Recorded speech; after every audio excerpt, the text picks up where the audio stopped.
Lighthouse. One part inspiration, one part science, one part legacy, and one part opportunity. We live in a complex, uncertain world, a world that demands breakthroughs today, like safe and reliable transportation, a robust infrastructure, better health solutions, a safer cyberspace, and an efficient military. Lighthouse, ready to support your next breakthrough. Somewhere past the edge of convention. Beyond the boundaries of tomorrow lies a special kind of impossible.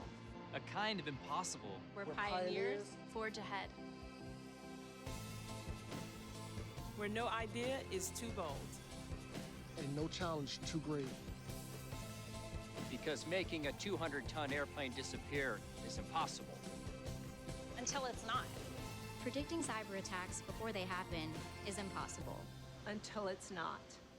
And solving the mysteries of the universe is impossible. Until it's not.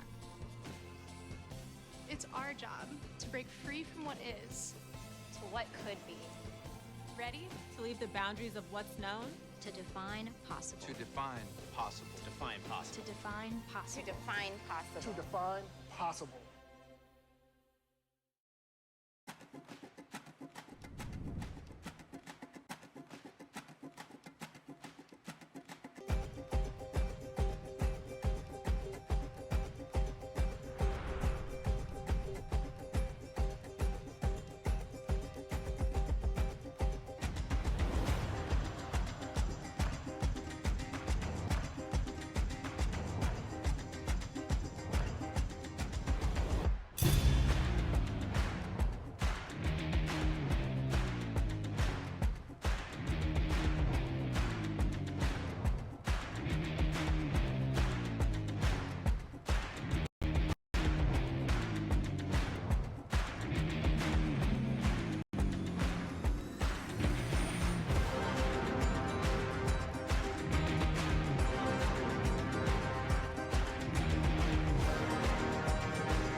One of the reasons why Qualcomm has invested in FIRST for so long is because we know FIRST works. That worked. Perfect. We see these students coming through the program not just learning about engineering, but also those 21st century skills that are so important. First is probably like the biggest reason why I'm confident at all now. 4 years ago, I was the shyest, quietest child on like the face of the planet, and first definitely changed that. Part of this Rube Goldberg machine is sort of fostering the relationship between Qualcomm and FIRST. Working at FIRST teaches you various skills that you can directly transfer to the workplace. It teaches you to work with people with different personalities. It teaches you to respect ideas that you don't necessarily agree with. Most of all, it teaches you to meet aggressive deadlines that you will necessarily face at the workplace. Qualcomm invents breakthrough technologies for wireless, and so this machine and programs like our partnership with FIRST are really, our way of inspiring kids that STEM can be fun and working with the team can be fun. Science, technology, engineering, mathematics are the foundation of what industry is on right now. We are a technical leader in the world. We know that there's a shortage of students with STEM skills, not just in the US, but globally. And that's why Qualcomm's so invested in making sure that these students have the skills necessary to compete in a global economy of the future. I do like taking on a problem because once you finish it, you feel really accomplished. I feel like technology combined with teamwork and creativity can solve basically any problem that we face today and will be very crucial to the success of our future.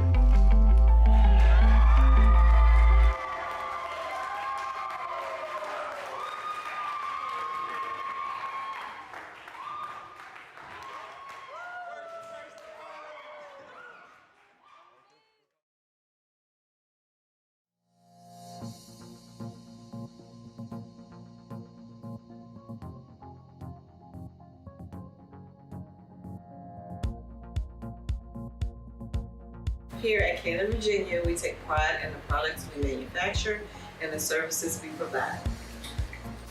We are located in Newport News, Virginia, and are Canon's only manufacturing, engineering, recycling, and technical support center in the Americas region. CVI produces a variety of products using advanced manufacturing techniques, while also serving as a factory service center providing expert customer service in the repair and refurbishment of Canon products. Canon Virginia's manufacturing services also extends to injection mold making, medical contract manufacturing services. However, none of this would be possible without our team of dedicated members. During Manufacturing Day, we want to recognize the hard work and commitment of our workforce. Thank you.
And good morning, everybody. How's everybody doing today?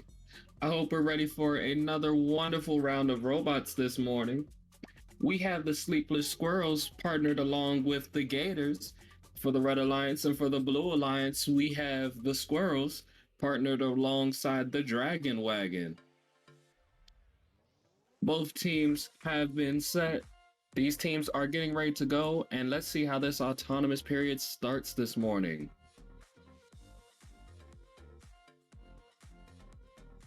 Ooh, I think I see a piece on the ground, not to mention that major penalty for moving the shipping hub.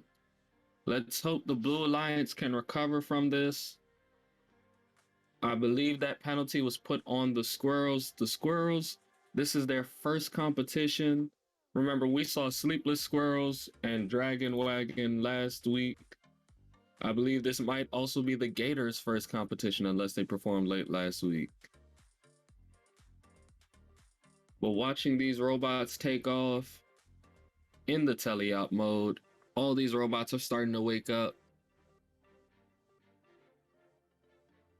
The Gators starting to move slightly. Seems the only team that's actually moving on the field right now is the Squirrels. The Squirrels with this nice arm of theirs trying to get over into the freight area. Oh, the Sleepless Squirrels seem to be hibernating? It's sleeping slightly? Nope, they're waking back up. They're moving.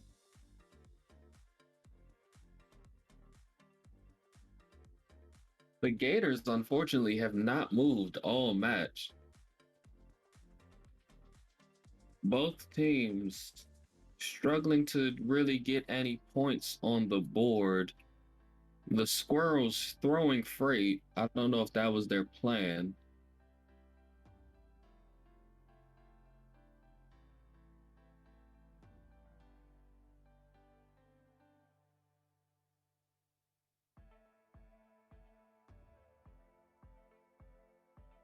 Watching these teams get ready and go. The wonderful thing about today is we will be having matches running from two different arenas. So right now, what you can see is our Fulton, Maryland arena. As well, going on today will be our Glen Allen arena over in Virginia. Remember, First Chesapeake covers Maryland, Virginia, and DC. So we will be having an event down in Virginia, and we will be having an event up here in Maryland. Now let's see, can the Squirrels grab that freight? They're in the end game. Let's see.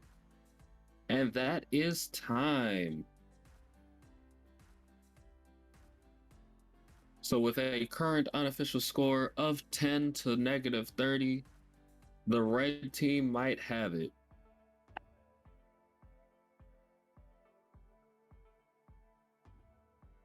And remember, that is the Sleepless Squirrels alongside the Gators for the Red Alliance, and that is the Squirrels alongside Dragon Wagon for the Blue Alliance.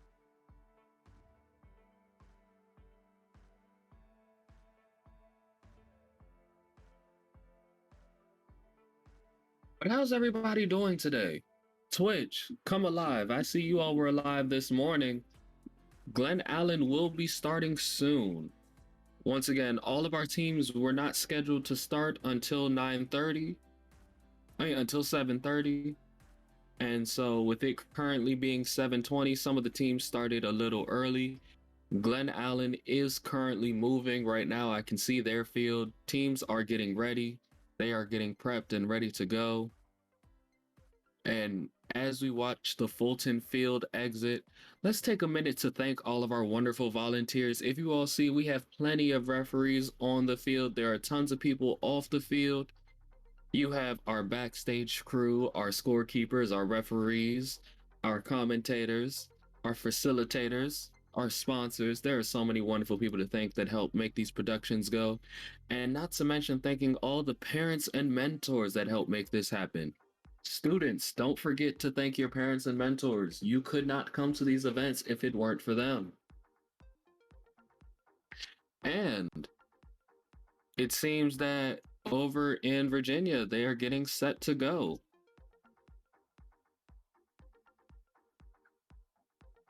Over in Virginia, they have randomization for qualification 1.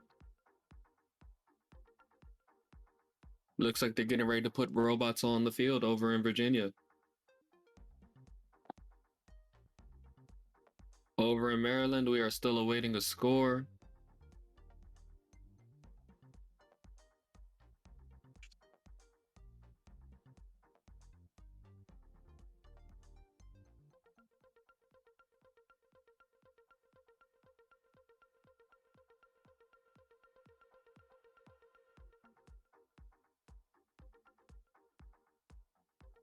Over in Virginia, we have teams 16722, Powhatan 1, not Elena, paired with team 19630, the Wattbots for the Red Alliance, and for the Blue Alliance, we have teams 7844, Ratchet Bots, partnered alongside team 15360, Paradigm Break. Let's see how these teams start up today. So once again, we have Powhatan Not Elena, partnered with Wattbots, going up against the Ratchet Bots, partnered with Paradigm Break. Now looking at this field, I see tons of robots spaced out. I see all sorts of creative designs, and I love seeing all the colors on these robots. Once again, teams, if you have a very easily identifiable color, it's very noticeable. We can tell, we can see everything about you. We can instantly recognize you and pull you apart. Secondarily, it helps the referees, it helps the scorekeepers, especially when you want to get individual team points and get noticed by the judges for those specific awards. Being recognizable helps you. Also, teams, if you're looking to get chosen, it's a lot easier to say, hey, aren't you that red robot with that big piece on top of you, or aren't you that robot with all those LEDs on the side, versus saying, aren't you that same metal robot that looks like every other metal robot on the field? And as you can see on the field, we have randomization 6 for the first qualification match coming out of Virginia in Glen Allen. Over in Laurel, Maryland, we have the Red Alliance winning with a score of 10-0. They also scored an in-game penalty of -10 points. But they're getting ready for the next matchup. The next matchup will be between teams 6417, the Blue Crew, alongside team 6341, the Double O Ducks, going up against team 17971, Helix Hackers, partnered with team 7393, Electron Volts. And if we see the match over in Maryland, you can see both teams getting off to a wonderful start in this autonomous period. Teams getting ready to pick up those controllers and getting ready to mess with those bots.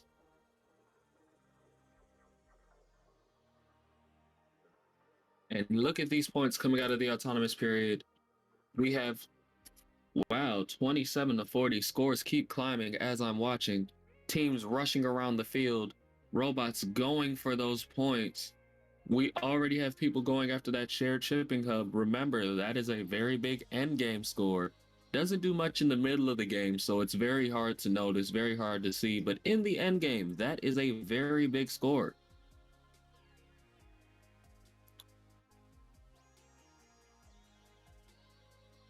The autonomous period counting down over in Virginia right now. Virginia's starting to pick up their controllers. Neither team having a score on the board. All teams ripping and roaring to go. Maryland putting points on the board. Unfortunately, I don't know how the piece got turned around, but I do see teams moving freight for both sides. A lot of people controlling in that one shipping hub. Over in Virginia, we have teams attempting to put points on the board, and I see some very unique claws and very unique materials coming out of Virginia as well. There's some cool scoopers and lifts. Teams trying to familiarize themselves with the board and with the field. Remember, a very big thing is driver practice. Make sure that you're taking all the time that you can to teach your drivers, to work with your drivers, to make sure that your drivers understand everything that they need to in order to have a successful game. If that means placing random obstacles on the board, place random obstacles on the field. Let your robots learn to drive around them. If that means having a driver competition, have that competition. Show those teams who is actually the best driver. The person who's been driving for the past 3 years, who's now a senior, may not drive better than that freshman. So have everybody practice, have everyone learn how to drive the robot. Not to mention, double check your code. Make sure that every single line is perfectly written. You do not want an error or a fault in your code. But as we start to close out Fulton, Maryland with a unofficial score of 60-63, over in Virginia, both teams getting ready to round out. Unfortunately, there is a track down on the field. Not to mention, teams seem to be residing just in the pits, hoping for those last points and last scores. And the score unofficially is 10-0. Once again, over in Virginia, this is their first round of matches. Some of these teams are getting used to the field. Some of these teams are getting used to the heat of competition. Over in Fulton, Maryland, a lot of these teams have been competing from last week and from other events. Out in the stands, yes, thank you. Saying, go Helix Hackers. Remember, cheer on your teams. Shout out your teams. Tell us where you guys are from. Say hi to everybody. We love hearing from you out in the Twitch chat. And with a unofficial score still climbing, currently sitting at 34-13.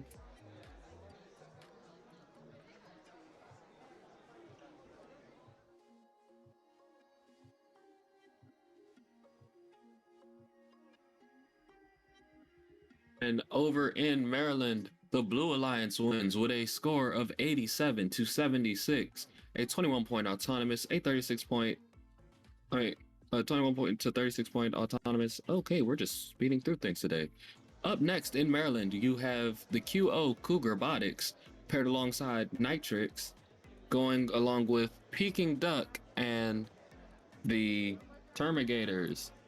Over in Virginia with a score of 34-13, the Red Alliance takes that victory. All of these points being scored in the end game, showing once again you can have a strong end game and win the game.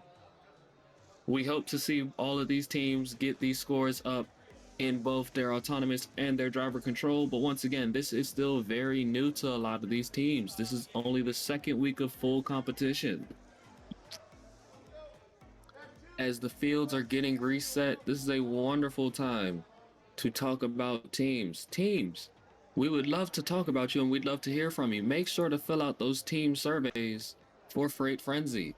Tell us, what makes your team special? What challenges have you overcame? What types of things would you like to do? What types of things have you done? Are you all back in school? Are you all in someone's garage? How is the team getting done? And once again, the Red Alliance winning out of Virginia with a score of 34-13.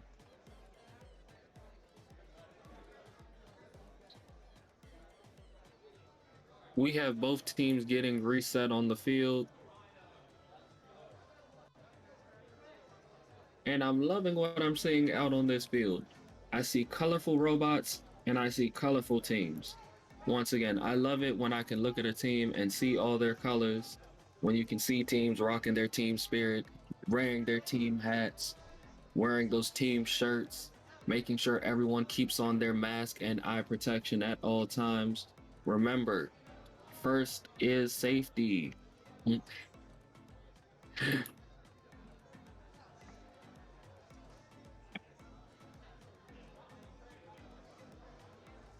Where do you find the team survey? Make sure that it is your mentor or director that fills out that survey, somebody will be sending it or posting a link down shortly.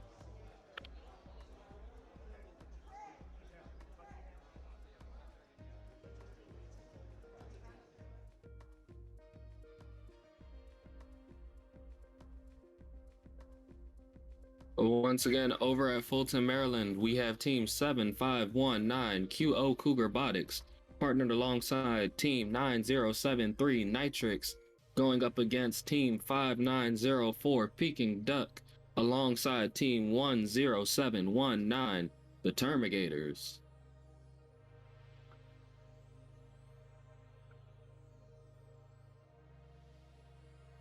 They have randomization number 4. Getting ready to get this third matchup underway.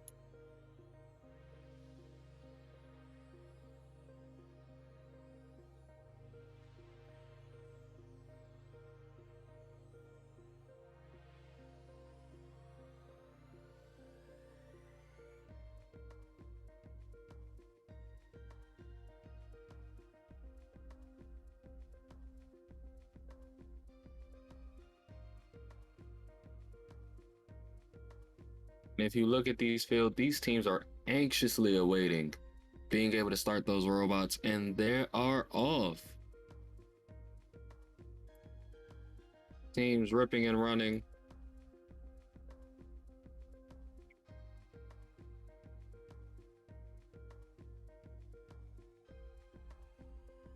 Over in Virginia, coming up to the field next, we have Team 7039, Lord of the Bricks, paired alongside Team 13804, Powhatan Spear, going up against Team 15304, Circuit Treat, alongside Team 11209, the Code Crushing Griffins. I know the chat's ripping and running. I hear people yelling Lord of the Bricks. Over in Fulton, Maryland, we have all 4 teams moving and going. Unfortunately, Team 7519 seems to be trapped underneath of a piece of equipment that might have been someone's field piece. I believe that was somebody's cone topper. Remember, teams, make sure that your robot is able to clear all obstacles. Sometimes making sure that your arm is maneuverable can make the difference. Oh, they seem to have gotten free. Team 5904 attempting to score for the Blue Alliance.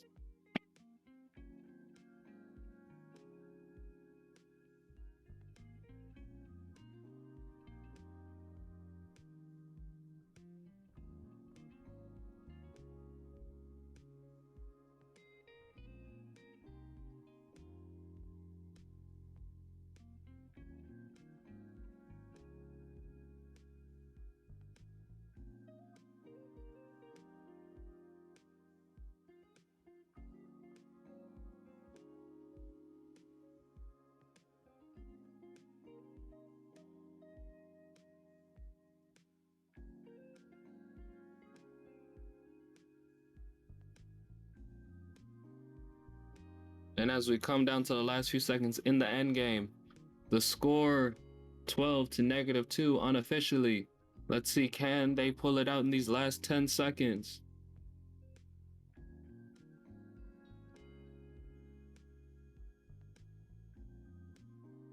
And that will be time over in Maryland with a unofficial score of 13 to 4. Let's see how the referees and scorekeepers are posting these scores out.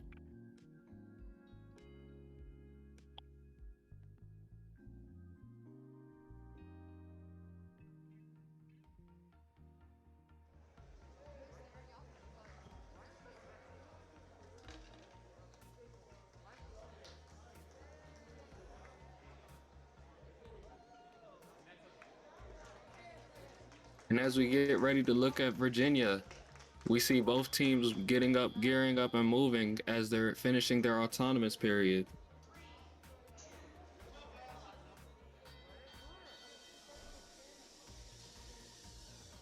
Look at the chat roaring up. We see Circuitry, we see Code Crushing Griffins, we see Lord of the Bricks, we see Helix Hackers. Who all is here with us today?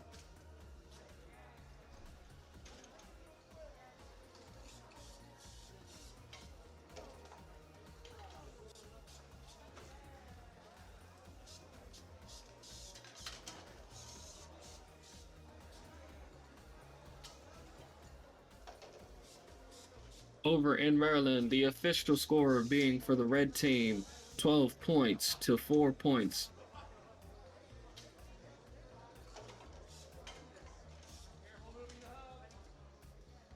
Over in Virginia, both teams stacking up points. The Blue Alliance stacking up 33 points. 42 points. These points keep climbing. Red team looking to answer back with some more points of their own. Red team having a little trouble with those PVC pipes once again. Those intakes and those warehouses are very difficult.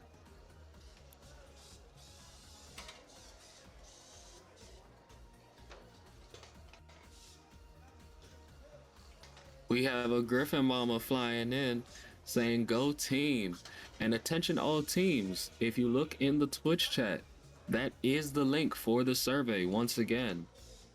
Go fill out that team survey if you want us to have some facts and information to talk about your team. We'd love to hear about it. We'd love to talk about your teams. We'd love to say hi to every single one of you all.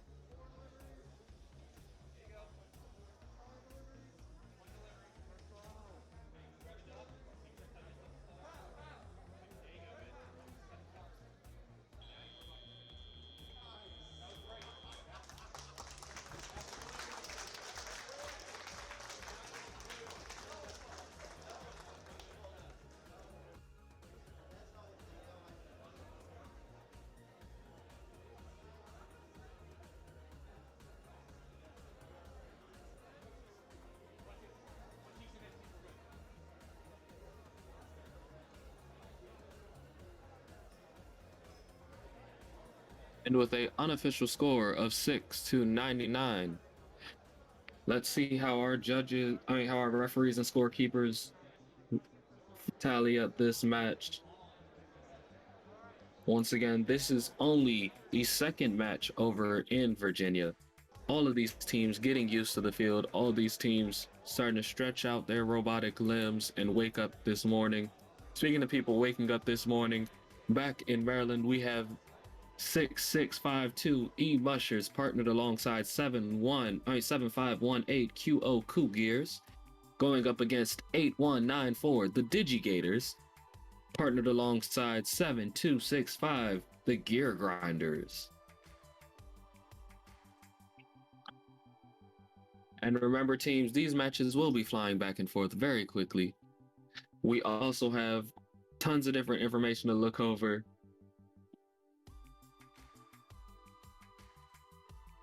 Also, if your team isn't shown that much screen time, please make sure to rewatch some of our broadcasts. Please make sure to also look for our future releases. We do record all of our events and all of our matches. Sometimes we give them more screen time on the YouTube channels or later in the Twitch streams and not immediately live during the matches. The final official score for Virginia is 6-115.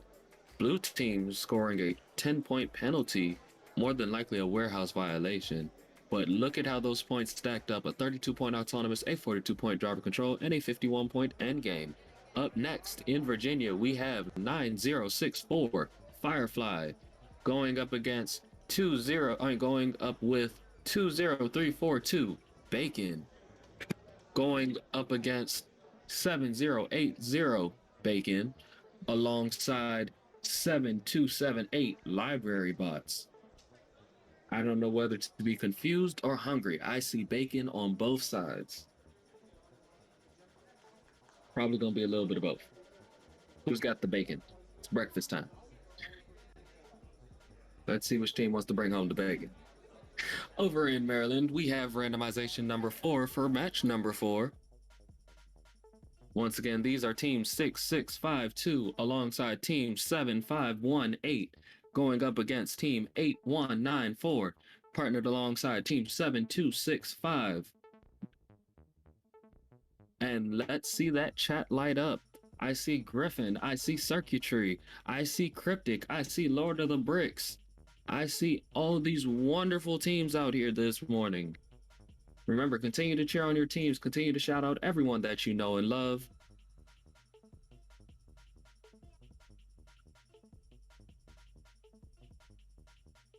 And as this autonomous period is starting to come to a close over in Maryland, we have a current score of 3-0 in favor of the red team. Let's see how this alliance match shakes up.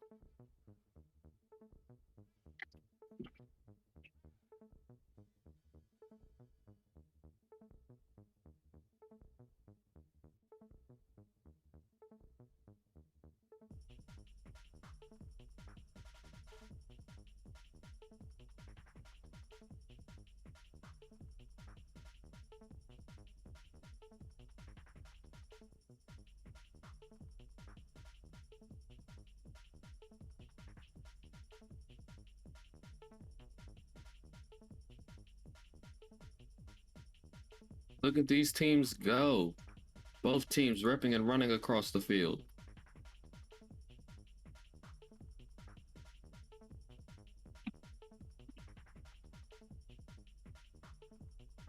Unfortunately, if you all see how far that red platform has moved, the Red Alliance has received a major penalty. Remember, those shipping hubs must not move. Those shipping hubs unless it is inconsequential contact.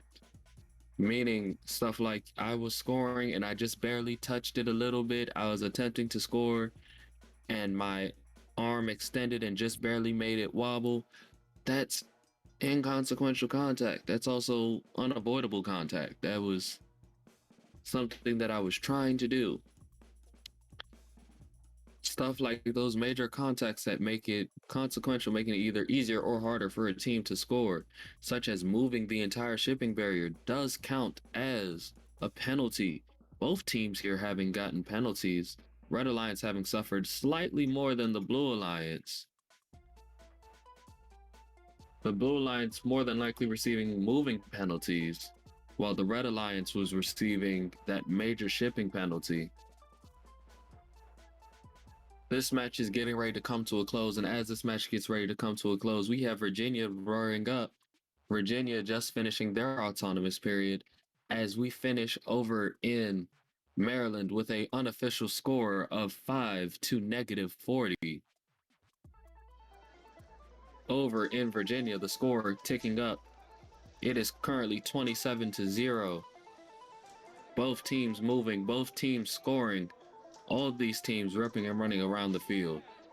And I love the colors on these bots. And look at these wonderful and unique mechanisms. Team 7278, that overhead claw.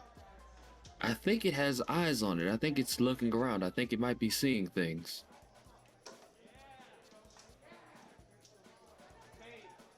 Team 20342, attempting to score on the shipping hub.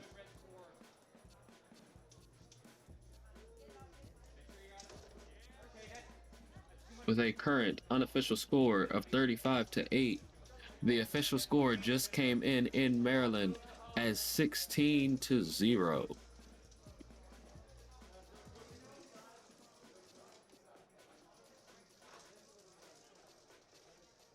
Red Alliance receiving some penalties for moving that shipping hub once again. You must leave it where it was. And that all comes down to driver practice and driver error. Once again, teams, practice with your drivers, practice with your coordinators. Make sure that everyone knows how they're supposed to be moving around the field, when they're supposed to move around the field, and what their jobs is on the field. If your teammates have no practice with speeding up the robot and running it around at full speed, or running it around with that adrenaline pumping in their system, sometimes it does get to the team. Sometimes there is a pressure coming from it. As we enter this end game with 5 seconds left, let's see, can either one of these teams add up any more to their score? And with a current unofficial score of 9-12, let's see what our referees and scorekeepers rate this match as. And remember, this is only the current unofficial score. The score that also needs to be tallied is that shared hub and how that shared hub gets rated. Over in Maryland, while these teams are looking at these scores, up next we have teams 17080 Newt.exe, partnered alongside team 7519 QO Robotics, going up against 6341 the Double O Ducks, partnered alongside 5709 the Gators.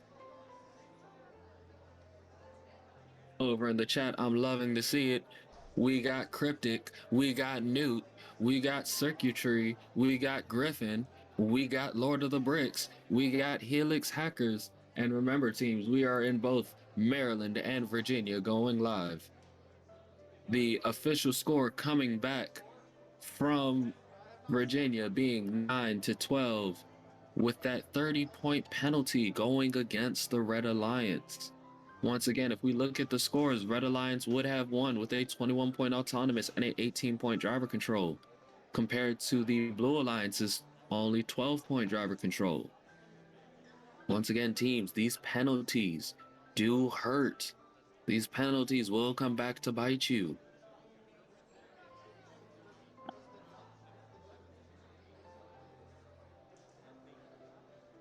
But also, teams, remember to go fill out your surveys. Remember to put in all your entries. We have that survey link down below. Mentors, parents, make sure to fill out your team surveys. We would love to hear from the teams. Also, team captains, make sure to fill out the survey. As long as your team has one survey in, we will read off your responses. We love hearing from you all. We also love seeing the creativity from you all. Like I said, I want to see every team make their own duck. I like seeing unique game elements. I like seeing what teams can do with their game elements. And I know from my FRC days, one of our biggest things was always reusing game elements from previous years, or finding a way to have a design of the game element up on their next event. Up on the field in Maryland, this match is underway. That is that autonomous period going off. We see robots moving around, and if you look at every single team, their hands are on their sides or they are standing up away from their robots and away from their controllers. This is all pre-programmed. This is all what can your robot do by itself. This is when your coders start to shine. Now, as we get ready to go into the regular period, let's watch these robots go off and go at it.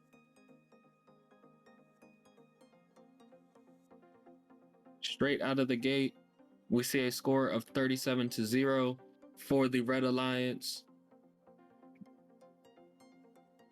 And look at these robots rip and run. Look at what these robots are up to and what they're going after. And remember how I said I like seeing robots and teams that decorate themselves? Look at how bright these sides of their robots are. Also, look at these intake mechanisms. All of these teams, wonderful, unique intakes. Team 17080. I'm loving this lift mechanism that they have. It seems to be a bunch of metal sheets being used to rip up an intake as they press forward. Team 6341 attempting to score in that shared hub.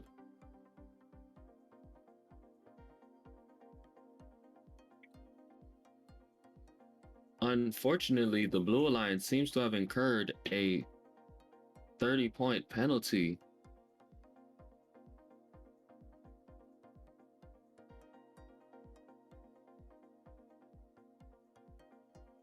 Red Alliance once again going for that score in that high goal.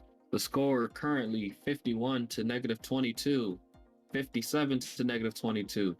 They are adding these points up. We are currently in the end game. Remember, that is those last 30 seconds where every point counts. Blue Alliance making a break for that duck ring, attempting to get all those ducks onto the field. We have seen teams score up to 9 ducks on the field at any one point in time.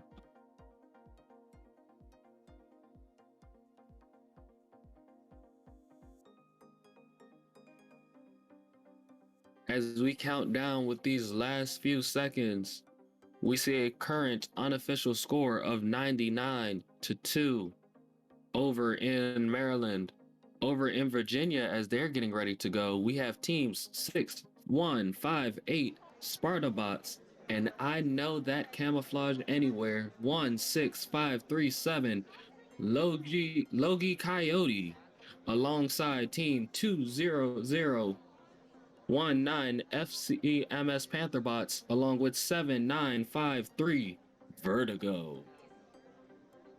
Once again, teams, making yourselves recognizable is a very big thing. I can tell Logie Coyote from anywhere. Look at that camo alongside that orange. And I want to thank Logie Coyote from last season.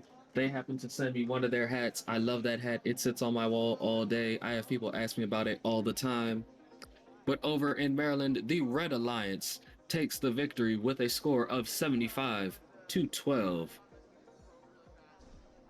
The Red Alliance having a 31-point autonomous, a 48-point driver control, and a 36-point endgame.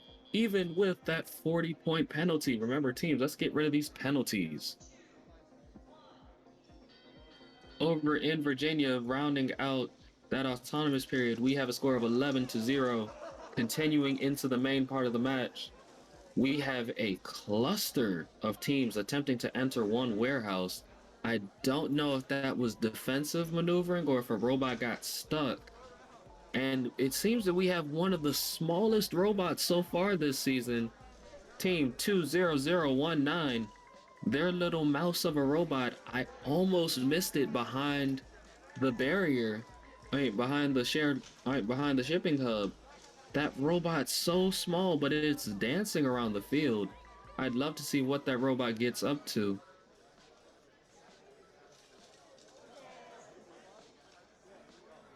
Logie Coyote maneuvering around that robot, which seems to be stuck in the main space. A current score of 17 to -30. Once again, I believe moving the shipping hub was the penalty for the Blue Alliance. Now the score is -13 to -30.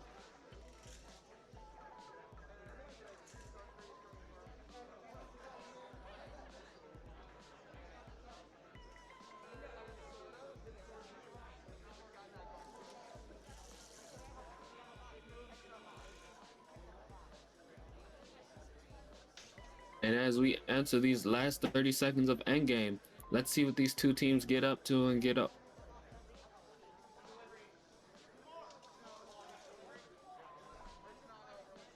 I see the Blue Alliance seems to be stopping.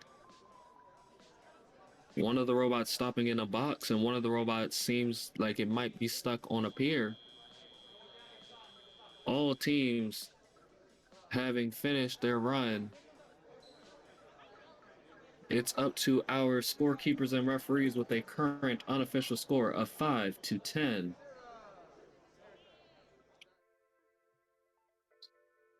Over in Maryland, we just got randomization number 4 for qualification match number 6. And I can tell from my cameras some of our teams coming up next. I can see team 6-4-1-7 alongside team 7-2-6-5 going up against team 1-0-7-1-9 alongside team 1-3-6-8-0. Look at that chat lighting up. We see Newt.exe, I see Griffins, I see Cryptic, I see Helix Hackers, I see Lord of the Bricks. I see all these wonderful, wonderful, wonderful teams. Not to mention team 17971 has submitted their survey. So we'll read off their survey responses when they come back onto the field. But once again, teams, make sure to fill out that survey. Make sure to give us something to talk about. We love hearing from you all. But looking at these matches, ripping and roaring, back and forth we go. Over in Maryland, these teams all getting into the teleop period. Look at these robots fly. Teams immediately rushing to put down bricks and put down freight on both sides.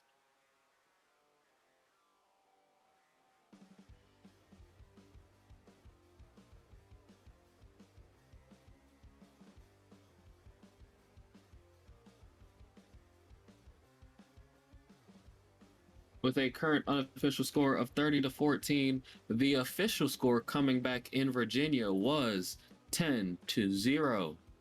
Once again, those penalties being the major factor. There was 50 points worth of penalties put against the Red Alliance.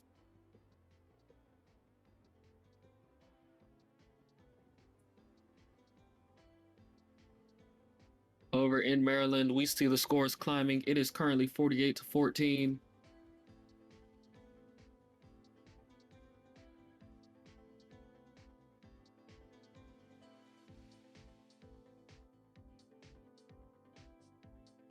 And if you all see what the Red Alliance is doing, that robot at the bottom, as it's going for the freight, it goes past the shipping container. And the reason why it does that is because it has a long arm.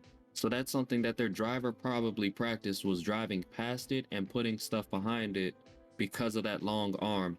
Speaking of things that are driver practice, they went and immediately got that first cone up on top. And it looks like they might go for a double cone. We haven't seen this in competition yet. Can they get that double cone stacked? Oh, I wonder if that counts, but I do see a double cone. I do see two cones stacked on top of the shipping hub. Let's see what our referees and scorekeepers rate that as. I do believe they counted it as a double stack. With a current unofficial score of 100-14, we may have just seen the first double stack of the season. And that was team 6417.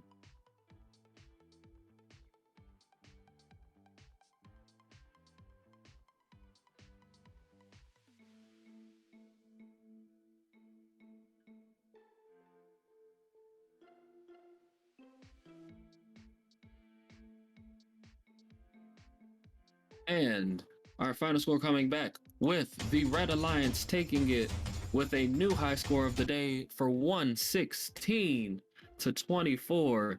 Red Alliance still managing to receive a 10-point penalty. Once again, teams, make sure to avoid these penalties. These penalties will bite you later. The closer the match gets, the more the penalties hurt. Over in Virginia, we have the Powhatan Spear partnered alongside Powhatan 3, named to be determined, going up against Bacon alongside the Ratchet Bots. Now, if the Powhatan Spear and Powhatan 3 are from the same school, we wonder if they have the problem of having the exact same autonomouses and exact same programs, or did they make a fluid program so they can both operate together? Over in Maryland, coming up next, we have the Helix Hackers alongside Peking Duck going up against Newt.exe alongside the Squirrels. Once again, the Helix Hackers being the team that submitted that form. The Helix Hackers were a 5-year community team, and they've had to make more use of virtual more use of their virtual reactions because of COVID as far as meetings and such go. They've learned different forms of integrating visions as part of being a team. COVID-19 has made them bond stronger together. They think the continuous tweaking of their bot and meeting up live will be their biggest challenge of the 2021-2022 season. and they would like to say that they are an awesome team that has worked hard to accomplish their goals to be able to make it here today. Once again, we love hearing from all of our teams. We love seeing what all of you all have to say. And we love talking about you all. I remember last year we had tons of submissions, making sure teams, once again, it is the mentors, parents, or captains putting in these submissions. We see the Helix hackers in the chat. We see Newt.exe in the chat. We see the Griffins in the chat. We see Circuitry in the chat. We see Cryptic in the chat. We see Lord of the Bricks in the chat. Let's see all of our teams come out and show out today. Remember, we love hearing from you all. We love seeing you all. Over in Maryland, they have randomization number 2 for qualification match number 7.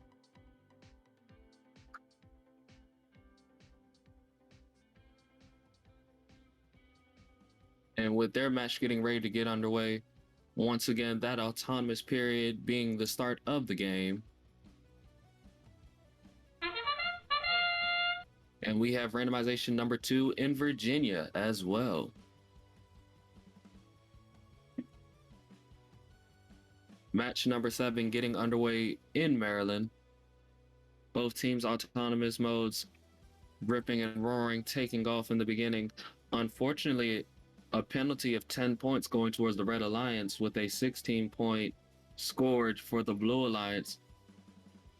Teams getting ready to pick up their controllers and go after that Drivers, goal. pick up your controllers. Let's see how these teams 3, take off 2, with a current score of -7 1. to 22. Over in Virginia, they're picking up their controllers with a current score of 10 to 0. We will dart over to them after this match. We will dart over to them as well.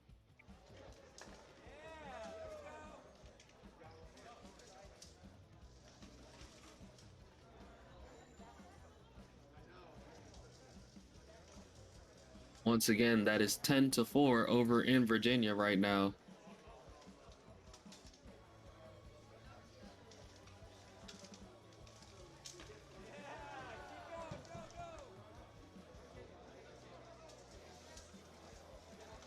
Look at that intake mechanism over on the Blue Alliance in Maryland. Once again, team 17080. I love that lift.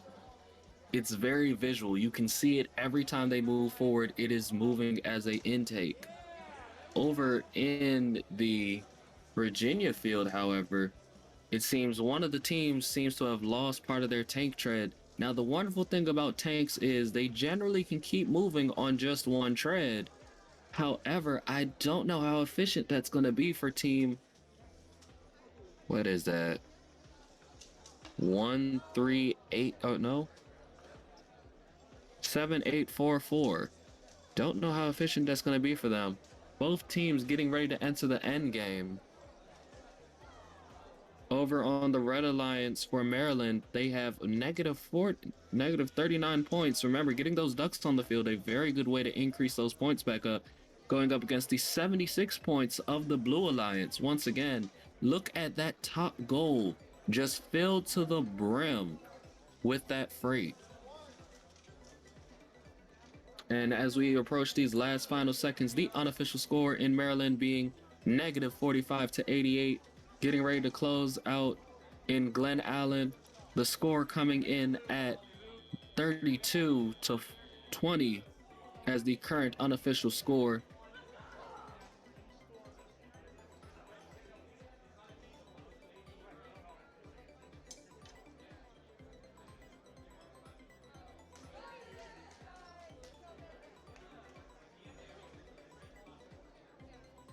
With a current unofficial score of 28 to 50. Let's see how these points rise.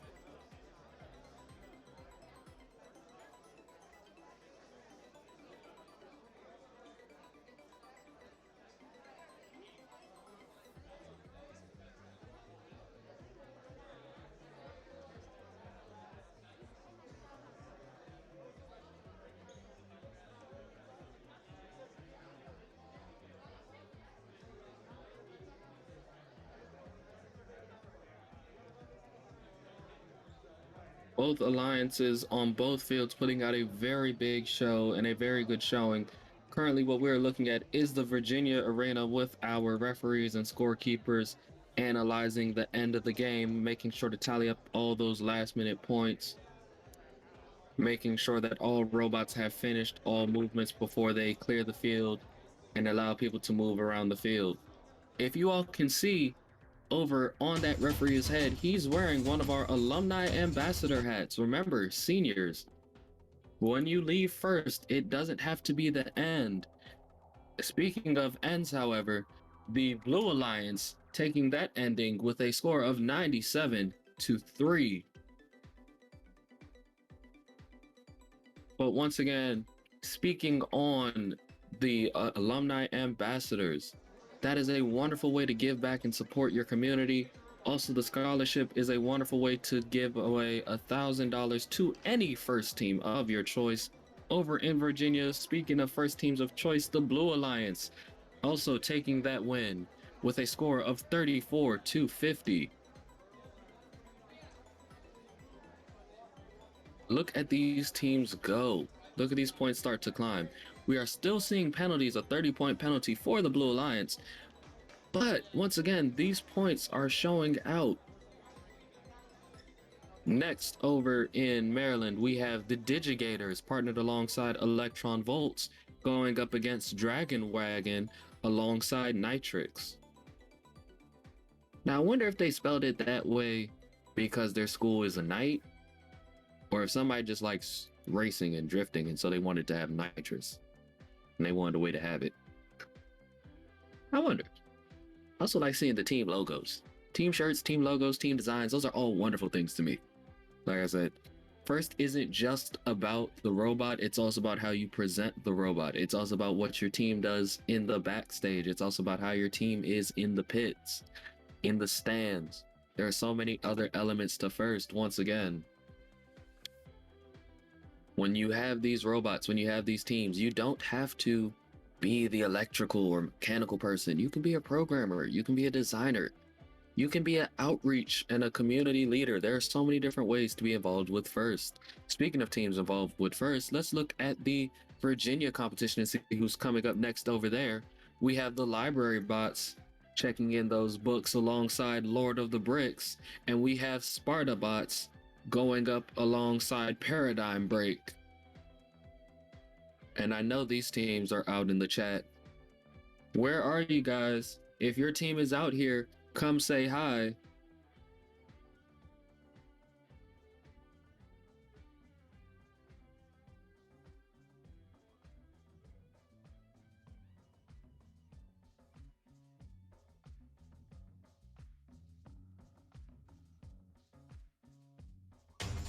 And the score has been adjusted over in Maryland, being 63-97.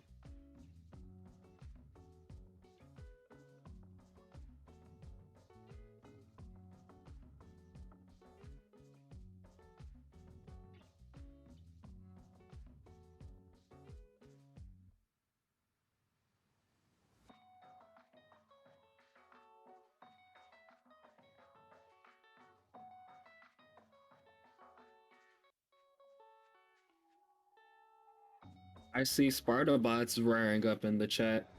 I see Lord of the Bricks gearing up in their chat as well.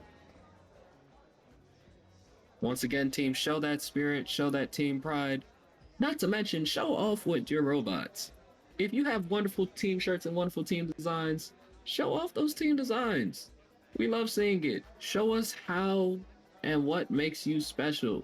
Once again, over in Maryland, I can tell that the Dragon Wagon has rolled onto the field when I see those wonderful LEDs surrounding their number.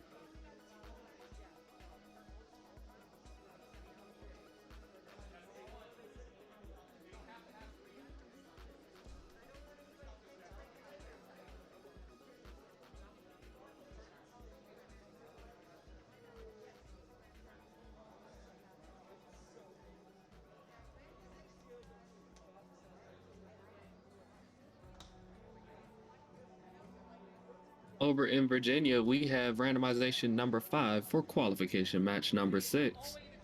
The field is clear, the referees are set, and the autonomous period is getting ready to be underway.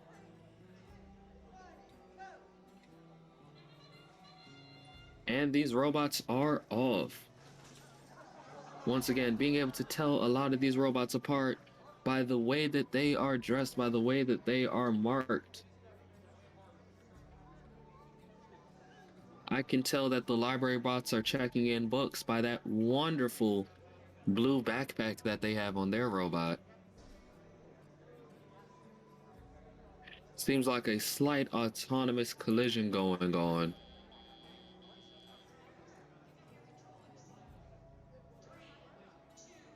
Hopefully they correct this during the manual format.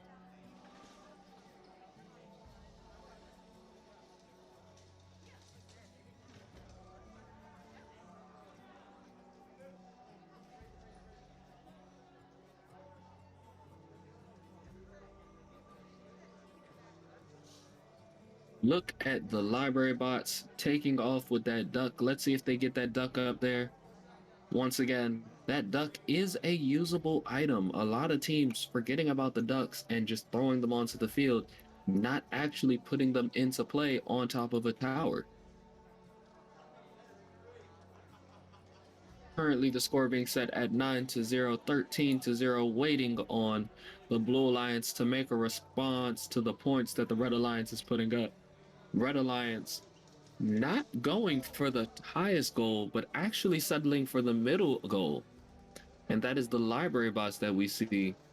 Now, Wizards.exe, they're also attempting to put points on the board. And the Blue Alliance starting to score on that shared shipping hub, unfortunately receiving that moving penalty for altering the shipping hub in the process. Once again, remembering teams, you must leave the shipping hub in the center spot.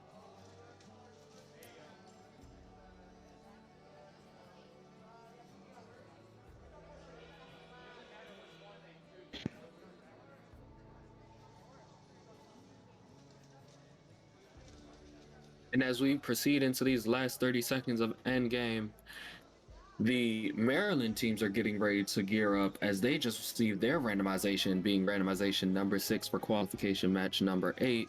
So we will see them starting right as this match ends. We will be transitioning over there pretty much immediately after this match ends. We are in the last few seconds with a current score of 29 to -26. Let's see how the referees and the scorekeepers rate this match. Over on the Red Alliance, I see a lot of gracious professionalism, teams clapping at the end, cheering on everybody at the end. I believe I saw the Blue Alliance doing the same over in Virginia. Remember, it is a competition, but make sure to still be friendly and gracious as you all are on and off the field. And over in Maryland, their autonomous period has just begun. Once again, these are teams 8-1-9-4 alongside teams 7-3-9-3 up against teams 6-0-7 alongside team 9-0-7-3. But look at these teams as they're out on the field. I love seeing all the different designs. I love seeing all the different items, the different shirts, different logos. One big thing that every team needs is their sponsors. Once again, pick up your teams, controllers. display your sponsors, show off your sponsors. If you feel like you are lacking some funding on a certain year, make sure to go look for more sponsors. That is a big part of your community outreach, is engaging with your community and finding those sponsors to go along with. Now, over in Virginia, we did just receive our final score of 29-10, with the Blue Alliance once again receiving that 30-point penalty.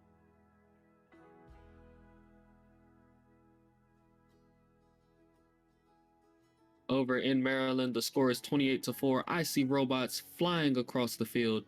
The Blue Alliance having that huge arm moving up and around.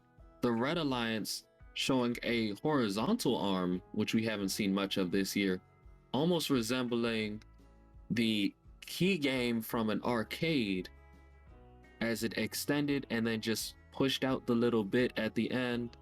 I love hearing what all these teams' inspirations are and what inspires teams to choose different designs and different mechanisms. And our easiest way of hearing from you teams is if you all go fill out that team survey. Once again, if you all scroll up, to where the first Chesapeake has responded to you all. We do have the team survey. So mentors, parents, captains, make sure to fill out that team survey. Let us know about your team. Let us know what makes you you. Tell us what makes you special. Oh, Dragon Robotics getting stuck under the shipping container as they getting stuck under the shipping hub as they attempted to get clear of those PVC rails. Once again, teams, those PVC rails are very, very treacherous depending on how you approach them. As we speaking of approaching, we're approaching the final 10 seconds of this match with a current score of 56 to -48.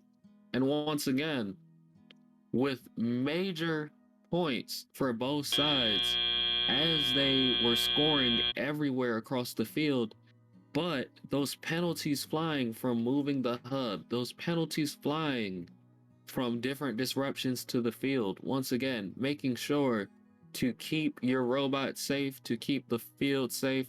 Also, remember teams, check on your drivers. Make sure that your drivers know exactly what they're doing when they are on the field. They know exactly where they are supposed to be going when they are on the field.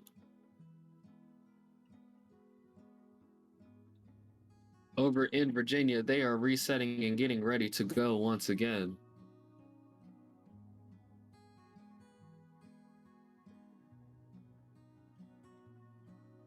With the final score coming out of Maryland being 50-0.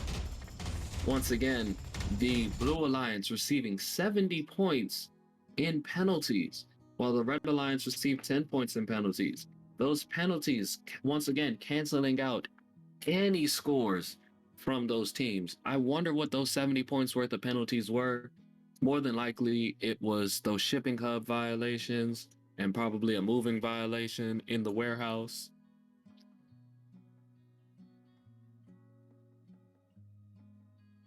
Coming up next in Maryland, we have the QO Cougars alongside the Double O Ducks going up against E Mushers alongside Peking Duck. And man, these ducks are everywhere. I swear they are. I wonder whether I'm ordering takeout or reading off team names as I'm looking at how much duck and bacon and all these other foods are here. Speaking of foods, and speaking of bacon, over in Virginia, we have Powhatan 3 alongside Bacon going up against Logie Coyote along with Circuitry. They have randomization number 1 for qualification match number 7. As these teams are getting ready to get underway, we have our referees managing the field. Let's see how these teams get ready to start.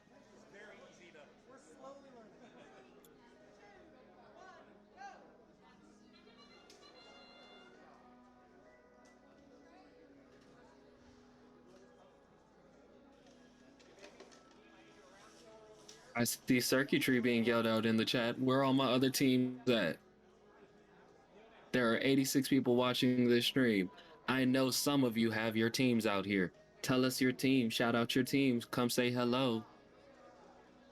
Not to mention, I know some teams are watching the Zoom call, so they're cheering on their teams all as close to in person as possible.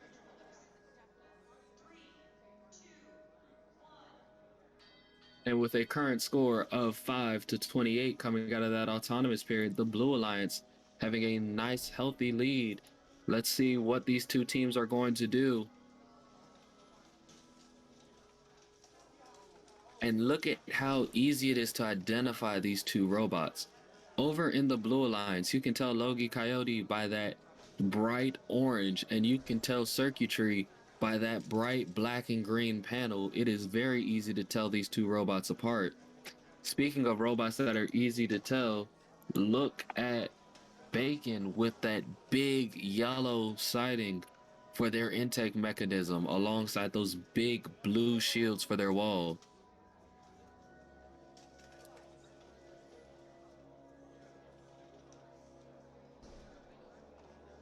I see Team Chance coming out.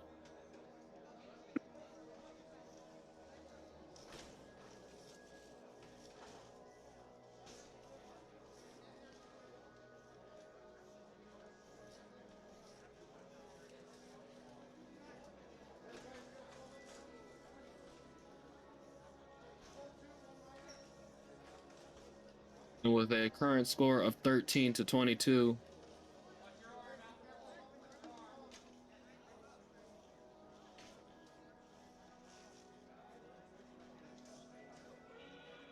we have a score of 13-18 as we get ready to enter our end game period. Let's see what these two teams are getting up to.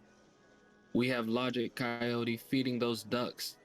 Logi Coyote feeding those ducks onto the field. We have Circuitry trying to put that unique shipping piece up onto the top stand. Over on the Red Alliance, I see them filling up that shared shipping hub. And as we approach these last few seconds, teams putting down their controllers, the field getting ready to be inspected by the referees, by the scorekeepers, with a current unofficial score of 43-75.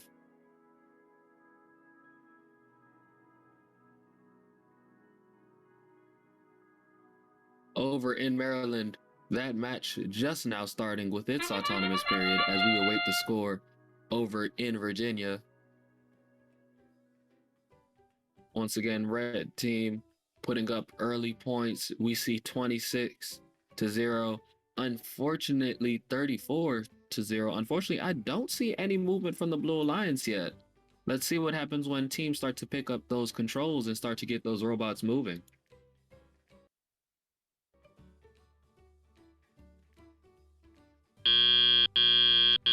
Drivers, pick up your controllers. 3, 2, 1.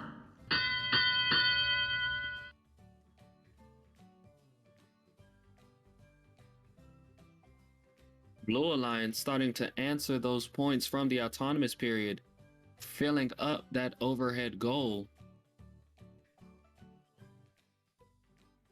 And if you look over at the Blue Alliance, that is a huge intake panel, which I have not seen yet. Look at that huge overhead panel getting ready to scoop up some freight. Almost looking like two flaps off of a binder. I wonder how much grip that paddle has as it's attempting to maneuver its way into the shared shipping area. That is a big panel.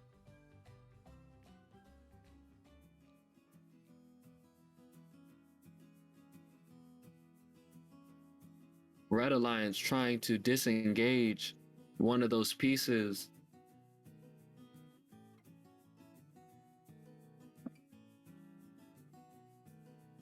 Penalties flying across the field for the Blue Alliance, with the score being 30 to -44. Let's see, can the Blue Alliance start to make up for some of those points and answer some of those points on the board? Score now of 40 to -40.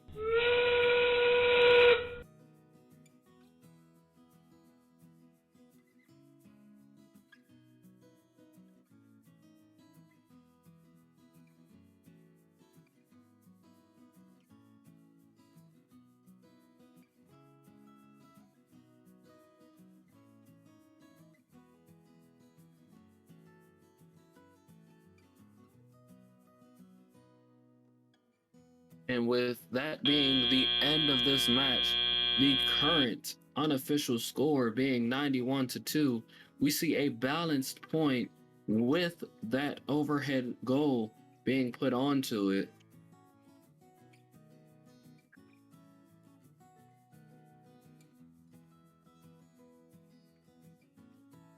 Looking over in Virginia, we see the code-crushing Griffins lining up alongside Vertigo, getting ready to go up against the Wattbots paired alongside Firefly. And I'm loving seeing all these responses. We seem to have parents up in our response book. We seem to have mentors up in our response book. Remember, teams, we love hearing from you all. We love seeing what you all would love to talk about.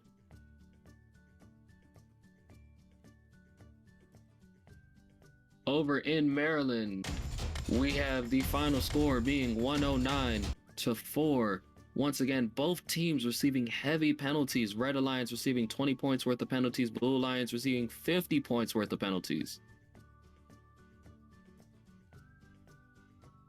Once again, coming up next in Virginia, we have the code-crushing Griffins up alongside Vertigo, going up against the Wattbots alongside Firefly.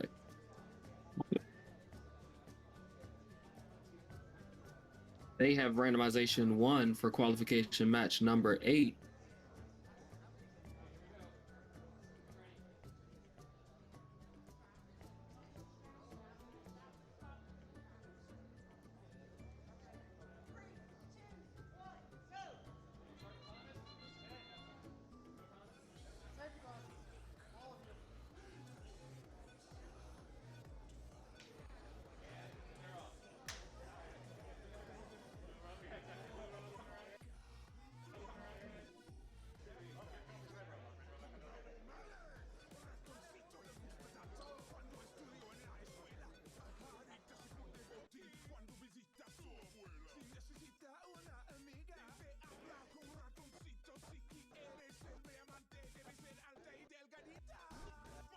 And over in Virginia, teams are getting ready to pick up their remote controls and get ready to get underway.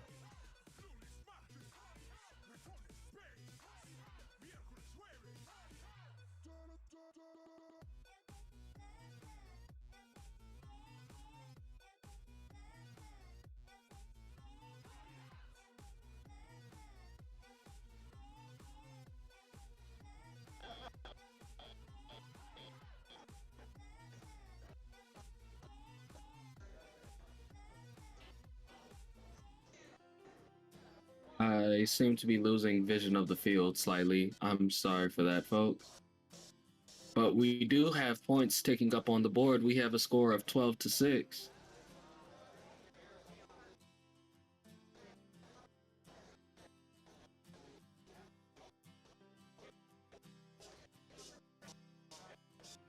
Look at these teams stacking up. Team 11209, they have almost a flat plane as their loading mechanism, starting to dump freight onto the field. Team 9064, unfortunately, I think that they're stuck in the middle space once again. Those PVC rails being very dangerous and very tricky for a lot of our teams. Now, team 11209 seems to have a rubber duck on their robot. I wonder if that is if they took that as their game piece to use, or if they wanted to say that that was a design element. But then looking over at team 19630, that claw is very cool, that rotating claw.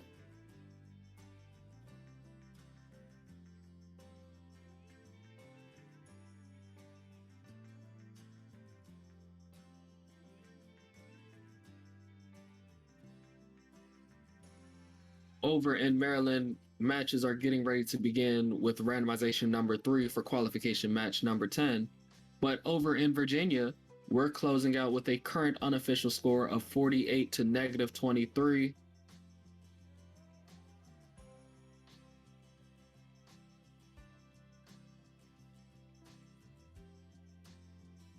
Once again, over in Maryland, we have teams 7, 2, 6, 5 alongside teams 1, 5, 3, 1, 2, going up against teams 1, 7, 0, 8, 0 alongside team 9, 0, 7, 3.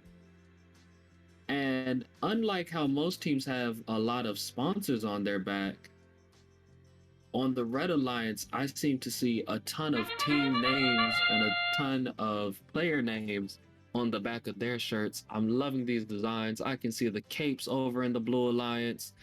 I can see those blue ends over in the Blue Alliance. Once again, loving all these designs, loving all the uniqueness about these teams, with our final score coming back to us from Virginia being 55-0.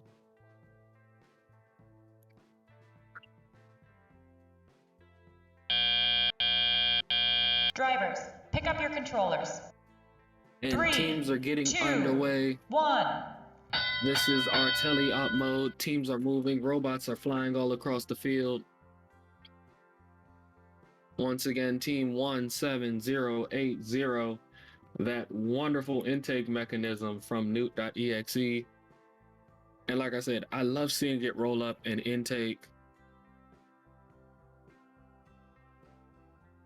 Unfortunately, it seems to be spitting back out.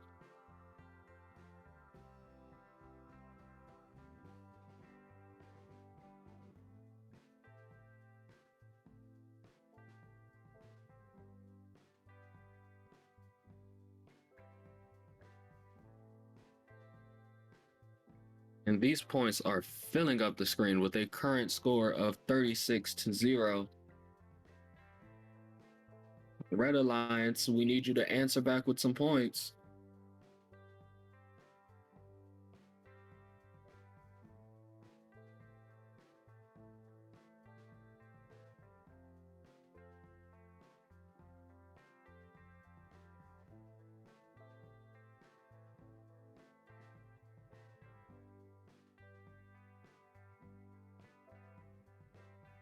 Current score is set at 48-16.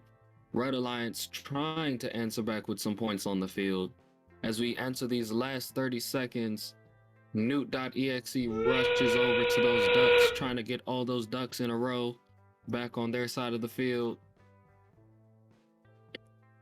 Their partners, Nitrix, seeming to be sitting on the back wall.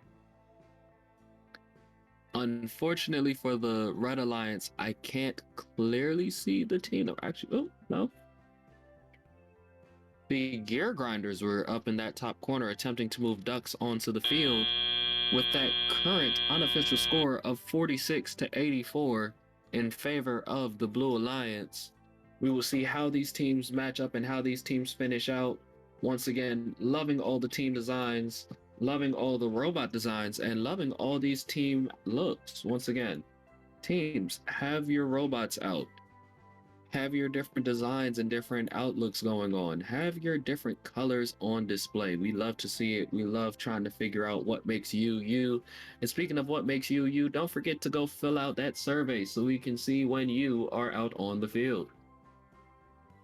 Speaking of surveys being and people being out on the field, Team 7278 has also just filled out their survey. So once again, we have 3 team surveys in. We have team 17971, we have team 13804, and we have team 7278. So all 3 teams from 3 teams from Virginia have filled out their form.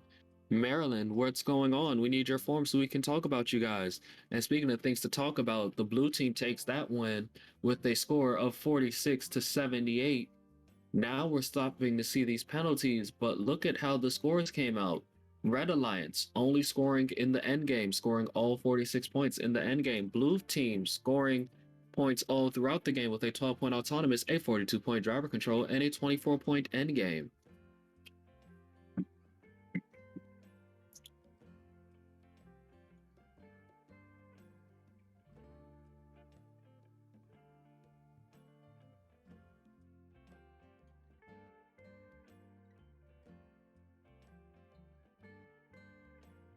Over in Virginia, we're getting ready to get underway with randomization number 2 of qualification match number 9. Remember, our teams right now are 20019 FCMS Panther Bots alongside team 15304 Circuitry going up against team 16722 Powhatan 1, not Elena, going alongside team 20342 Bacon.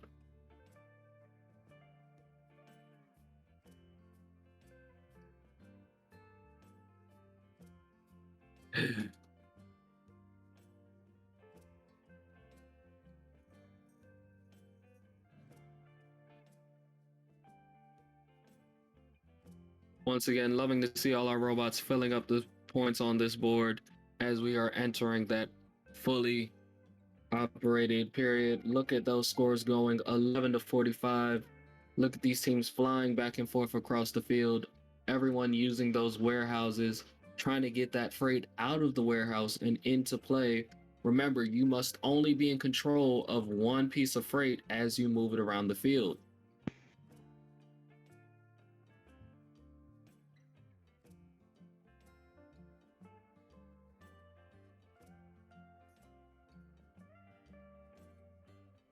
Both teams attempting to score on their goals.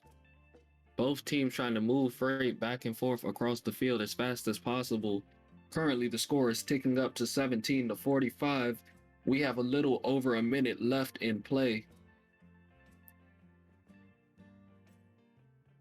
And once again, I love seeing that little tiny bacon bot. It's tiny, but it runs around the field so fast. Oh wait, no, that's not the bacon bot.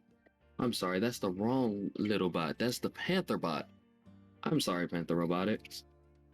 I'm looking at two and got you all confused. But once again, if you all see that tiny little bot running around the field, it is actually able to get past most of these obstacles, showing that you don't need to be the biggest robot on the field. Now with a current score of 10 to 41, both teams rushing after those ducks to get those ducks on the field. Red Alliance making ducks fly out onto the field with 10 seconds left, trying to match up to the points of the Blue Alliance. With a current score very close, it seems to be 46 to 47. That is our current unofficial score. Let's see what our scorekeepers and referees have to say, because it could be that 1 point difference. Over in Maryland, we're getting ready to see qualification match number 11 with randomization number 2. We will get back to you all as for Virginia, as for those final scores.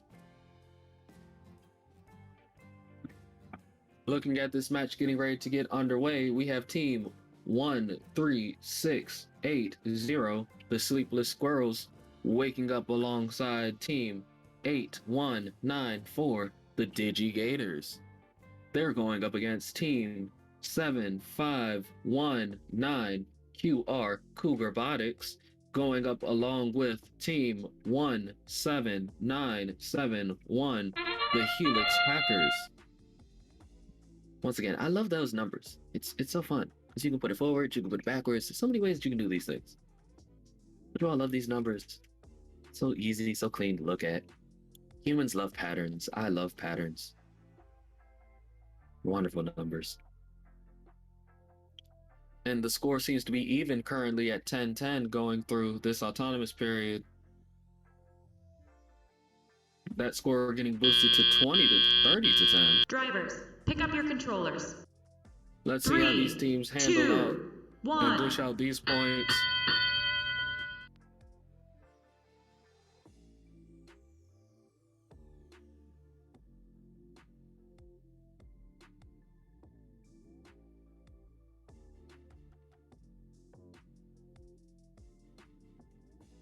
That score on the Blue Alliance is dancing up and down. It was 30, it was 20, it was 10, it was 20, it was 10. I wonder if they're receiving penalties or if somebody is just adjusting things, because there are some times when points just need to be adjusted.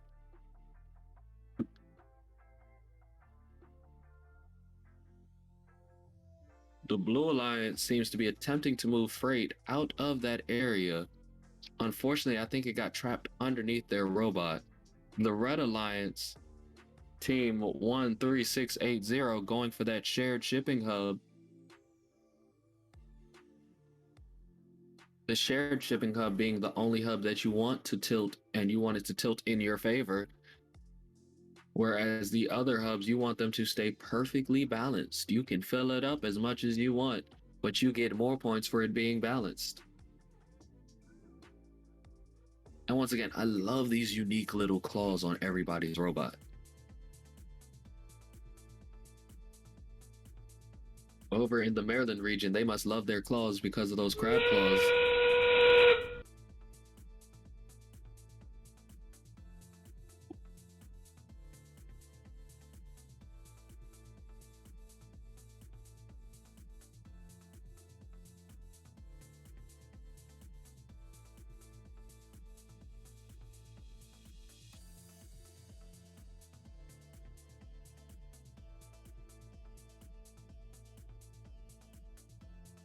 And over in Virginia, that final score was 27-62. That game, once again, being decided by penalties. And so the winner of that match over in Virginia was the Red Alliance. Speaking of matches getting ready to round out, that match in Maryland has just finished with a current score of 56-38. Once again, our referees and scorekeepers getting ready to deliberate on these scores and on these matches to figure out what our final scores and tallies will be. And once again, I love seeing all these teams with all their masks on, all their goggles on, not to mention all of the different wonderful team shirts. Once again, I love seeing teams represent themselves. I love seeing all the individuality of the teams, and that goes beyond just the robot. And speaking of things that go beyond the robot, we have just hit 100 people in the chat. Let's see who's here. Once again, if you're here, shout your team out. And coming up next, speaking about teams that are gonna shout out, let's see the Library Bots alongside Paradigm Break going up against the Ratchet Bots and Vertigo.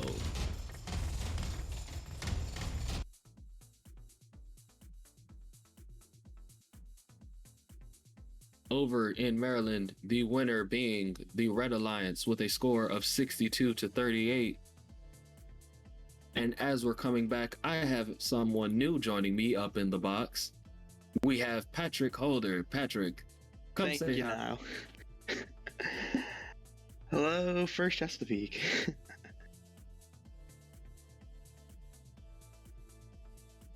And they'll get a view of you once we come out of our scoring booth.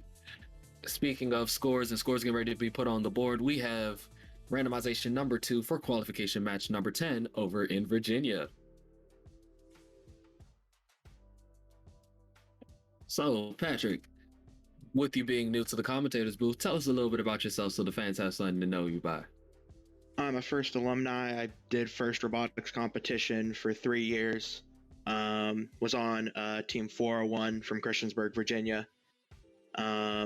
Have helped out with the Tuxedo Pandas, now known as the Red Bearded Pandas, in the past. So, been around First for a few years now. It's a great program.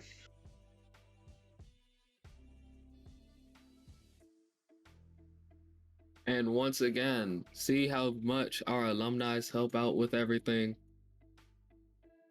We have alumni from all over. I was also in First Robotics. Unfortunately, I didn't do First Tech Challenge. I did First Lego League and then jumped straight up to the big robots doing First Robotics competition. But that is nonetheless to say, First Tech Challenge is still a challenge. Once again, you see these robots, you see how they move, you see how they fly across the field. And speaking of robots flying across the field, look at those bright colors on these robots. Team 5360 immediately catching my eye as to how bright their robot is. It looks like these teams are almost color-coded on the field. That would work, except for the library bot's little library pouch in the back is bright blue. Now, I do like the face on that robot, though. That it looks like it has a little mouth that just opens and closes as it eats up freight. Pretty good. Unfortunately, a major penalty being given to the Red Alliance. I believe that was for the contact with the shipping hub.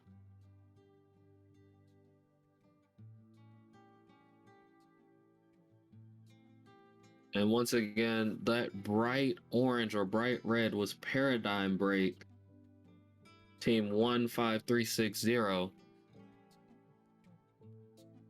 Unfortunately, Team 7844, the Ratchet Bots, still seem to be losing that tank tread. I wonder what their connection issue is with their tank treads, because they seem to be losing one tread every match. Once again, tank treads are a wonderful option for some teams. Tank treads are a terrible option for other teams. Same to go with most of the different wheel types. It is all about your driver's technicality and your team's objectives. And with that, that match has just ended with a score of 14 to -20 in favor of the Blue Alliance. This is qualification match number 10 in Virginia. We will wait to see the official score coming back from our referees and our scorekeepers. Now, Patrick, have you ever done anything on the field? Were you on a drive team for any of your teams, or what was your specialty? I was my senior year the button masher, and my junior year, which was deep space, I was the human player, dropping the hatch panels and cargo for that game. For all those who don't know, button mashers is a FRC term. Button masher is basically, in this game, if it was Freight Frenzy, the button masher would be your claw person, your operator, not so much the actual driver, but the person who is definitely just as much responsible for that robot, dealing with how your claw is operating, how your lifting mechanism is looking. Also, they can be sometimes just the computer spotter if you have a camera on your robot, helping you see what the robot is aligned to along with your driver. Speaking of vision and speaking of things being seen, we are seeing the Maryland qualification match number 12 be underway. This is teams 5, 7, 0, 9. The Gators partnered alongside team 1, 0, 7, 1, 9. The Termigators. Man, these alligators are everywhere out here. Going up against teams 7, 3, 9, 3. Electron Volts alongside team 7, 5, 1, 8. QO Coup Gears. Once again, love seeing all the teams, love seeing all the robots. I also love all these wonderful names. I know there are tons of teams with really cool names and really random names, and sometimes these names have a deep-seated meaning towards your team. The only way we get to know what that meaning is to you is if you fill out that survey. So teams, please remember to go fill out that team survey so we can see and we can hear from you all and we can get to know your team and what makes you special. Patrick, what was your original team's name? I know the number 401. I forget the name of the team. My team name was Copperhead Robotics. We named it that because our coach's daughter had a snake. It was named Noodle, and when we were originally Hokie Guard, and eventually we had to get rid of that name due to some of the issues with Virginia Tech. But she ended up bringing her snake in one day to our shop, and the entire team just thought it was amazing. It was the cute little Copperhead, and so we ended up naming the team Copperhead Robotics. Once again, it can be the simplest thing that names your team. And speaking of simple things, those scores are not simple. That is a score of 112-4 in favor of the Blue Alliance. And that is our current score. Now it's time to see what the referees and scorekeepers will come back and say about that score. But the final score over in Virginia was 14-0. Once again, those penalties being the major difference. Red Alliance scoring 30 points worth of penalties. Now, looks like we're getting ready to start the match in Virginia. Oh, referee's taking the field. Yeah, they gotta wait for randomization and double check. Now, I remember with my two teams, we had really wild robot names separate from the team name because the team would always be named the same thing, especially because I was a school team. So my second team 2961 Crimson Tide Robotics, our robots always used to have a different name. But speaking of different names, the name of that game is a new high score coming out at 118-4 in favor of the Blue Alliance. Stepping up next in Virginia, we have Logi Coyote alongside the Powhatan Spear going up against Sparta Bots and Firefly. But I remember one year, my senior year, I believe, which was Steamworks. We called the robot God because that was the same time everybody wanted to use the acronym GOAT for everything. So when everybody was saying greatest of all time, we made the acronym Greatest of Dunbar because that was our school name. And so it was the funniest thing hearing the announcers yell back and forth, and we have God stepping onto the field, and we have God on the field, and we have God going up against this, going up against that, and we have God, and we have God. By the end of the day, people were like, are we at church? This team. And we were like, no, it's an acronym. Oh, geez, I think I remember from 2018, your team at district champs. I'm trying to remember what the name was, but I remember every time it went on the field, it would the name call out would always send the audience in the stands to laughter. Yeah, greatest of Dunbar. It was the funniest thing. It was just, or like our robot was just a big wave, and so people would just sit there and look, and it was like, it's just this big red thing zipping across the field. Yes, that's us. Hi.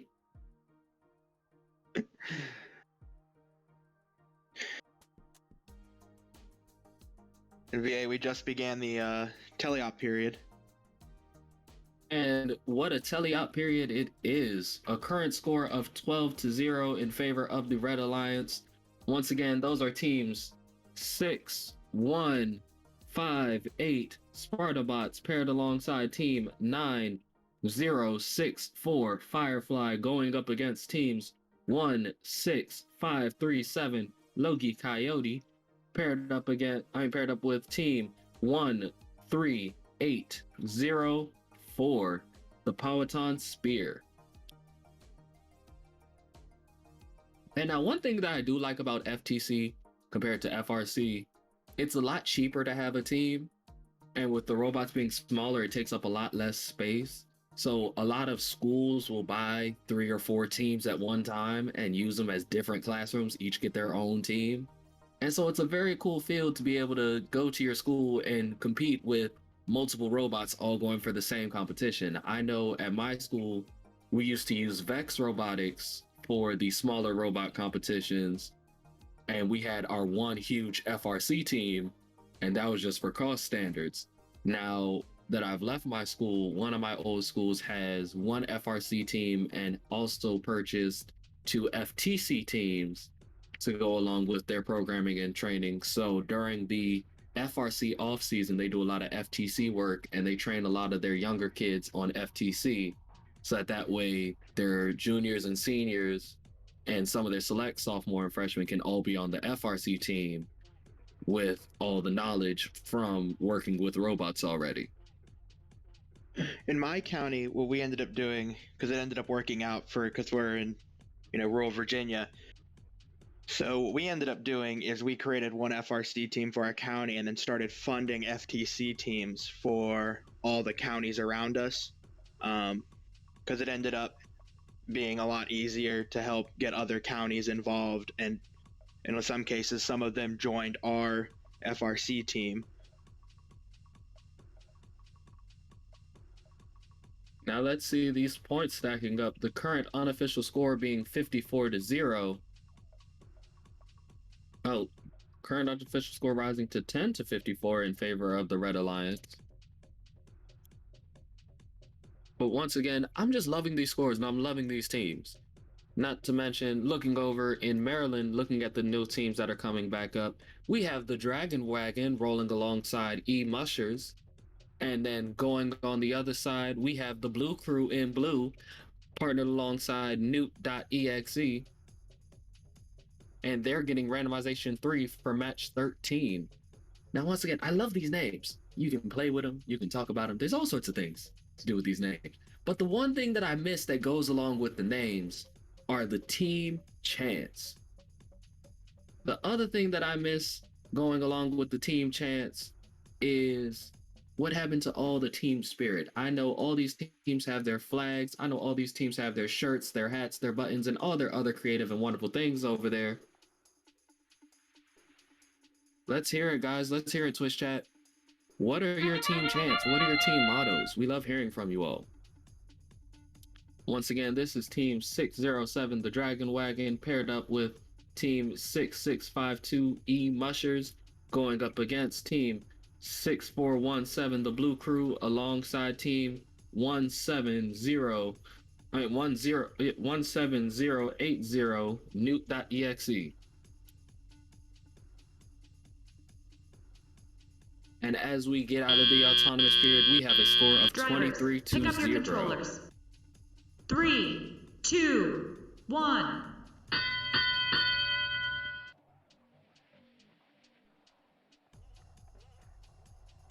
Looks like Red's trying to even that out. Put another game piece on there. And I love the games where points just go back and forth. I love the games where there is no breakaway. I love the games where it really comes down to the referees and the scorekeepers tallying up those end game points to say which side is taking it where. Honestly, I love to see how the progression goes across the competition, where you'll see teams from the beginning and then see them outperform a lot of their beginning day matches by magnitudes. It's wonderful to watch the teams grow as a group. Especially in these beginning few weeks where most of these teams are fresh to the field, where most of these teams haven't practiced on a full field, haven't played up against other teams. It's wonderful seeing when they actually get to dance around the other robots, when they actually get to see what randomization looks like versus what a standard layout by my coach is. And the final score coming from Virginia was 12 to 54 in favor of the Red Alliance. Currently, both teams on the Maryland side have received penalties, the current penalties being set at -10 to -15 as we get ready to approach this end game. So let's see if all these points can come back to being in the positive. Once again, teams reaching. It is very easy to receive penalties, either for moving violations within the warehouse or for the shipping hubs and shared containers. And we got some new teams down in Glen Allen, Virginia. We've got 7080 Bacon, 20019 FCMS Pantherbots. On the Blue Alliance, we have 19630 Wattbots and 7039 Land of the Bricks. That is Lord of the Bricks. Oh, my bad.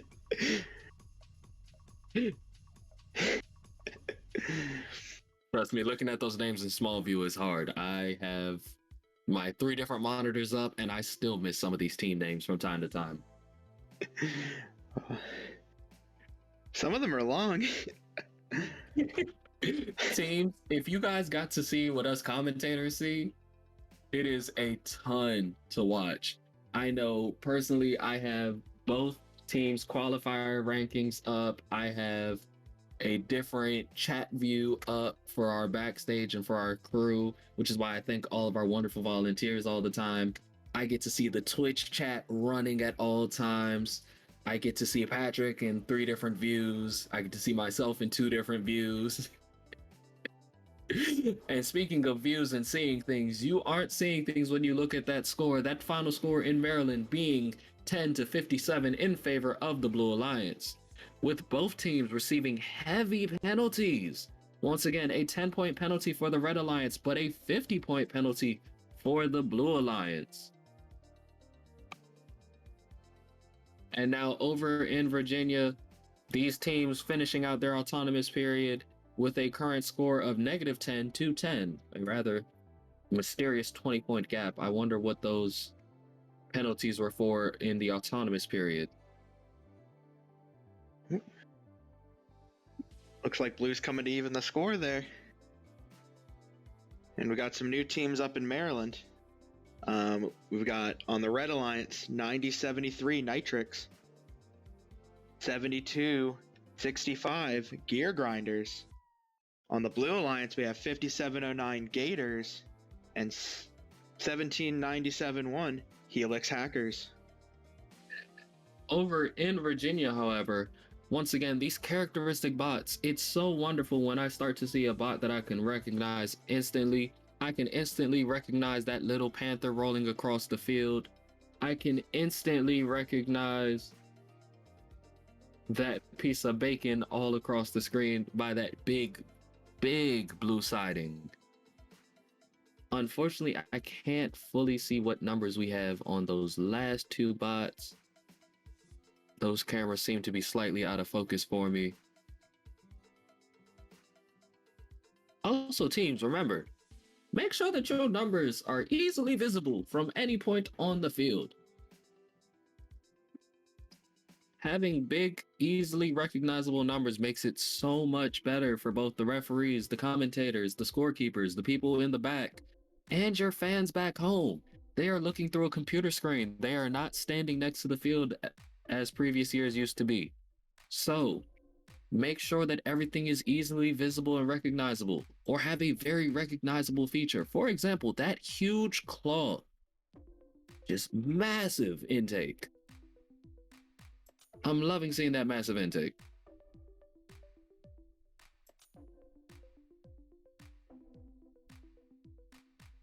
There looks like Red's showing up to score on their hub. Oh, time. And with that coming to be the end of that match, the current unofficial score in Virginia is 23-0, 23-6. It's climbing once again. These scores are so fluid until they get set. But as Patrick was saying, we're about to jump over to Maryland, where qualification match number 14 is going to get underway with Nitrix and the Gear Grinders going up against the Gators and the Helix Hackers. And I love the alliteration with the teams. You got GG, you got HH, when you got the teams that you can easily speak and you can easily roll off the tongue. The numbers are so much longer in FTC, so you have to group them all together. And the comparison between the FRC and the FTC. FRC, we barely look at 5. We normally look at 4. FTC 5 is a norm for you all. We're like, huh? Your numbers go how big? How far are your numbers?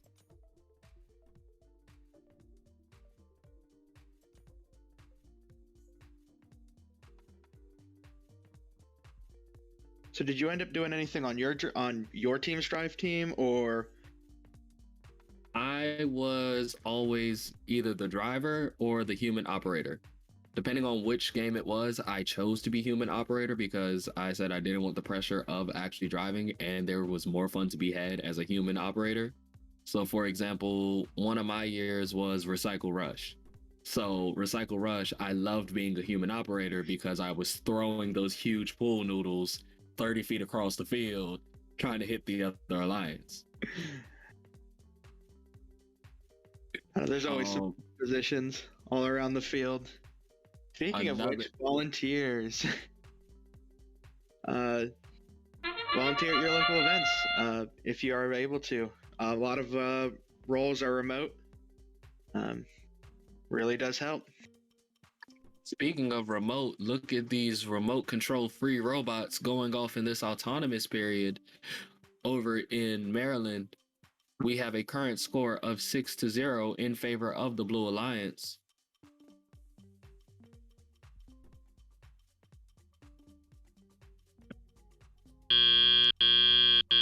Drivers, pick up your controllers. Now, one thing with FTC compared to FRC, FTC, all of their controllers are on the ground. All of their stations are sort of kind of whatever they bring over. FRC, our controllers are normally attached to big wooden or big plexi planks that you have to bring over and Velcro onto the station. You have to take 2 or 3 steps back and then run up to it. Well, not so much run up to it, but briskly walk over to it as the game starts after the autonomous period ends.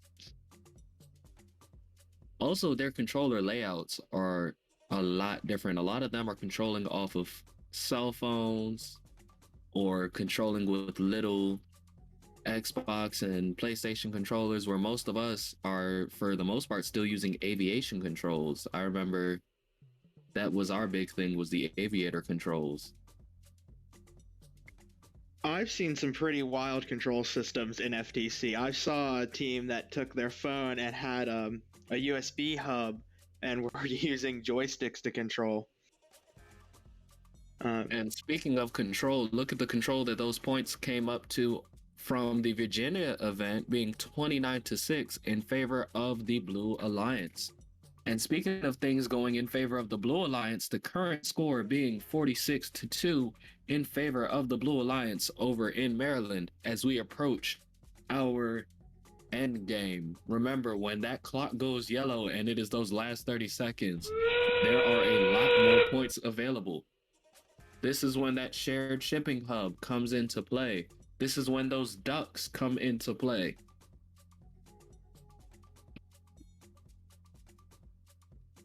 Cooperation's the name of the game. And speaking of things getting ready to come into play, over in Virginia, we have Powhatan 1, not Elena, partnered alongside the Library Bots, going up against the Code Crushing Griffins, and Powhatan 3, named to be determined. Now, once again, I like seeing this when we have two teams that are very close in number because they're generally from the same school. And so with that, it always begs the question of, did they train on how to go against each other, or did they train as how to work together? Because if you train on how to play against each other, then when you see the strategies and when you see stuff come out, sometimes they know how to block the other team. Sometimes they know, well, I know they're only going to go for their warehouse. Let me go into their warehouse and steal stuff out of their warehouse. Well, I know how their bot is going to maneuver in the autonomous period. Let me make an autonomous period that can get just maybe 2 more points than what they got.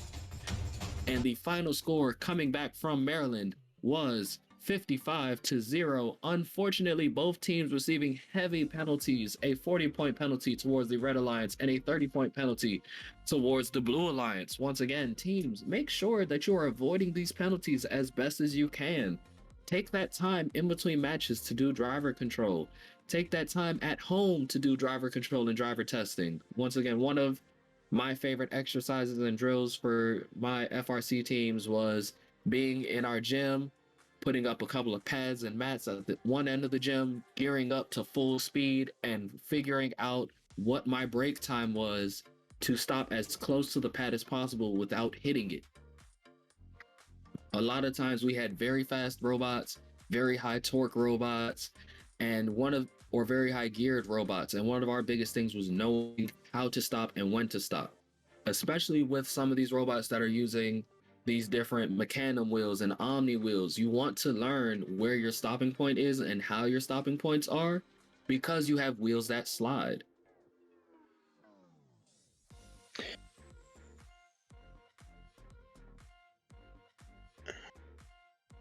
Speaking of going fast, looks like we have some robots coming flying across the field. 11-209, I think, just scored for the Blue Alliance. They're going back in to get more in Virginia. Current score there is 11-5. See if the Red Alliance turn it around. They're trying to. 72-78's trying to score.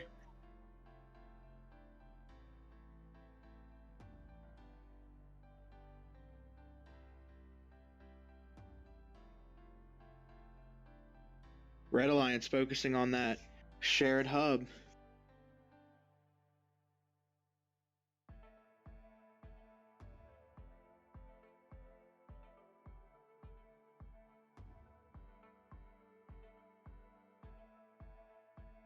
But just look at these points and look at those mechanisms. Like I said, 11209.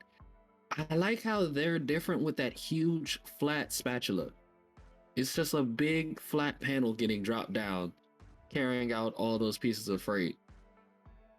And as we're in this end game, once again, looking at these robots go, these teams are trying to pile on as many points as they possibly can right now. And in Maryland, we have our randomization. Randomization number 5 for qualification match 15. From the side, we can see this match has just concluded with a current unofficial score of 49 to -13. And I love seeing the Twitch chat light up. I love seeing teams calling out all their different people.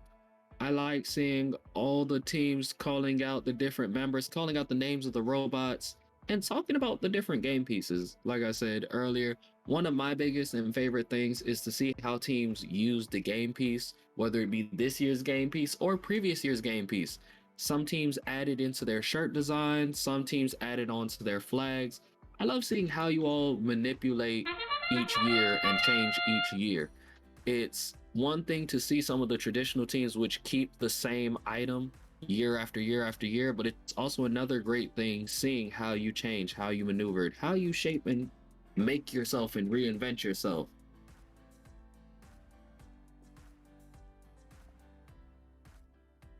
Oop, we're coming to the end of autonomous period with a score of the Red Alliance 11 to the Blue Alliance 13.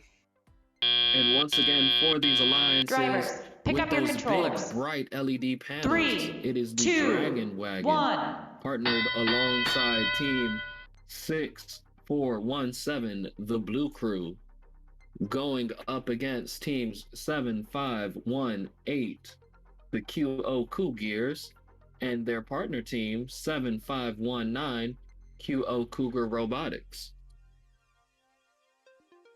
And once again, I like seeing these teams from the same school, because if they're partnered together, you want to see how they work together. And if they're against each other, you want to see, well, did you train together or did you train to go against each other? It makes a bunch of friendly little competition there. Whenever you're going up against each other, even going together, it's always a little bit of a, it's always a fun little competition there. And then it's always a fun talk for the car ride home. If you all are sharing the same vehicles with two different robots, the little nitpicking back and forth is always fun. I remember some of the teams that I saw, they said they had one team for the juniors and seniors and one team for the freshmen and sophomores.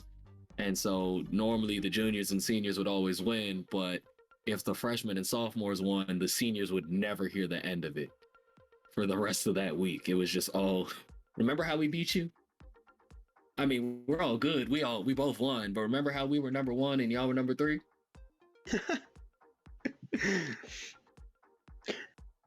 I know we used to bring 2 robots to a lot of off-season events, and so you'd always have the fun of on the way back trying to like coach the rookies about like how even though you lost, it's always, you know, you can always work away from your problems like that, and then you come back and build a better robot next time.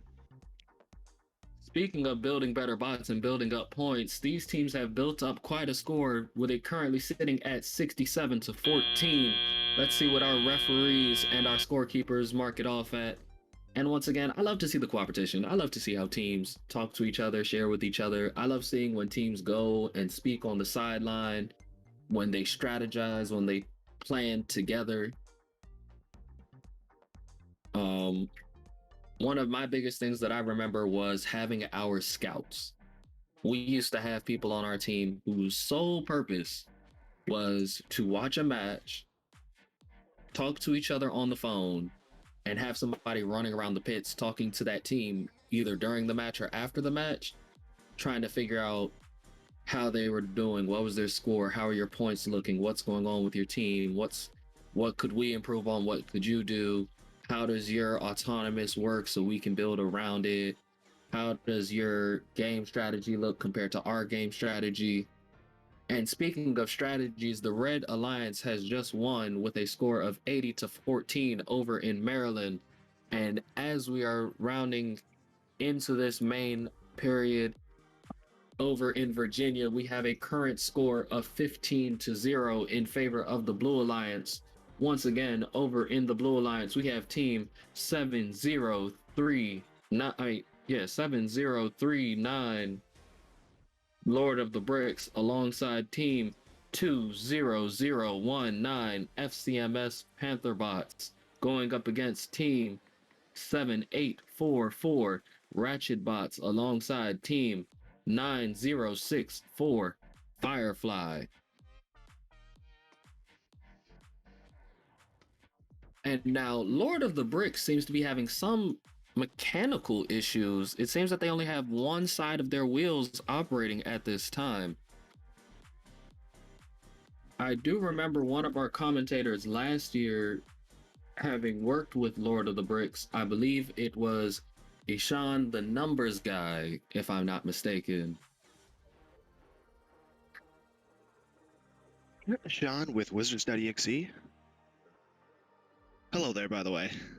Oh, it was one of the two. And now joining us, we have Timmy. I know he was with one of the teams.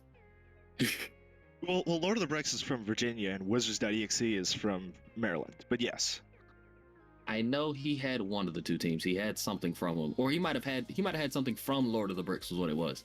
But Ashawn always had information for every team, and I can't wait for him to come back and join us again this year. But Timmy, how are you? Welcome to the chat. I'm alive, so I'm doing very well. Thank you very much.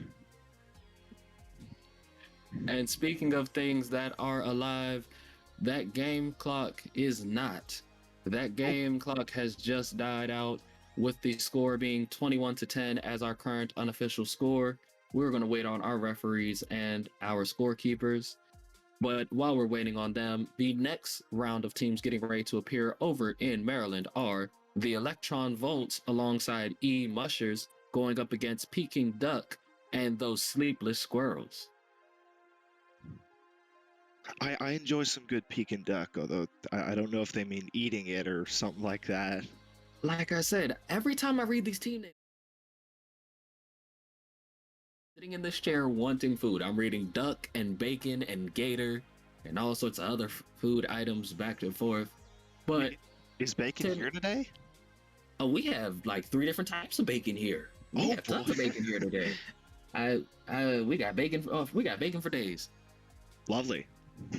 But speaking of things that are here today, Timmy, welcome and glad you could join us here today. Tell us about yourself since you're joining us for the first time this season. Same with Patrick.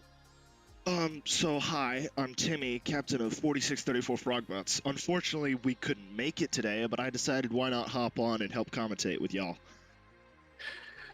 And now, Frogbots, correct me if I'm wrong, are those big green and purple robots? We are green and purple robots, but I don't know if we're big this year. We made quite a small robot. Because I remember last year seeing that huge robot that you all had, pushing that size barrier to its limit. Yes, that's what we usually do. Within an 1/8 of an inch sometimes, or less. Some tight tolerance. Yes. Remember teams, as long as you fit within that 18-inch cube, you are fine. We have a match started over in Laurel. And look at those robots going. I see 2 robots in the warehouse. I see 1 robot in the top box for the Red Alliance.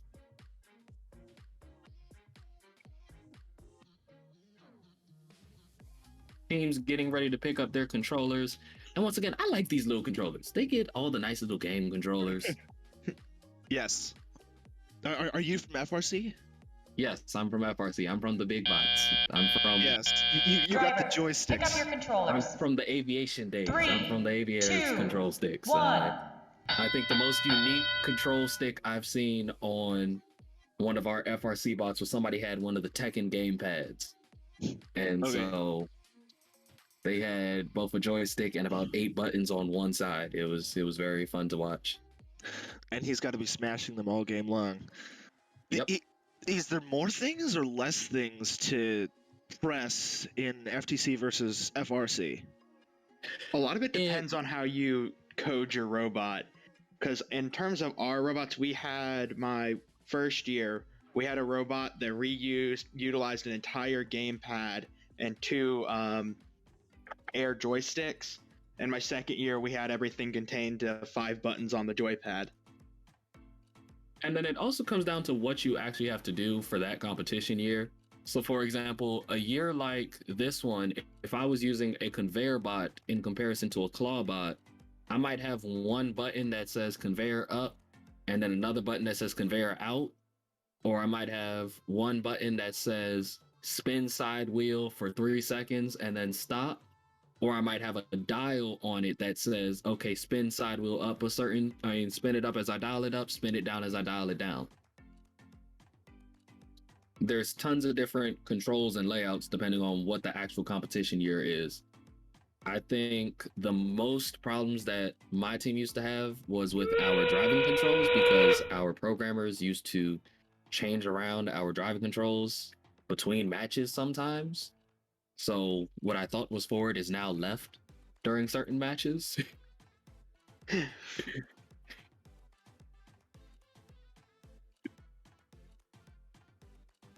I had 6 programmers and I ended up with 6 different codes sometimes. I never understood it. Speaking of things that are not ready to be comprehended, that score isn't ready to be comprehended with it jumping up to 42 to 96. Let's see what our scorekeepers and referees finish it out at.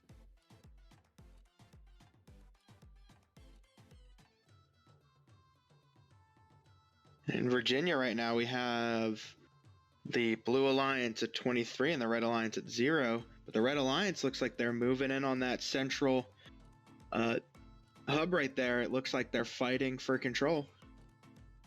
And once again, that is teams 1, 6, 7, 2, 0, Powhatan 3, alongside team 1, 5, 3, 0, 4, Circuitry for the Blue Alliance, going up against team 1, 9, 6, 3, 0, Wattbots, partnered with team 6, 1, 5, 8, Spartabots for the Red Alliance. And as we're coming to the end of that match, let's see what's going to come out of it.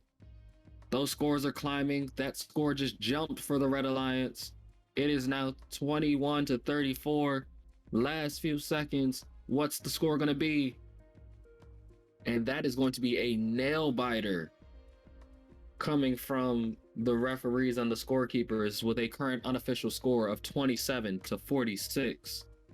As we get ready to jump back over to Maryland, and it keeps jumping. That score jumped up to 36 to 46. Over It's always in nice Maryland, when they become a nail biter at the end there. right? Especially in the playoffs, I love when we get our tiebreaker games and those matches that are so close that you can't call them without waiting for 5 minutes, so all the referees can have a say. Yeah, so though it's not kind on the team's nerves. Especially when it's finals and you know it was a close match and you think you may have won, but you're not sure. Speaking of teams who are hoping to win, we have the Double O Ducks of 6341 going up with the Termigators of 10719 going up against the Squirrels of 15312 and the Digigators of 8194. Now, all of these teams seem to be gators and ducks and squirrels and bacon. What's with all the food and what's with all the animals? I guess that's just something that they want to name themselves after. I'm hungry.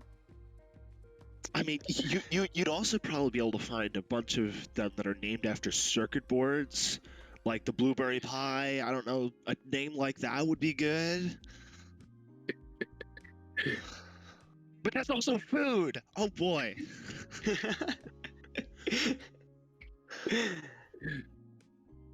Or like breadboards. I remember that used to be, well, I forget what team used to be breadboard, and it was the funniest thing. Because that's also food. I know, but one year they came up with with a loaf of bread as their like team mascot. They're like, we're breadboard. Why do you have a loaf of bread? It's not the same thing. I think the interesting story that I have on bread was from Gluten Free, one of the best teams that won Worlds the last year, that was playing a match in the Maryland Tech Invitational, and I think it was Out of the Box that tried to strap bread to the sides of their robot as the anti-gluten free so they could win the match. It was fun to watch. Speaking of things getting strapped to robots, I always am confused by when you read the rules and regulations, why in the things that your robot can't have, coffee beans is always on there. Who has used coffee beans on their robot? What did you use coffee beans for? Maybe accidentally spilling it on the robot? Like you brought it too close and then it spilled and then you just said, whatever, we'll leave it on? Autonomous is starting. And that Autonomous is starting over in Maryland. Yes, we have one mineral placed and going into the warehouse. He hit the pipes and he's still keeping his orientation. Very nice. I know that's robots. Remember, robots have no gender unless given to them by their teams. This is they. It's not like a car where it all be she.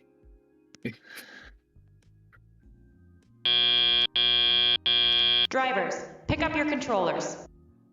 3, 2, 1. Looks like we're having a crazy autonomous period here. Blue's trying to get over the barrier there to try and get in for the center hub. It's Telly up now. It appears he's stuck on the spike, which has been an interesting challenge this year. And once again, that's just one of those big moments where I like to talk about driver control and driver testing. And now, Timmy, with you being a member of a FTC team, yes, how do you all go about practicing driver control or determining who's going to be the driver that year? Or is it, well, I drove last year, so I'm keeping seniority? So the hard part with, picking it is the person that drove last year has a lot of experience. Our driver is very smooth with his driving, will fit through the gap nicely, and other people will just crash into all the walls. That's one thing I don't want to see. I don't want to see crashing into the walls. I don't want to see knocking over the shipping hub. Also, results. Results tell a lot of who do we want as driver. If our main driver normally is smooth, but he only gets 10 minerals and you happen to get 15, I should probably pick you over him. But also being able to know the controls is good, because if you're just smashing them all game long, that's probably not going to work well. Speaking of all game long, this game is ready to come to a close as we enter these last 30 seconds. Red Alliance currently trying to break away with a score of 78-14, but only time can tell as these last few seconds tick down. He got off the spike. Going up to 90-14. The blue team got off the spike. I know, but once again, when it comes to those spikes and those PVC ramps, my biggest thing that I think back to is when I played Stronghold. And so we had a robot and we had that moat. And that moat was the most dangerous thing in the world for our robots. It was a 4-inch gap. Well, it was 4 inches deep, I believe, by like 6 inches across. Yes. It was treacherous for any robot to cross. Our robot decided speed was the correct answer. It was not always the correct answer, but it was the correct answer for our robot. Our robot was very low profile. It could go under pretty much every single obstacle.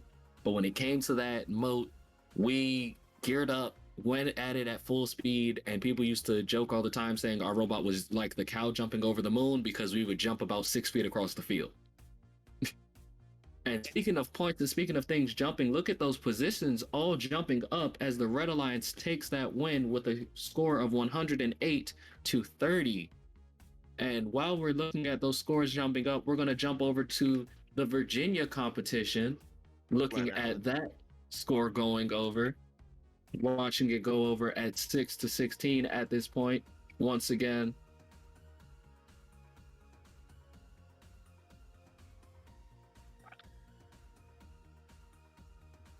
Now going to be Logic Coyotes placing mineral. Nice 3D prints. It's interesting how they've chosen to go over the pipes instead of through the gap, but they're doing it nice and efficient. And now, once again, that is just another design choice. Once again, depending on how my robot was built this year, if I did an FTC bot, I probably would want to go over the pipes too. Now, I've said with most of these teams, I like the tank treads for the robots because of the fact that it can clear most obstacles very easily, and it's very hard to get stuck in the middle with a tank tread. Yes. But with some of these robots, the tank tread isn't always the best thing, because if you get caught on that spike or if your tank derails, you might be out of luck.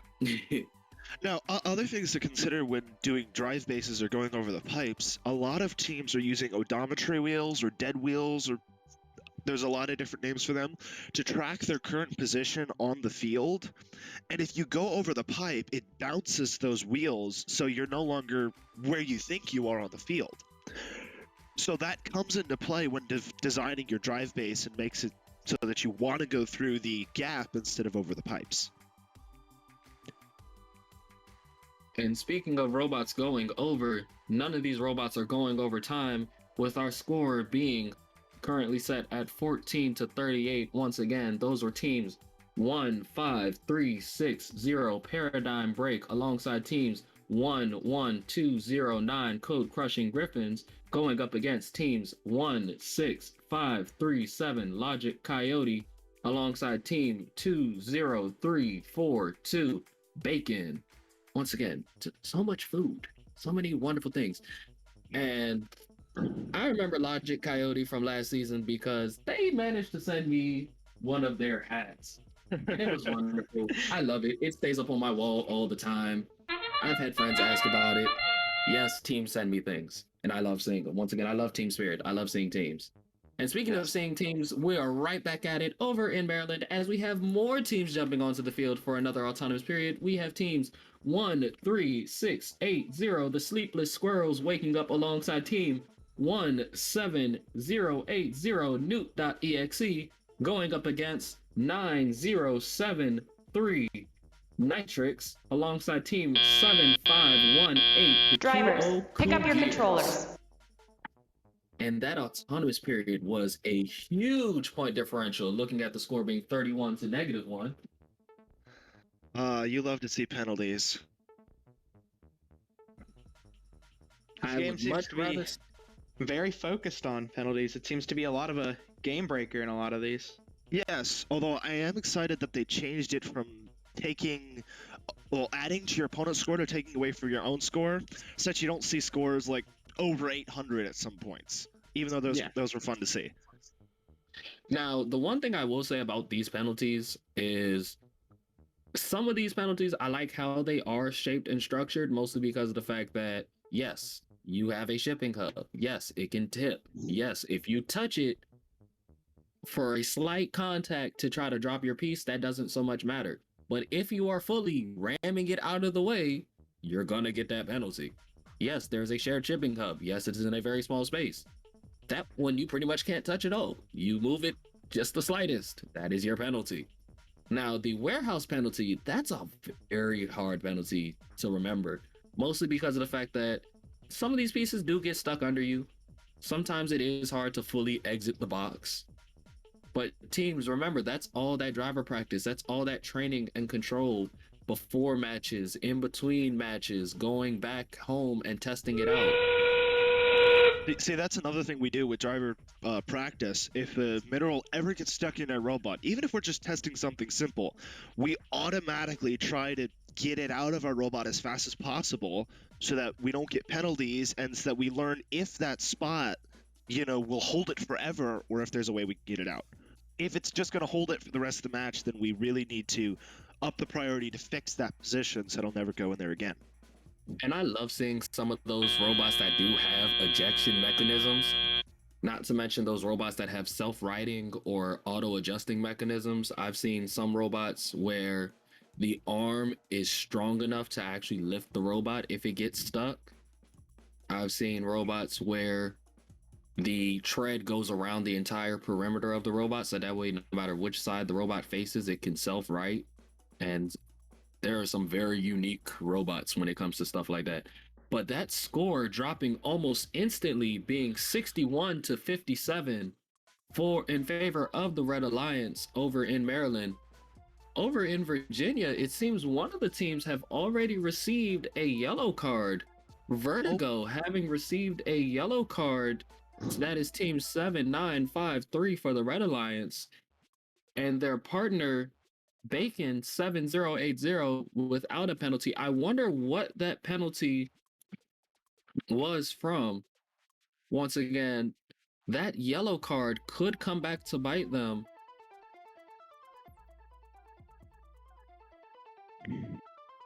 Yellow cards in FTC carry the same weight as they do in FRC, right? 2 yellow cards is a red?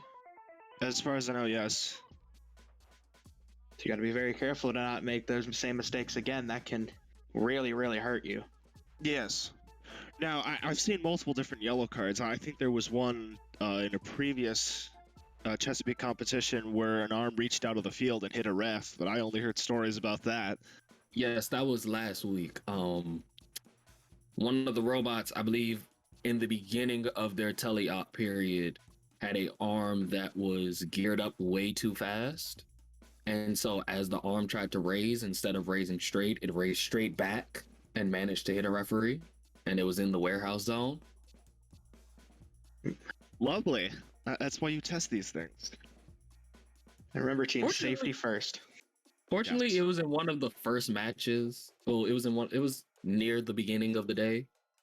So by the end of the day, everything was corrected and everything was going smoothly. But yeah, that yellow card carried with them for the rest of that day. It'll probably be a fun story in a couple weeks of what happened. As we come into the last 30 seconds here, we've got negative 39 to negative 19 in Virginia. And once again, on the Blue Alliance, we have teams 1, 3, 8, 0, 4. Poeton Sphere alongside team 1, 6, 7, 2, 2. Poeton 1, not Elena. So I wonder if they're all the same school. Because sometimes teams will wait a few years and then buy more teams. I wonder if this is all the same school. Well, because they all use the same first name. I don't know if it's buying or if they start new teams. Because if you start new teams, it gives you outreach points, if you will, that you can then go to the judges and say, I'm helping to expand first. And there's awards for that, the Motivate Award. Other times there's a school that has, 200 kids that want to do first, so they make 12 different teams. I've seen that one before. The maximum per team is 10, right? 15, I think. Unless it's changed in the past couple years. I know at least we had 14 one year. And we're getting a confirmation from the Twitch chat, which is why I love the Twitch chat. The Powhatan teams are from the same school. And also somebody responded to the Coffee Beans and Coffee Grounds inquiry saying they were used for vacuum-based grabbers on some of the manipulators. And so they got in the way of some of the vacuum-based grabbers. Huh. I haven't actually seen a vacuum grabber in a while. I guess it's because of the fact that some of the game elements have been huge or heavy. Well, I'm trying to keep that. Well, the other thing is I think a lot of vacuums are banned. I think there's a weak one that you can get. But I think they want you to custom make it. I'm not sure if I remember correctly, but it's not usually in our design thinking to create a vacuum that just sucks everything up. And I know in FTC it's a lot harder to fit a vacuum because the vacuum pump takes up a lot of room, and that motor slot is very, very important in FTC. Yes, although this year we have 6 out of 8 motors, so we have slots for it. Drivers, pick up your controllers. No, 3, we've always had 8. 2, is the limit. 1. It's just that we didn't have stuff to use it on. Watching these robots come out of autonomous period with a score of 15-0 in favor of the Blue Alliance, we have the Dragon Wagon of 607 with those bright LEDs partnered alongside 00 Ducks with 6341 going up against 10719 the Termigators alongside team 7265 the Gear Grinders. And now I know FRC, we use a lot of lights, we use a lot of creative things because we have a lot of huge space and a lot of battery power for our robots. And so stuff like having lights that change depending on how geared up the robot is, lights that change depending on how we're doing or if we're scoring points and stuff like that. Or I remember one person had a audio controlled light, so the louder the crowd got, the more the lights were changing. Now, FTC, I see a lot less lights and colors on your robots.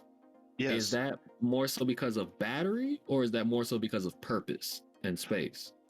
So there are teams that use it for purpose. We enjoy using it for purpose, whether it be the clock winding down or whether it be flashing when we get the minerals in. There's also different kinds of lights. There's the light that you can plug in and just say, set power to 1, and it'll shine for the entire match.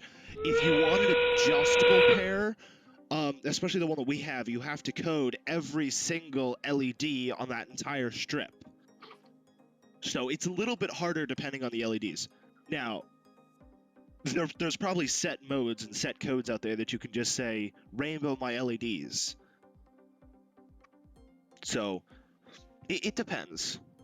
I like to use it for uses, though. And speaking of rainbow my LEDs, look at this rainbow score as it rises across the field. We have a score of 34 to 56 currently being set in favor of the Blue Alliance.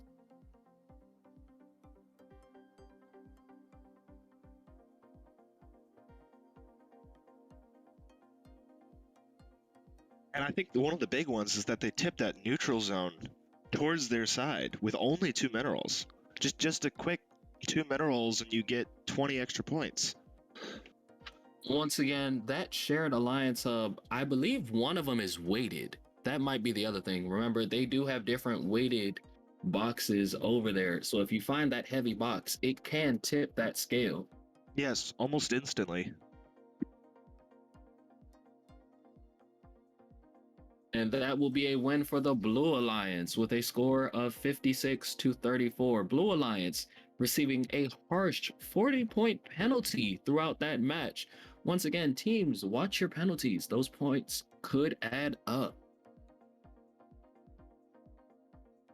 Coming through the autonomous period over in Virginia,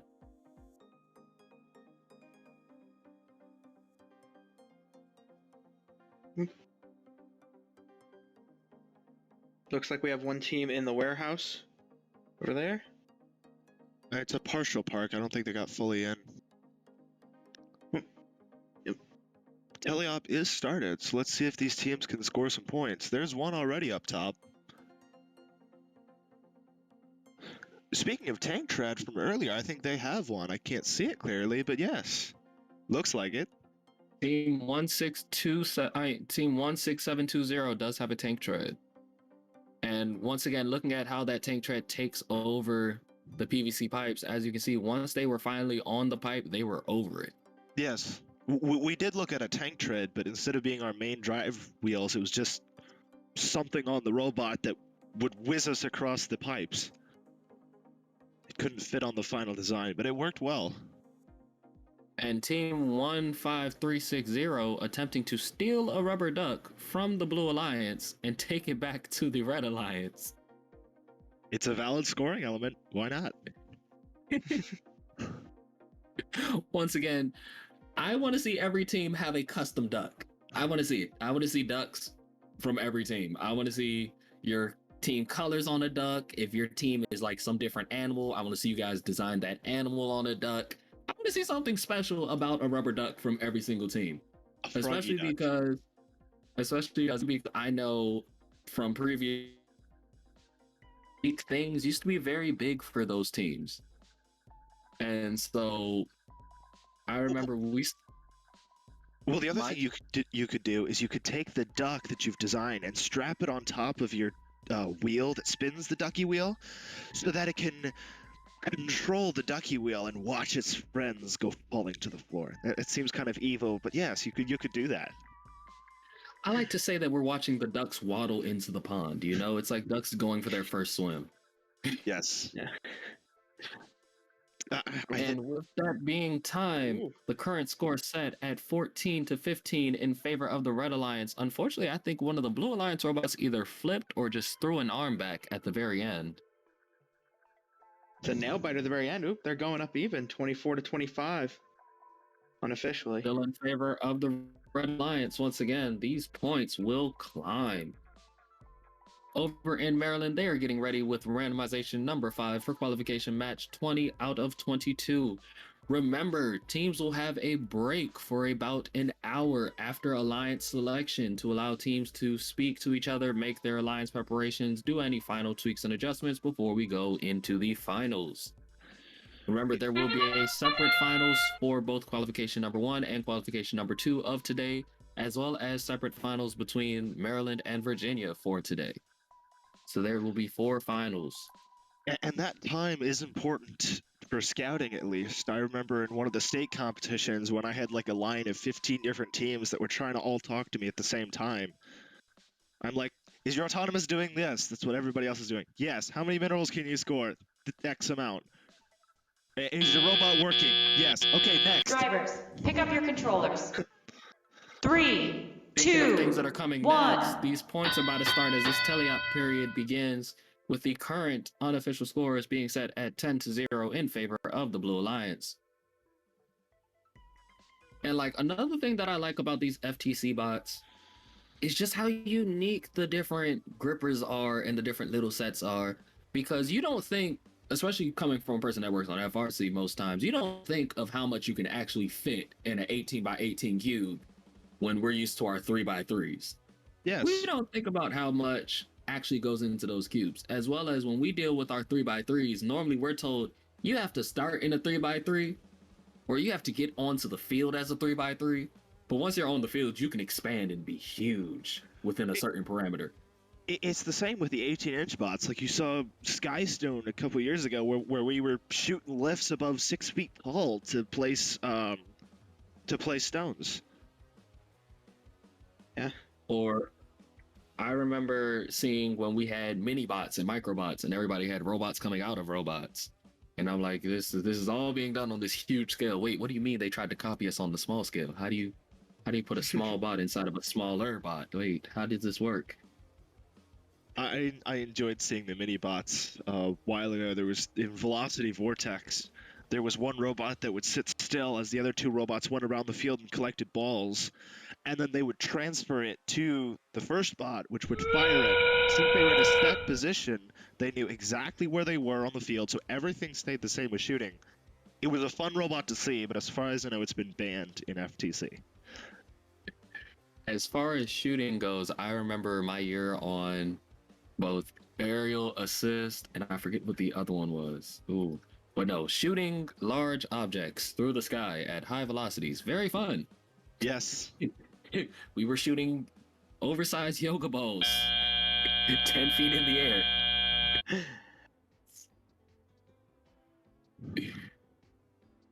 Very fun to watch. Very unfortunate for some of my freshmen who had to go on the other side and try to catch that ball from midair so it wouldn't hit anything. Oh, there's some volunteer tables have been lost through the years. But with a current unofficial score of 6-74, we will see what our referees and scorekeepers have to say about this match over in Maryland. But over in Virginia, their match is getting underway, that autonomous period ending with a current score of 23-6. And in Maryland, that score was concluded at 68-10 in favor of the Blue Alliance, with the Red Alliance suffering a 40-point penalty. Once again, teams watch those penalties. Yes. Over in blue, we can hear the crowd cheering for the library bots again, once again with that little backpack and that wonderful looking face. And also, I can see Logic Coyote with their camo in green. You can't hide from me even with all that camo on. You got some teams fighting for that central hub right there. Looks like Logic Coyote seeming to only be focusing on that high goal while their teammate seems to be going for the shared hub, compared to the Blue Alliance, both teams just focusing on the blue hub. It's a valid strategy, yes. Now, if you get enough minerals in that neutral hub that it's tipped your way and nobody's going after it, then why waste the 2 points per every mineral? Just go ahead and continue placing the shipping hub. It's 2 extra points. Well, I remember in 2018 with the first power-up where we had the big scales, it ended up being worthwhile even though you would take your own switch to try and drain the minerals so that your opponent could the cubes you could, so your other team couldn't use them. Valid point, yes. Advantage. And with a to -4, I believe the Red Alliance took another penalty from moving that shared hub. Once again, you have to be careful, teams, when approaching that hub. See, back to your point on choosing the driver, that's another thing we look for is how much you crash into the hub, or if you slow down nicely right to it. Because I can't make too many automatic systems that stay right there. If you come in and you crash it, you move it 20 inches across the field, you're probably not going to be the driver. And speaking of our drivers have put down their controllers with a current unofficial score of 81-48. Now, I remember with my drivers and with myself, I was talking about earlier how we used to have the crash test and the stop test where we would rev up the engine to full speed, race down the hall, and try to stop within inches of the crash mat that we had. But we also had a bunch of other random obstacles, like we would put coffee cups on the floor, we would put egg cartons, milk crates, all sorts of random items on the floor. Also, we would throw out an assortment of ball bearings, screws, nuts, bolts, because that was always littered on the field. But do you all have any practice like that with your teams where you guys used to do random driving testing that wasn't directly related to the actual game that you were playing that year? So I remember we used to do like driver defense training, even in games like Power Up, where most of the field was protected by where you couldn't contact zones. Drivers, pick up your controllers. We had 3, 2, 1. And see if you could spin out or get away from the defenders quick enough to score a game piece. So for us, a couple of it is just getting minerals jammed and see if you can get it unjammed. We have had at some points where we'll put another robot on the field and see if you can avoid them or learn to push them out of the way, or to deal with other robots on the field. The other thing that's really good for us is getting scrimmages going. We've invited other teams to come to our laboratory to have scrimmages and just get that feeling of multiple robots on the field without actually going to competition. Really helps. Speaking of competition, that last match in Virginia, finishing with a score of 87-60, and that was match 19 out of 22. Over in Maryland, we are in match 21 out of 22 with about 60 seconds left to go, with a score of 6 to -12 in favor of the Red Alliance. And it looks like we have a wheel in the middle there. It looks like a team has lost a wheel off their drivetrain in the central hub. Yeah. And that seems to be one of the Gators. I can see that Gator nice and clearly off of the side of their robot. Once again, the teams that we have playing right now in Maryland is teams 5709 Gators, 5904 Peking Duck, 6417 Blue Crew, and 8194 DigiGators. I remember watching a team in Skystone that did lose a wheel, but they kept on driving throughout the entire match while one of their 4 wheels was missing, and still continued to score to eventually win that match. So just because you lose a wheel doesn't mean you can't drive or score anymore. And we've seen it plenty of times with robots. If your robot is balanced and weighted properly, you can lose the tank tread, you can lose a wheel, you can lose all sorts of things and still be functional. We've seen teams where the claw has gone out of commission, but they would continue to supply their teammates by becoming a push bot or become a defensive bot and maneuver materials away from their opponents. Another thing is, if your robot can barely move, if you move it into that gap, and teams are used to going through that gap, it'll really mess up their driver, the normal driver practice that they do, so they'll have to think outside of the box. Speaking of outside of the box, that score is outside of the box, with it being in favor of the blue team of 78-30. There's a lot of penalties today. Receiving those penalties. Oh, those penalties fly. Now we have match number 20 going underway in Virginia. This is teams 70-80, Team Bacon, teams 6158 Sparta bots going up against teams 7844 Ratchet bots, along with team 11209 Code Crushing Griffins. This autonomous period is interesting. I don't know if anybody actually coded on autonomous. And I find it interesting with this week's codes compared to last week's code. Last week, a lot of teams had strong autonomous periods that were putting up 40 and 50 points. This week, I haven't seen many autonomouses get over 20 or 30. A lot of it may be strategy and picking the competition. Some better teams like to pick earlier in the season because they know that they can get an advancement slot early. So you may see better autonomous then. Other times it's just there's a whole bunch of push bots that day. Autonomous is where you can score a lot of points. I know that there's been a couple of games in the past where if you scored high enough in autonomous, most of the game wouldn't matter. This game seems to be fairly well balanced across the entire game, where just scoring in autonomous won't put you super far ahead to where the other team can't catch up. Although scoring in autonomous does give you an early lead, and there is a team that has really excelled in autonomous over the past couple of years and kind of set the standard for autonomous. Gluten Free, they were the team that won the Worlds the last time we had it, which has always had, for the couple of years that they were doing really well, the best autonomous. The autonomous that could do everything. And it set them that early lead.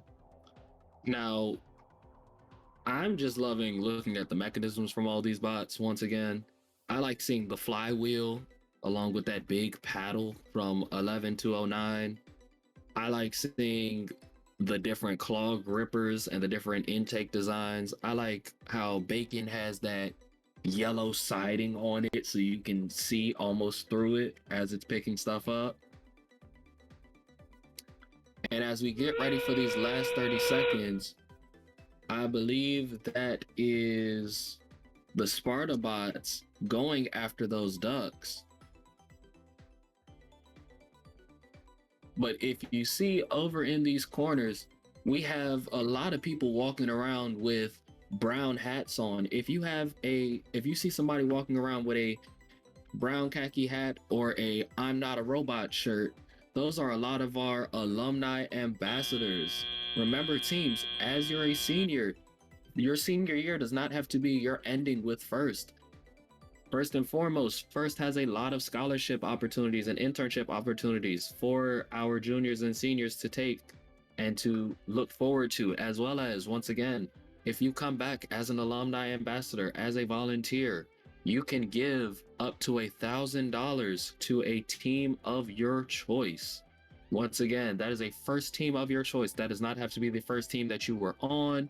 That does not have to be FRC. It can be FTC. I believe it might also be for FLO. And with the official score coming down as 58-60, it will be in favor of the Red Alliance. Now, over to Maryland, where we are watching our final qualification match. And over on the Red Alliance of 73-93, we have the Electron Volts paired alongside 17080 Newt.exe. They're picking up their controllers, and so is 7265 the Gear Grinders, along with 7519 QO Cougar Robotics. And now, everyone back home, you all can't really see it, but my colleagues in the commentators booth can. Look at Newt.exe's shirt. The back of their shirt actually is themed for this year. They have a little duck riding the back of the Newt. They have the little wobble goal. And then when you see the Electron Volts, they have their team number on full display. They have some of their sponsors. They have FTC there. And just the team designs and the layouts throughout these competitions. Once again, I love being able to immediately say, I know who you are. That's one thing that for the Frogbots, since green is an uncommon color, It's one of the reasons why we use it, because we can look up from the top of the, from anywhere, and we can say, oh, there's a green group over there. That must be Frogbots. It's easy to find us. You all had, if I'm not mistaken, the green shirts with the purple hats, right? I do have my purple hat right here, although it doesn't fit with my headphones. It's like, see, once again, you hear a name, you can recognize it, and when the teams do it consistently, it's a very easily recognizable thing. Yes. Same with how, like I said, Frogbots are characteristically known for that big, bulging robot, and so we were joking around last year calling them like a bullfrog bot. We were like, you guys just wanted to be the biggest bot on the field. We have to fit all of our mechanisms inside of there that actually do their job. If we've got the space, why not use it?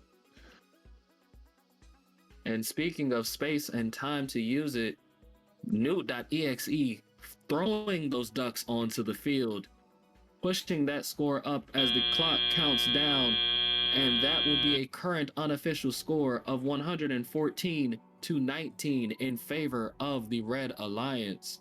And once again, that is the final match of the day as far as qualification goes over in Maryland for this morning. They will have Alliance selection soon, and following that will be the playoffs. Now, it may be the final match in Maryland, but we do have another one going on in Glen Allen right now, which is 21 of 22. So once again, because Virginia started a little bit later, they will have their matches starting and ending just slightly behind Maryland. Once again, we have Team 7953 Vertigo with that unfortunate penalty on their side, alongside Team 1672 Powhatan 1, not Elena, going up against Team 2342 Bacon and Team 7039 Lord of the Bricks. We also have a score from Maryland. It appears that the final score for that match was 97-29, with the favor going to the Red Alliance, which pushes them up into second and third position. That's going to be nice going into Alliance selection. Will be. Looks like we've got Red trying to regain the lead down in Glen Allen. They're fighting pretty hard. Blue Alliance is working just as hard to keep their lead. It seems over in the Red Alliance, one teammate has already assigned themselves to waiting for that duck, waiting for that final 30 seconds, while their partner seems to be going after that shared crate. They are met and challenged at that shared crate by the Blue Alliance. I think it is a good thing that these robots, all they need to do is create a simple wheel, and they can score quite a bit. Now, we've seen some of these teams get up to 9 ducks on the field. Those ducks are huge points, but also the other thing that a lot of teams have been forgetting about is that you can still score those ducks. Yes. Those ducks can be used. So I want to see late in the season or going into the off season how people use the ducks. Do you get the ducks off and then actually score with them if you have enough time? How are you manipulating these ducks? And as it comes to the last second, we got an unofficial score in Glen Allen of 75-59 as the match ends.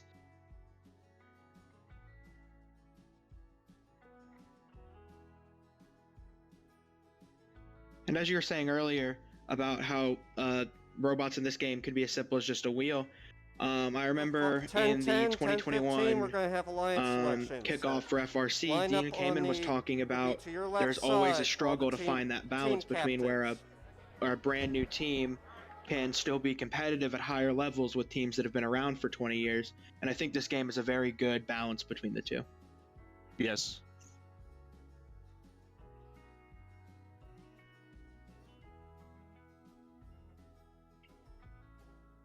Although it doesn't always equalize it. Like you're not going to see usually a brand new team sweeping the state competition. Usually you have a lot of your normal teams that are able to get into those finals, but I have seen some good rookie teams. They've done very well. AlphaGo was a rookie team not too long ago, and they did pretty well. I don't know if they're competing today. I think they were. And speaking of teams and how they look, if you look on your screen right now, you all will see the Maryland rankings, with the top 4 spots being to 7393, 6417, 17080, and 6341. Remembering that as we go into the playoffs, the top 4 teams will be the starting alliance captains.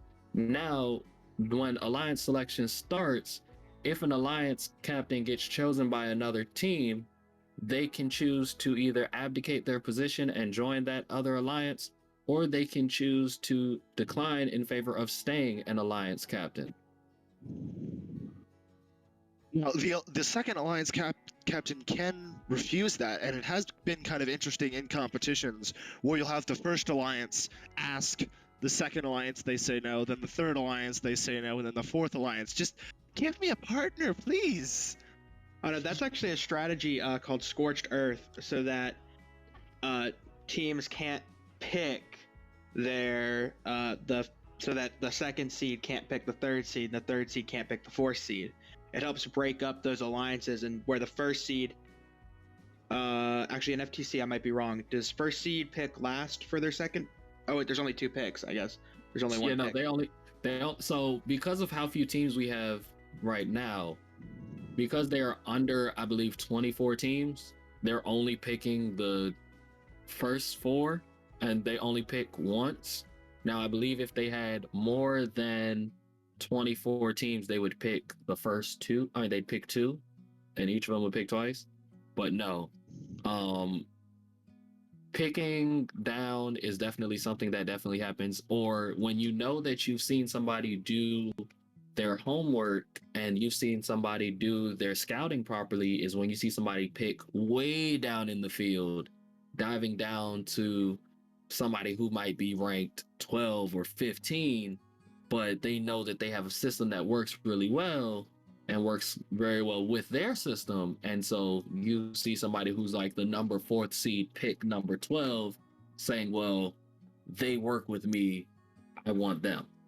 Especially in these early competitions, scouting is very important, because you can have a team that, you know, maybe doesn't score so well in the first few matches, and then when it comes to the end of the day, where you can get such an improvement in these first couple competitions, you can see a really, really high good team, a team that scores really high at the bottom of the list. Yes, it all also depends on your match schedule. If you're lined up against 2 of the best teams, like Worlds a couple years ago, when we went there, our first match was against the one of the best primary robots in our division, and a secondary robot that later teamed up to go to Worlds Finals. So you can have a lot of those good alliances against you when you may have a push bot that, even though you're a better robot, because of those matches, you may be pushed lower in the rankings. Other things with scoutings is picking a robot that improves your weakest point. For Velocity Vortex, when I was on the scouting team, our lift to pick up the yoga balls broke. So our scouting perspective immediately changed from a good scoring robot to a robot that can score well and pick up that ball, because that ball was major points that year. And speaking of major points, we have major points going across the field right now with this autonomous period. Remember, this is 30 seconds with hands off of your robot. It is time to see what those programmers can do. And if you hear us talking about it all throughout the day, there is more positions than just the 3 people in that driver team. Once again, my team, we were a big school team. We had about 40 people on the team. I had an electrical division, a mechanical division, a design division, a financial and outreach division. And that was all so that way I could divide up the amount of people that I had in my space. And because there were some people who didn't want to necessarily touch the robot. I had some people who wanted to be on the design team so they could say, hey, I was here, I worked in robotics, but my specialty isn't putting nuts to bolts. My specialty is making it look cool. My specialty is putting the graphics on it and doing the vinyl wrappings for some of these robots, or some of my financial planners and some of my outreach planners. We had people who weren't trying to specialize in what the electronic guts look like of the robot, but how could they manage our $50,000 budget? How could they manipulate what was going to go on financially, how to make sure that we had enough money for pizza every week, to make sure that we had enough money to afford a bus to transport 20 people every time we would go somewhere. You had pizza every week? This is what happens when you have a school that was sponsored by way more people than we actually needed. We ended up giving some of our sponsors away some years. We would have a bunch of sponsors and be like, can we give money to other teams? Yes. It's one of the things that we've done, especially when we've had a lot of sponsors. We've supported other teams in other locations that may not have those sponsors. Well, like we helped the start of an FLL team in Costa Rica, and they don't usually have as much sponsors that can give them parts or money or anything like that. So sending a bunch of parts down to them for Legos that they can work with and maybe, mentoring them every once in a while is a big help to their team. And speaking of big helps, those Ducks were big helps at the end of this game, with the current unofficial score being set at 59 to -28. And now we've seen the Red Alliance score a bunch of points in this match, but those penalties were more than likely coming from that shipping hub and that shipping container. I would love to see how those penalties and points actually broke down so we could see the differential between what could have been scored and what was actually scored. The other thing that would be interesting to see, although it's not the case at this time, is if you could, in the final scoring screen, label how much penalties for what cause. So say there was 50 points in penalties because you were holding 3 minerals at the same time. If you were able to label that in the final scoring screen, that would be interesting for people watching, other than just seeing -300 points. What in the world just happened? Now, once again, when some of these teams receive these penalties, after a certain point, that's when I say, do I have an alternate driver? If you're consistently getting me -20 points for the maybe 30, 40 point gain you're giving me, I don't know. I need a new driver. In our official score, we got 38-0, -80 penalty points for Red. That really did sink their score. And once again, look at both alliances though. Look at both alliances' penalties. Look at these. You have -40 to -80. And those penalty points are going to be really important to diminish before the final matches, because the number one alliance is going to be from this match. 15-304 is going to be your first picking alliance, and if they can mitigate these penalties, they'll do very well. I'd love to see that happen. And once again, 15-304 was Circuitry, and they were partnered alongside the Ratchet bots of 7844. Someone is messing with my cameras. Why is my cameras turning? Why my cameras moving? But on the Blue Alliance, it was 7278, the Library bots, partnered alongside 16537, Logic Coyote. Logic Coyote's just got that third slot, so it'll be interesting to see them as well in playoffs. Now, over in Maryland, the board that you all are about to see pop up is our Alliance Selection Board. With our Alliance Selection Board, remember, all the teams have been ranked from 1st to 17th. All of these alliances will now have the chance at picking, and when I say all of the alliances, technically anyone has the opportunity, especially if 1 pick 2 and 2 pick 3 and 3 pick 4, and now 5, 6, and 7 all get a chance to pick. And so there have been competitions where it does line up like that, and you'll see people who make their alliance structures like that. There have also been competitions where one says no to 2, 3, and 4, and like we said, picks number 8 out of nowhere, or picks number 7.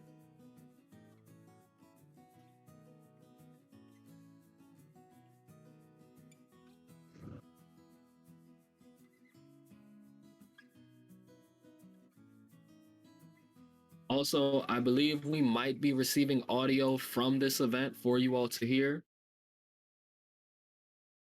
Yes, it's from the Alliance selection in what appears to be Maryland. And I'll give you the mic, and you say And whether this you is team graciously accept or decline. Remember, 7393 you Electron don't get a chance Volts. to accept another We will get to see invitation. who they pick first. Electron Volts, what is your first chip pick? We would like to invite number 6417 Blue Crew to be a part of our lines.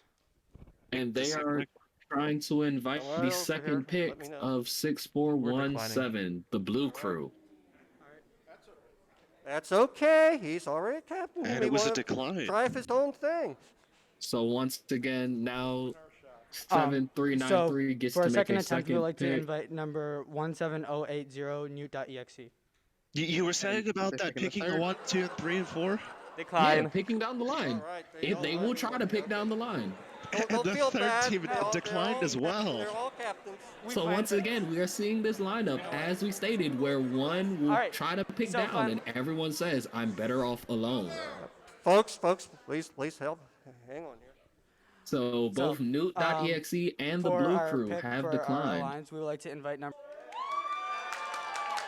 Okay, now jumping away from Team the 7518 backcourt, Cougars they went to graciously accepts. 5. Okay, we have our first alliance. And they quickly accepted Okay, we'll that. see what the Hey, strategy if I was is at with number the Blue 5 Crew and I just saw now, that happen, I would accept too. The Blue Crew would like to accept the 00 Ducks. Oh, and I'm pretty sure it works the same way in Well, we'd like to FTC, right? invite Where the you 00 can't, Ducks. if you deny, you can't be reselected, correct? Correct, yes. The 00 Ducks respectfully decline. Okay, all right, so. Ooh. Oh, the fourth alliance. Second place tried to take the fourth alliance, so now the Blue Double Crew would Ducks like said to they invite declined. So number once again, 9073 everybody has Nitrous. decided to be their own group. Everybody is confident in their own strategy. Let's see how it works. Sorry. Once again, this is normally something that we We see in graciously accept. FRC a lot. Okay, all right. Very nervous, but we got our second team there. All right. Nitrix from Third number team. 15 has All just right, been picked on the second alliance. And once again, what I was We would saying, like to invite they Team will pick down if they 7519 scouted. Cougar Robotics. Yes.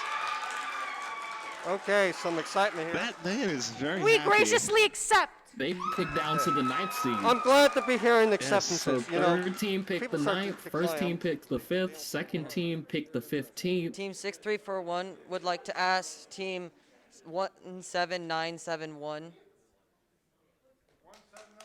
And they're going to pick the Helix Hackers. Let's see what the Team Hackers have to say. 17971 graciously accepts. Okay. The Hackers have accepted. We now So all have four we alliances now have our now been set. four we got alliances, one more. folks. So what? No, so no, what it we're is gonna, the 4 alliances. It's just that it hasn't been updated there yet. all right. Well, we'll finalize that in a few minutes. Yeah, it's not correct because That's what the happens when third we don't have alliance second people on pick should site. be on the We're fourth running alliance. on minimum staff. That's why I'm running the alliance selection. But folks, listen. So what we're going to do is I'm going to have the alliance captains only. The alliance captain of each. So I only expect to be seeing 4 team captains here. I'm going to have a small drivers meeting for our eliminations, and then. Oh, hang on here. And now our elimination structure goes as a double elimination, meaning teams have to win All right, best so 2 we're out gonna of try to 3. fix this thing. So is They number go 1 with correct? first seed playing 4th Number seed, 2. second seed playing Number 3rd 3. seed, and then the winner Number of 3 those is 2 incorrect, matches so- go into the finals.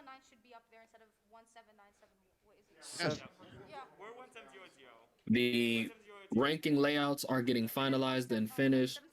Once again, 7519, there right? was a slight 7519. confusion when it came There we to go. who picked who. Number 4 is So those teams are getting finalized there. 6341 and 17971.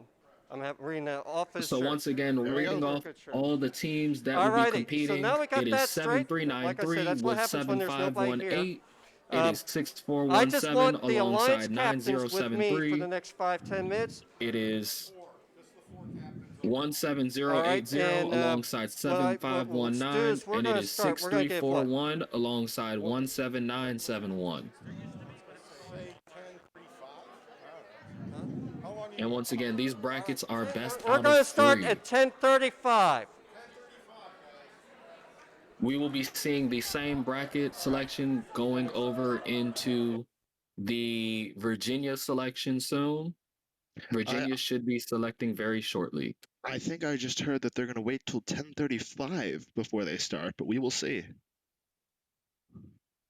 So they do wait before they start the final matches just to allow teams to have a chance to speak with their alliances, tweak anything that needs to be tweaked on their robots, and make sure that everything is ready to go.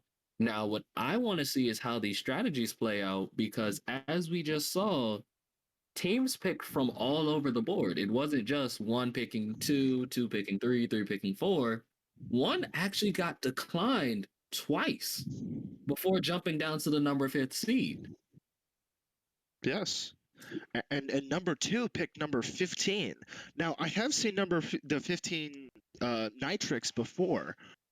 So they may have done very well, just didn't win all their matches, maybe due to penalties or something like that.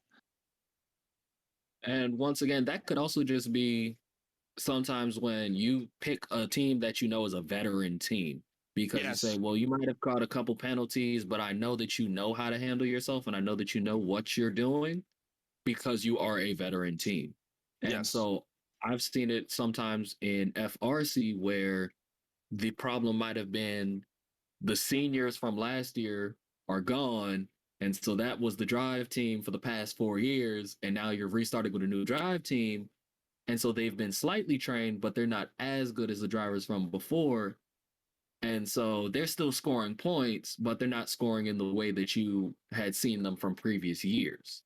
Yes, it's been very interesting with our sustainability plan going through. I've seen 3 different swaps in the core members over the years. And that's one of the things that you have to do is you have to train them earlier to drive the robot, to program the robot, to build the robot, so that when they're taking over the team, they can continue your legacy. I know in my team, one of the biggest things that we always used to have was in the beginning of the season, the captain would pick a junior who was going to be the new captain. And so as that captain would do all their senior duties, that acting captain would also learn how to take over on anything. That acting captain would learn these are your responsibilities. This is what you're going to do. One year, my captain was the safety manager. My captain wasn't even on the field. Our captain was nowhere near the drive team. But because of the way that they operated themselves during the off season back at home and within the pits, they were both safety manager and our captain. Yes. It's always good to have your safety manager as your captain so that everything's safe. And they actually have, the authority to declare, no, don't use that flamethrower nearby the robot. Keep it away. I think one of the funniest things my team used to do was we had human jacks and not hydraulic jacks at times. We would be lifting up the robot and say, okay, you 3 big, strong football players, hold up this 100-pound robot while we put this freshman on a roller right underneath of it, and he's going to go screw these 3 things in. Oh, boy. You see, that's the thing with having big, heavy robots. Our robot, I want to say it's just barely over 30 pounds this year. It's the kind of baby that I can just hold with one arm, and that's it. I don't need to hold it with 2 and lift it up. That was the other funny thing, was getting robots onto the field. If you ever see the difference between FRC and FTC, it is how you get on the field. It's always a carousel. FRC, you see teams hauling their bots. You see team 4 or 5 people deep. I know there's some teams that have drilled specific holes into their bots so they can put hooks in their bots and they can have handle lifts attached to those hooks so they can lift their bots onto the field. Versus FTC, you just see one little tiny sophomore who just got the short straw who now has to carry the robot around for the rest of the day, and they're just like hugging it like it's their little baby or putting it in little tray carts and little pouches. So we do have carts for a lot of teams at FTC that we keep all of our immediate equipment on. So if the robot's breaking, what do we need? Well, screws and drivers and everything like that. But we also have batteries and stuff. We also had a charging station attached to it at one point. That was fun. But you see in FRC, they take their robot off, and as soon as they get on the field, they place it down so that they can push it the rest of the way. Where at FTC, we're like, oh, we'll just dance around the field and place it exactly Yeah, where we want it. just walk around the field. It's all nice and happy.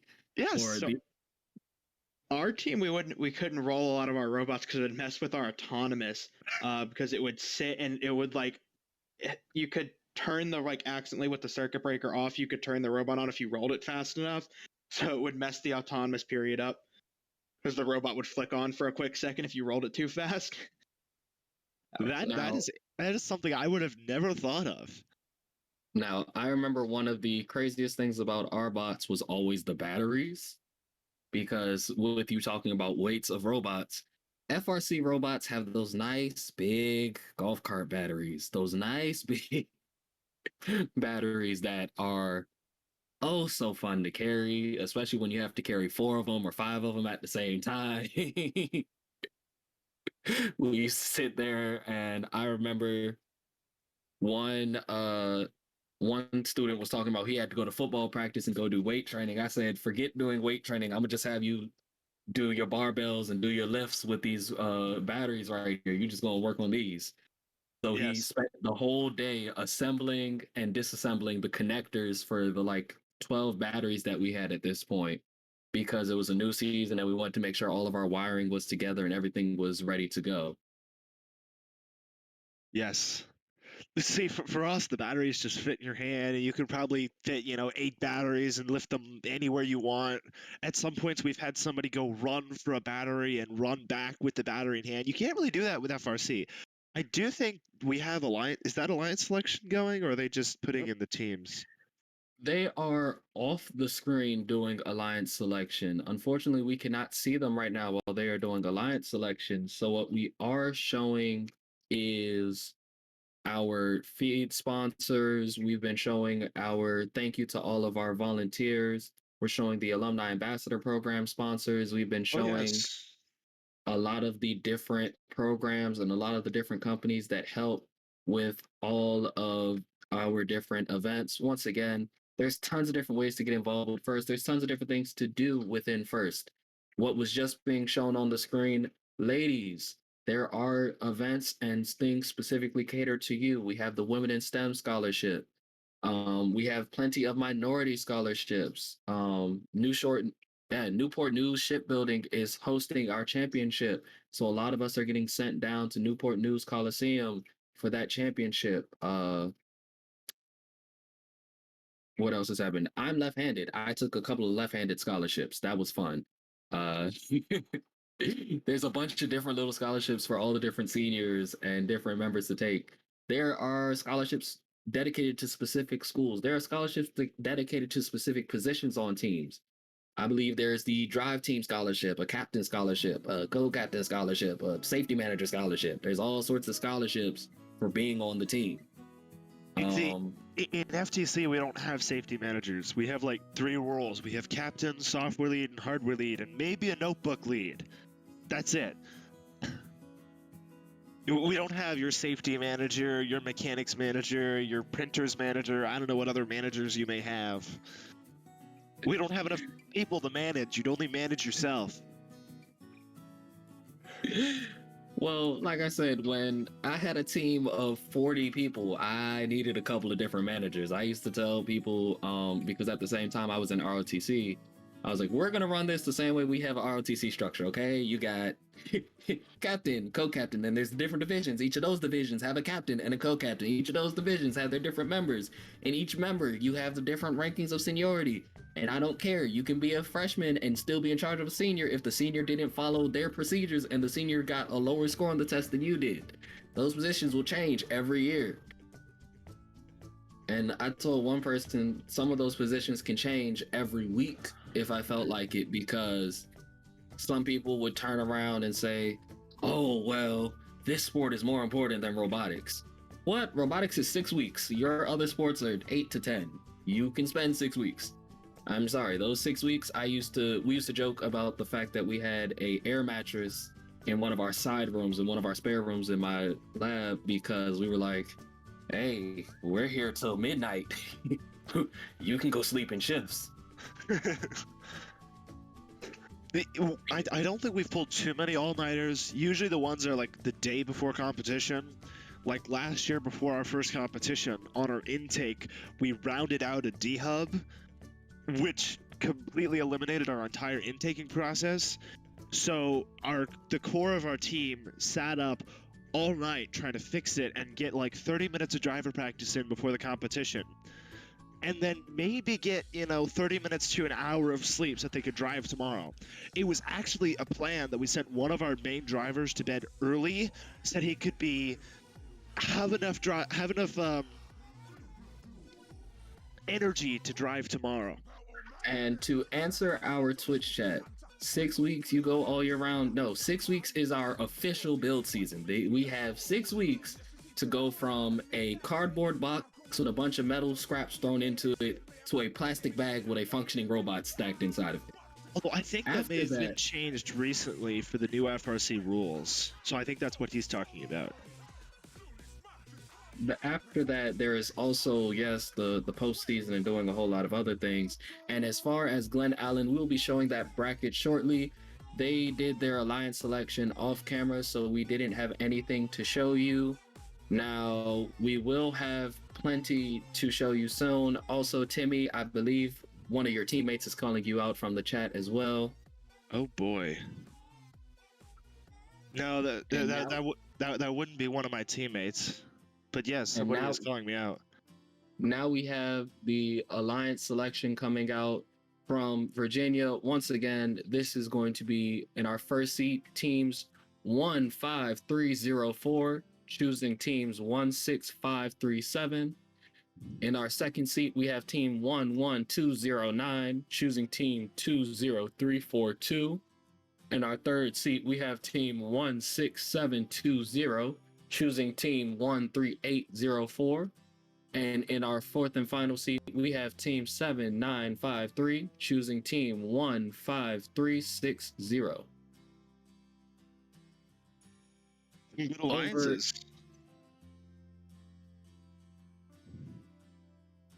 Over in Maryland, we have the alliances getting ready to get called to the field. Once again, that match will be beginning in 2 minutes. Once again, if you are ready to see the Maryland finals, it will begin in 2 minutes.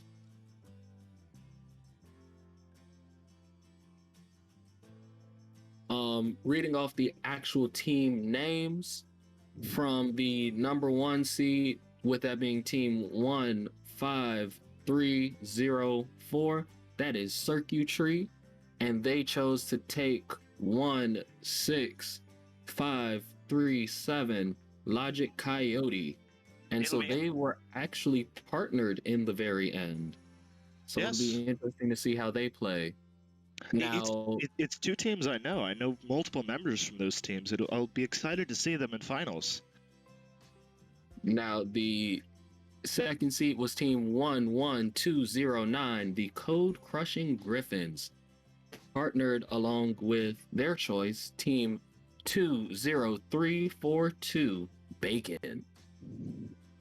In the third seat, that was team 16720, Powhatan 3, and they chose to take team 13804, Powhatan Spear. So that's the same school picking itself, meaning that they probably practiced a lot together and said, I know you, you know me, we eat, sleep, and breathe the same air at the same time.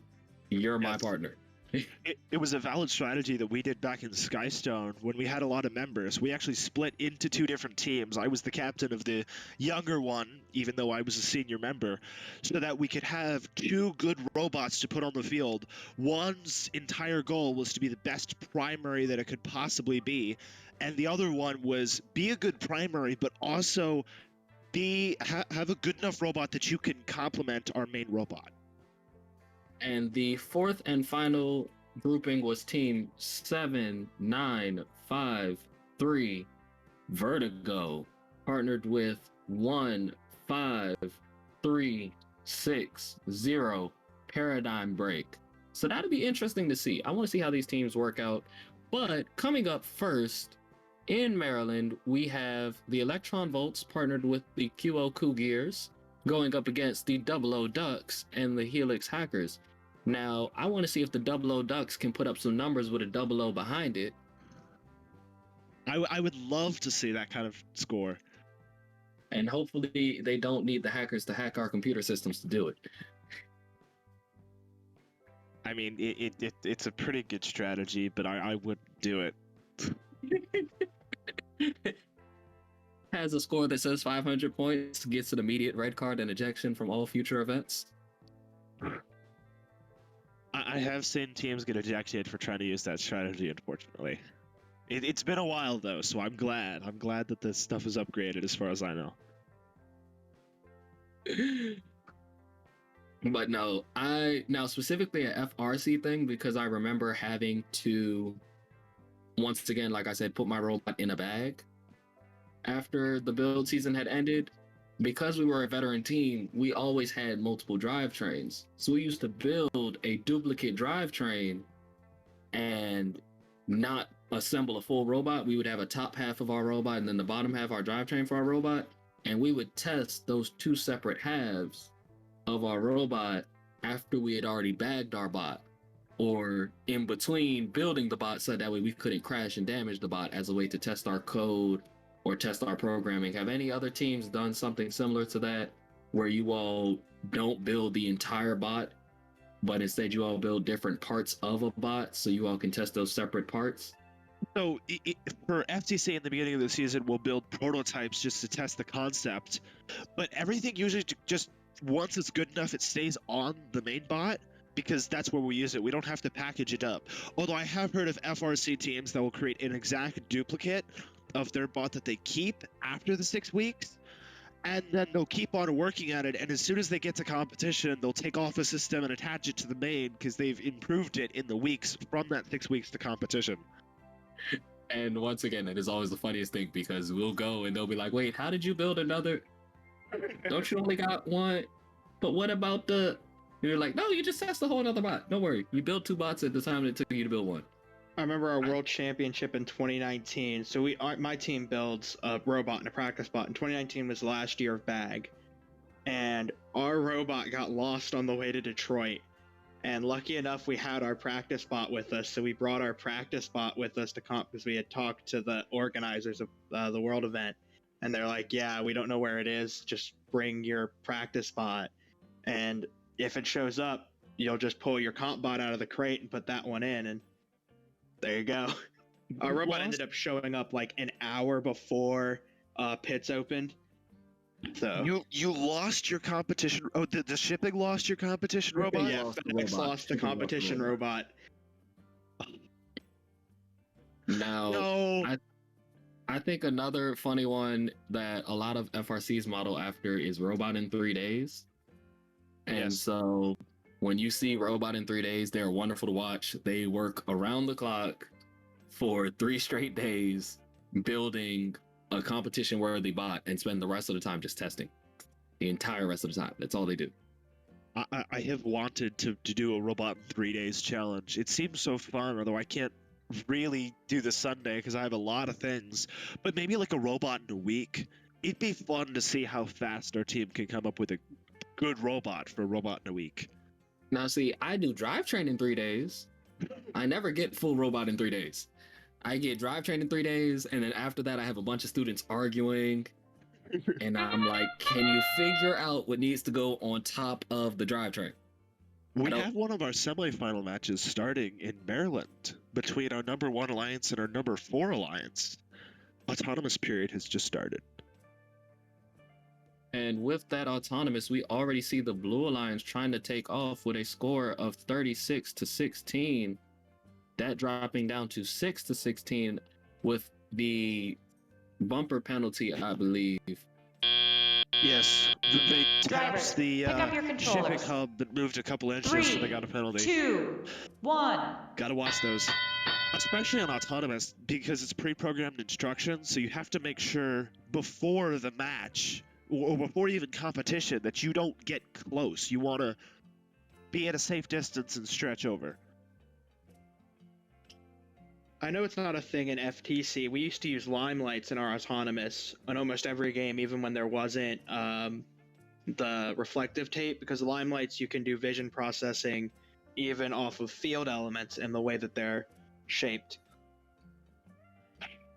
Yes, I wish I had vision like that. I have heard of teams that they know where they are on the field based on a camera, but I've never heard of limelight in FTC. I'm not sure fully the Now, system. as far as vision works in FTC compared to FRC, as Patrick was talking about, we normally have our reflective tape for our goals or for different parts of the field. FTC, they have these nice, cute little pictures posted all around the field. And so some robots actually orientate themselves based off of the pictures. Although, if you actually want to see the pictures, the vision isn't always the best to do it. I have seen teams that do a lot of vision off of that. They have a nice auto, although we tend to ignore the vision for our Dead Reckoning wheels, hard encoders, odometry, all that fun stuff.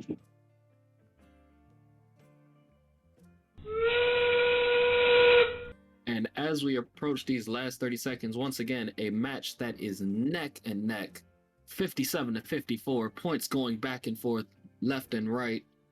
Blue Alliance trying to stack that top piece on the wobble. Now, I believe their piece is weighted or something because it seems to always make itself right most times.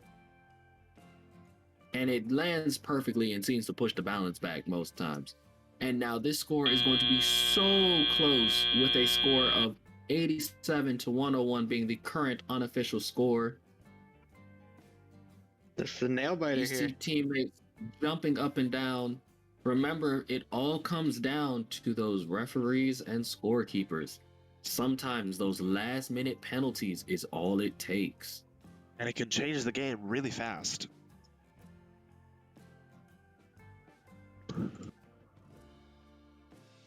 Remember, for the Alliance Hub, slight inconsequential movement is not a penalty.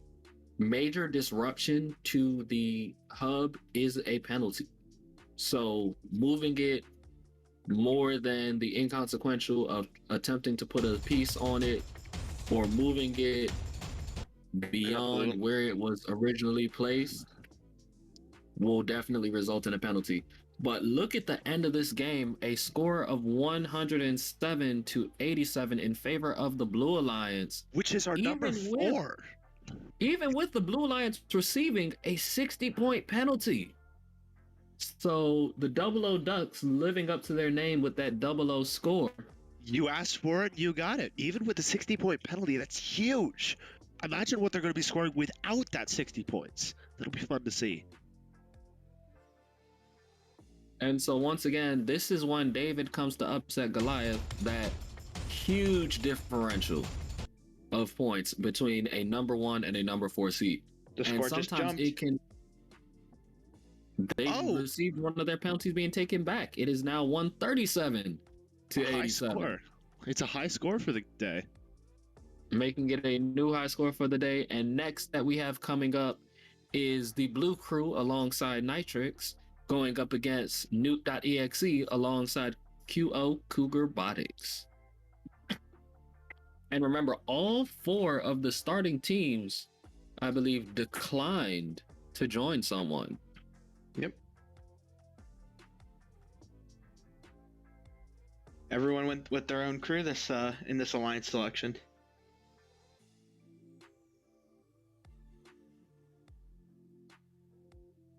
And now, because it's FTC and you all only have 2 robots on the field versus 3, how does it work when you all are allowed to select 2 teams? Do you choose which team you want on the field when? Do you like Rochambeau? Do you have to rotate one person out? How does that work?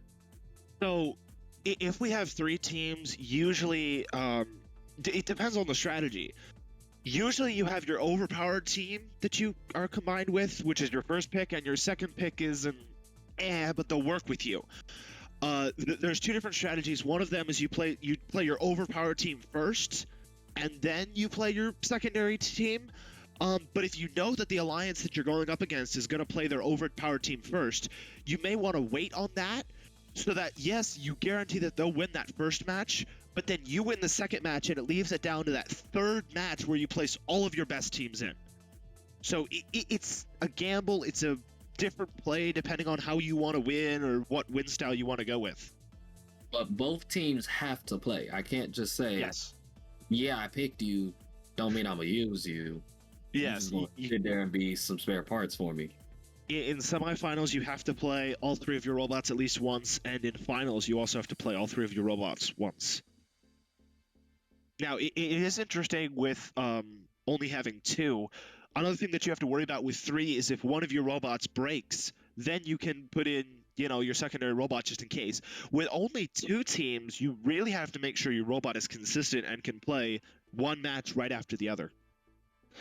Now, that is a big difference compared to FRC. FRC, when we choose our three members are set, but then about 10 robots back, all teams are told, do not leave, make sure your robot is ready.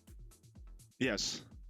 Backup bots. And that is because if there is any issue, if anybody has to pull out, the first robot in line gets put immediately into the match. I've seen some matches where teams started leaving and actually that 10th robot got put into the game. And so somebody who was originally seated at maybe 22 is now partnered with the number 1 and number 5 seed. So we have our semifinal match in Maryland up on the stream. And once again, this is our second Maryland qualifier. This is our Maryland qualifier between team ranked 2 and team ranked 3. Placing the minerals, it looks like they're both going for the middle goal. One successfully did, while one fell short for the Red Alliance.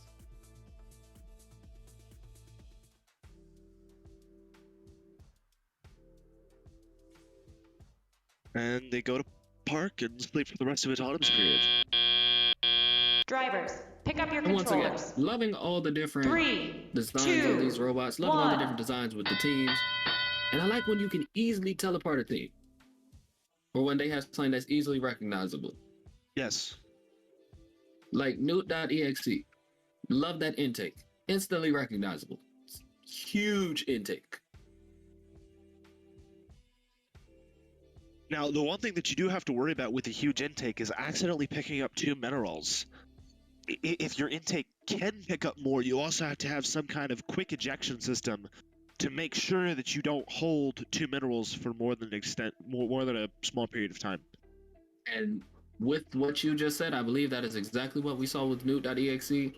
They got it up into their little scooper hub, and then once it was sitting in that hub, they ejected the second freight piece, so that way it was immediately back to safe storage. It also appears of those 3 intakes, the first one is powered differently, so they can stop that power as soon as they have that first one in. And currently we have the Blue Alliance at 64, leading the Red Alliance at -16. Again, those penalty points coming into play here in the semifinal matches. Once again, teams, make sure that you're not bumping around these hubs. We know they are in the way, but they're in everyone's way. So they need to stay in everyone's way. Now, as we get ready to approach these final 30 seconds, teams preparing for that duck spin, preparing for that top drop.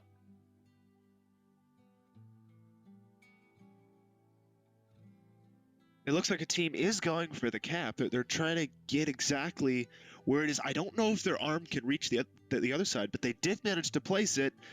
It's on there just barely. Their arm tries to double cap, so they try to get it as exact as possible because they can put 2 caps up. Well, here's they're going for their second cap, and the match is over, I think. Yes, with the final unofficial score being 23-94 in favor, 23-100 in favor of the Blue Alliance. 23-118, 26-118. These points are going to keep climbing. 28-100. Points shifting, points jumping. We're going to wait for the official score. Yes. Once again, these points go everywhere. But if you see that far right corner, you see 8 pieces got put on top of that blue tower. That is a lot of movement. Because remember, they can only move them 1 piece at a time. But that was 6417, the blue crew, trying to put those pieces on top. And once again, we had another upset where the lower seed took out the higher seed with a official score of 118 to 26. The blue crew receiving 30 points worth of penalties for their alliance as well. I'm liking seeing these scores go up to triple digits now into these hundreds. The progression across the competition's been pretty good. Yes. Time to see if the 00 Ducks can stomp out the competition going up against the Electron Volts as they lead 1-0. Let's see, can number 4 beat number 1? Was it smart to decline the offer? Or actually, wait, no, number 1 didn't even offer the Ducks at all. Yes, they didn't pick the Ducks. They went for number 5 before number 4. It was the number 2 alliance that tried to pick the number 4.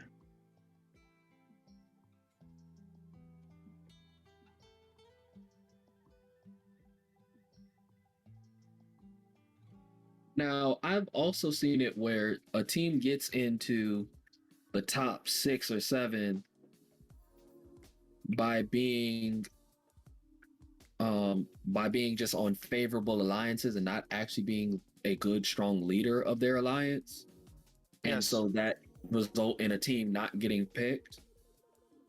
It's one of the things you have to find out from scouting, especially if you're a lower alliance seed, like 2 through 4. If the number 1 got carried, you need to know about that to be able to refuse their offer. Sometimes you just got like the number 1 alliance has been paired with the number 2 through number 8 through the entire day. So they've had really good alliances and really high scores, but that was the other alliance, not them. The other partner, not them. Or another example was, I remember somebody who was number 9 in FRC, and normally number 9 gets picked almost instantly because it's the top 8 teams that get to choose. Yes. Number 9 ended up getting picked by nobody because number 9 was carried all day. In fact, somebody had told number 9 to put their robot in a corner and had built a wooden chute over top of number 9's robot at one point during the game, so that way number 9 could just sit there and wasn't in the way of interfering with anything. Or number 9.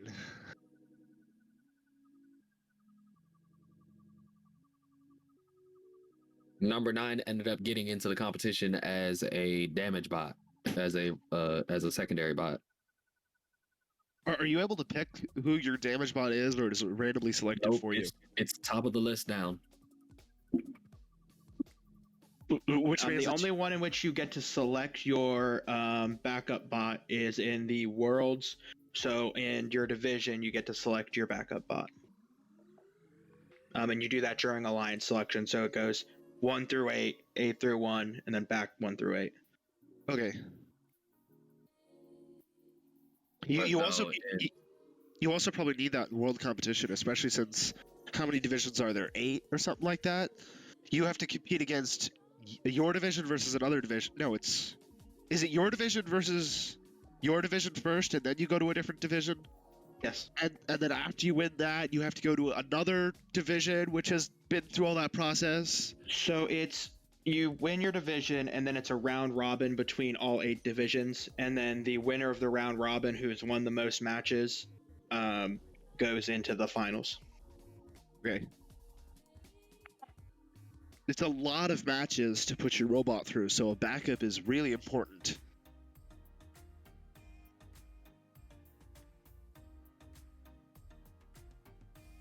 But speaking of matches to put your robot through, it seems like these teams are getting reset and getting ready. And I do like that as a strategy for the Ducks, how they turn around and tell their teammate, hey, don't worry about your pieces. I'll put your pieces up for you. You don't need to worry about it. Yes, it's a valid strategy in FTC. One of the higher scoring matches, actually, while they're doing the Ducks, they send out a measuring tape to pick up the capstones and place them one by one so they can get all the Ducks and the 2 capstones in endgame. And that's another cool thing about FTC. You all use those measuring tapes so often and so frequently. Yes.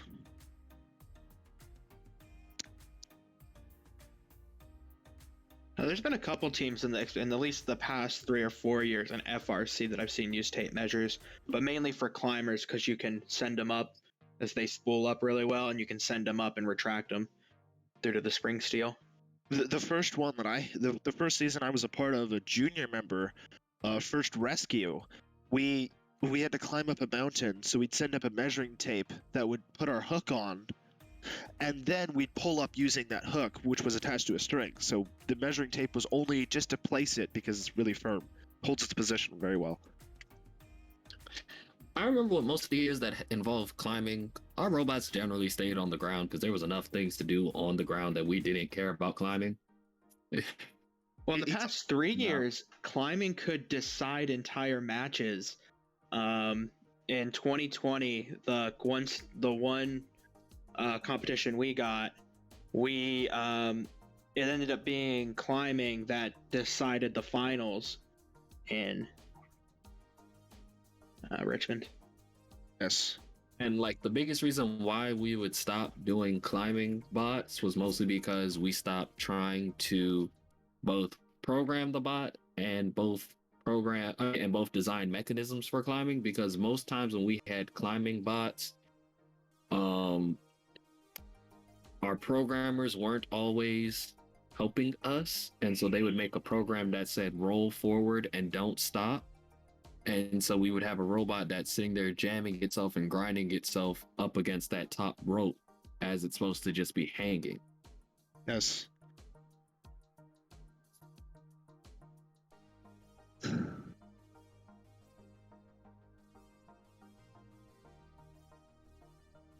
I don't know which match is starting first, the Maryland or the Virginia, but the Virginia teams are up on the screen. That they haven't played yet. I know at least one person from all 4 of these teams in the number 1 and the number 4 Alliance. They may have graduated, but it'll be interesting to see the show off.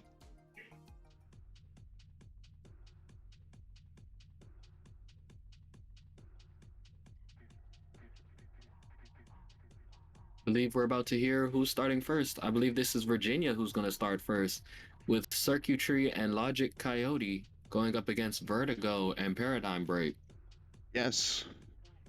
All good teams in the past, so we can see how they will do in this match.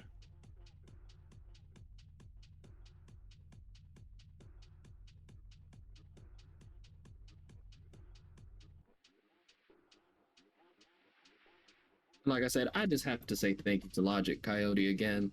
You all sent me a wonderful hat. They sent me a couple of buttons, and they also sent me a wonderful letter to go with it last year. I enjoyed it. I enjoyed it thoroughly. That letter still sits up in my room. Like I said, the hat sits on my wall all the time. It's normally up there with the rest of the hats on the rack. But because I knew you all were playing, I was bringing it down. And let's see these robots take off now. Once again, Circuitry and Logic Coyote in the red alliance. Both of those bots, very easy to distinguish that bright green versus that bright orange. Now, I remember last season, it was very funny watching all the green robots, and Frogbot, this was an issue for you all as well. We had our chroma filter up, and so you all would disappear on the screen for a lot of the match. Invisible robot. Pick up your The controllers. ultimate strategy. 3. It was a 2, black blob 1. pixelating itself across the screen. And because normally our background was the first logo, depending on where you all were on the screen, we could read different parts of first. It was totally planned and calculated. Except for the only people we're competing against are on the field, so they should be able to see us. But still, I guess it hides our robot from everybody online. It's still the strategy if you can't see the robot.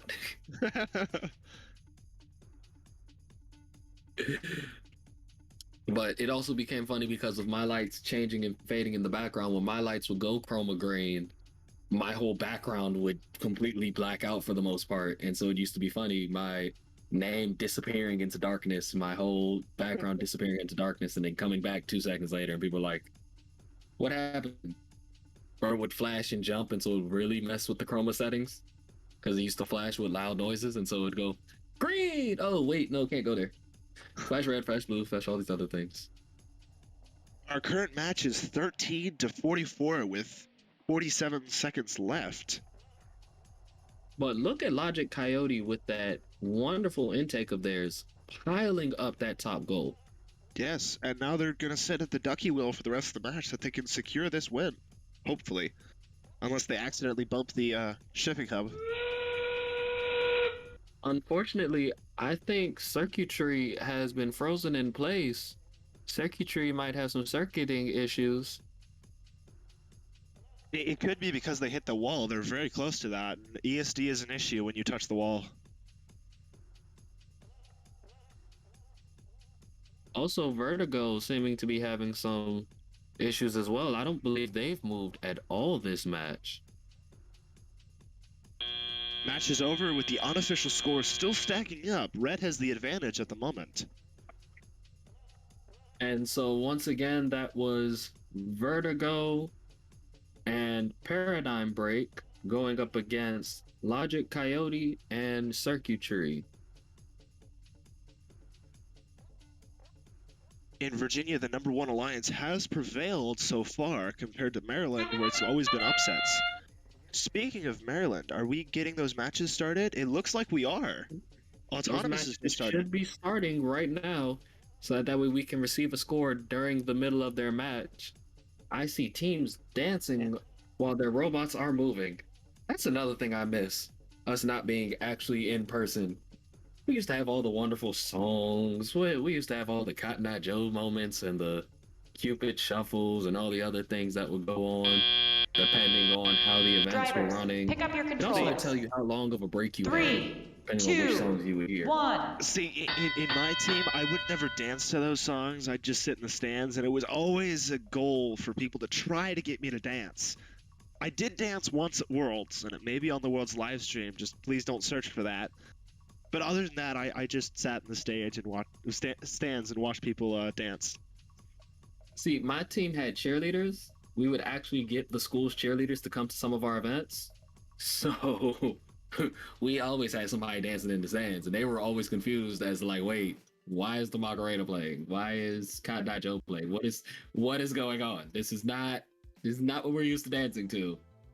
Speaking of speaking of the Macarena, it was fun at one of the FRC competitions in Virginia. Circuitry's FRC team would dance to the Macarena no matter what song was playing. You'd have the Cotton Eye Joe going, and they'd just be doing the Macarena.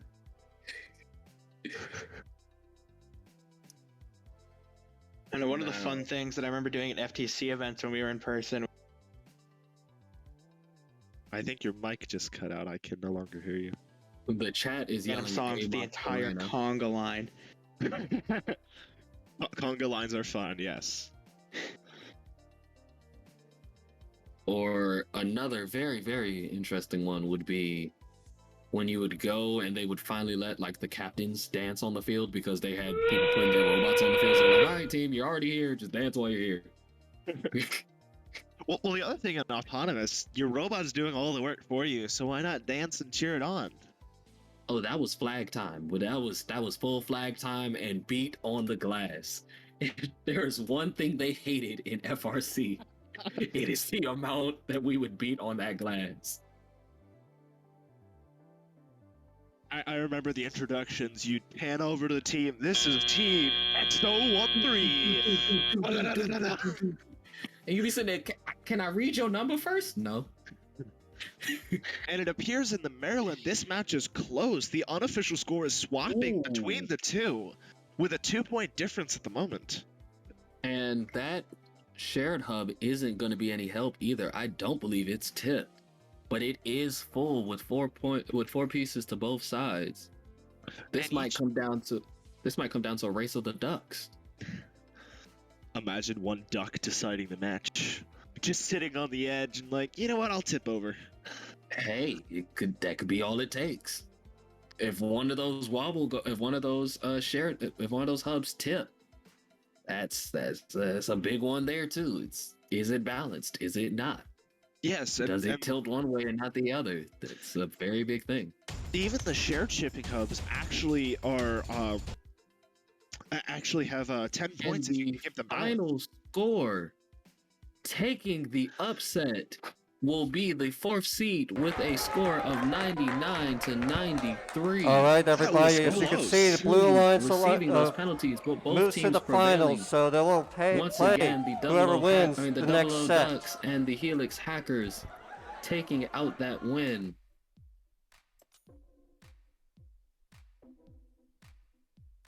And as we get ready to transition over to Virginia, we're going to see the number 2 and the number 3 alliances going up against each other.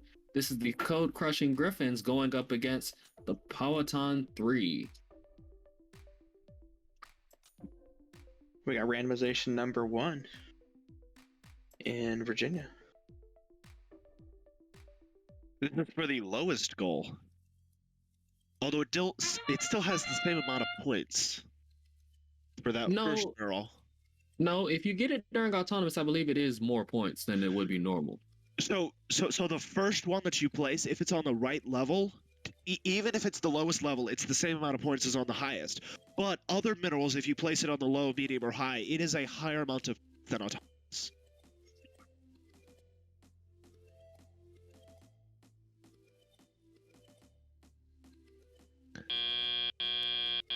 Drivers, pick up your controllers. 3, 2, 1. So the goal of this challenge, as somebody asked in chat, is mainly to pick up these minerals that have different weights. You may see a lot of cubes, but they're actually differing in weights. Some of them are a very light cube, whereas others have weights installed into them. You also have the ducks on the field, but the goal of the freight is to pick it up and place it in those 2 goals that you see. The red and the blue goals have 3 different levels that have different amounts of points depending on where you put them, while the one in the middle, the shared, it's only 4 points to place it on, but if it tips towards your side, it's an extra 20 points in endgame. The ducks as well, on the corner of the wheels, the corners, you can see a wheel, just barely. But if you spin those ducks off in endgame, I forget the exact amount of points. I want to say 6, but I could be wrong, per duck. So as long as you have a robot with just a wheel, you can go over there and spin it off. Now, another interesting thing, if we look over at the Red Alliance, those intake mechanisms, once again, I love seeing the differing mechanisms, even with the Blue Alliance as well. You can see that one has like a cage almost, and I can't tell what the cage is made out of. It looks like it might be like a rubber band type cage or something. Yes. Just sucking pieces in and then spitting them back out. Is that Eshad from Wizards in chat, numbers guy, or am I reading the name wrong? That might be our numbers guy over in the chat.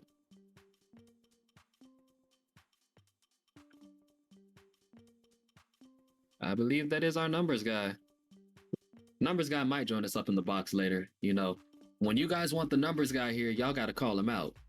Yes. You got to get him to come join us.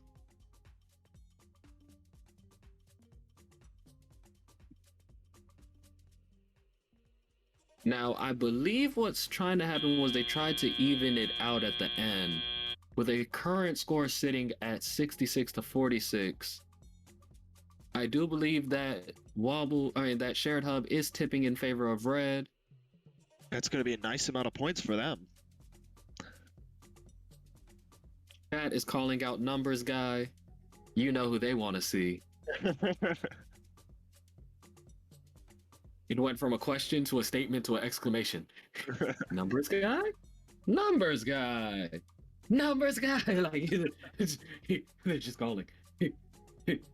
Do you see? What? Numbers. Yes. The autonomous is starting for the Maryland semifinal match 2. I think this is going to be our number 3 alliance versus our number 4. Oh boy, we have another numbers guy in the chat. It's even bigger and better. Once again, call numbers guy out. I miss my buddy. I miss my buddy up here in the box. I always see, so we have our chat channels back here that we talk through. And I Drivers, always see pick up your numbers guy controllers. in the back chat channels, but 3, never actually 2, joins in. 1. Also, for those who are wondering about the penalties, there are multiple different penalties that you can incur, one of which being for containing too much freight, one of which for moving the shipping hubs, whether it be yours or the shared hub, one for improper use of the warehouse, which is that white outline of tape. So depending on how you're moving in and out of the white outline and with what freight can also be a penalty. It can be improper manipulation of the ducts on that spinning wheel. And on that, on the ducts, you see it spinning. You have to have the wheel fully stopped before you can actually place the next duct on to spin off. It's not like you can, have the wheel spinning like a flywheel and just put all the ducts on as fast as you can and they all fly off. You also can't put multiple ducts on that wheel at the same time. It's only one. I'm enjoying. Ooh. 17080 Newt.exe crashing into their hub, knocking 2 pieces off the top of that tower. That may be the difference in this match. Let's see if they can actually come back. And you can see those points starting to reflect it. Although they do have fast cycles, and it's exciting to see. And they also have a nice drive base that just drives over the pipes without a second glance. But once again, just watching that slight mishap is all it takes sometimes to end a match. This match might tip in favor of the Red Alliance, pushing us into a tiebreaker. Once again, I love tiebreakers. I'm sorry. I love it, especially when we have the crowds. Crowds will yell back and forth, Red Alliance, Blue Alliance.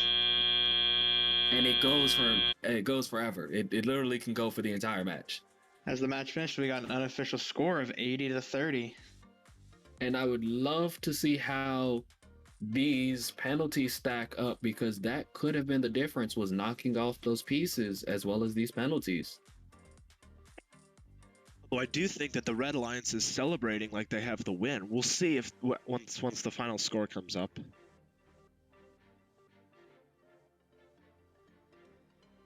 The final score that I see is, that's for Glen Allen, not Maryland. The final score coming up is 92-30 in favor of the Red Alliance. There so we once go. again, we do get that tiebreaker. 5-minute timer. Well, Folks, looking at how the we're points going to broke have down, the next match in 10-point 5 minutes. autonomous We're for going to be Red, playing the timer. unanswered by Blue. 38-point autonomous compared to a 24-point autonomous in favor of Red, and then a 44-point endgame compared to a 36-point endgame, also in favor of Red. So Red dominated throughout that match. They did, although those penalties did hurt. We also have from Glen Allen, the semifinals 2, match 1 is up on the screen with a win for the Red Alliance, 90-30. And once again, seeing those 10-point penalties coming back. So that was probably another moving violation from within the warehouse. But looking at how those points broke down, once again, Red dominating the entire match. 28-point autonomous compared to 10-point, 39-point driver control compared to 18-point driver control, 23-point endgame compared to 12-point endgame. They dominated that entire match.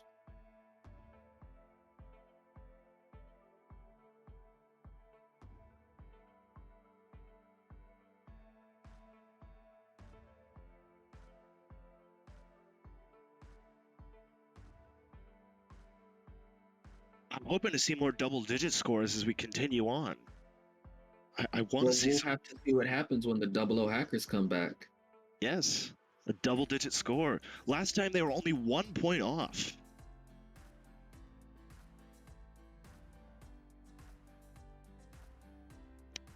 We do have the preview for semifinal 1, match number 2 between our number 1 and number 4 alliance in Glen Allen, with 15304 circuitry and Logic Coyotes, although the numbers just went away, against Paradigm Break and Vertigo. And hopefully circuitry has fixed those circuit issues and Vertigo has overcome its motion sickness. Yes. We are entering the autonomous period. One of the robots seems to have already gotten stuck on the spike.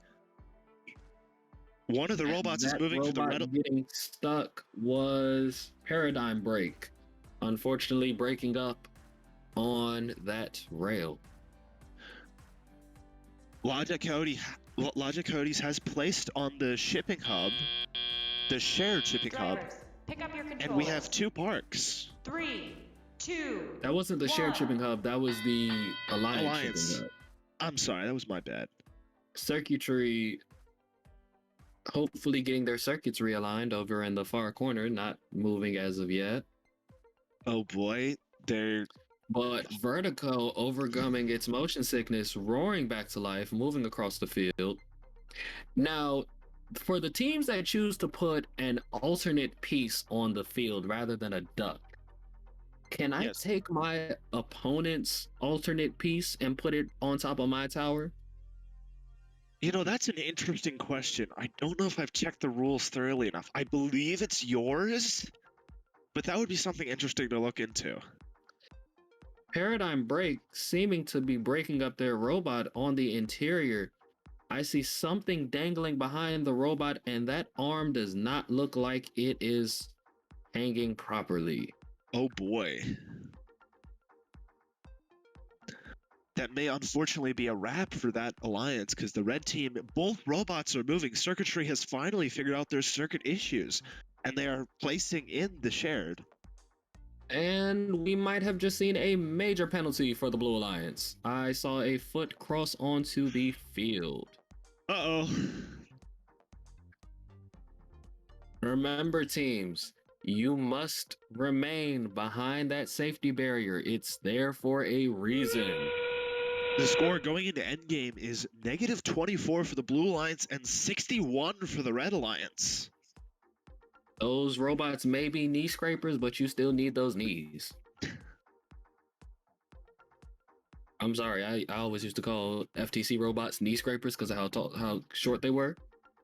It was interesting. Robots were football players. Them things that hit you. It was interesting. We went to an event, an outreach event, with a couple FRC teams back first power up, and the cubes were almost the size of our robot, so they were trying to pick up our robot off the ground to see if they could. Because it's always fun, especially when you have a scooping platform robot that can do something like that. Yes, I'm going to try to pick you up. I'm going to try to maneuver you. It's a very fun situation. And it looks like our unofficial score is -8 to 127 at the moment. And those penalties coming into play. And once again, just showing you can have a great robot. You can do a lot to get there. But those last few seconds can be very crucial. Their score bouncing up to 22 to 127. Wonder what pushed that score up. I guess because they haven't, it's stayed upright.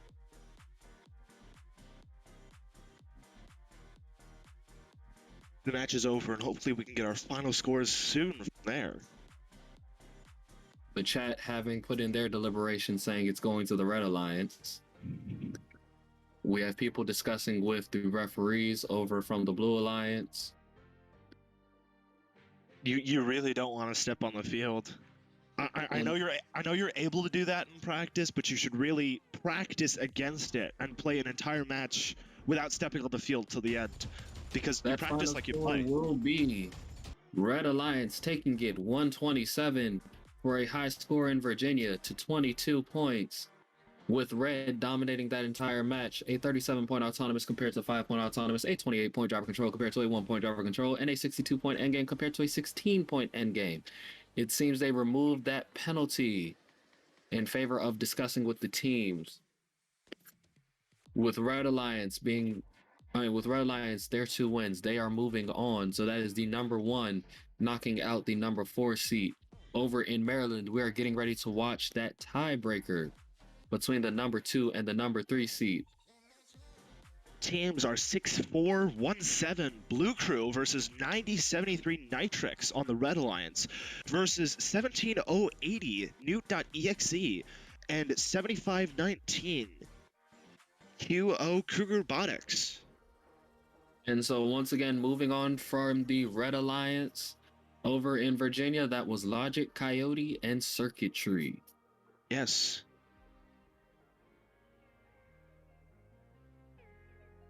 It'll be exciting to see them in finals. Hopefully they can put up more double-digit scores. Now, every time I read Blue Crew, all I think about is the Blue Man Group. I don't know why. It's just blue. It's probably that part. Either that or the I'm old and I'm thinking of the song I'm Blue. And those two also happen. And I'm like, okay, so which one of these do I need to think about? Yes.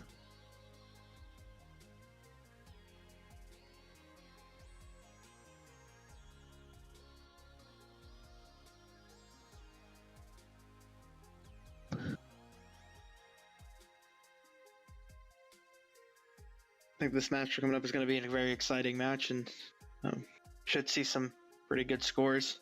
I'd love to see some tiebreaker. Every tiebreaker match is a great match. Not to mention, any match that your robot made it onto the field is a great match. Win, lose, penalties, no penalties, critical malfunctions. Everything was a great match just because of the fact that you managed to make it here today. Remember, teams, making it on the field is the biggest step. I've seen teams go the distance, make it out of state championships because their robot made it on the field. Not because they had the best performing robot, but because they may have won the safety award or they won the design awards. So once again, you don't have to have the best performing robot, but having the best team behind that robot is sometimes all that matters.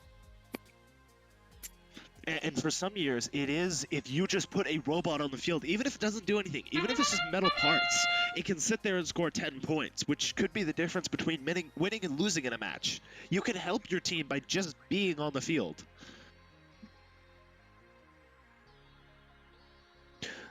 The match is starting in Maryland as we watch Autonomous Period.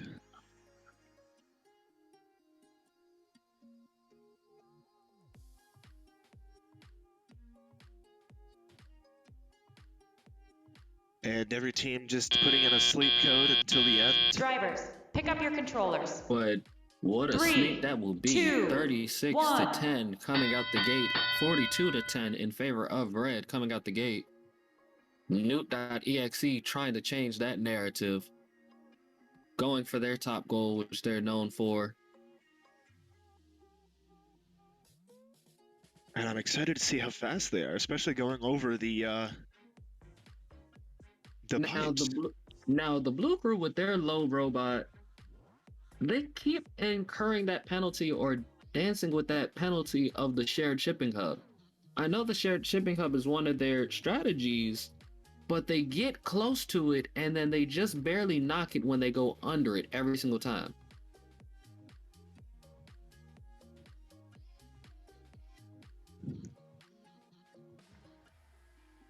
Now, it looks like we got a battle in the middle, and Red is trying to take that shared hub right there.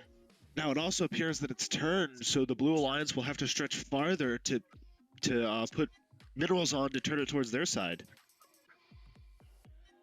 Ruben, it looks like Blue's coming to challenge. Oh no, that's Red.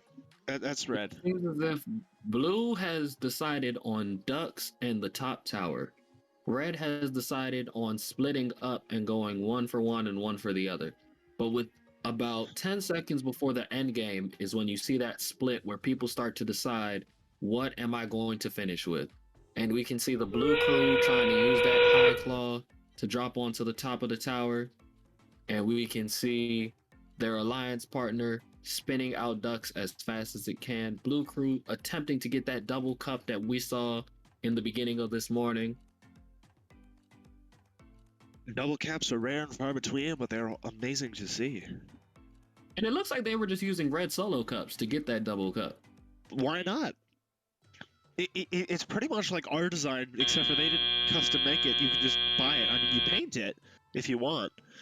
A double-digit unofficial score coming out for the Red Alliance, 137 to 38. But we'll see the official score in a moment. They are cheering and celebrating as they probably will go to finals in this tiebreaker match. We also have Glen Allen that just started in their autonomous period. They're 15 seconds through.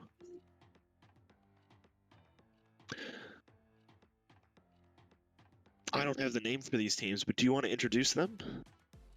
Which teams are we talking about? Glen Allen? Glen Allen teams, yes. Over in Glen Allen, we have teams 1, 6, 7, 2, 0 Powhatan partnered with 1, 3, 8, 0, 4 Powhatan Spear, going up against team 1, 1, 2, 0, 9 the Code Crushing Griffins, up against team 2, up alongside team 2, 0, 3, 4, 2 Bacon. And it looks like our final score in Maryland is in with a blue score of 40 and a red score of 137. So red will be advancing into the finals. That will be the second alliance that managed to pull back after that original loss. So very good to them.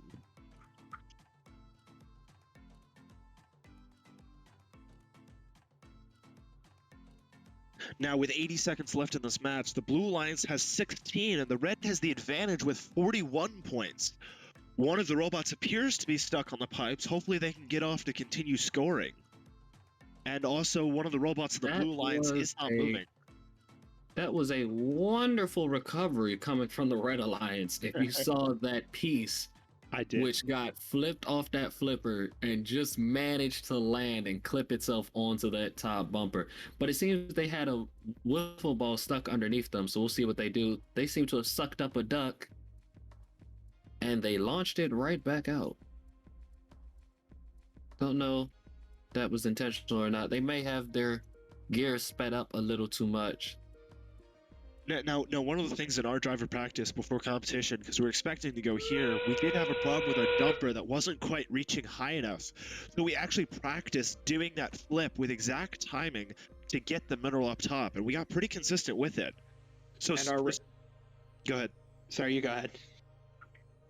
So for some teams, that is lucky to get that. Other teams, they actually practice to get that proper flip to send it right up. And our red robot got itself free off the bumpers. We got 2 red robots in play.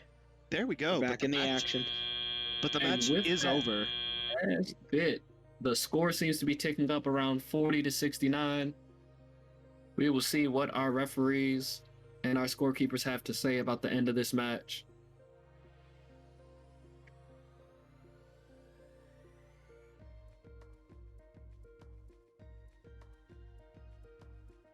$40 to 75. These points keep climbing.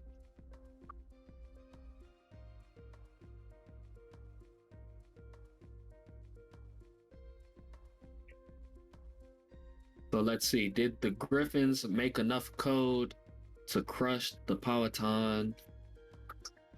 Or did the Powhatan spare themselves a nice slice of bacon? And the Red winner Alliance is wins. Red Alliance. Even with a 20-point penalty.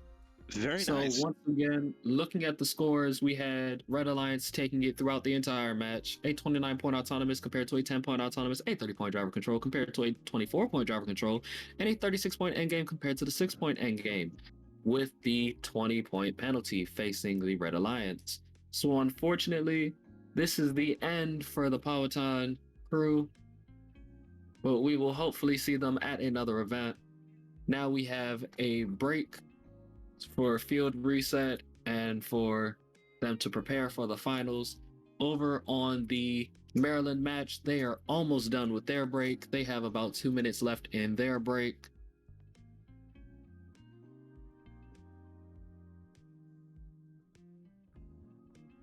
These breaks are important to have, especially since you can get your robot ready to go. There was a one time for Super Regionals, one of the teams couldn't compete on Saturday, so they had all of their matches for Super Regionals, I don't remember how many it was, one right after another, and they had to utilize that time in between, especially with a robot breaking. They did very well for having all of those matches lined up one after another. And I will say that is another thing to test on your robot. Test what happens when you drain your battery, so that you know what a low battery looks like.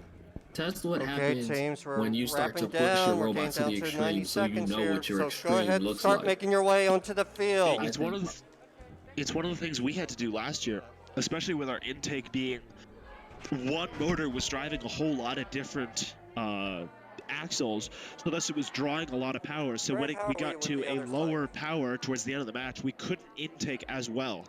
So it's something you have to look into and you have to be prepared for. I know, for example, one year, I bent an axle on one of my robots, driving it around. Fortunately, it was one of my practice spots. I was doing one of our maneuvering drills, took a couple too many sharp turns, bent an axle. Teams, go ahead, start coming down. At the time. We're getting down to the start time. I was completely confused. I said, where did this bend come from? I started trying to drive straight again, and my robot kept leaning to the left. So we finally took the robot off, and we're looking at it, and we said, oh, that sharp turn you took? Yeah, apparently you bent the axle. For us, in my first year of Velocity Vortex, we were still using Tetrix, which is a different kind of part that we use now. And the axles, they're pretty small, and there was a bump in the center of the field that was only like half an inch, something like that. No but every time that one of our wheels just slightly went onto it, an axle would bend. Like that. No questions asked. So we have to change our axles every single match if we went on there.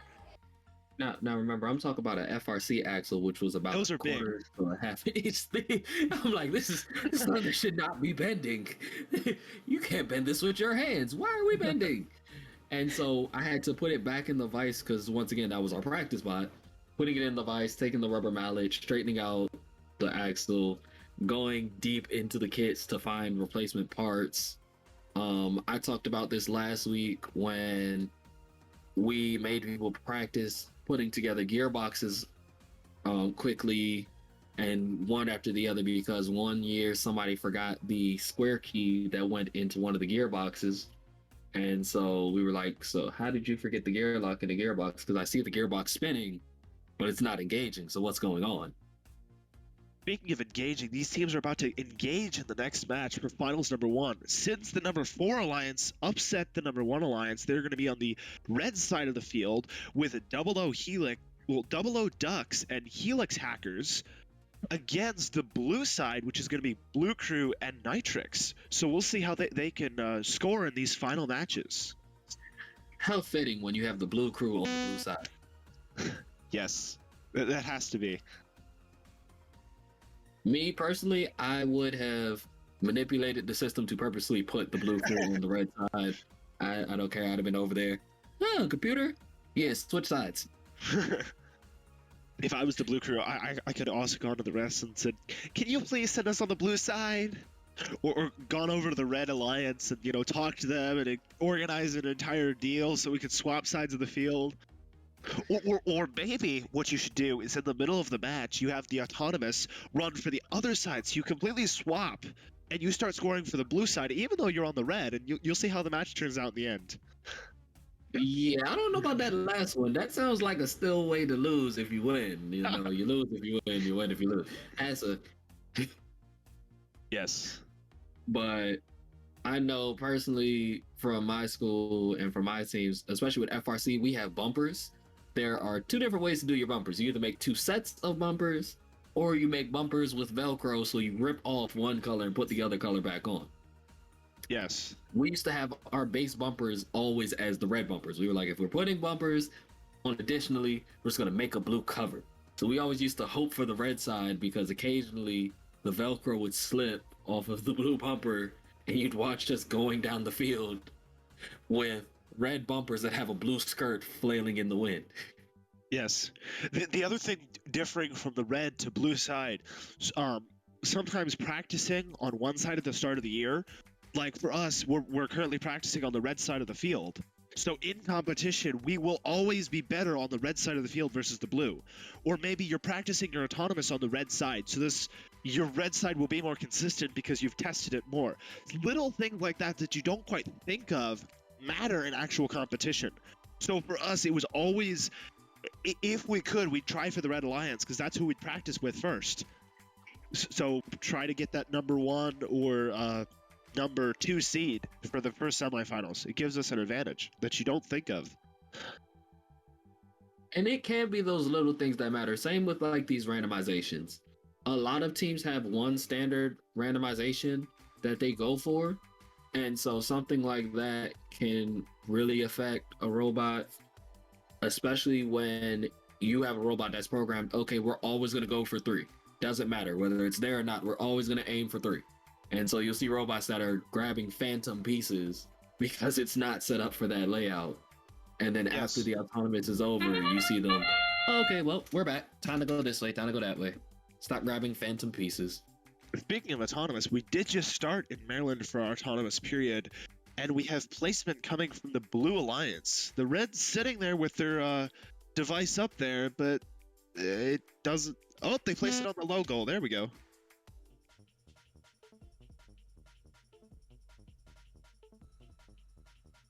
The score currently is 36-16, favoring the Red Alliance coming out of the autonomous period. Pick Now up it's your controller. 41-16. 3, 2, 1. It is now looking 53-22. And remember, on the Blue Alliance, that is the Blue Crew. And on the Red Alliance, that was that upset coming from the 00 Ducks and the Helix Hackers. Getting a little fight going for the center hub here. 00 digits once again. Oh, we see pieces going back and forth. Both teams wobbling it one way, wobbling it the other. Oh, that penalty coming from that slight abrasion to the scoring platform. Which sends our score back to 89-0 with 80 seconds left in the match. So going back and forth, we got one blue bot going for their hub and one red bot going for their hub, and the two fighting in the middle. We got some quick scores flying in and out of their warehouses. Now, one thing that I will say that I love to see, once again, the little pieces on a robot, the little descriptor pieces, the little colorful bits. If your robot has some nice little niche on it, we love to see it. Like, oh, they're not important, but googly eyes, they're fun. If you have a mouth, make a mouth. You have something that can be on there for your robot, make it look cool. The Red Alliance just bumped the center hub. Oh, there's the penalty, going down by a bunch of points. So even though the Blue Alliance looked like that may not be a close match, they're actually, for a second there, they were in the lead, but it's 49-32 coming into endgame. And a lot of that, remember, is dictated by those 30-point penalties that jump back and forth. With these last few seconds left rounding out this Maryland match, we also have an autonomous period starting over in Virginia. So we will be jumping to Virginia very shortly to go watch the Virginia matches. And currently it's in teleop for the driver period, with the advantage going to the Red Alliance, as they are doing their normal strategy of one going for the neutral and one going for the shared to take each a gap. And that Red Alliance is Logic Coyote and Circuitry. Going up against, in the Blue Alliance, the Code Crushing Griffins and Bacon. Every time I say it, I'm getting hungry. Yes.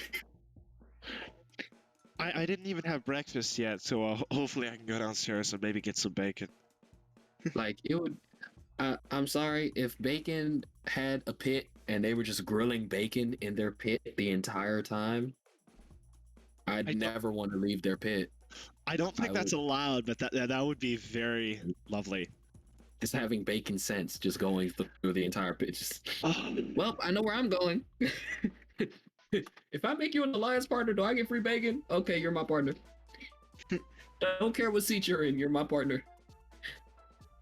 You could be number 32 in a competition I only had 15 people, you're my partner.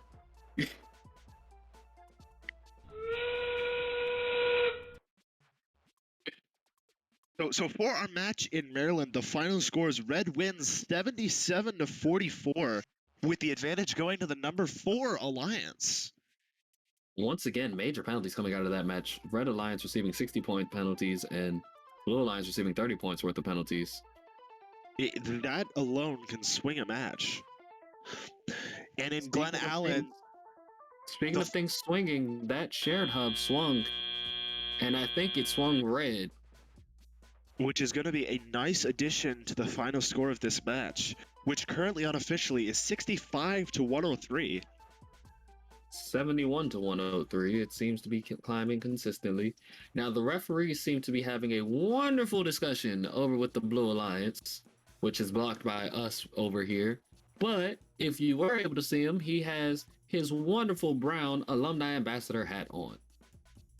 Once again, we love our ambassadors, we love our alumni, and it is a wonderful way to give back to your teams and be able to give back to the community at first.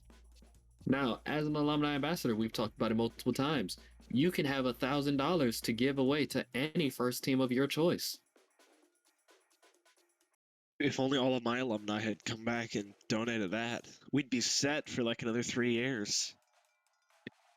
Once again, with my high school, I don't even think I need to donate money back to my school, mostly because of the fact that we have an alumni federation, because my school is 152 years old this year. So we have an alumni federation that sponsors pretty much everything, mostly sports, so we had to fight to get considered a sport.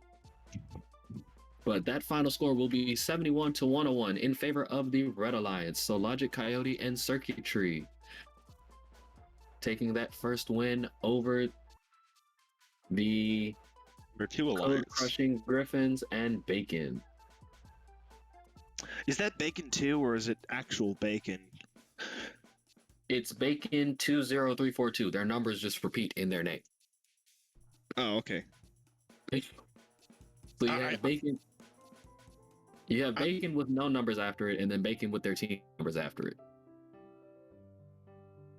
I do know a Bacon Team 7080 that I've helped previously. I don't know if they're competing today or when they're competing. Bacon Team 7080 did compete today, and at one match, Bacon was on one side, and Bacon 20342 was on the other side.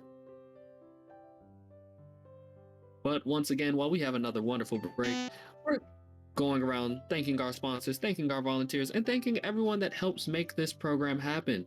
There are plenty of people in the background that you all aren't able to see right now. There are plenty of people off to the sidelines. Remember, thanking your parents, thanking your mentors. There are plenty of things that we wouldn't be able to do without them. Teams, go thank your sponsors. Yes. Rep those shirts, wear those buttons, do that outreach. As a high school team, I was even thanking my middle school teams. Why? Because we recruited directly from them. We had 5 area high schools that turned into our high school, and 5 area middle schools that turned into our high school. So we would go help them with their FLL and their FTCs, so that way we could bring them back on as our FRC. And so we used to go back and thank those teams and help those teams all the time. It's one of the things that we've done more recently in these years. In the past, it's just been whoever joins the FTC team can, but we've actually started creating FLL and FLL junior teams so that those next members already have experience in Legos. Our current hardware lead spent a lot of time in Legos and just loves working with Legos, which transferred into FTC. So he had a great mind for building and a great mind for designing. And he actually sometimes will make an FRC robot, like really, really tiny, like 3-inch by 3-inch out of Legos. He has a lot of fun with that.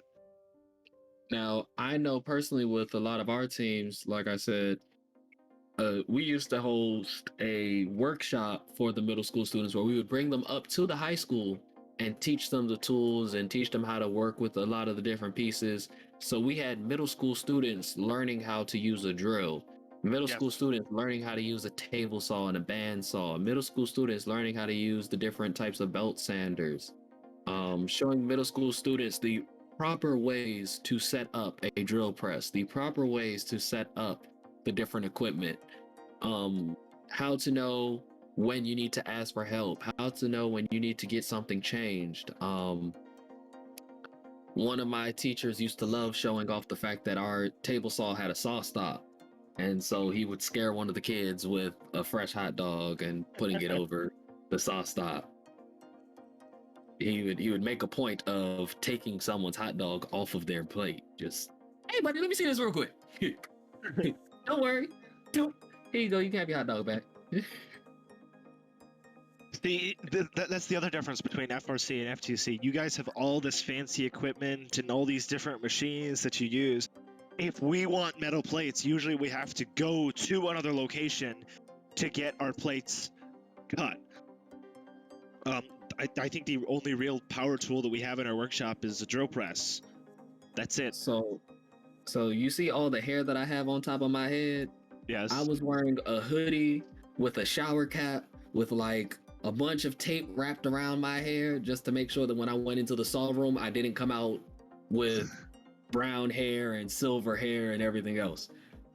Or we had students, we would send them into the drill room and the metal room, and I used to tell them all the time, I was like, yeah, you can't wear long sleeves in there. Yeah, you can't wear this in there. You can't wear that in there. And they'd say, why not? And we would take a string and show them what happens when it gets caught into the system. What happens when things get snatched up? What happens when something immediately gets yanked and pulled? And we're like, yeah, no, that would have been your arm. There's no coming back. There's a reason why people don't wear ties in metal shops.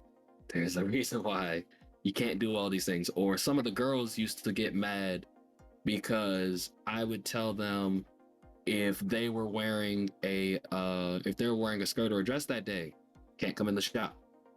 I'm sorry, you can be in the main lab, but you're not coming in the shop. You gotta go put some pants on. So our finals match 2 for MD for Maryland is going to be coming up soon as the teams are setting up. The Red Alliance, which is our number 4 alliance, 63-41, the Double O Ducks, and 17-971, the Helix Hackers, versus on the Blue Alliance, which was our number 2, 6417, the Blue Crew, and 9073 Nitrix. So this will be interesting though, because remember, Double O Ducks declined the Blue Crew. Double O Ducks said, I'm better off by myself. Yes. So we're going to see, is that true? Are they better as their own crew? And the randomization should be in soon. For the lowest randomization number 1. For the lowest part of the goal. So hopefully we can see a team or 2 place down there. By the way, if you don't know how they figure it out, the robot itself figures out which randomization it is based on the position of the duck or their team shipping element that's placed on the field. So you'd have a vision software that would find that piece on the field, and based on that position, you know if it's in the top goal, the middle goal, or the bottom goal. The Red Alliance did place on the bottom goal, but hopefully they didn't push the shipping hub too far in placing that mineral. The Blue Alliance just decided, you know what, we're going to place on the top. Oh, we have 2 minerals on the bottom for Red. That's very nice. Very nicely done. We're coming out of Autonomous with a, looks like, Red advantage.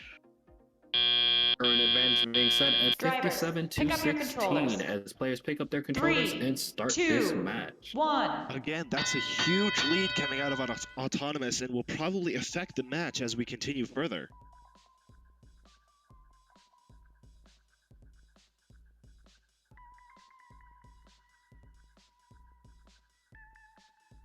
With the Red Alliance blocking out the Blue from where they want to go.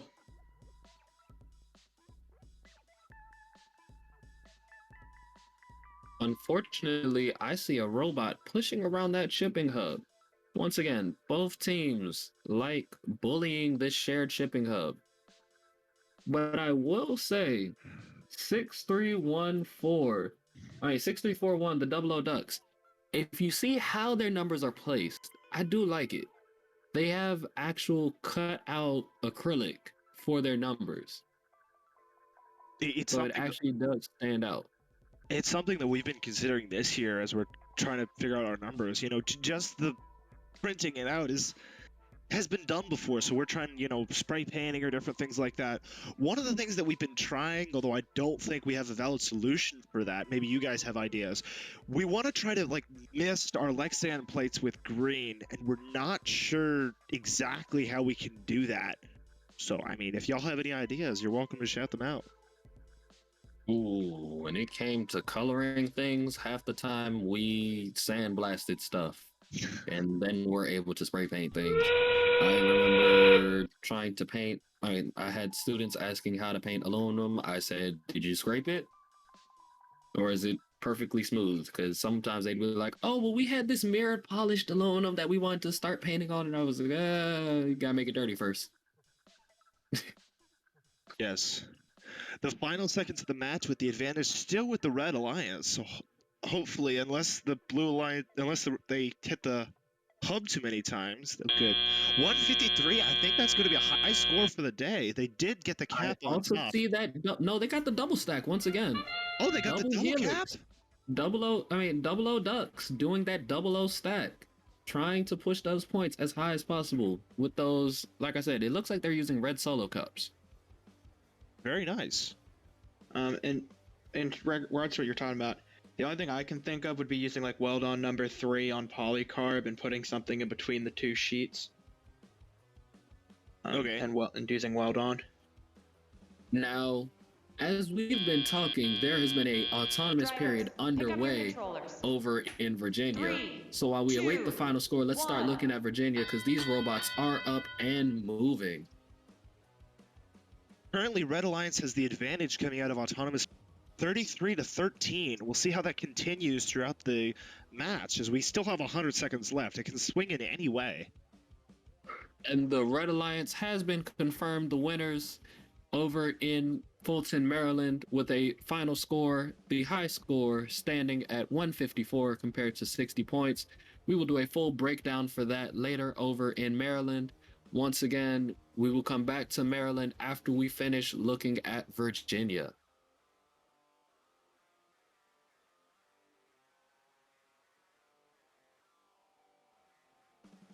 The Red Alliance is placing, I see multiple minerals on the top of that shipping hub. They actually have an interesting strategy with the balls. Since the shipping hub is tipped away from them, they'll put it on the top and it'll roll to the other side, giving them more space to place. I don't know if that's intentional, but it's certainly helping them here. If we look at the Blue Alliance, however, they seem to have one of every type up on top of there, showing just how versatile their pieces are. Yes. And we were talking about earlier with the match shifting, that match has gotten pretty close as we continue on, although we still have more than a 10-point difference. Not to mention, remember, those shared hubs aren't counted until the very end of the match.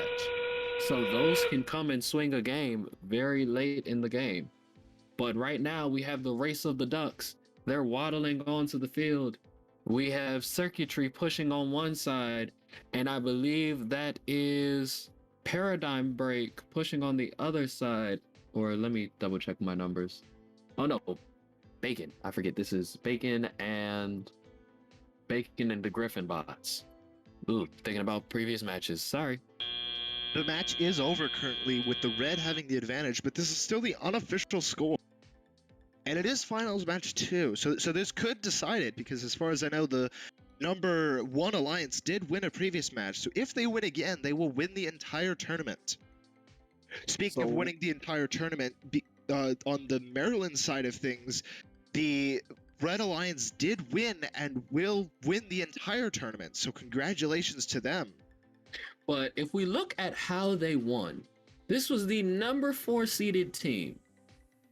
And they went and swept the entire tournament, going 4-0 the entire way. Very nicely done with some high scores, and at the end they had 153.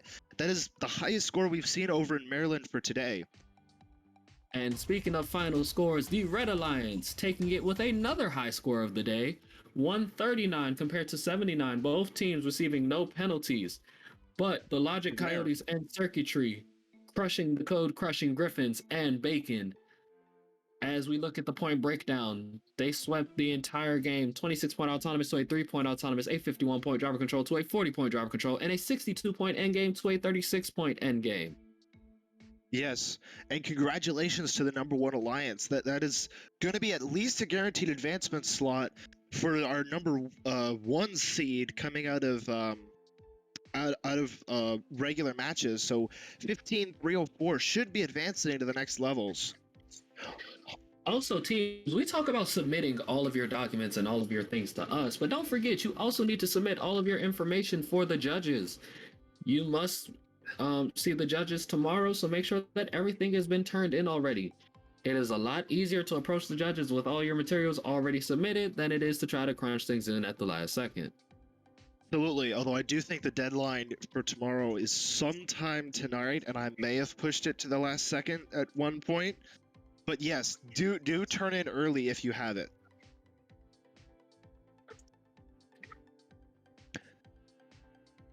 Also, I'm loving seeing all my teams. We're seeing masks everywhere. We're seeing safety goggles everywhere.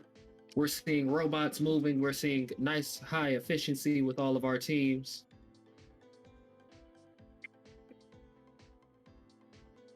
This has been a pretty good day. The progression over the day all the way to ending both competitions with high scores. That's, good progression across the entire day. Yes, and the chat has been cheering them on. As you see in chat, they're cheering for the Red Alliance appears over the last couple minutes for Circuitry and Logic Coyotes. It's good to have a cheer squad. Like I said, I always loved it. I always loved seeing it. It was always a wonderful thing to see. Now, teams, remember, we will be back this match. We will be showing intermediary videos for the next hour. The teams will have a whole new host of teams for the Virginia Qualifier 2 and Maryland Qualifier 2 starting at 1 p.m. This has been the Freight Frenzy. This is the first tech challenge. Teams, if you are speaking to your teams, please remind everyone that there will be a driver's briefing at 12:45. We will see you all back in an hour. See you soon.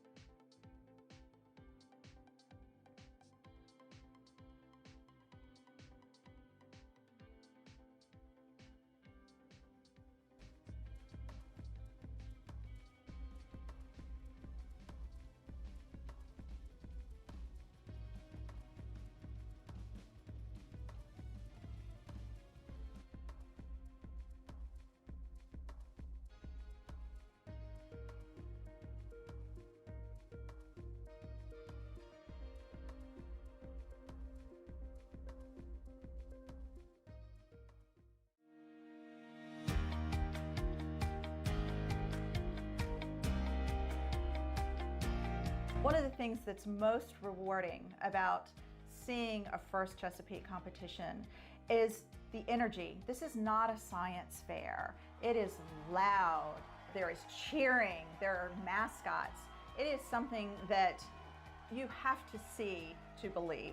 These kids have really found their bliss, they found a goal, and they all are working towards this. And we see this as they graduate, as they go on to college, and as they enter their careers. We feel that FIRST has really been their first step in a successful future for them and also for us. First Chesapeake obviously teaches STEM skills for building robots, but it's also about more than robots. And I learned so many more things that really made me well-rounded as a person. As a student, I met people both on my teams and at competitions who are doing amazing things and have gone on to do really incredible things in STEM as well. That's a lot of fun, and it's also really valuable because it gives me these connections to people doing phenomenal things in STEM. I first became involved with First Chesapeake when my two sons became involved with the FIRST program. Both of them were in robotics and found a huge passion for the ability to grow and also to explore the emerging capabilities around robotics. FIRST, and First Chesapeake specifically, is a great avenue for our children to understand how they can impact the world in a fun and engaging environment. I'm so excited about the impact that our First Chesapeake students will have on our future. I was amazed at what these young high school students were able to accomplish in 6 weeks. They take a project that seems like it's daunting and hard to achieve, and they're able to break it down and bring different skills and diverse backgrounds and achieve it. It's just a really amazing experience to see how someone's learning comes to life. And even more so, having been, both a mentor and a judge, also seeing what these students bring to the table and the amount of thought and strategy and through to execution that they have is truly profound, and it's always a pleasure to see what they come up with. When we think about robotics, and when we think about the future engineers, the future doctors, the future astronauts, the future educators, as well as the future trades and craftsmen, those individuals are going to have a strong math and science background. So First Chesapeake being the training ground in order for these new leaders to emerge is going to be very valuable, So we have to continue to nurture them, continue to give them the guidance that they need, continue to give them the mentoring that they need in order for them to be able to dream about what it's going to take for us to continue to be competitive as a country in this global world. Our First Chesapeake students are going to have a tremendous impact on our future. They are already making a difference today. They are working in companies such as NASA. They are working for the military. They are working in film. These are creative, smart, driven young people, and they are tomorrow's technology leaders.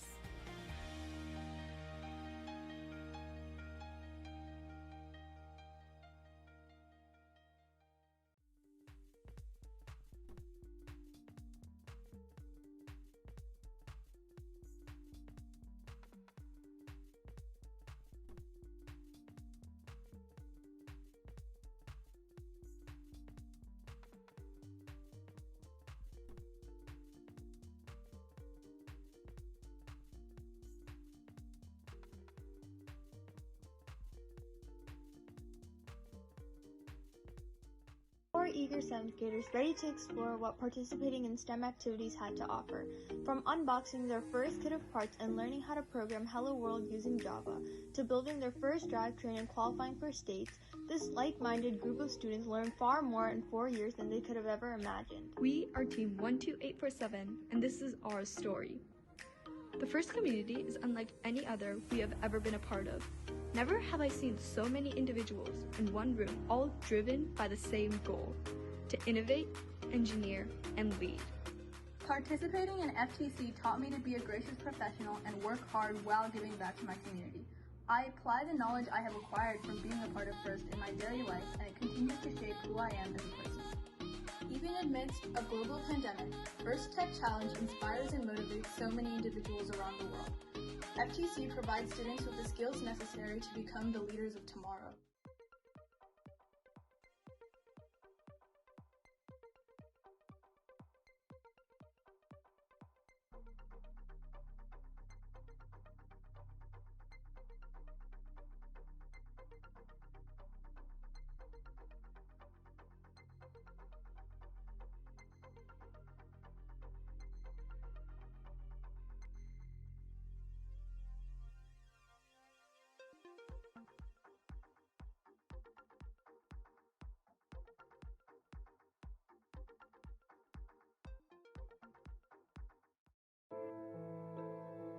FIRST prepares students for the world. When students participate in FIRST, we develop skills in science, technology, engineering, and math, as well as communication and collaboration. We are innovators, creators, and community builders. We are equipped to handle any challenge, and because of FIRST, we have become confident in our abilities.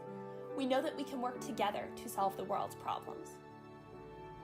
If every student participated in FIRST, we could set foot on Mars in a matter of years. We could solve world hunger, provide clean water to everyone, and cure deadly diseases. We could engineer solutions to the world's problems and achieve things we had previously only dreamt of. If every student participated in FIRST, we would not just have more engineers. We would have more collaborators and more dreamers. We would have a world prepared to handle anything.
worlds of connections.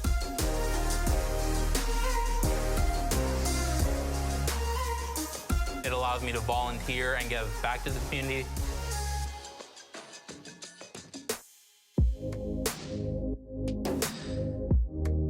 I think FIRST can really prepare you to solve any number of the world's big problems. The skills that you're going to be learning can completely change the future.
These are not ordinary college students.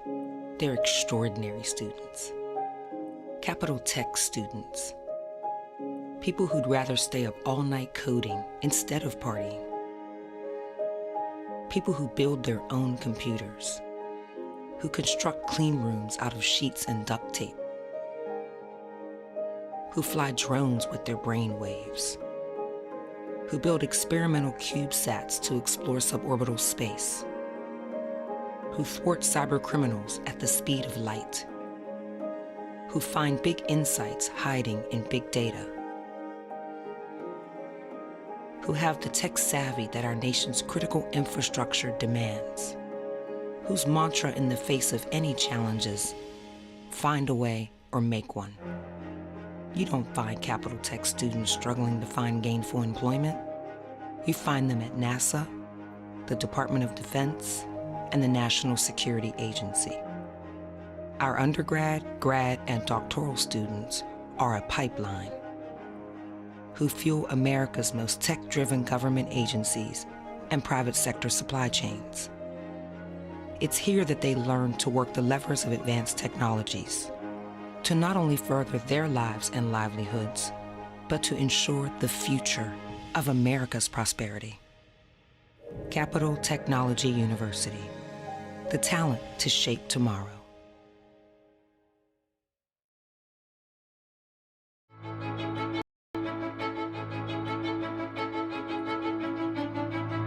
Leidos.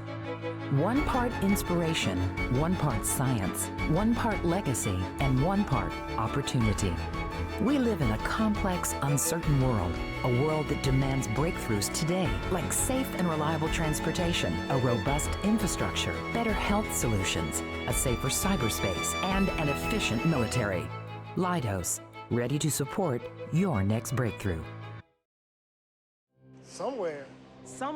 Somewhere past the edge of convention, beyond the boundaries of tomorrow, lies a special kind of impossible.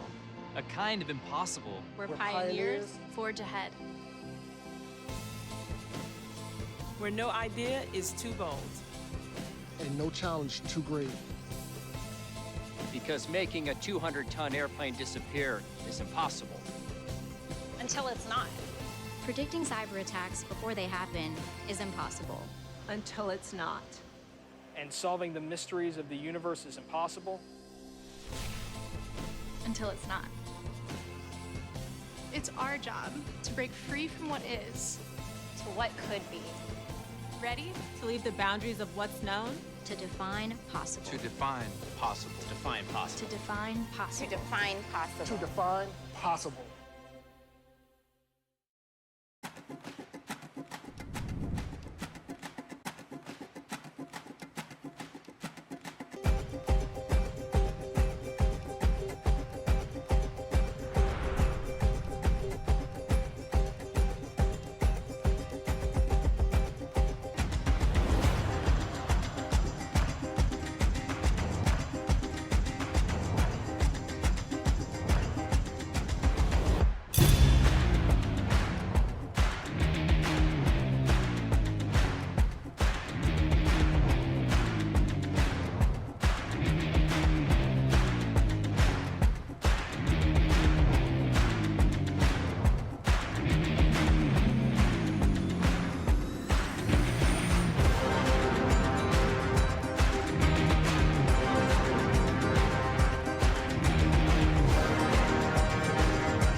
One of the reasons why Qualcomm has invested in FIRST for so long is because we know FIRST works.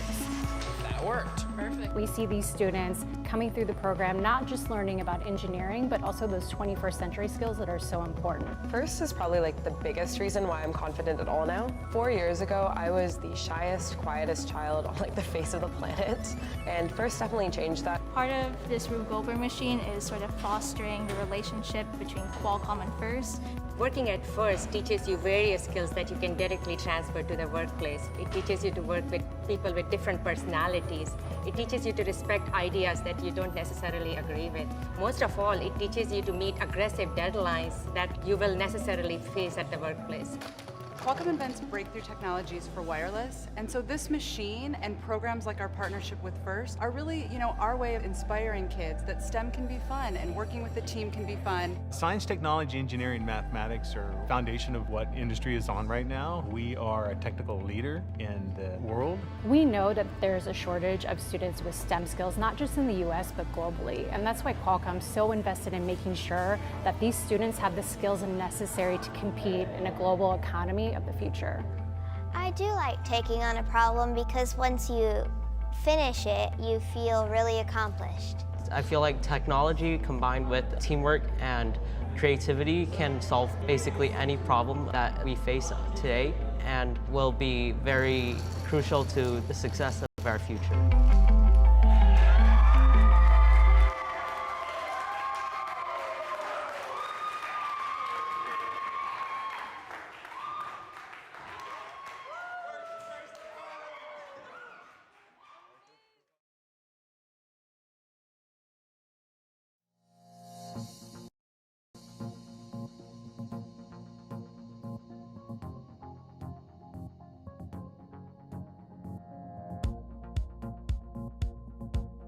Here at Canon, Virginia, we take pride in the products we manufacture and the services we provide. We are located in Newport News, Virginia, and are Canon's only manufacturing, engineering, recycling, and technical support center in the Americas region. CVI produces a variety of products using advanced manufacturing techniques, while also serving as a factory service center providing expert customer service in the repair and refurbishment of Canon products. Canon Virginia's manufacturing services also extends to injection mold making, medical contract manufacturing services. However, none of this would be possible without our team of dedicated members. During Manufacturing Day, we want to recognize the hard work and commitment of our workforce. Thank you.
tile floor and 1-foot-high walls. In the back of the field are taped-off warehouses, which are Alliance neutral.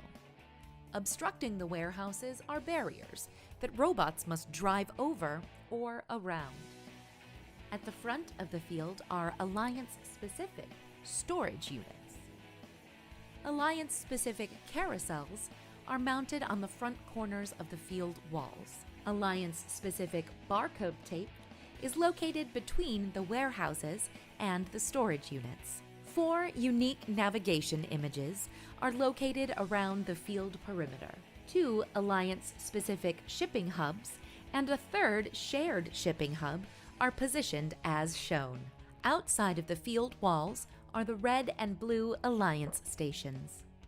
There are 2 types of freight: 20 pieces of cargo, 2.7 inches in diameter, and 2-inch square boxes in various weights: 30 lightweight, 20 medium, and 10 heavy boxes. 4 of the lightweight boxes are marked with an X. In addition, rubber ducks will play a key role in the game, and teams will be constructing their own custom-designed shipping elements. Before each match, the freight is stored in the warehouses and a preload box is placed onto the field for each robot. A duck is placed onto each carousel and in the middle position of each barcode. The remaining ducks are stored in the Alliance loading docks. Teams then place their robots on the field, touching the wall adjacent to their Alliance station, but not in a warehouse. The teams then place 1 preload box for each robot.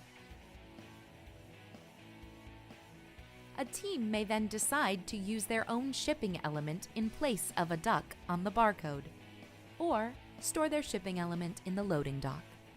The duck or shipping element on the barcode is then randomized to one of 3 locations. The players and field are now ready. Each match begins with a 30-second autonomous period.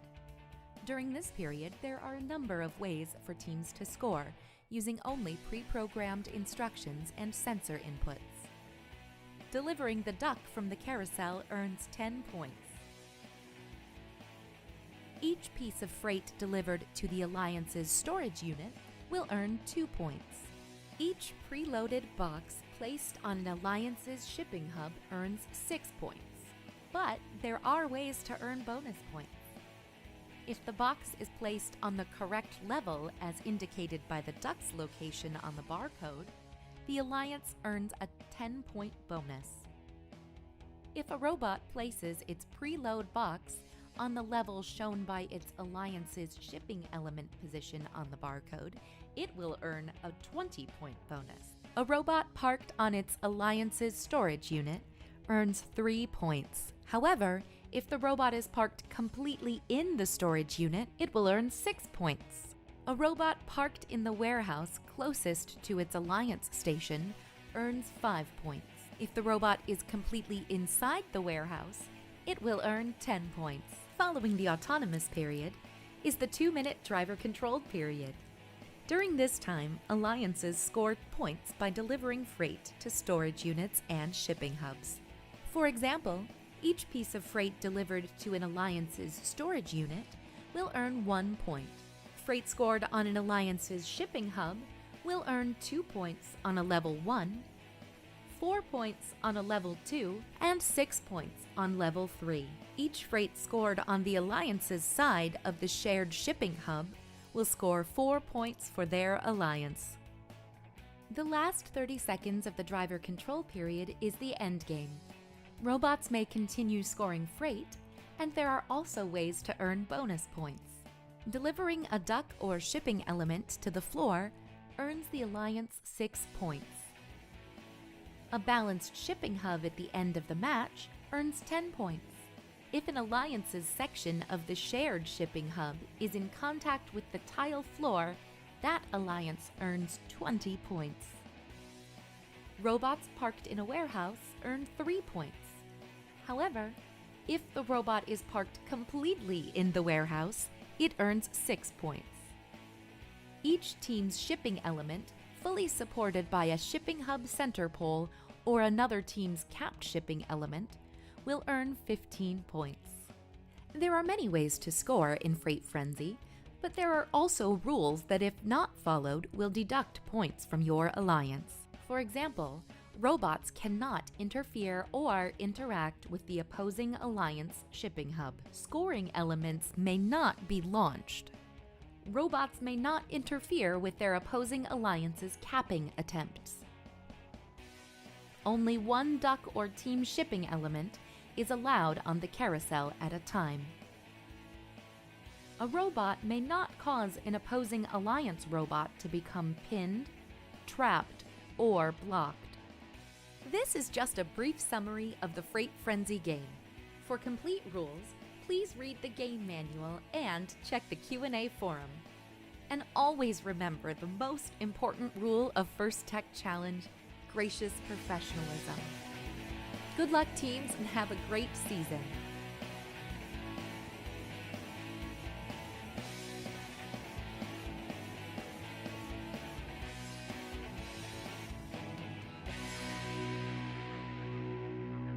And we're back. How's everybody doing? I hope everyone had a wonderful lunch or a wonderful break, but I hope that you guys made room for seconds, because we're about to give you all a second dose and a second helping of robots. Once again, we are going to be back in Maryland and in Virginia. We are back in Glen Allen and we are back in Laurel. Joining me again is Patrick and Timmy up in the commentators booth. How are you guys doing today? Did you all enjoy your breaks? I'm alive. I got food. I got water. I'm good to go. There you have it, folks. They're ready for another exciting round. I hope you all are ready for another exciting round as well. If you guys are in the chat, shout out your teams. Let's hear it if you're still here.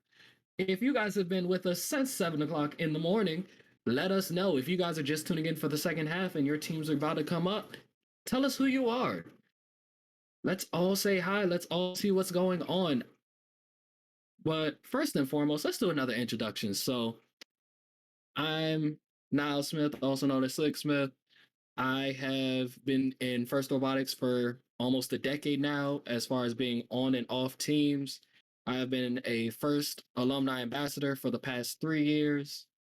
I am working with multiple teams, and I am currently the only ambassador for the DC region, and I consistently try to speak with the DC region and get the DC region involved with First Robotics and First Tech Challenge.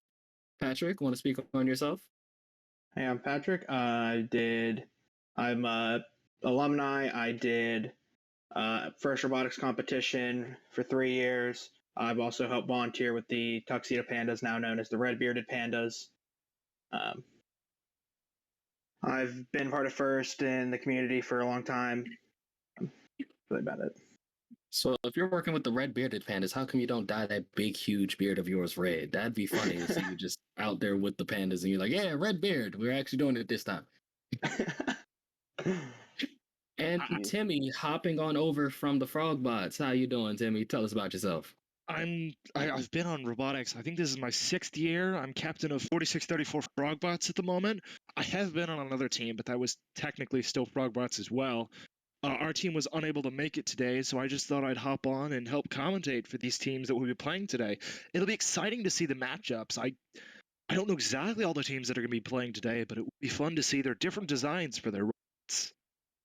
Speaking of different teams hopping onto the field, we have Team 13353, the Circuit Breakers, paired alongside Team 18381, the Ram Eaters, going up against Team 15167, the Robo Troopers, going up against Team 19458, Equilibrium.exe.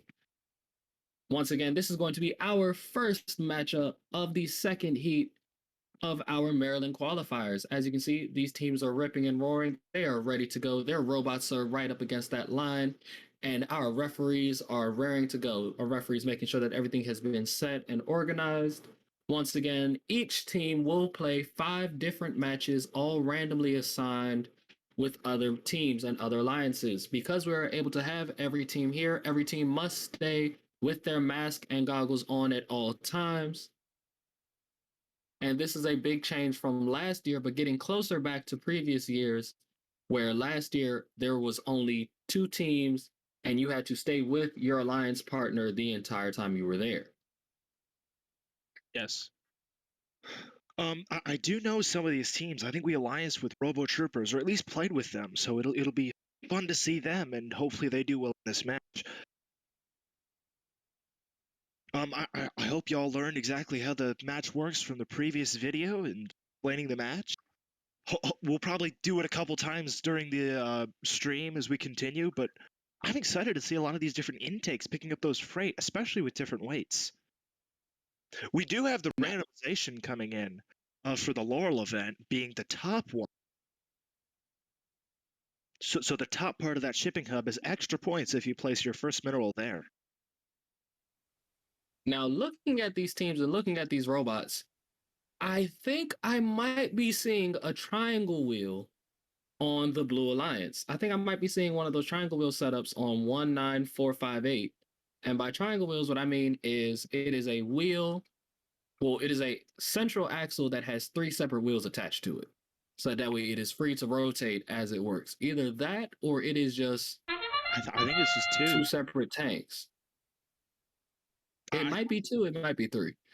But if it's 3, I'm loving it because that would make it very good at getting over those features. If it's only 2, it can still be very good and very maneuverable, but I hope it doesn't get stuck because sometimes those robots do have a habit of getting stuck on these platforms.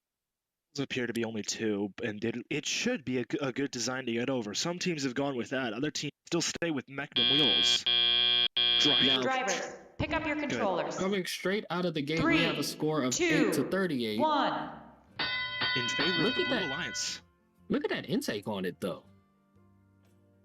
And so the team that I keep talking about is 19458 equilibrium.exe. Those wheels showing off their unique equilibrium. Look at it, just maneuvering right over those pieces. Oh no. That was a hard contact. That was a hard contact with that piece. Did they drop 2 pieces of freight? They had dropped 1 before, and that was their second go. Yeah, and penalties, especially in the other competitions, do mean a lot, especially seeing our final match sometimes decided by penalties and seeing upwards of 60-point penalties. Other matches, teams aren't at 0, they're below 0. That is a change that did happen this year. The penalties are not added to the other team's score, they are instead subtracted from your score.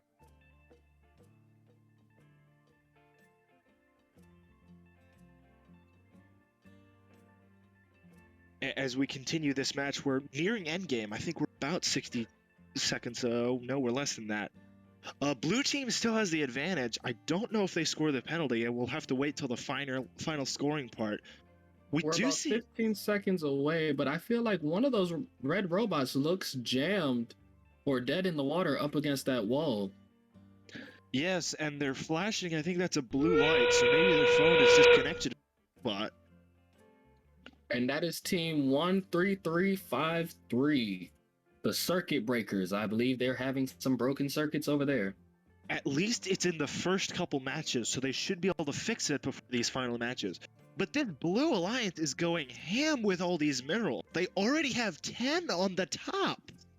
This is getting they're going big. For ducks in the corner too. Blue Alliance looks like they're going for ducks.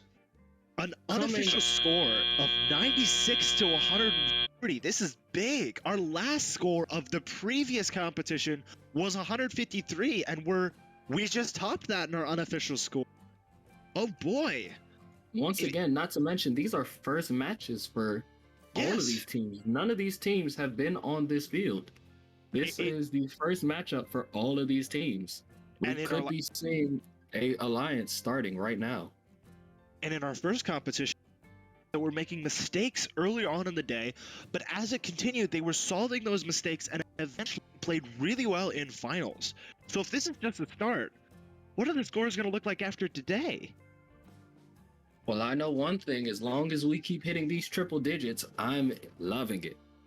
Yes. 13 minerals in the top of the shipping hub. Very nice job. And blue taking that victory with a new day high score of 184 compared to 92 for the Red Alliance. And they did receive a 10-point penalty, so that was more than likely due to something in the warehouse, something with shipping. Now, just look at these robots. I love seeing these different brightly colored robots, easily recognizable robots. Team 183. Ooh, what was that number? That number's gone away now. One of the robots was bright green colored, similar to how the Frogbots is normally colored. And I would just love to say, I love seeing all my volunteers spring into action, immediately getting on it. These referees also working as field technicians, also working for the field reset. Up next in Maryland, we have the Cub Wires along with Gear Freaks going up against Independent and Robot Uprising. But getting ready to kick off over in Virginia, we have Team 1774 Monroe Robotics and Team 12838 Lancaster Kinetic Storm going up against Team 18579 the Frost Bots, going up with Team 965 the League of Incompetent Gentlemen. League of Incompetent Gentlemen, since they have such a low number, they've been around for a while, probably within the couple first starting years of FTC itself. So it'll be fun to see what they can do this year. My question is, since we have the League of Incompetent Gentlemen, where's the League of Competent Ladies? Ladies, where is your competent league? I want to see them. We have the Incompetent Gentlemen. Where's the competent ladies?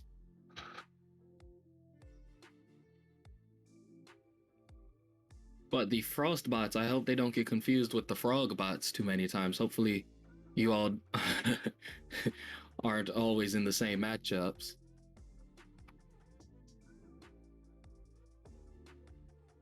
I remember one year we had a green alliance. There was two teams that were both green colors. So instead of cheering red or blue alliance, we just cheer green alliance. That was fun. I say it all the time. I can't wait for first to change the colors. When we get like green and yellow or purple and orange or some other random colors instead of red versus blue, it'll be funny. Yes. It was wonderful last year being red versus blue, especially with us being sponsored by Disney Star Wars A Force for Change. Yes. So we do have a randomization for Glen Allen being the top part of that shipping hub. So we'll see if teams can extend all the way up to reach that. Unfortunately, I see a player in the station, but I don't see a bot on the wall. Oh, I only see one blue team robot on the wall. Is that League of Incompetent Gentlemen? Unfortunately, that robot is low enough that oh no, League of Incompetent Gentlemen is on the field. Okay, good. So it will be the Frostbots that are unfortunately not on the field at this time. It's very possible with being early in the competition, they may or may not be having an issue with inspection. Yes. Being so early. Fortunately, that is why each team has 5 matches that they get to run. 3, yes. 2, and hopefully 1. over the course of the day that they're able to improve the little mistakes that they have to be high scoring. That is a big swinging arm in the back. If you all noticed this on the red side, that is team 12838 with that huge swinging arm from Lancaster Kinetic Storm. Their robot arm looks like a kinetic storm. Also, I believe that the inspections this year are self-inspected, so I don't think that they're caught in it. Hopefully their robot will be working pretty soon. Speaking of robots working or not, that robot paused for a second in the back, but I think they're able to move. And the League of Incompetent Gentlemen showing their competency skills on that driver's course, making it through that narrow gap. And hopefully grabbing a mineral. Now, Monroe Robotics, they seem to have some of the smallest wheels that we've seen so far this season. Is that on the Red Alliance? Yes. 17774. What 17774. Yeah. I can't tell if it's a 3-inch or that may be a 2-inch.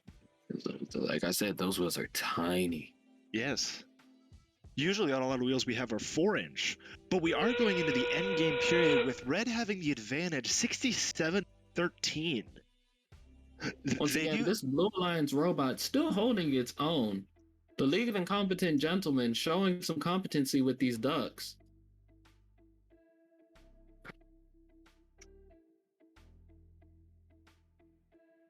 Ooh. I think they may have accidentally dropped a duck into their robot. But the match is over with red having the advantage in our unofficial scoring. I think the issue came because one of the ducks started to come off the platform, so they attempted to retrieve the duck and put it back on the platform, and it fell off and fell into the robot. Also, look at the field. Someone seems to have lost some wheels. Oh no! Is that 2 different wheels? Was that Kinetic Storm? That looks like it was a whole rear axle. Yes. It looks like a wheel disconnected and the whole rear axle just slid out. And that's why you connect it in multiple locations, and hopefully it doesn't do that. We do have our score in Glen Allen. Red wins with a current high score, even though it's the first match of 79-29. Congratulations to the Red Alliance. And congratulations to the League of Incompetent Gentlemen for holding your own, even without an alliance partner. It appears we may have a match in Oral. Are they starting autonomous? Yes, they are. They're currently in the autonomous. Starting that autonomous. And that autonomous thing up. Look at that huge robot, that huge extension we just saw. That's a nice looking robot. From 14607. That is Robot Uprising, and their robot definitely uprose. They've been a pretty good team in the past couple of years, and I think they won one of our recent state championships, so I don't know if I remember correctly on that. Drivers, they've pick at least up your gotten pretty well controllers. far, so let's see how they do. 3, 2, They left out 1. intake. And we're actually autonomous with a pretty large blue advantage. Loving all the different teams and all the different designs and layouts. I'm loving the green on this robot. They got their little flashlight sensor going. Look at that big intake on 17575. I don't know about you, but I'm a big old fan of the black robots. Yes, they always look so I'm a fan of the black robots, but you can rarely see the black robot. That's a good point. From a camera's perspective, unfortunately, I dislike the black robots and the chroma robots. And I told you about it earlier. Your robot was chroma colored last year. It disappeared in half the events. Yep. So the other thing to consider about black robots, if your robot is black on black, then other teams can't see and copy your design. So maybe it's a strategy. But one difficulty that I would say about having a black robot, if your alliance partner has vision sensors and you have a black robot and that light bounces off of you, or in some cases doesn't bounce off of you, that might be a problem for your alliance member trying to avoid you or trying to go around you. It appears because it might see you as the wall, or it might see you as nothing. It appears that the Blue Alliance is going for that neutral hub to hopefully win those 20 points, but the last cube that they just placed rolled over to the red side. Once again, it's not about how you dropped it, it's about how it lands. Unfortunately, though, Team 17575 seems to be upended and laying on its back. And to add on to that, the cub wires. And to add on to that, they have a negative 17 points right now as we enter our endgame period and finish our end period. I think that neutral hub may have just swung in favor of the Blue Alliance. Ref is checking it. Once again, I love seeing our refs get on the field because our refs actually have to get down to it. Yes. Our refs are down on the field, looking, touching, feeling, inspecting. I remember one time when we were hanging, one of the other teams, their entire goal was to go up as fast as possible and hold on for like 5 seconds and then drop. And as soon as the match was over, the ref would run out there with a piece of paper and check, okay, yep, they're good, they're hung. And then the robot would drop. The scores are coming in for the Laurel event. It appears that the Blue Alliance has pulled out the win, 91-0. A 50-point penalty for the Red Alliance. Ouch. Once again, those penalties coming back to bite. The Red Alliance haven't actually won the endgame period, but looking at the point breakdown, we have a 36-point autonomous to a 9-point autonomous in favor of the Blue Alliance, a 46-point driver control to a 12-point driver control in favor of the Blue Alliance, and then that 24-point to 9-point endgame in favor of the Red Alliance. Now, next up in Maryland, we have Innovotics, we have the Robo Duckies, and they're going up against the Fighting Foxes, getting foxy with those tactical sheep. Tactical sheep having a low number of 7. It's unusual to see. They are by far original. They are OG. They are this. And if I remember correctly, the tactical sheep always rock a 007 and not just a 7. And they do the smoking pistol look on their robot. But we're jumping over to Virginia where that match is getting underway. Over in Virginia, we have team 11804.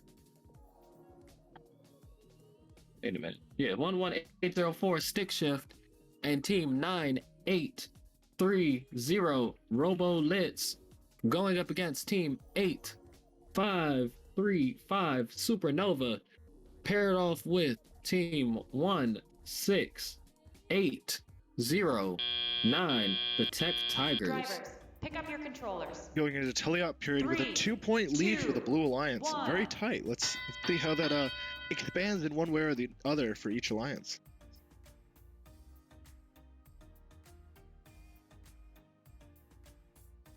One of the robots has a big claw on it to grab the minerals. That's interesting.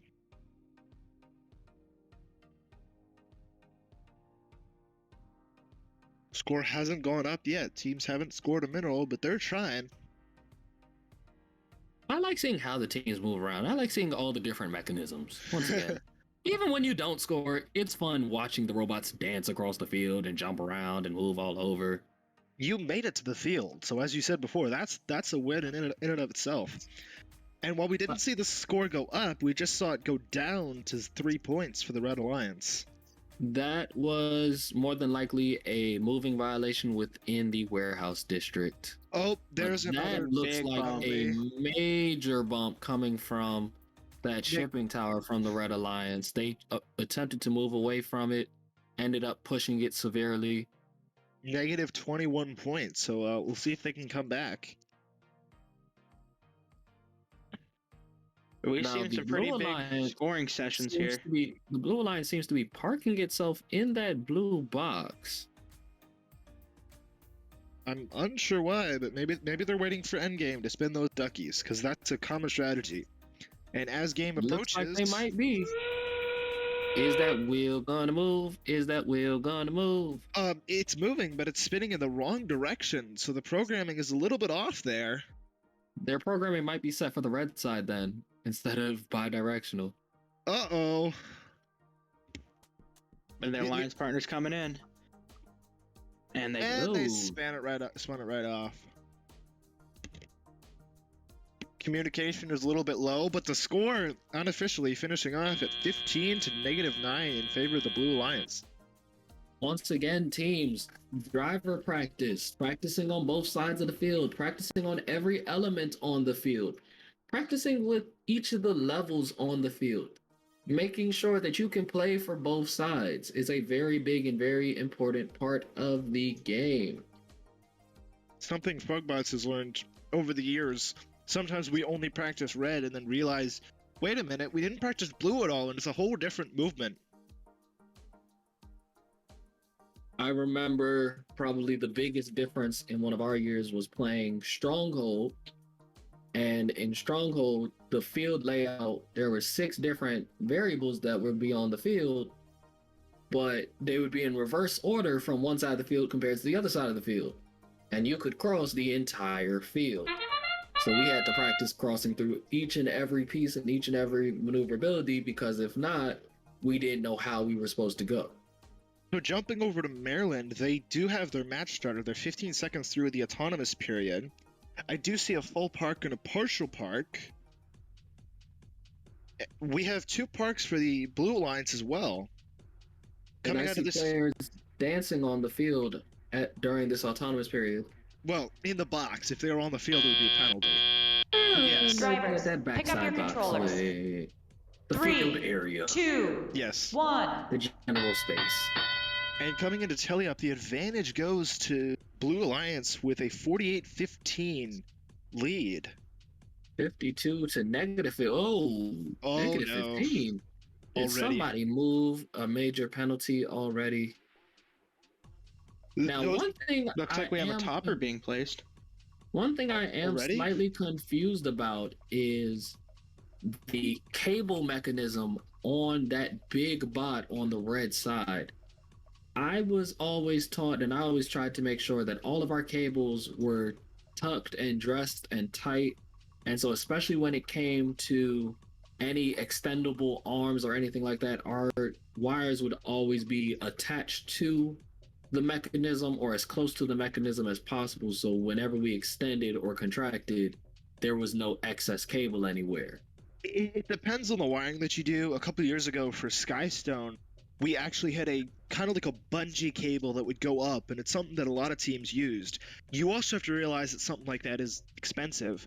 For our other team, 17160, actually had the wires go up the scissor lift along with the beams. So there's a couple different strategies for the one that you really don't want is just the wires hanging right there as you're going up and down. But I mean, it'll still work. Going into endgame, this is a 25 to 110, with blue team still has the advantage, jumping up to 120 now. In Maryland, it seems like all of these teams trying their best to break that triple-digit barrier very early on in these matches. Yes, it's exciting to see what they turn out when they go into finals, because if we've got multiple teams scoring over, think about how competitive these final matches will be. Well, I hope to see a shakeup and an upset like the last set of matches where our number 4 seed managed to beat out the number 2 seed who tried to take them on as an alliance partner, and even managed to clean sweep the number 1 seed who chose around them in the beginning in order to win that final spot. Yes. In one side, the number 4 seed took on the number 1 and the number 2 and beat them. In the other side, you had the number 4 alliance, the number 1 alliance doing a clean sweep of the entire event.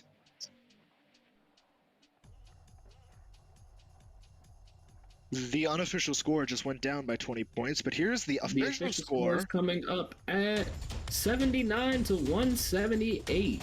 And it's not even a high score. We've scored higher than this before. Remember that last match being, I believe, 182? Something along those lines.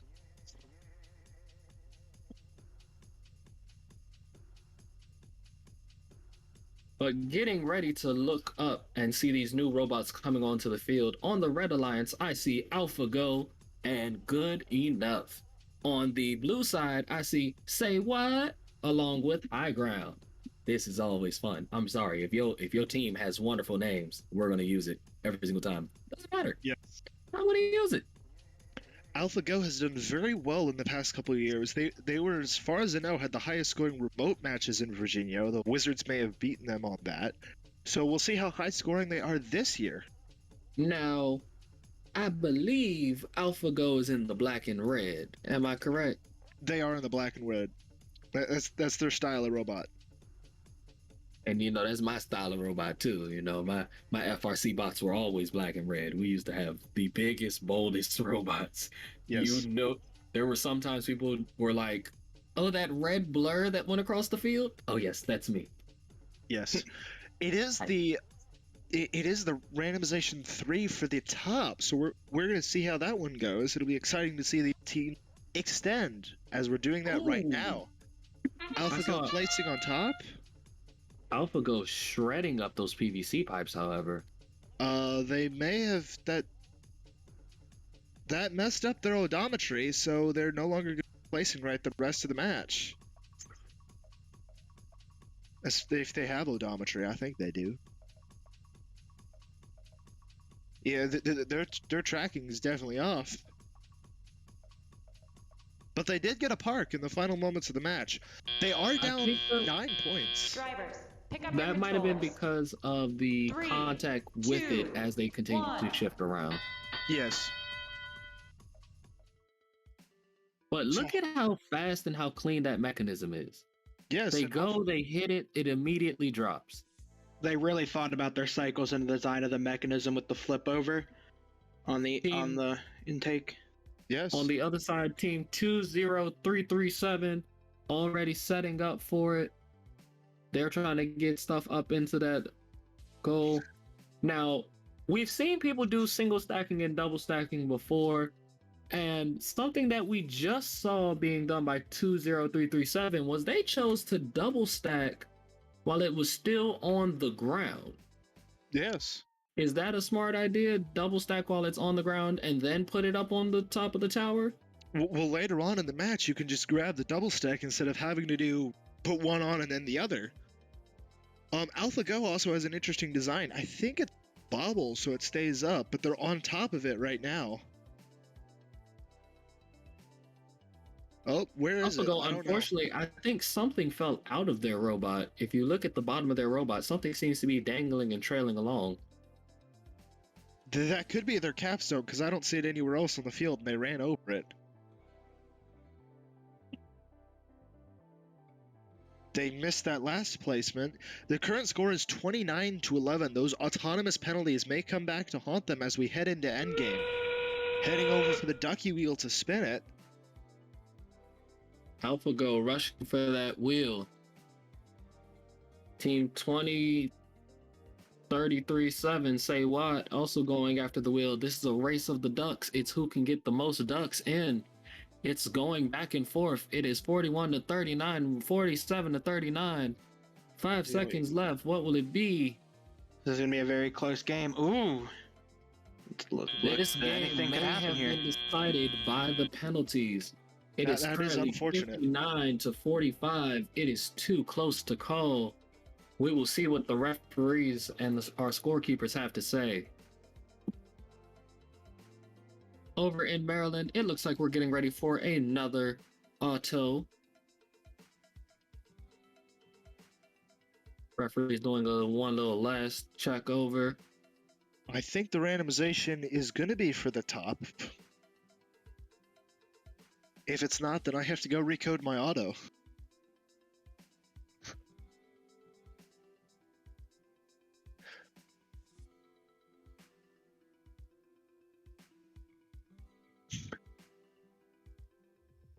So for our teams, for the Red Alliance, we're going to have 19941.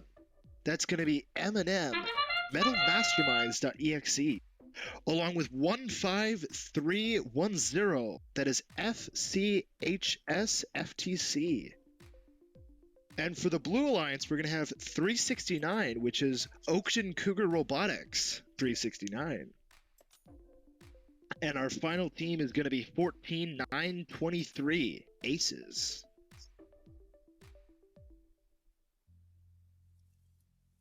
The autonomous is over with the lead going to the Blue Alliance, 19-3. Now it's 25-3. 2, 1. Hoping we can up that score as the match continues. And over in the chat, we have the chat lighting up and cheering on their teams. Don't forget, chat, tell us who you are. Call out your teams, not to mention mentors, parents, team captains.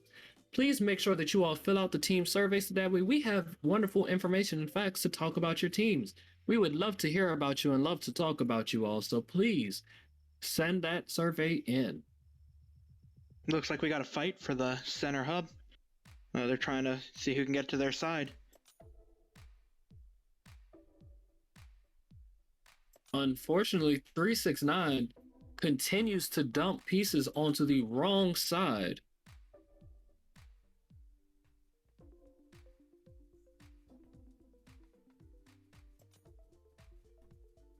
I guess they're just scoring for their opponents. Let's see if they can fix that. Oh, they got one on their side. And their alliance partners on blue are still doing okay scoring on their on their main, which is keeping them ahead in this match.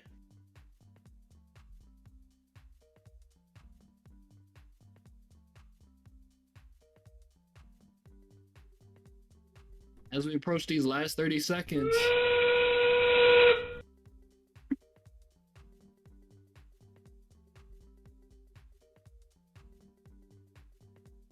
So Blue got a major penalty for moving the hub, which is going to put them down to -9 points. Now it's -19, so 19 to -19. If it wasn't for the negative, it'd be a tie game. These penalties are going to end up deciding this. And currently sitting with the penalties at 13 to -11 in favor of the Red Alliance.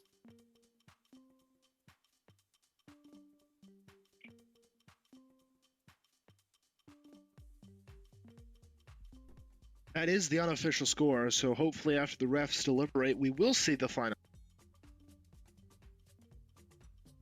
Over looking at Virginia, we're getting ready to watch Stick Shift go up with Seismic Waves, going up against the League of Incompetent Gentlemen, partnered alongside Lancaster Kinetic Storm. The League of Incompetent Gentlemen were solo last competition. Let's see if they can do better with a partner this time. And looking out at these teams and at the things that they wear, and I talk about team spirit so much all the time, you can see one of the ladies on one of these teams wearing a team colored tutu. I remember between Flag Dad, the Tutu Crews, the Flamingos, and all the other many different things that would be in the stands. First Chesapeake always has a strong showing of spirit. Yes. And we did have our scores over in Maryland with 52-0, the win going to the Red Alliance. There was a 60-point penalty on the Blue Alliance, so if not for that, they probably would have won this match.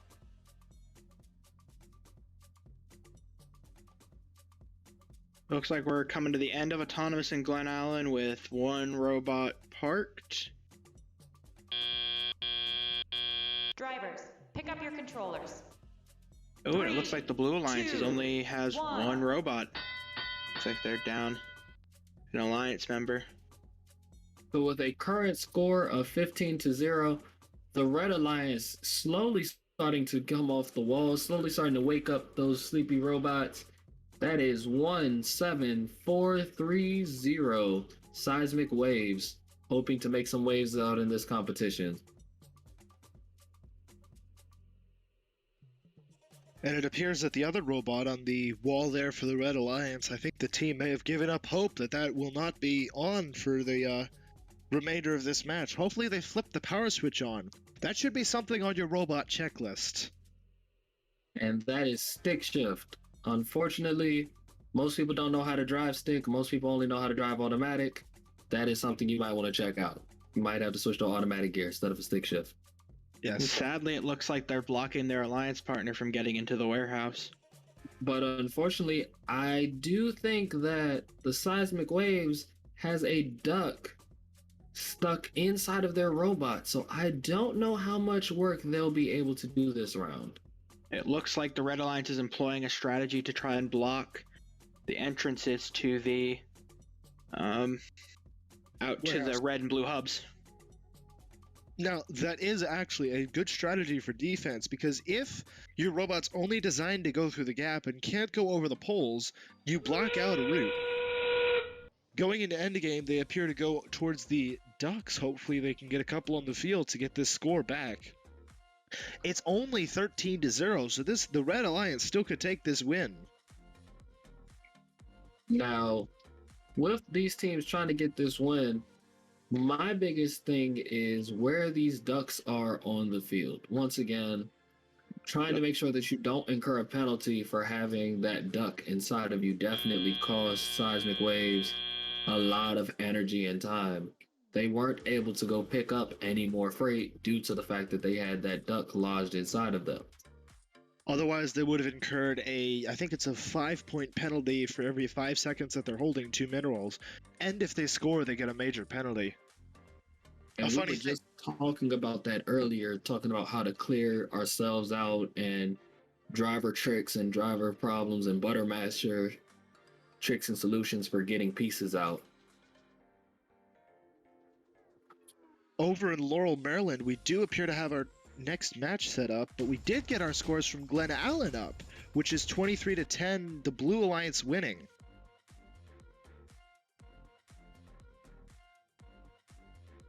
In Maryland, the teams that we have is 18-264, the Electra Novas, teaming up this match with 15-167, the Robo Troopers. And on the Blue Alliance, we have 226, Oakton Kubo Robotics, 226, and Robot Uprising, 14607. And so Oakton Cougar Robotics has two teams out this year, 226 and 369.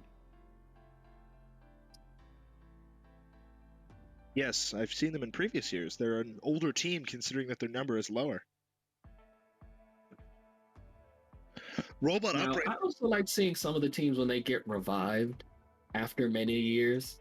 You see a team that has a low number but being called a rookie. Yes. Well, I mean, if all your seniors graduate and you got new rookies that suddenly figure out how to do the game a lot better, why not? 4634 wasn't extremely good till probably our 8th year, 9th year when we started winning in states. And unfortunately, I believe somebody was having too much fun in the Twitch chat. Our mods making quick work of the Twitch channel.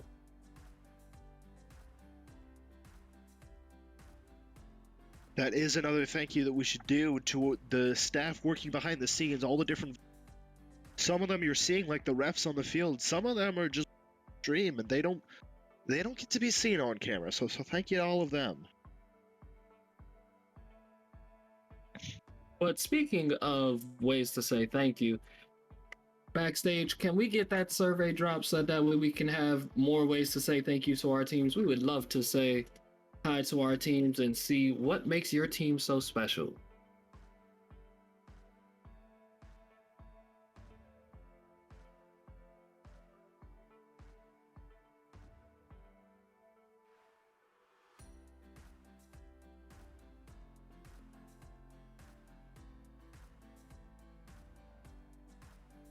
The randomization for the Laurel event was the middle one, and I think we have autonomous periods starting right here. Robots are moving. Ooh, lots of movement. Two robots. We have 3 out of 4 robots moving. I may have seen a spurt from that 4th one, but I'm not sure. Ooh, looks like we got a gold robot in this one. Ooh. Nice. A little gold drivetrain. I mean, if you've got spray paint, the extra $20 online. If you've got spray paint, why not use it? I mean, it's a good aesthetic, white on gold. Drivers, pick up your controllers. Here we go in our teleop period. Quick picking up by 14607. They're now going to place in the high goal. Very fast and efficient. I hope to see that is Robot Uprising rising up to that top goal. It also appears that we're going to have some defense from the Red Alliance in that warehouse. I think that's them. 226 attempting to use the red warehouse to feed into the blue goal for the shared crate. And 18264 is also using the blue house. I'm confused by that contact.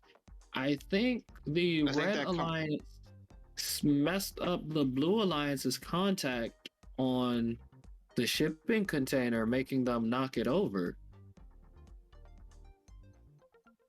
I don't know if that's going to be a penalty or not, because it may have been caused by the red robot. Capital Bots trying to squeeze into that warehouse.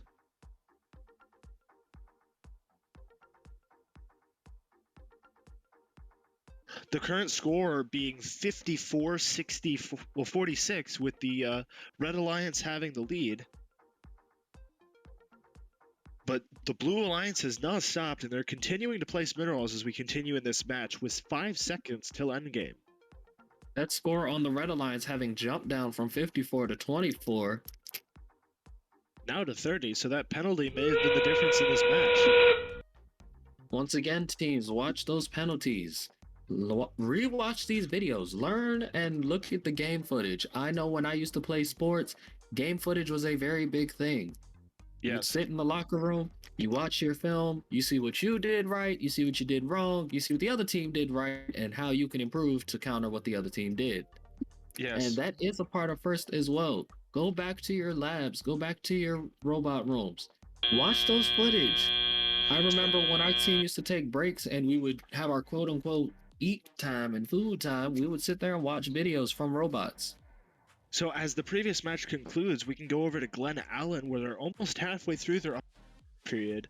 Although I do see one robot moving right now, it appears that two have parked during the part that we didn't see. Now a third robot is parking after completing its autonomous procedure. But I like the little shape of these unique pieces.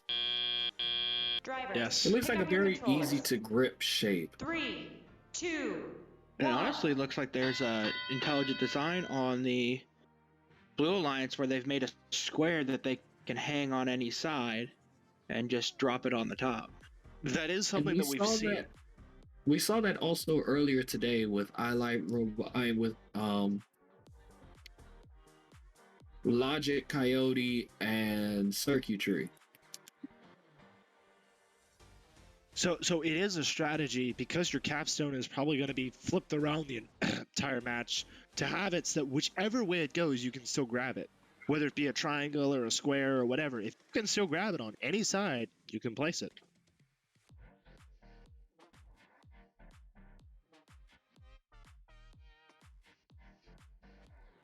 My favorite game item by far has to be the rubber duck. It's underused, but I love it. Water game. I want FRC to get a water game. I'm sorry. I want it. I need it. I want FTC to get it first. No. I see it more likely to happen in FTC than I do FRC. But FTC, you would have to make a pool to do it. FRC, they would literally say, go to a community swimming pool and take over the pool and have this event. At one of our outreach events in the past couple of years, there was a robotics team, not in our levels, that was making underwater robots that would have fun underwater.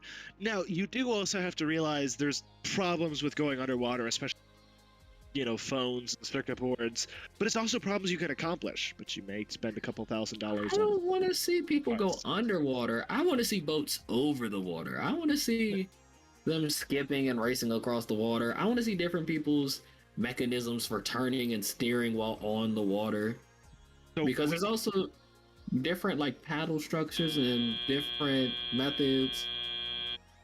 So we did have a robot flip over. He was trying to flip back, but I don't think he made it. This score is going to be decided completely on penalties.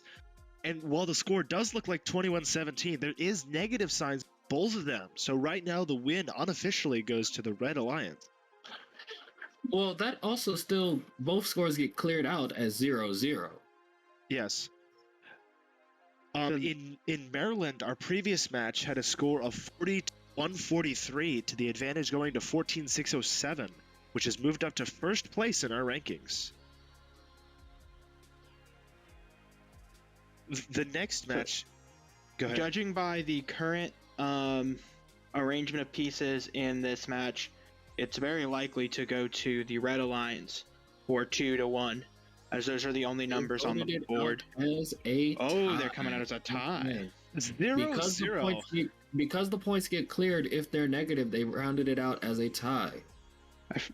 That's right. In quals, it ties, and in finals, it gets decided by pieces. That's only if it goes. Tiebreaker. So also, if we go to our other composition in Maryland, we have 19941, which is the M&M Metal Masterminds.exe, along with the Ram Eaters on the Red Alliance, 18381. And on the Blue Alliance, we have 17575 Cub Wires, going up with 4451 Fighting Foxes. Now, I don't know about you all, but these streams definitely eat my RAM. My computer normally screams at the end of the day when I'm done with First Robotics. For anyone who gets to enjoy watching us on Twitch or watching us on YouTube, as a commentator, pretty much every single one of us runs at least 2 monitors. I know everyone in the backstage has at least 2 monitors running. A lot of us are also in phone calls at the same time. Me personally, I watch 3 monitors with 5 different screens open. My phone is still running through updates and processing things out as it's going on. I have 2 separate keyboards that I'm typing off of, 2 mice to use. It's a lot of processing that goes through our nice little computers. I think all the processing RAM eating happened at the beginning of the day when I started up my computer and it decided that Steam needed an update and used 100% of my internet. But had to get that one fixed. Don't we all love our gaming through Steam? Yes. I love when Steam makes me update 3 times for one update. You need to restart the update. Okay. I restarted. No, you need to restart Steam so you can update. Ain't that what I just... You gotta still restart Steam to up... Okay, Steam is updated. Then every single game wants to have its own separate update. Yes. Ooh, it looks like we have Autonomous going in Maryland. The score is currently 10-10, now 10-16 with Blue Alliance advantage as we head to the teleop period. Now it's 10 to negative 10, 10 to 10 again. These points just jump around the board. Pick up your controllers. 3, Well, 2, it also depends if you're 1. watching the live with the feed that we have. It looks like right now we're coming out of Autonomous with a 3-point advantage to Red. Once again, I watch both feeds, so it's it's fun watching because sometimes I'll be on the wrong count. I'll be on the commentator count and not the Twitch count, or other times I'll be on the Twitch count, not the commentator count, and so I will throw off both people's timing because most of the times they're not looking at both of them as well. Yes. I only have one of them up, although if I wanted, I could take you guys off the screen and put the other stream up. I have the other one up for chat. I'm only saying if I wanted to. I haven't. Yeah, you guys are still up here. I think the funniest one is watching the rankings list, the survey list, the Discord, the Twitch, the other conversations. There's too many rooms open. Not to mention how we also have the Zoom calls up. A lot of teams get to see their friends from back home in the Zoom calls, so we jump over there from time to time. Yes. A pretty low-scoring match, but I don't know if that's just because we've had a ton of penalties or because teams are not doing so well. I believe that is because penalties are flying this match like rings were flying last season. Ooh, this is a tight match, 9-9. Oop, just Speaking jumped of to rings, 15. I see a wheel on the floor, 2 wheels down. Yes, but the robots are still trying to drive around. Hopefully they don't damage the field. Oof, this is a nail biter here. We have damage, we've got nail biting scores. It keeps switching back and forth. This could be anybody's game right here. It's going to come down to a couple of points. There's a 1-point difference as we end the match with 32-31 being the unofficial. 32-37, it's climbing apart. 43-32, it's climbing apart. The Blue Alliance has the advantage now? We'll see how. Well, I will leave you all watching that while I jump over to this autonomous period over in Virginia. This autonomous period in Virginia, only 2 of the teams seem to be active. The Blue Alliance seems to be active, the Red Alliance not so much. Yes, it appears so. Jumping over to 10-0 in the direction of the Blue Alliance. You know, an interesting thought. You get parking points if you're in the white square at the end of Autonomous, but also the blue square. So what happens if you send a measuring tape white square into the blue square? Do you get double park? You have to be fully parked in the blue square, I believe. I thought it was partial. It's partial for the warehouse. I know that. There's one section for partial in blue, and then there's another set of points for fully parked in blue. Yes. Then you get the partial park in white, and it doesn't matter how much you are in white. So what you would want to do is fully park in blue and then extend across to white. Okay, but if you extend across, then you're not fully parked anymore. Yeah, then you're partial. But they would probably count your partial from blue before they count your partial from white. Yes. The match currently has another penalty, is probably multiple. This has become a common occurrence. Penalty, I believe, was another hub penalty for the Red Alliance, moving that hub again. Gotta stop hitting that hub. We say this, but we all know when you're in that competition and when you're actually on that field, those little obstacles can be a pain. And we talk about driver control all the time. And we have our results for Maryland. We have blue 83 to a red score of 74. A close match. Nicely done.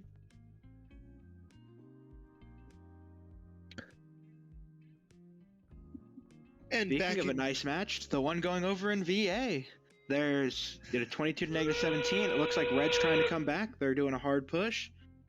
See how they do. As we approach these final 30 seconds, man, that score is getting close.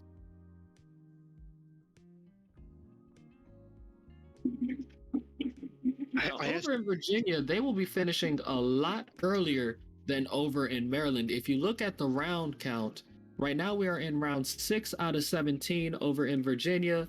Over in Maryland, they are in round 7 out of 23. In Virginia, that is the case because we only have 13 teams as compared to the 18 teams over in Maryland. So Virginia will probably be in their playoffs while Maryland is only in the driver selection for their alliances. Yes. And that's partially because a couple teams backed out, including mine, due to issues off the field. We do have our score for qualification number 6 with a win to the Blue Alliance, 37-0. I don't know how that math works, but okay. Also, we did get a confirmation on that pushing incident from earlier, a couple matches ago, when the red robot pushed the blue robot as it attempted to put a piece onto the shipping hub. The referees and scorekeepers said they did get a stern warning for it. They didn't give them a penalty because it didn't seem egregious, but that normally would have been a major and a yellow card. So once again, making sure to be careful and to watch a lot of teams. I think we're about to head over to Maryland where they're getting set up. Also, another general warning coming from our referees and scorekeepers. Teams, watch those penalties. Watch your driving.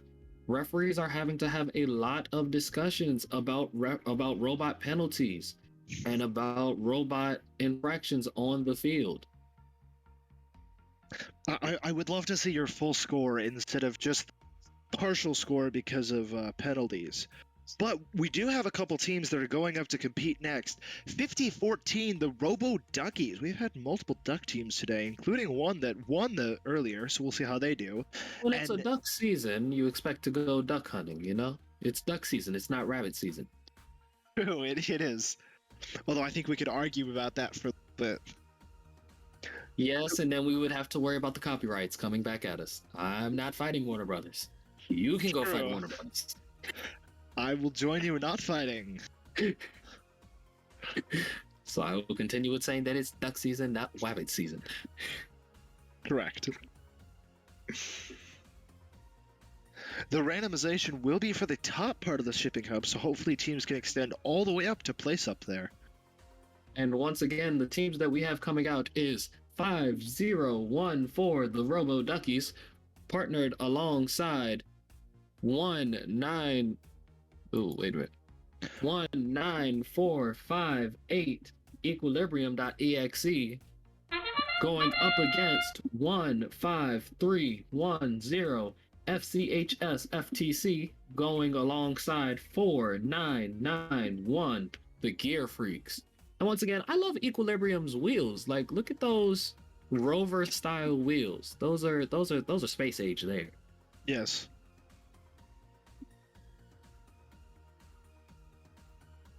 We do have 2 parks and maybe a partial park for red. Drivers, pick up your controllers. 3, and now the match begins. 2, the advantage right now is to 1. red with a 13-10 lead.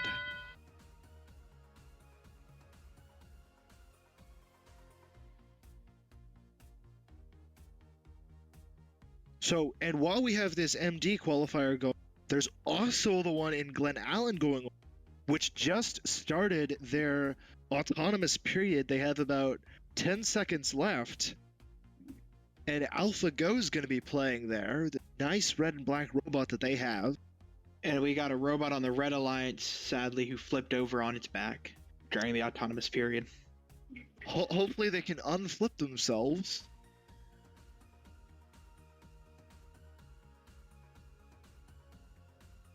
They're going. I'm trying to figure out which match to watch. In Maryland, we've got multiple minerals being placed on at least the neutral hub. We'll see how many they can place on the one as well. As a team 4991 goes to place one high goal, let's hope they don't score a penalty and actually get the placement. They do get the placement on the middle. Getting these points very close back and forth. Over in Maryland, we are starting to approach our end game. We have about 10 seconds until we hit the end game period. Remember, that is when that shared hub becomes very important. That is when those ducks are all needed to be thrown onto the field. So also in Glen Allen, we're about 1 minute away from the end of the match with a score of 14-58. AlphaGo has nice fast cycles. They also have a robot that goes over those pipes very well. Although you can see the robot shaking around. While we're looking at the Maryland field, Team 15310 has received a yellow card, and that is why they are standing still on the side of the wall. Once again, with those driver checklists and making sure that your robot is fully checked out and fully ready to go, one of their drivers attempted to reach onto the field to cut on the robot after the match had started.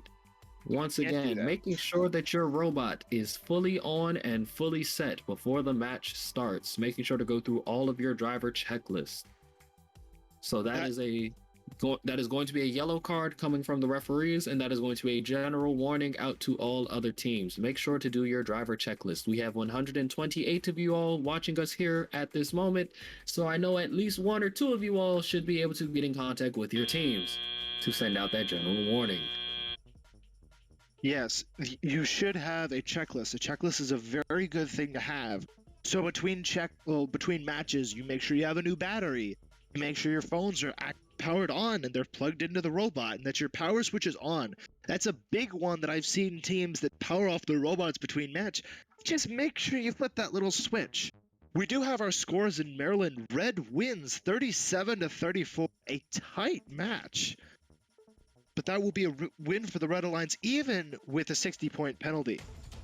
Over in Glen Allen, we do have our score as well, 42-121, a high score for Allen and Alliance partner, 23-37. Once again, looking at these teams,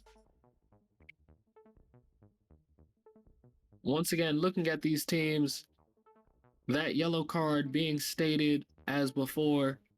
But then looking at just the general score, the Red Alliance could have had almost 90 points on the field had they not received those 60 points worth of penalties. Also looking at Virginia, looking at these scores with 0 penalties, but looking at that driver control and that end game, both of those pulling away with major points for the Red Alliance. Next coming up, for the Virginia qualifier, we have Seismic Waves and Good Enough going up against Stick Shift and Monroe Robotics.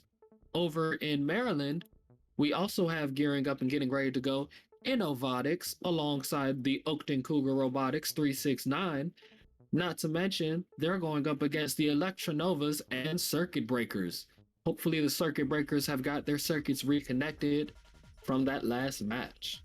You know, here's the question. Are they circuit breakers because they break their own circuits or accidentally break other circuits? We'll have to see when this match goes on. If my team name was based off of things that we did, it would have been bumper breakers. Ooh. You would not think it is easy to split that plywood board? It is very easy to split that plywood board if you hit it hard enough. I don't know which match is going to be going on next, or maybe we'll have them both going on at the same time again. We'll see how that one works. I believe it looks like refs are on the field on both, so it looks like we're going to get Richmond first as they are stepping off the field. Once again, it was funny this morning, me getting to commentate on two matches at the same time, having them both jump back and forth. It was wonderful. Until the screen froze. Very action-packed. I felt like I was I felt like I was commentating a soccer match. I was like, oh, and they're going. They're back over there, they're going. Ah! It was so much fun. I'm sorry. If you all have never volunteered for first, please make sure to do so. Being a first volunteer can be tons of fun and be a great addition to any resume. Even some jobs like to match volunteer hours or match donations. So we do have our match starting over in Glen Allen. The current score still 0-0, but we just had points 6-10 now as minerals have been placed. One of them was in the correct orientation, so they probably read that off of the ducks that are sitting on the ground, which is your vision target. I did see the refs checking one of the robots and asking one of the teams to turn on their robot, which brings us back to the checklist. Make sure your robot is turned on at the start of the match. Drivers, pick up your controllers. Is there no signal lights in FTC?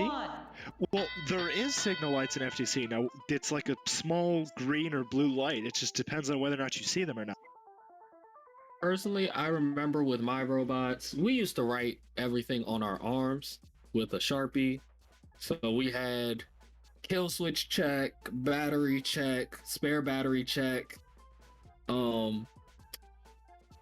clamps check, bumper color check,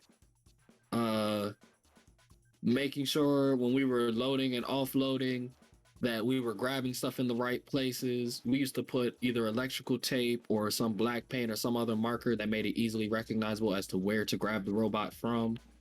It's little stuff like that that can make a big difference when it comes to getting on and off the field, as well as starting and ending matches. You never want to be on a field and whoa! Oh, they're the Red Alliance lifted the hub. I believe they're trying to release that hub. They accidentally lifted it when trying to drop it in the middle section. I don't know if they're going to be able to get that off of them, but they are receiving major penalties every, I believe, 5 seconds that it was held on. Something like that. You're supposed to pick up and score the freight, not the shipping hub into the warehouse. This is not last year. Last year, you picked up the wobble goal, threw it out the arena. This year, leave it where it is. As endgame comes to start, we have a 34 to -42. As one of the red team robots, 3740, places a mineral in that 3749 places a mineral in their depot. That scores points if you place minerals there. The Blue Alliance is also putting their ducks onto the field one by one. Just make sure that you don't grab the duck while it's moving, or that you don't place the duck while it's while the wheel is moving. The match is over with the unofficial score being 52 to 43. We'll see if it's kinder on the Red Alliance when the official scores come up. Looks like we're getting ready to start over in Virginia. Over in Maryland? Oh, Maryland, my bad. It's okay, they're so close to each other. We're just jumping a few hundred miles between every time we switch cameras. Imagine if we actually had to have a camera crew jumping back and forth. Speaking of Virginia, the score was 58-0 at the end, but if we can jump back to Maryland, the match is just starting with 18 seconds left in our period. There's a robot flying across the field. I don't know what happened there. I believe they might have been slightly tipped by their alliance member. And so during their autonomous program, what would have normally been a warehouse entry was now getting jammed up on the rails. Let's hope they can get off those rails in the beginning of teleop. Drivers, pick up your Also, controllers. I would be thankful for those rails 3, because those rails 2, probably just saved them 1. from running over the shipping hub. Which would have been a major, as they hit both the red and the blue shipping hubs at the same time. It was interesting. Once again, looking at those rubber band intakes. Now, I like those rubber band intakes. My only problem with a rubber band intake would be having to replace it and check on it so often.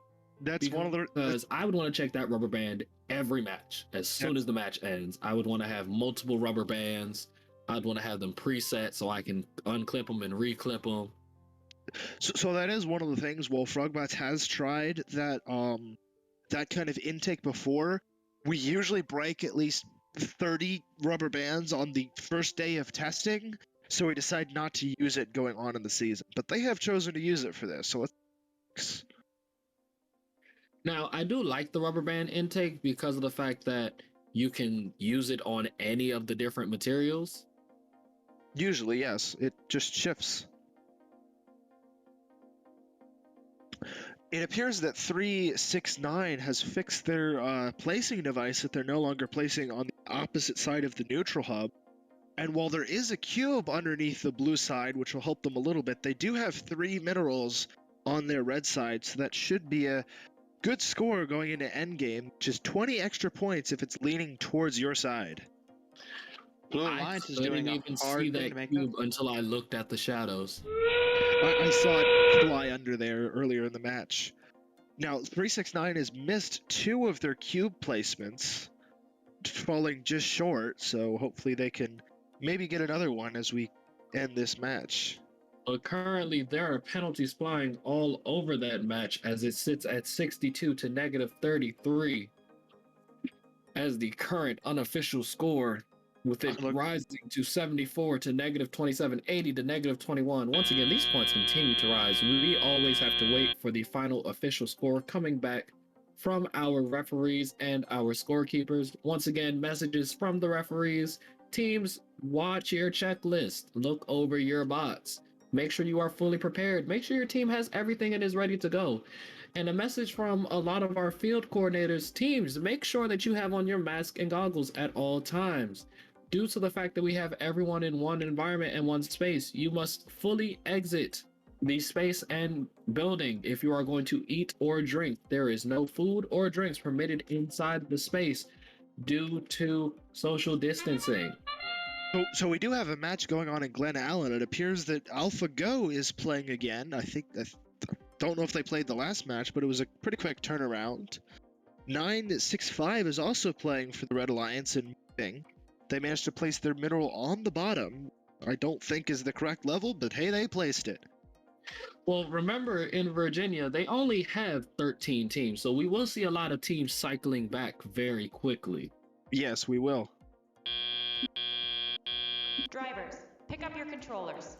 The current score is favoring the Blue Alliance, but we've seen AlphaGo score pretty fast so far, so we can see more of that as they just bumped into their alliance partner. I think they got that. Oh, no!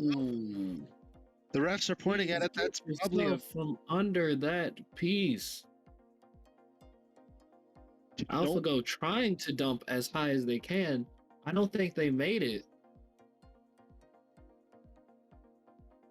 I don't know if they fully calculated for it being tipped towards the other way as they miss another placement. And once again, I remember that used to be a big thing when it came to calculating pieces, was not only where is the piece going to be when it starts, but how is it going to be with chaos theory? It's also kind of interesting with AlphaGo. If you can see their robot, I think it's on a suspension because they're bouncing around like crazy as they go across the field.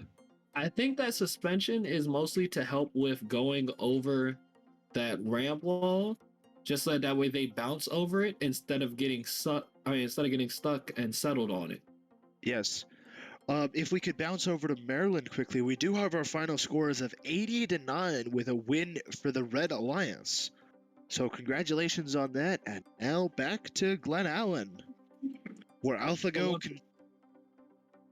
This score continues to grow closer and closer as we are looking at 51-33, heading into that final 30 seconds. Both teams attempting to load up these goals. Both teams trying to fill up as much as they can. AlphaGo trying to go for that top record, trying to get more than 10 or 11 pieces up in that high goal.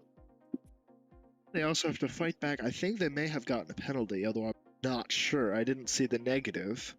Both teams tied right now at 57-57.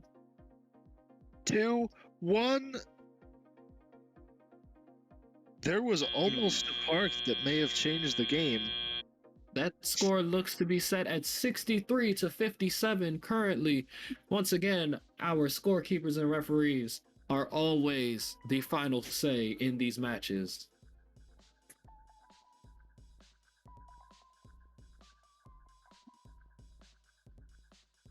It also appears that the red neutral hub was tipped in their direction. But the final score comes in. Blue wins 69-57. So with an early lead going to the Red Alliance, 31-3, the Blue Alliance came back in driver control 60-10 and eventually winning the game. There was a 10-point penalty, unfortunately, for the Red Alliance, which knocked off their win. Okay, if they had 2 points. Once again, with most teams, please remember Twitch channel. Us as commentators do not always get to see what the scorekeepers are talking about. We do not always get to hear what the referees are talking about, so that way we can maintain connection with the field and with you all. Due to that, we only hear fouls, penalties, and what they actually are if they choose to share that with us. We are not always able to immediately give you those. We are only able to estimate what most of those are, which is why when we see 30s, we generally know what it is because we see it when it happens. When we see 10s, it's generally the moving violations. So if you see a penalty, sometimes you just have to rewatch the stream. We aren't always able to talk about them because we don't always have the official confirmation from them.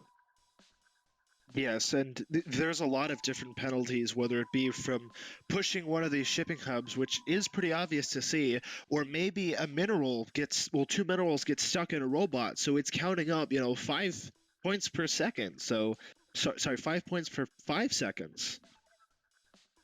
So again, sometimes we don't even know, we can only guess.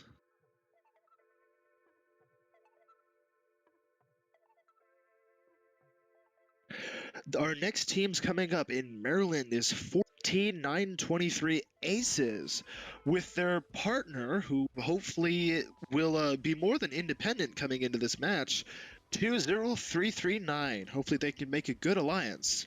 And on the other side, we got some low numbers, which team 226 Oakton Cougar Robotics and team 7 Tactical Sheep. And I'm just getting word from the back room. Independent is going to be leaving Aces as an independent, as they are a no-show for match number 9. That's a rest in peace. I guess they decided to be independent on the match is starting with autonomous period as we watch our teams move.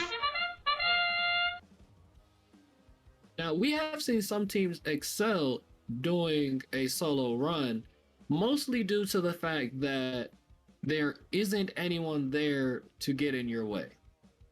And they also don't smash the hub and score penalties. That's the other thing. Now, if I was a scout for a team, I would really be watching when a team has to run an independent match. Not so much for how they perform compared to win-loss, but how they can perform as far as points go. And as far as scoring potential and moving around the field and driver control, because you can see how do they move. Do they know how to navigate the field? Do they know how to get their pieces up on top of the field? Do they know what to do with different objectives? And speaking of navigating the field, if you look over at 226, they have huge wheels to get over those pipes. Monster wheels. Well, monster wheels in your league, baby wheels in mine. That is very true. Yes, usually the common wheel is a 4-inch wheel. That one may be a 6-inch wheel, or maybe an 8. that does look like a 6-inch Mecanum wheel. I've seen those before. They're not too uncommon. Mecanum is a very interesting drivetrain, takes a lot of effort. The one thing that I would say is that going over those bumps, I do know that an issue with Mecanum, they can arise where you can actually bend one of those, and then your Mecanum will no longer slide side to side. So you have to be very careful with Mecanum drives and any larger bumps. Hasn't showed up with us so far this season, but it is something to watch out for.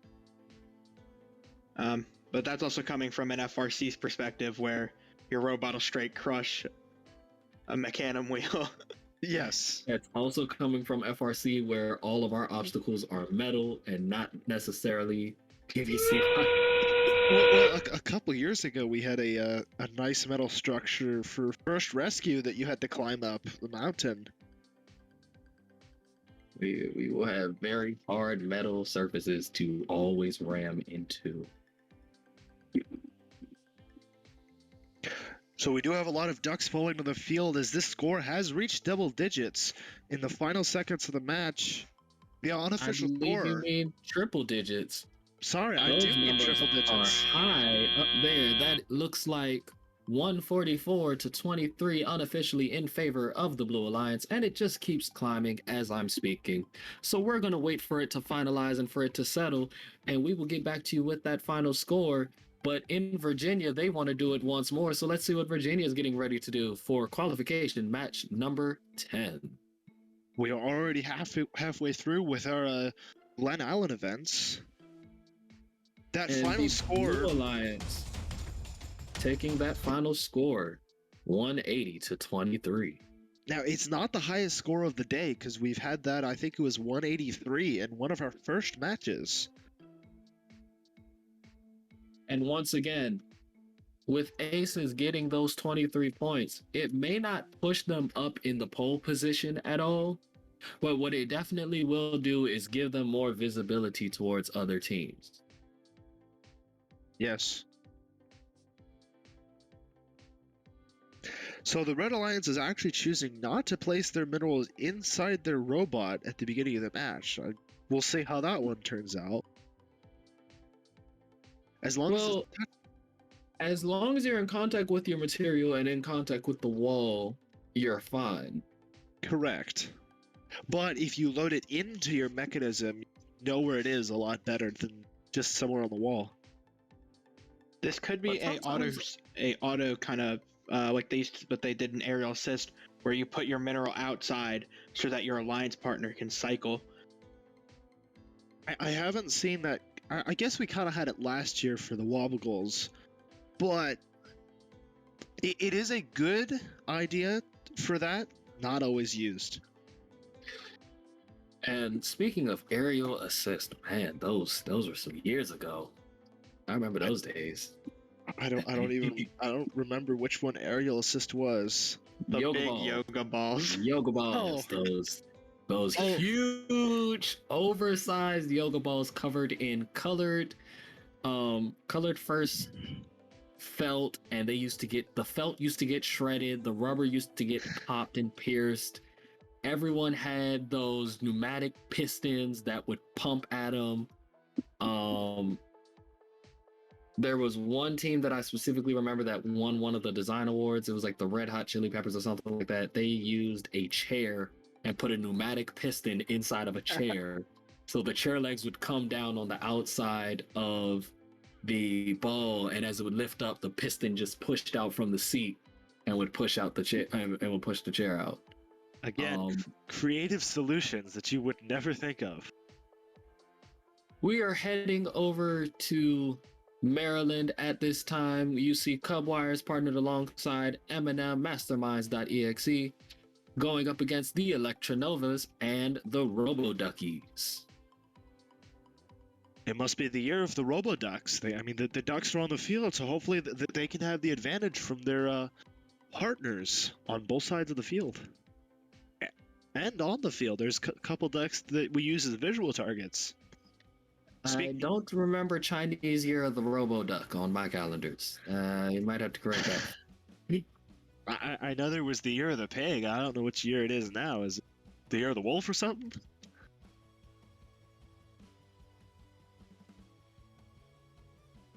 I'm better with my other astrological signs and regular zodiacs, not necessarily the Chinese zodiac. I get lost on that one.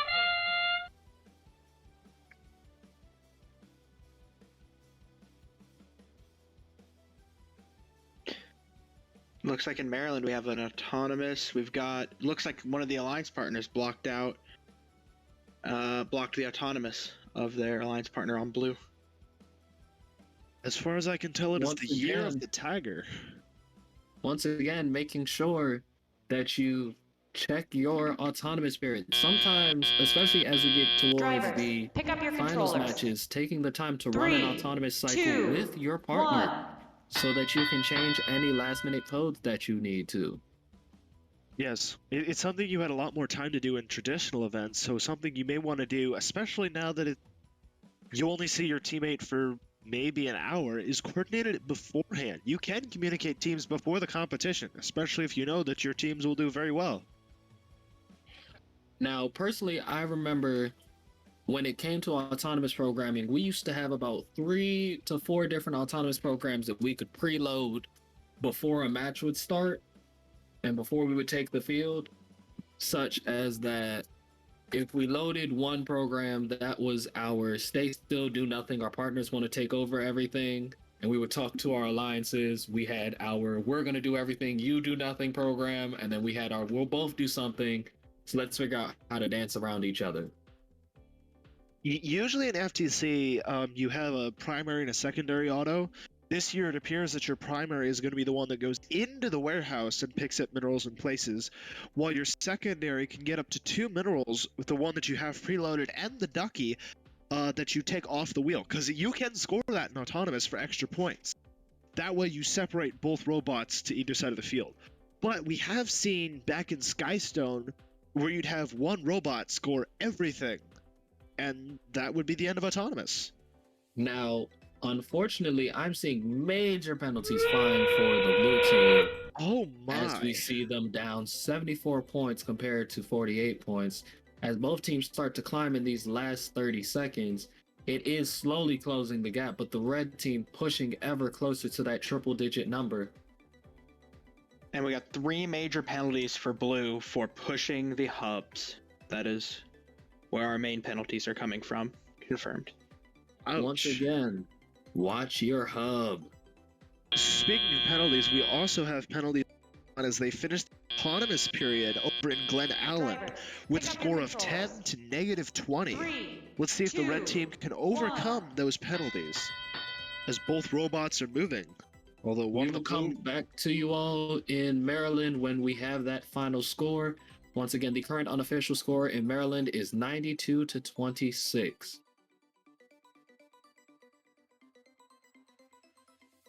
But look at these robots dance around the field.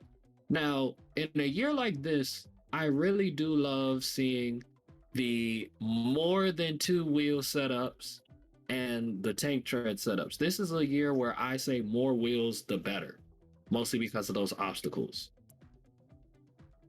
We do appear to have a final score for Maryland at 92 to 0 with is that a 90-point penalty for the Blue Lions? 3 major penalties, that'll do it. Ouch. Remember, teams, when you get penalized, it's not our way of saying the referees are bad guys and they're out to get you. It's our way of saying the referees are here to help you and they're here to guide you. And they want to guide you to do better. The referees don't want to penalize you every 2 seconds. The referees don't want to give you cards and infractions. If they wanted to give you cards and infractions, rather than receiving some of these penalties, you all would see a lot more yellow cards on the field. They've discussed this before and they've said it multiple times. They are being very generous and very forgiving right now. They are... So the other thing you did just see is the neutral hub, it appears, was pushed into the area that the Blue Alliance uses to get into that area, so they weren't able to score on that hub. But it did provide at least a major for the Red Alliance, as we have 5 seconds left in endgame. And as we round out these last few seconds, the current unofficial score will be sitting at 10 to negative 17. And this is once again over in Virginia. This was qualification match 10 out of 17. Whoa, was that a robot moving after the fact? I think I may have seen that too. You're watching a little bit after me. The final score of that match is going to be a win for the Blue Alliance with 10 points to 0 points. I was looking on both monitors so I could double check to see that I still saw robots moving, which is why I waited to say it.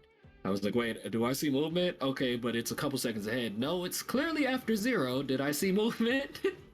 Yes. Going over to Maryland after we've already done the score from Virginia, we have the Red Alliance with team 14923 Aces with their partner Fighting Fox, who in this match will be fighting against 14607 Robot Uprising along with 13353 Circuit Breakers. There's a lot of threes in there. Hopefully they can also get a 3-digit score to end out this match. And taking a quick look at that camera view over in Maryland, look at the back of this team. Look at these t-shirts. Once again, look at all these wonderful sponsors. I can quickly and clearly identify who you are sponsored by. I can see the first logo. I can see that Home Depot logo. What's that say? Wasat? I can see that. I can see AstraZeneca. I can see their team logo up there. Aces Robotics. Not to mention, I love the little poker look. I have tons of little poker things. I play cards all the time. I need to not talk about playing cards while we are looking over at robots.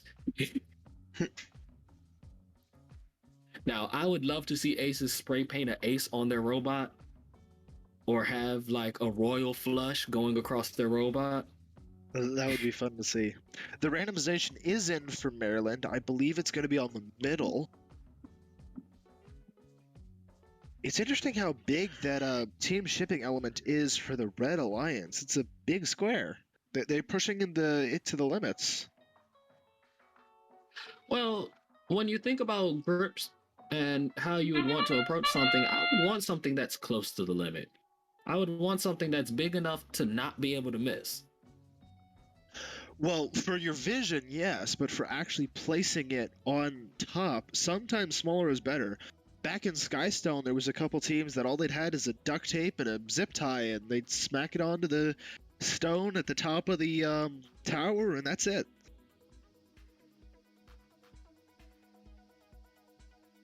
But as these games continue, I think we're going to see more of the Red Solo Cup design, where teams are placing a cup on top of another cup and dropping those on top of each other. We do have a significant lead coming out of the autonomous period, 76 to negative 21. Once again, I believe that was another contact violation with the shipping hub. Robot Uprising is getting pretty unlucky. I don't know if they're doing it or their partner, but I think in 2 matches in a row, something like that has happened. Now, Robot Uprising, once again, unfortunately placing on the wrong side of the shared hub before getting it back onto the correct side of the shared hub. Is it possible to move blocks once they've hit a hub, or does it die when it touches the hub? I mean, if it's a ball, it'll roll from one side to the other. Oh, that's a big hit there, but it didn't help them. Hopefully they don't get penalties for that.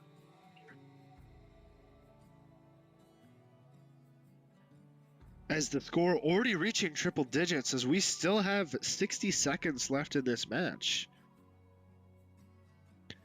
Contact there from the Red Alliance on the hub. Let's hope that doesn't score more penalties. Over in Virginia, their game is really tight and really close, sitting at 24 to 23 with about 70 seconds left on the clock. We will be rushing over there right into the end of their end game after Maryland finishes. Oh, there was a huge shipping hub movement on the blue side. 13353 pushed Robot Uprising into the shipping hub. Now, I don't know how they would consider that one. That one might not get considered a foul just because it was teammate on team. No, those points are coming down. Oh, my, 100. They went down 120 points? So we have both sides in triple digits, one going negative, the other one going positive. That is unfortunate for Robot Uprising. That's not the kind of triple digits I was asking for. I think those triple digits might have came from the referees continuing to count up after the contact was made. Yes.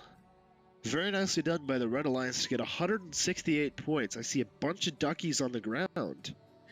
And as we wait for that official score to come back, we're rounding out that endgame period, like I said, over in Virginia, currently looking at 46 to 36. We are waiting on this score to keep climbing. They are rounding out the rest of their time. These last few seconds are counting down. It's actually 70 to 60 is the match. It's still unofficial. You gotta wait for the rest of the people to see what it looks like.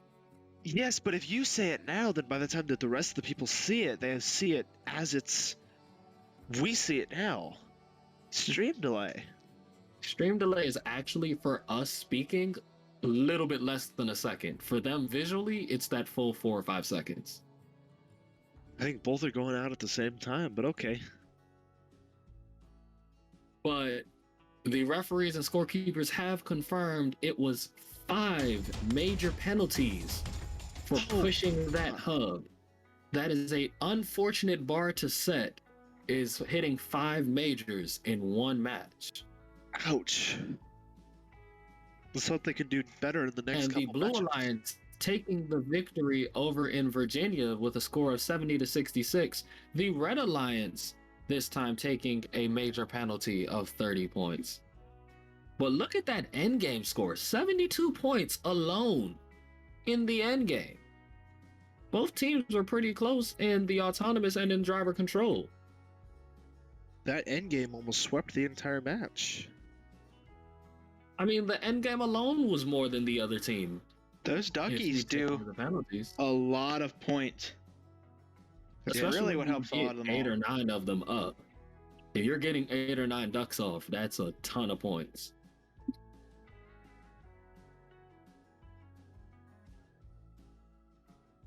But I believe they also had the help of that shipping hub. But looking at Virginia and looking at Maryland, we can see all the volunteers on the field. We can see teams moving around the field. Once again, a big shout out and a big thank you to all of our referees, all of our scorekeepers, all of our people in front and behind the scenes.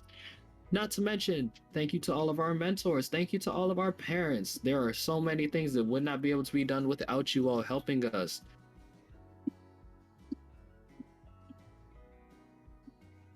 The next qualification match in Maryland is going to be a couple teams that have played before, but let's introduce them again. 15-310 FCHS FTC and 226 Oakton Cougar Robotics 226.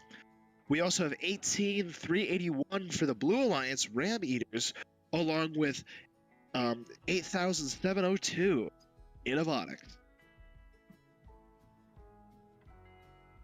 Coming up next in Virginia, we have Good Enough going alongside the High Ground, going up against Robotlits alongside the League of Incompetent Gentlemen. You know, as far as I know, but I could remember it wrong, Good Enough and League of Incompetent Gentlemen, I think they may have the same mentor. So I guess he wins both ways in this match.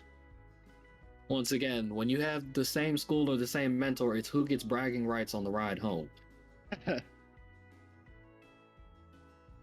But looking at these camera views, I'm just loving it. We got teams interacting and smiling with each other. You can tell that they're smiling and laughing even underneath all of these masks.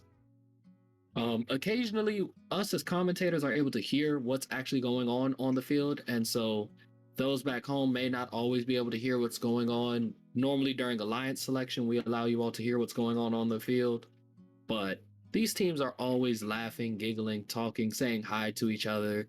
Some of these teams have been almost brought to tears because they haven't seen each other in so long. I know some of the mentors and volunteers, they say one of their proudest things that they're happy about this season is being able to see everyone's faces and being able to share a space with everyone. And talking about things that are about to be shared, everyone's about to share this challenge for that high goal in randomization 3.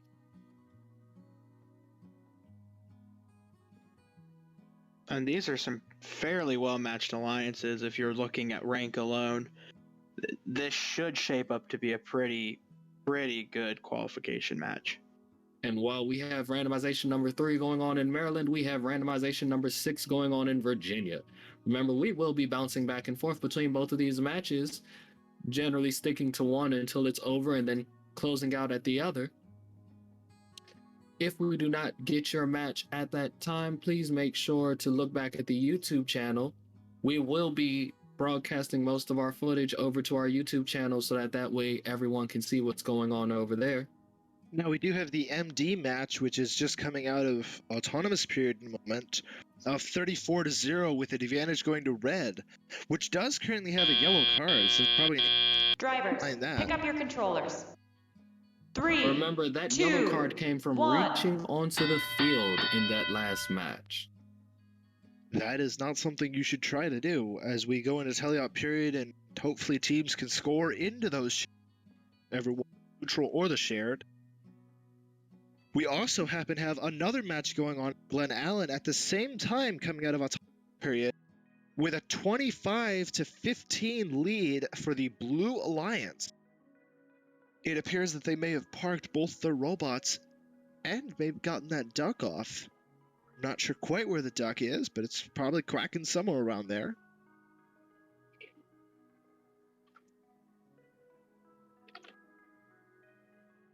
And back in Maryland, we have the score of 46-6 with seconds left in the match. These teams can continue to go over those pipes or around them to score minerals. And as we're jumping and dancing back and forth, Virginia having a very close score of 25-21, Maryland stretching that gap to 46 to -4 in favor of the Red Alliance. Both sides, both arenas going very hard for these points. Remember, teams, every point counts in these qualifiers. But as we've seen before, points aren't always the number one factor. We've talked about it multiple times. Having good scouts out in the arena, having good scouts talking to teams can be very beneficial as far as strategy and layouts go. The team that scores first place in the ranking points may have gotten there by being on really good teams, but may not have been the best player.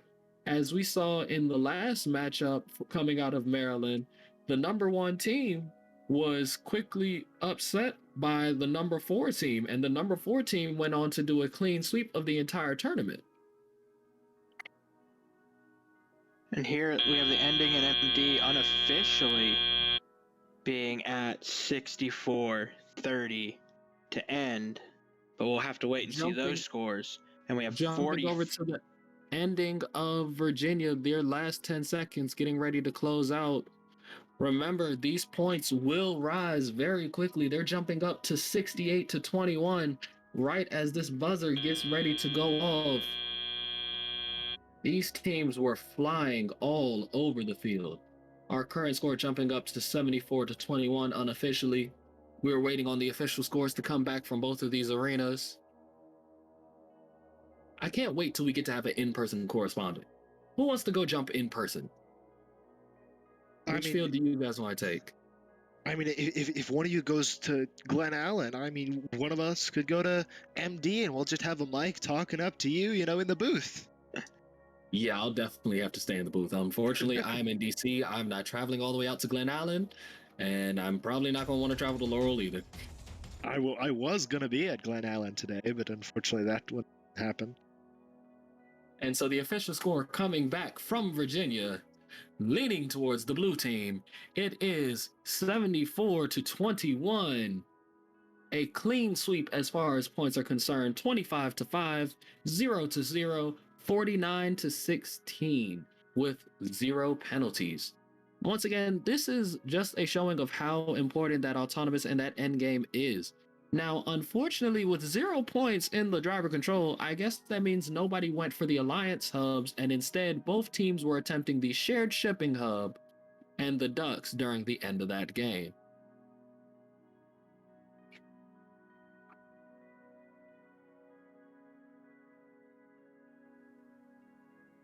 It looks like something like we're getting a bit delay in Maryland. Refs are still discussing. The score will come pretty soon. And speaking of soon, it's coming up now. The red team will take that qualification match with a score of 104 to 40. And it actually pushes 226 into the number 1 seed. Let's see if they can hold that through the rest of the day. Coming up next, we have the Tactical Sheep alongside Gear Freaks going up against 369 Oakton Cougar Robotics along with the Robo Troopers. And if we can see the field once again, I just love these team shirts. Gear Freaks has wonderful shirts. They do custom designs for each of their teammates. They do custom designs every year. These shirts are wonderful. 007 as well. They're wonderfully done shirts. I love seeing it. These things are wonderful. I like saying, oh, and I also just noticed 007 has custom masks this year.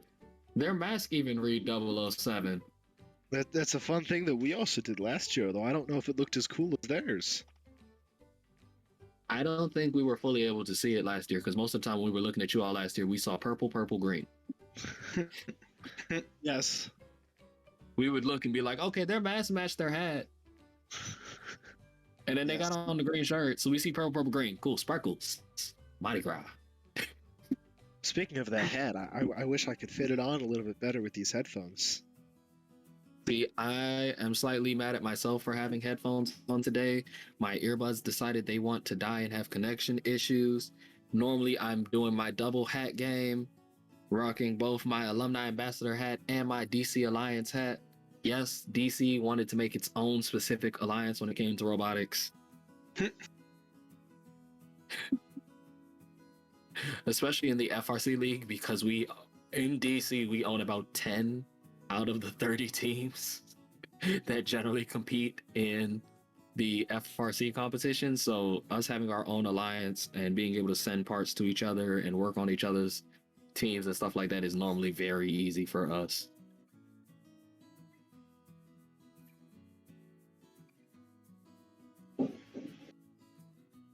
And that is a buzzer sounding somebody off. I believe Glenn we are Allen. going underway in Virginia. Virginia off to the races with these matches, already into number 13 out of 17. You can see AlphaGo up in that top corner with that bright and distinct black and red robot.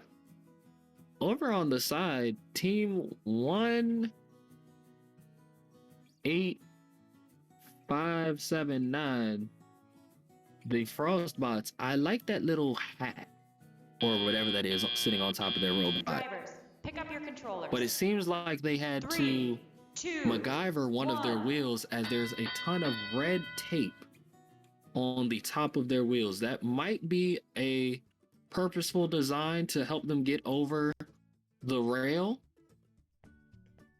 It looks like it. Hopefully it doesn't damage the field as it goes across. It looks to be just electrical tape, so I would hope that it doesn't damage anything. But I also can't tell what's going on with their arm that they have, which I assume used to be their duck arm. It seems like that may have snapped off or rotated off. Well, that'll be interesting to figure out. I don't know if that's electrical tape on the front wheel because it seems to be stiff. You can see it bouncing up and down as they go across the field. But on the other side, we have AlphaGo with their bouncy robot continuing to place minerals. They've got us at 4 on the top of the shipping hub, and they're unopposed as we continue on in this match, which is 34-11, favoring the blue AlphaGo's robot. AlphaGo's robot reminds me of a dune buggy. That's all I think of every time I see it. It's a dune buggy crossing the sand. Actually, what was that old cartoon with the living dune buggy? I forget what it was. It was an animated dune buggy. I forget what it was. Somebody in the chat, I know you know what I'm talking about, or my backstage will tell me eventually. It was an old cartoon, an animated dune buggy, and a bunch of teenage characters. It was along the time of the Scooby-Doo days and everything else.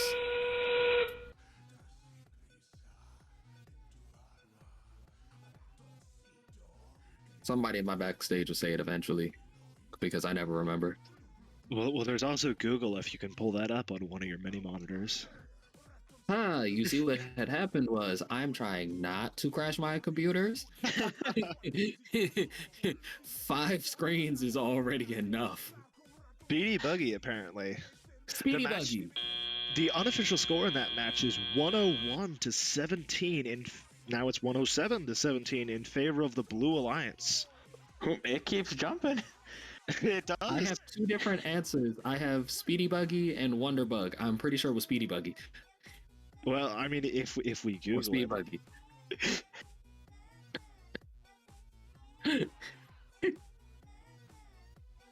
Speedy Buggy, American animated series. And it looks like we're getting ready to start in Maryland with Tactical Sheep, Gear Freaks on the Red Alliance, gonna freak out on Oakton Cougar Robotics, and Robo Troopers. And this Oakton Robotics is not our number 1 seed, but they're 369, which is currently in our number 16 slot. Now, that is also confusing when you have 2 teams with the same name, with only the difference being their number, and you have one that gets very high and one that gets very low. Once again, sometimes I've seen it, especially with the FTC teams, where one team is the freshman sophomore team, and the other team is the junior senior team. Yes, and speaking of low, the randomization is for the lowest part of the shipping hub. It does have 3 tiers, and this one, if you place it in the lowest, you get more points. The rest are doing the randomization. We're getting ready to start the match.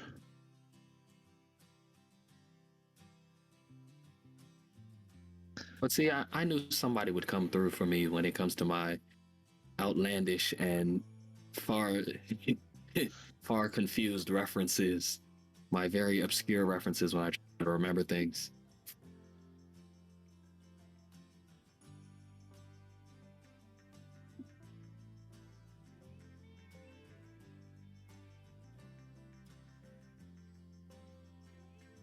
I hear the match starting. That wonderful horn. Yes. Imagine if you could have a robot that listens for that horn and starts. Here's the first part. That'd be interesting. The problem is if somebody accidentally squeaks in the right way, you could accidentally start the program. The other problem would be, especially when you have fans in the stands. I've seen fans in the stand with all sorts of noisemakers. Oh boy. But again, it's an idea that'll probably never work, but hey, it's an idea. Drivers, pick up your controllers. Even though, if I remember correctly, there was something in the first rules about banning certain noisemakers so it didn't sound like game sounds. Yes. Like they banned the vuvuzelas and a couple other things. They were like, it sounds too close. You can't bring in your horn section from your school band. We were like, okay, we'll bring in the drum line instead. Now, one thing that we don't have this year, in previous years when you have 3 matches going in different divisions, so there's different commentators for each of them, you have one match starting while the other one's getting ready to start. Sometimes you accidentally press the go button when it's not your match that started, it's supposed to be the other match starting right then. Now, I will say that is fortunately something that First Robotic Challenge doesn't always have to worry about, because our fields are a little too big to be starting 3 of them at once. Yes, unless you're in world competition. Well, it always automatically start, because we run ours through FMS. So ours automatically start when the game starts. But still, you can't run 3 of them. You don't have physical space to run 3 fields in most places. There is a competition for the neutral hub right now between the 2 alliances. Currently, it appears that the red is winning, but they did miss some of them.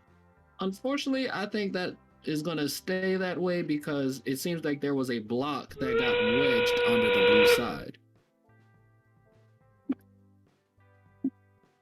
I'm checking the camera streams to see if I can see it. It's down in our main camera. You can see it down in the main camera. There's a block wedged just perfectly underneath it. It has just a corner clipping it, holding it up. Oh yes, I do see that. Although even if it wasn't there, the red still has the a majority of cubes to keep it on their side. As the match ends with the unofficial score being 61-27, it appears we all going off for the Virginia race. The Glen Allen competition is now starting their period with the scores being 10-10. This is fun with these overlapping matches. We get to jump over each other. Yes. Hopefully that bump to the shipping hub didn't mean too much of a penalty. As the autonomous period comes to a close and we get ready to pick up those controllers. Drivers, pick up your controllers. 3, 2, 1. All right, here also scores coming from our other competition in Maryland, with the final score being 67-17 in Those favor. penalties really hurt in this match. Penalties really hurt. Yes, That a was 40-point penalty. points of penalties for the Blue Alliance and 10 points of penalties for the Red Alliance. Meaning it was probably moving and a major and then a single moving.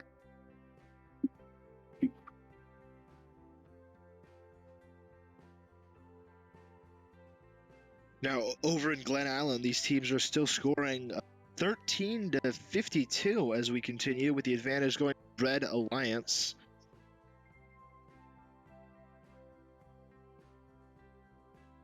We do have a capstone flipped over.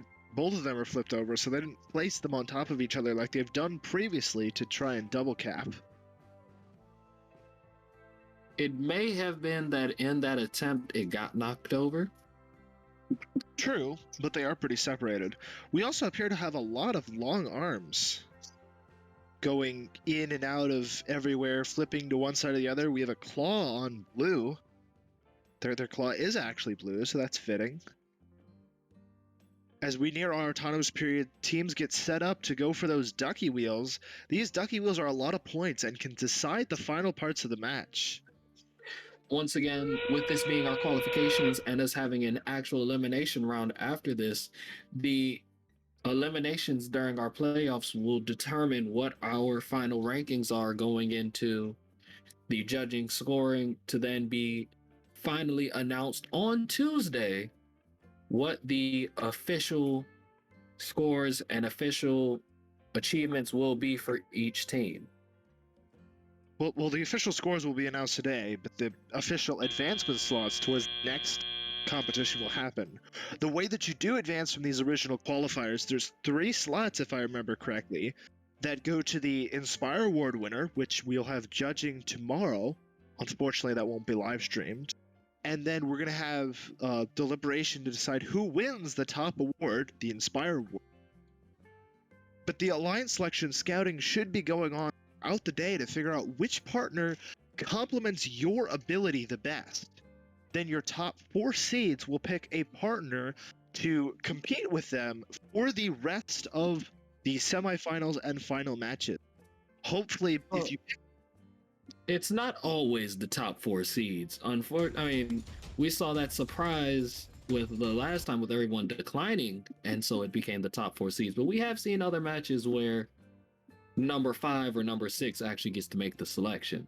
Now, we do have a red win over in Glen Allen, 76-4, with 956 moving up to the 2nd seed.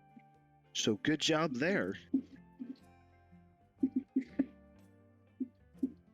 I do think our Maryland matches will be starting soon. The rest are still talking to the team. Speaking of the teams, we have 19458 Equilibrium.exe, big word there, and 8702 Innovatics against Independent. Let's see if they actually have the robot here this time. That's 2339 and 19941 M&M Metal Masterminds.exe.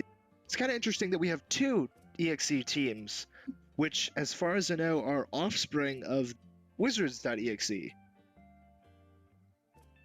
Well, once again, I love seeing all the different spin-off teams from some of these original teams.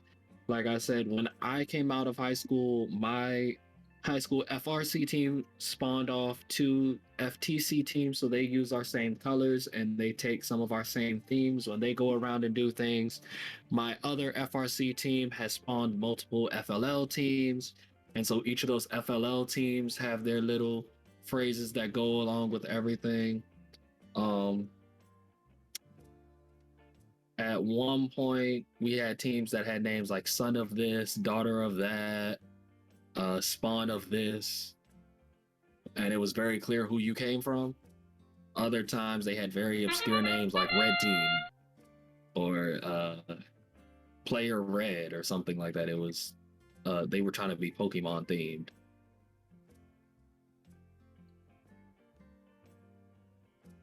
Oh, we do have our match starting in Maryland. 5 advantage blue. Now it's back to red, and now it's a tie advantage as we end our autonomous period. Both teams got a park in this. Drivers, pick up your autonomous controllers. period. Yes, that's 3, where the 10 points are going to be from. Let's see what they can do in Teleop now that they can control the robots with their hands. We do have a placement going up for red. What? You mean teleop doesn't mean I get to be a telekinetic and control it with my mind? No, the telekinesis is between the 2 phones that are communicating over Wi-Fi. And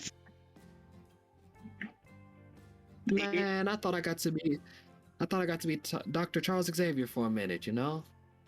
Unfortunately, or Magneto, since they're mostly metal robots. I mean, technically it does go from your mind to what the robot's doing, but it takes a couple steps to reach there.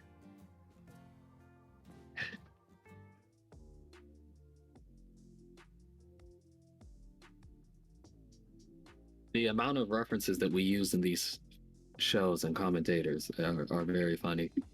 We go through a ton of them. Not to mention that pun counter normally runs up when people actually want to count the pun counter. We've had people go back, rewatch videos just to make sure they counted all the puns from the pun counter so the pun counter could keep punning up. I don't know how many puns I've heard today, but that'd be fun to hear some more. I mean, well, when we used all the bacon puns, the different duck puns, the different animal puns, the gator puns, the crushing this, the fighting that, and yes, okay, there's a couple. All of our circuit breaker puns and circuit this puns. Yeah, there's a bunch of them.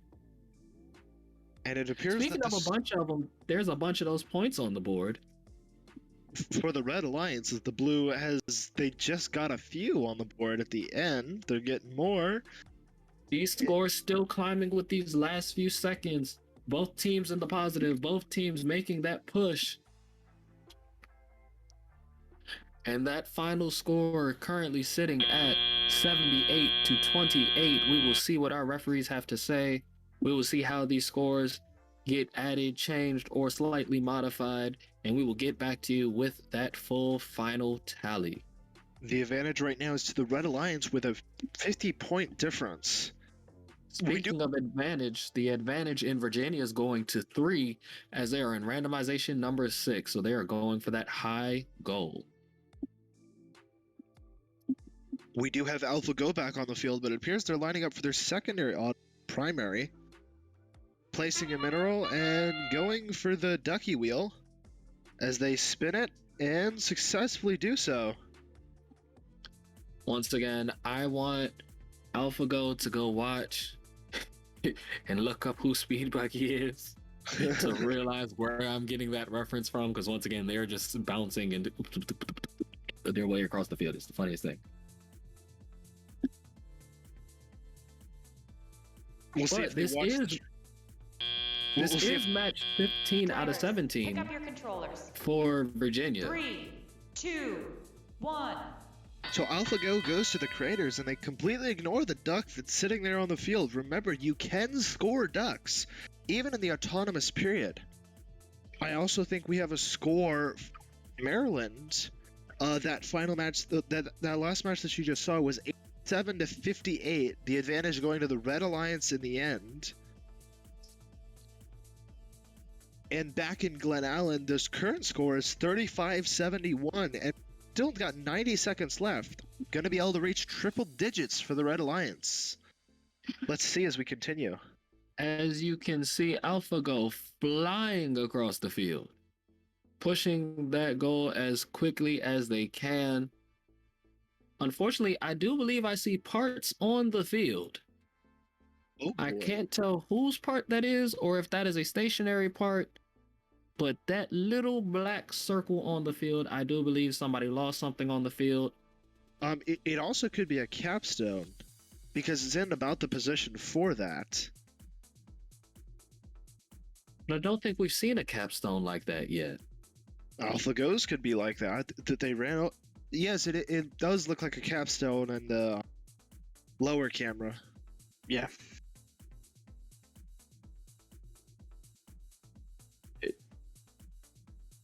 And Red is waiting for that ducky wheel as we enter endgame. Should be placing the ducks on. Haven't seen the duck. There we go. Look at that score before ducks even got thrown onto the field. 117 points. And AlphaGo is still counting those up with more scores in that high goal. Very nicely done to 13. Now, if you were AlphaGo at this point, would you continue to try to overload that top goal with 14 pieces up there? Or would you have tried to go for the shared hub? If I had a heavy cube, I would quickly go towards that shared hub, because if you can place it quickly on there, then that's not only the 4 points, but if it turns towards yours, that's 24 points. So that could be a big difference changer if you can get the heavy ones. But speaking of heavy, that looks like a heavy hitting score with a current unofficial standing at 152-8 in favor of the Red Alliance. And it is coming back quickly with an official score, being 152, the new high score for Virginia of today, to 8, pushing both of our teams up into the first and second pole positions. That is Robot Lit and AlphaGo. Now, if I do remember correctly, AlphaGo also has a sister team, don't they? I'm trying to remember. I don't know exactly. They are a newer team. I believe the name was like AlphaGo Tryon or something like that. It was. I do believe I've heard of that name before. Yes, I don't remember. But if we get ready to look at Maryland, we have both of the Cougars on the prowl today with 226 and 369 from Oakton Cougar Robotics being on the same alliance, going up against the Robo Duckies and Cub Wires. So let's see what happens if two Cougars are out on the prowl. Well, one of them has been doing very well in the ranking. The other one not so much. Drivers, pick up your controllers. But could it be that they were doing 3, well 2, because of their alliance partners, or could it be that they were doing well because of themselves? We'll see. Another thing that's kind of interesting, because they all come from the same high school, they've moved their controllers over so that they're both on the same side of the driver box and driving into the warehouse. That is a very interesting strategy there.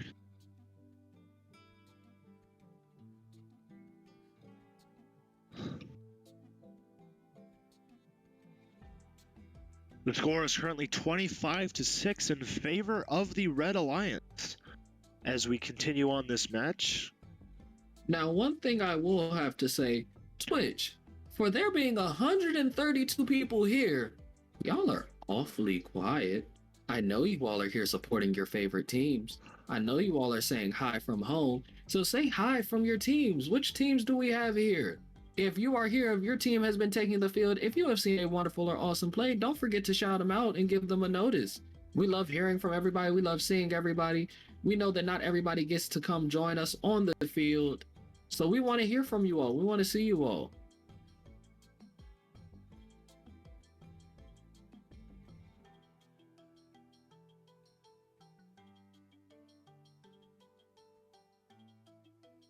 Looks like we've got some pretty large penalties over in Maryland at that -20. Which will favor the Oakton both of their teams. Now, with both of the Oakton teams, I'm having the problem of telling them apart because they both have the exact same colors. They both have the exact same team shirts. I know at one point they had both of their team numbers. They just put a piece of duct tape on the number that they weren't on, and then they'd trade it mid-competition to swap teams to go be on a different drive team. I've seen that happen. Is that really legal? I don't know. Didn't I just see you finish your drive? Yeah, that was the other me. I'm back now. I think it was drive coach, but yes, if I remember correctly, it was a couple of years ago. It seems like a moment where I would, as a referee or as a field tech, just stop the field real quick and say, wait a minute. Can't drive for two numbers. An unofficial score of 111, -14. In favor of the Cougars. We also have circuit breakers in chat. They're a good team, but their seniors are leaving for college, and rookie middle schoolers are going to fill up the big shoes. You know, filling up the big shoes is something you got to do. I had to do it when our programmer left, and he was well known and did very well, and I've got to, as a programmer that knew nothing, learn Java in a year. See, I refused to be one of the programmers, even though I went and learned the different languages. I went and took the programming class because I felt it would be easy, and so I learned about 4 or 5 different languages. But I refused to become a programmer. I had to get my hands on the robot. I had to do mechanical. I had to do electrical. So AlphaGo only has one team this year, maybe in previous years. Drivers, team. pick up your controllers. Speaking of 3, getting your hands 2, on the robot, 1. in Maryland, they're getting ready to get their hands on their in Virginia, they're getting ready to get their hands on their robots. And their controllers. One of the teams is spinning out of control. It seems they've gotten their ducky wheel system reattached, but they're spinning all over the place. Careful not to hit those hubs to score penalties. They seem to be under a duck was why they were spinning. They're trying to get free of a duck. Those triangle wheels that they have not giving them all the traction that they needed.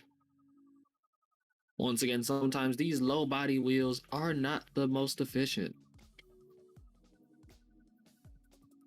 And it appears they're trying to push the duck into the depot, and their robot just stopped for some reason and is flashing a light. I hope their connection's okay. I can't tell if that lift is fully operational or not for the Blue Alliance. I see what seems to be cables dangling. And so we did get the confirmation that yes, AlphaGo has ran a sister team in previous years. That's what we did a couple years ago with 17160 Frogbots Green.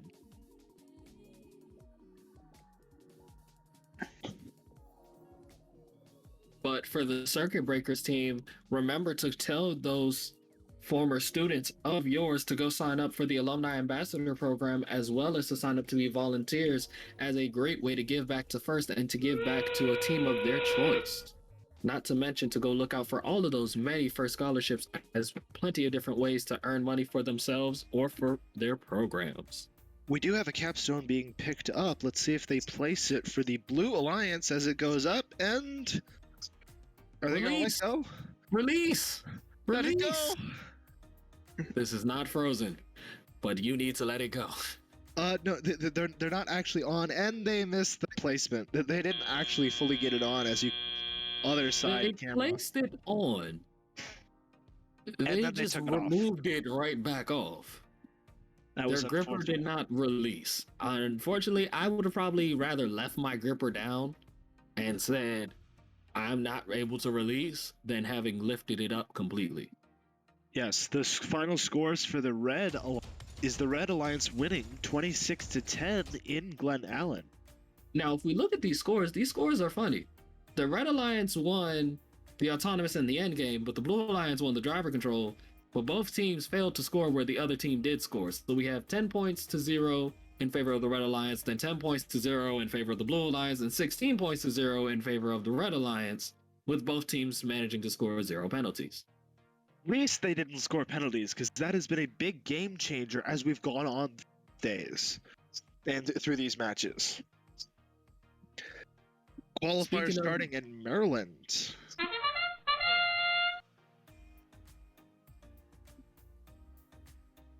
And I see Aces and Electronovas over in the Red Alliance, and I see Gear Freaks, and unfortunately, I cannot see that final team shirt from here. Once again, I'm loving all these team shirts. I can read the team by your shirt. I don't even have to fully see the robots half the time. See, we end this autonomous period with a very Drivers, large pick up your controllers. red lead here. 3, That last shirt that I was unable to read was the Ram Eaters. So once again, we have the Gear Freaks alongside the Ram Eaters for the blue, facing off against Aces and the Electronovas in the red. Red Alliance pushing up 57-10 here in the beginning of the game. With more than 100 seconds on the clock, who knows what will happen?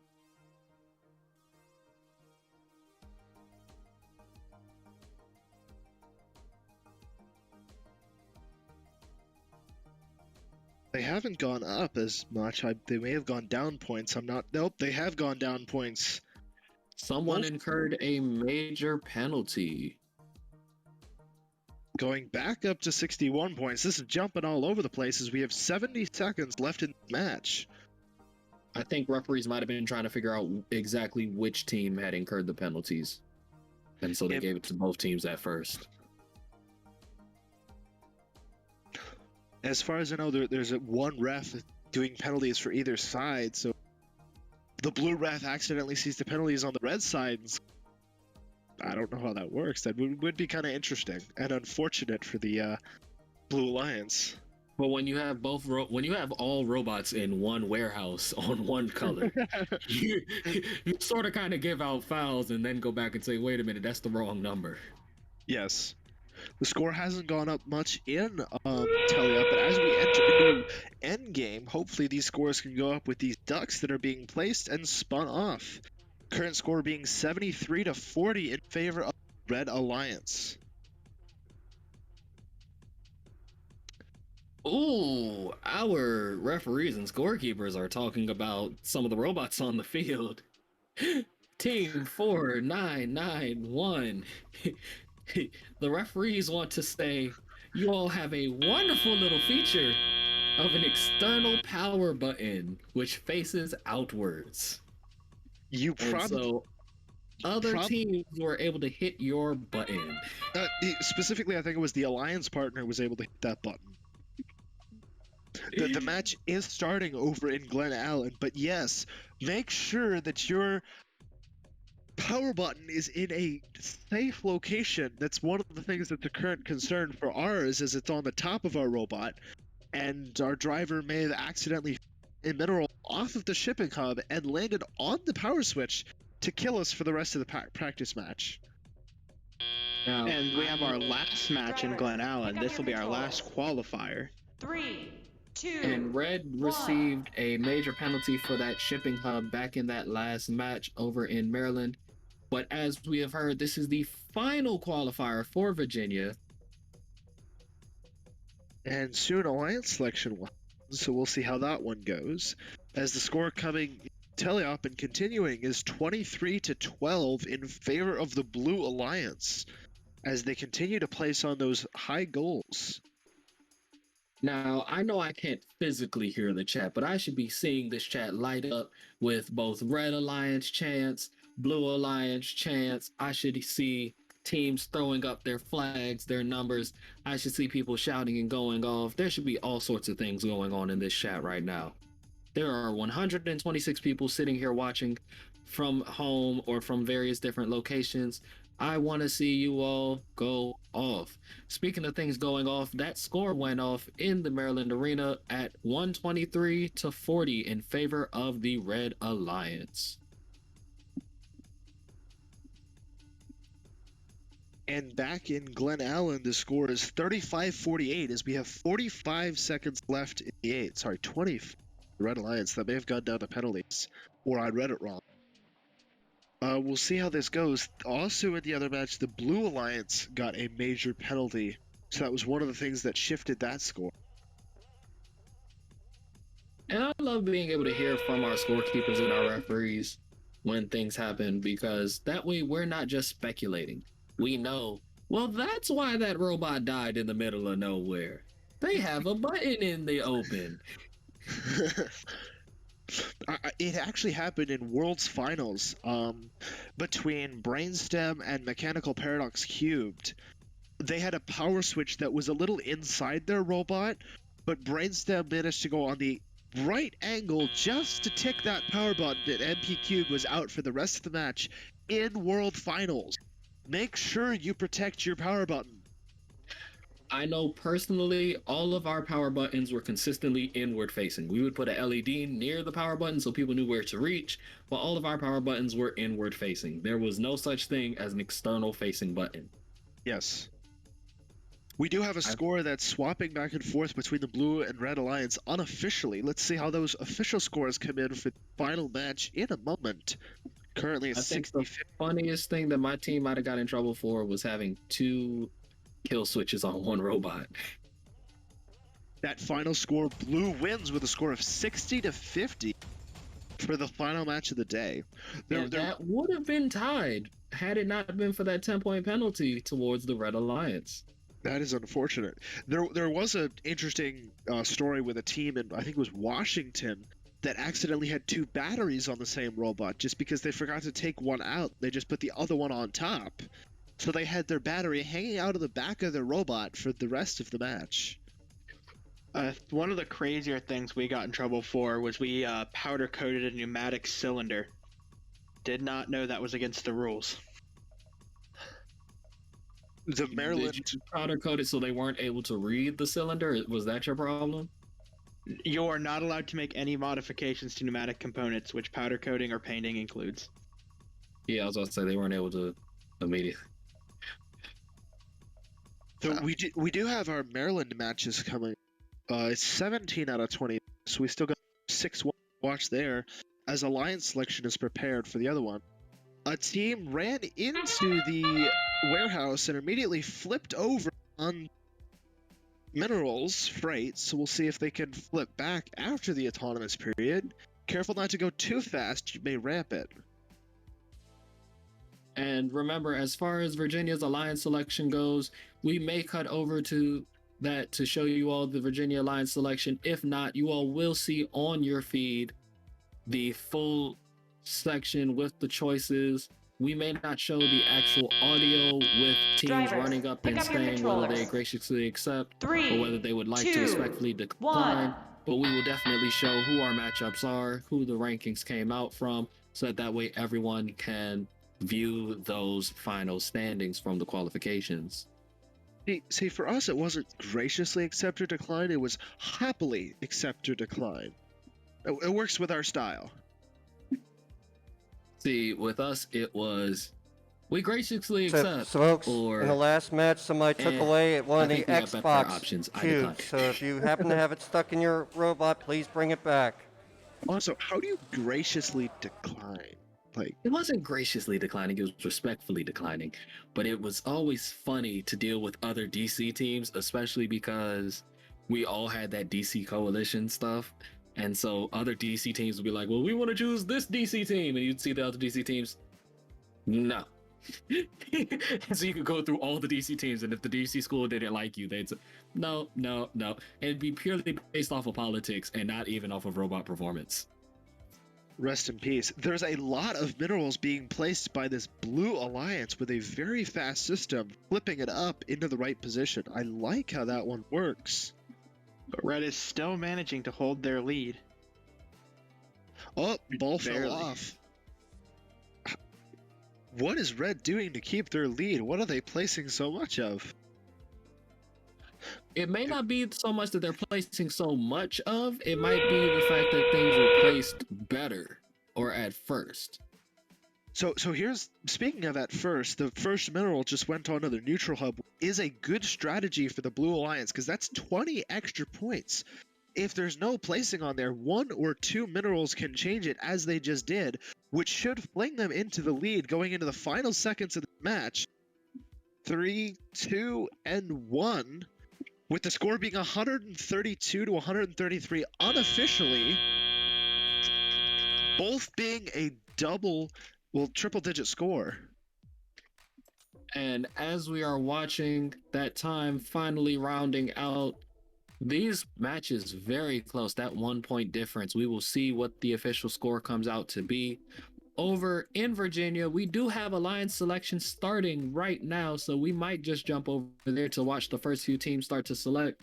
First up, in the first pole position, we have team 16439 AlphaGo. And AlphaGo has picked number 2 to join their alliance, which moves number 3 and 5 all the way up in position so that they can pick. And once again, that number 2 team was 9830 Robot Litz. We also have a Blue Alliance win in that tight match over in Maryland with a 129 to a 144. Surprisingly, no penalties at all in that match. Just great performance from both teams. And team 965, the League of Incompetent Gentlemen, have chosen. Yep, he's trying to figure it out. He was facing the wrong way for the second.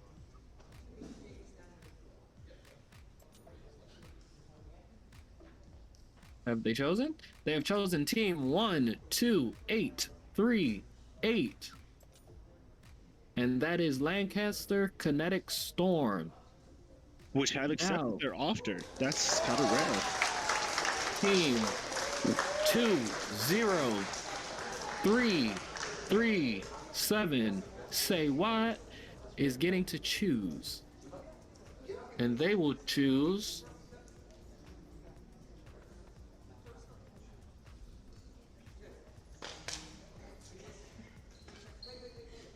they're deliberating and deciding.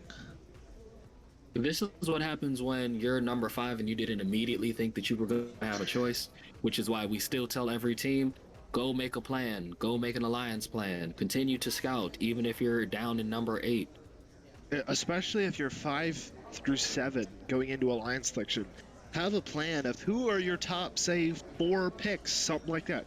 You don't have to do an extensive scouting plan if you're not in the top 4, but at least plan for being up there.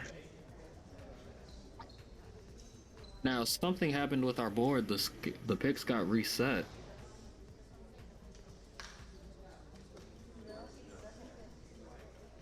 Once again, shouting out all our wonderful teams showing up today and looking at all these wonderful faces with goggles and mask on, remembering that safety comes first in first.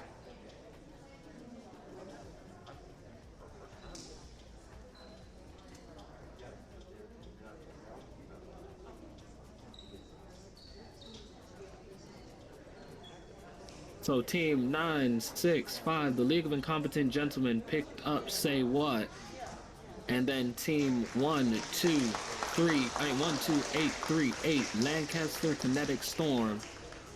We're about to see who they choose. So that was the confusion. They switched over 2 of the teams. They have picked up team 1774, Monroe Robotics. And now team 16809, the Tech Tigers.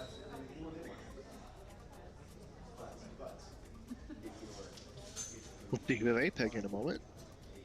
So far, 1 through 7 are all on alliances. Interesting. I'm surprised because normally there's a lot of scouting that goes around and goes through, but they seem to have picked the number 8 seed, being 17430, Seismic Waves. So 1 picked 2, 2 picked, 3. The new 2 picked 3, the new 3 picked 4. We're just going right down the list. Yes, so 1 took 2, 3 took 4, 5 took 6, and 7 took 8. This is interesting. Now, once again, this could play out very well for these teams, but we've also seen it where 2 picks 12 or 2 picks 8.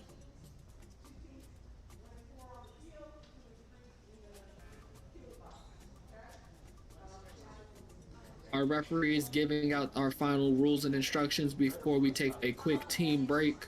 Once again, while these teams are having their team break over in Virginia, we will be rounding out the last few matches in Maryland. Unfortunately, as Virginia gets ready to sign off for their break, I'm getting ready to sign off for the day. I will be leaving you all in the capable hands of Patrick and Timmy. Hope everyone has had a wonderful day and continues to have a wonderful day with these robots. I will see everyone later.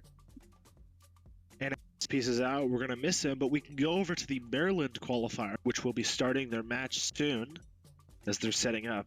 While Virginia has concluded their alliance selection, the Maryland qualifier has just started their autonomous. On one side, we have Team 7 Tactical Sheep along with 14607 Robot Uprising, which are going to be on the Red Alliance with the current lead. On the other side, we're going to have... Oh, I have to find my sheet. 357. On the other side, we have 13353 Circuit Breakers along with 1945 8. Driver, Which is pick up your controllers. equilibrium.exe. 3, 2, 1. So going into teleop period, there was a lot of points scored in autonomous, so the current lead is 41-10 going to the Red Alliance as they pick up minerals to place. Very nice placement coming from Robot Uprising as they go into the warehouse to go get another. While Tactical Sheep places in the neutral zone. This is a very nice strategy that's been organized. Robot Uprising dropped one of their minerals, but they're going right back and picking it up and continuing to try and place it. As they drop it again, I hope they can fix those problems. The score currently 75-16 in favor of the Red Alliance. It looks like the Red Alliance is trying to take that shared hub. Yes, and they put a heavy on there, so it's going to be really hard to take it away. Again, these minerals come in 3 different weights and 2 different shapes. We have our balls, which are the white wiffle balls that you see on the field. We also have the cubes in 3 different weights. Your light one, which doesn't have any weight. Your medium weight, which has 2 different weights strapped into the cubes. And your heavy, which have weight strapped into the cubes. If you put a heavy, it is going to be really hard to tip it in the other direction. But 13353 is trying to get over there while they are stuck on that spike. And while we're going into endgame, it looks like we have the Red Alliance is going for some ducks at the moment. That's a good choice by them as Tactical Sheep continues to be tactical in placing those minerals on that shared hub. Robot Uprising is watching that timer as the score climbs, and they go back to park with an unofficial score of 129-12, but I expect that to climb a little bit, especially with those last second parks. And with the endgame score, this should really be a high scoring game for the Red Alliance.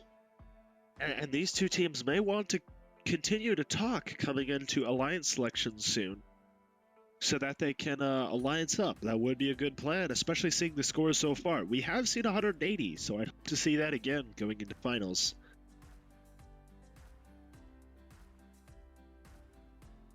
This looks like we have refs on the field. Oh, and we got our scores. Our final score is 155-12 in favor of Red Alliance, pushing Tactical Sheep up into that first place position. So that will be very interesting, and they have more different picks to pick from, including Robot Uprising. They'd make a great alliance.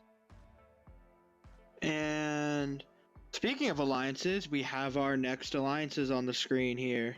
We have 51-16-7 Robo Troopers, 17-57-5 Cub Wires, going up against 8702 Innovotics and 1492-3 Aces.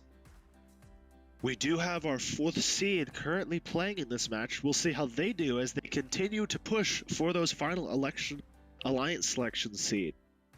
Hopefully they'll be able to get one as they set up on the field.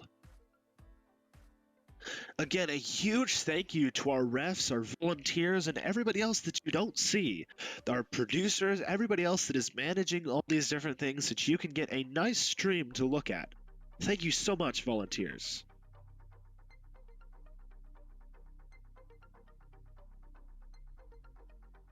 Looks like we have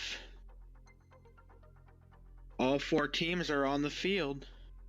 That's a good sign to have. At least they all made it.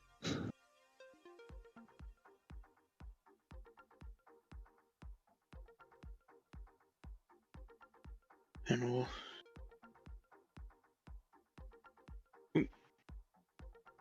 As the match gets ready to start, we have teams positioning their robots in the exact position that they've prepared for the autonomous.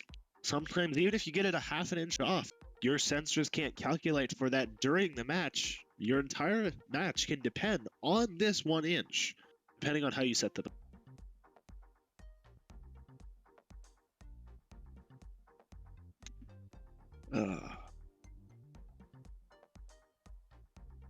These are some very good venues, with the overall positioning and the way they sit up on the stage, and even in the cafeteria there. These are some really good venues. Yes, I hope to be at 1 or 2 of them in the future. We are still preparing for Alliance selection over Glen Allen, but they're not quite ready yet, so we'll continue to watch this qualification match number 19.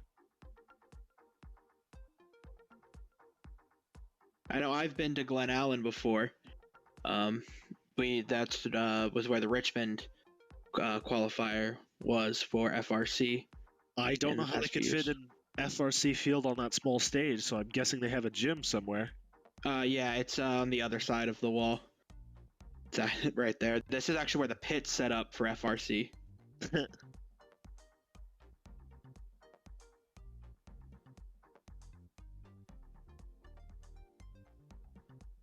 And it looks like we have randomization number 4 over in Maryland.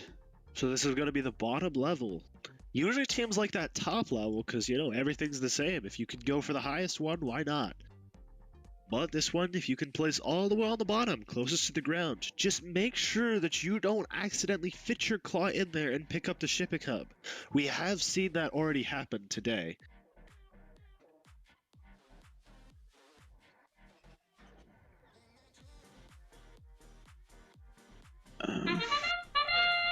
As the match starts, we're getting robots hopefully placing minerals. One flies across the field, but I don't think it was actually placed.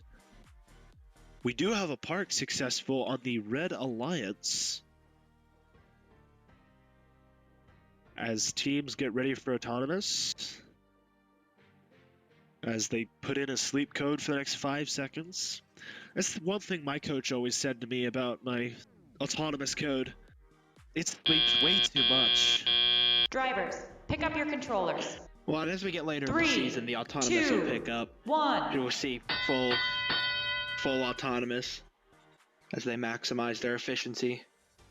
An interesting strategy coming out of the Blue Alliance. I'm not sure if they planned it or not, but they pushed their capstone all the way over into the Red Alliance side. It appears that they're playing a little bit of defense. Although the 2 drivetrains of these Red Alliance teams makes it so they can go over the pipes without issues. Very nice design from them. A lot of this is about interrupting the cycle times, is what I'm thinking their strategy is here. Yes, there has been defense created to interrupt cycle times. If you think about it, a lot of teams like to practice in a specific environment, in a specific way. If you can change that way, it's out of the normal and it's out of what they normally practice. So their cycle times will be interrupted away from the normal. As you can see, that Blue Alliance just placed a heavy cube onto that shared shipping hub. If nobody else places, that will secure 20 points for them for the rest of the match, including the and adding on to the 4 points of that mineral. It looks like Blue is very much a focusing game because it looks like their other alliance partner is going to do some ducks in the corner. That is a good strategy to do ducks and to line up early so that you make sure that you get that. We have a bit of collision on the red side. Hopefully they didn't hit the power button, as one of the robots is sitting there not doing it. Oh, they're moving a little bit. The score is tightening up as one of the robots, 15167, is moving. Hopefully 17575 can bring home the bacon after this win. This Blue Alliance is picking up its pace with their cycle times. It's getting close, and the end of the match with an unofficial score to close. Hopefully that last second disconnection didn't kill the Red Alliance, but it is looking not so great for them as it's 44-6 in this unofficial score. This is going to be a close one here, especially going to a line selection with the 8th and the 9th seed, and it could knock the 4th seed off of its out of being an alliance captain. It's close, and it appears that the 4th seed doesn't look too happy with the results, but hopefully they can stay up in there.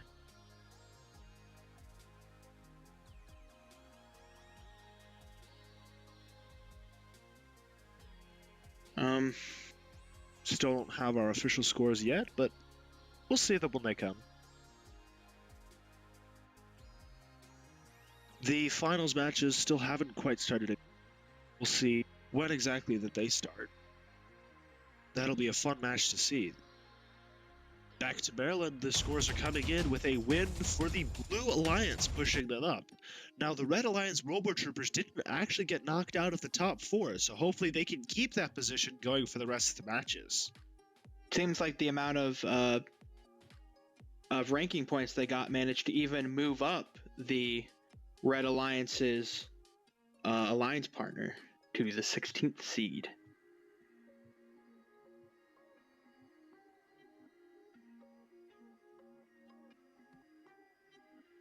So we do have our next teams up on the screens. Circuit Breakers team 13353, currently the 18th slot, and 226 Oakton Cougar Robotics 226, which is currently in the 2nd seed.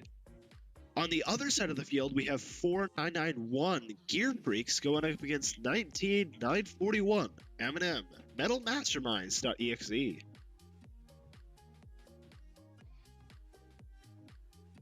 I don't think we're going to have our actual final matches for Glen Allen until about 4 p.m. EST. So we'll continue to watch the Laurel events as they put their robots on the field for the next match.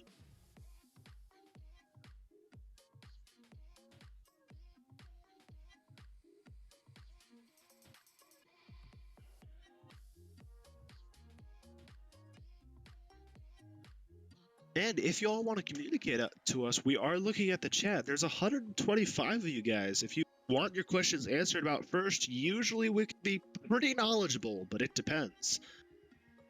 Also, if you want to cheer on your team as we go into these final matches. I do see somebody cheering for Circuit Breakers, which are on the Red Alliance for this match.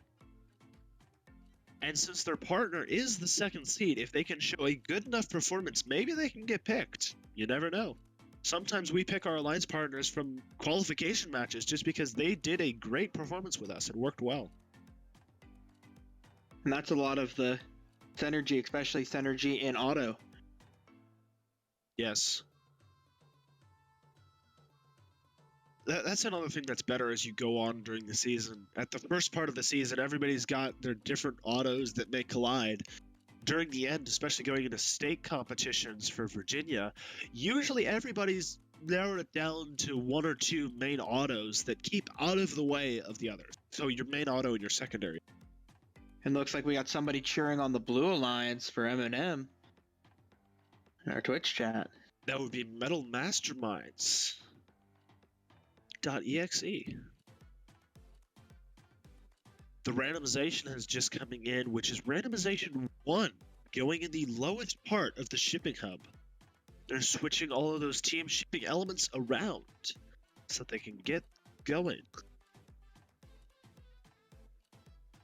I think a lot of these low hubs do show that you do need to be able to hit all of these, because that low that lowest part of the hub is one of the hardest things to hit. Yeah, since we watched teams attempt to hit those, let's see how they do.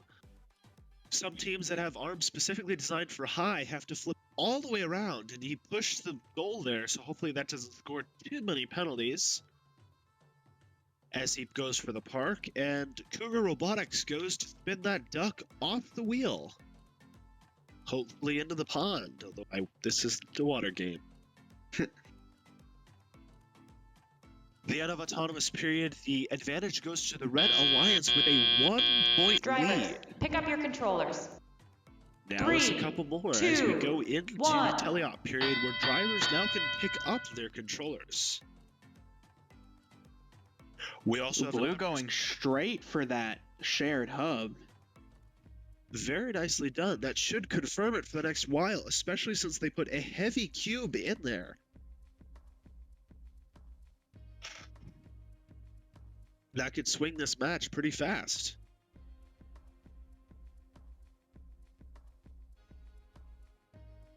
Our Red Alliance seems to be having some difficulties with one of their robots.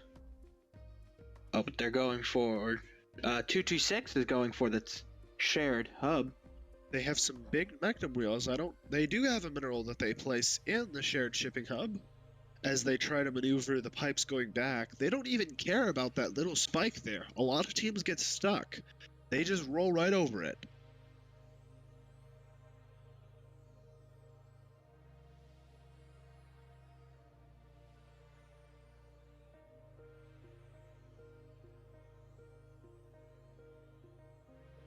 It looks like 4991 is trying to lay down a ton of cubes on their hub.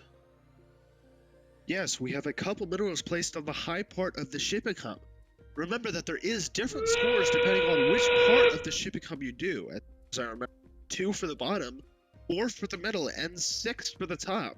So if they can reach all the way up, that top part of the shipping hub is where they want to go.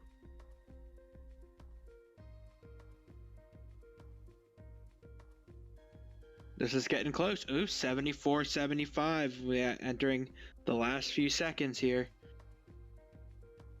86-93 is the unofficial score and match to 99 and 92, with the Blue Alliance having the advantage. Now it's up to triple digits for the Blue Alliance. Very nice job as we head towards our final matches. Now 226 was a high-ranked team, so hopefully this loss won't affect them too much.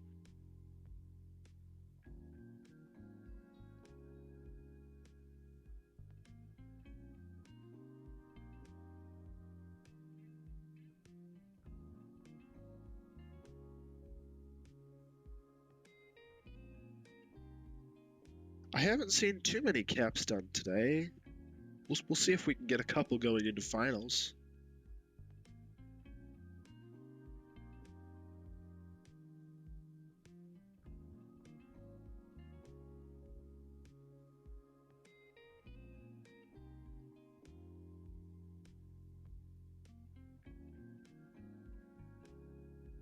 That final score is coming in with the Blue winning 125 to 92. 226 still keeps that #1 seed. That will be important going on to the final matches.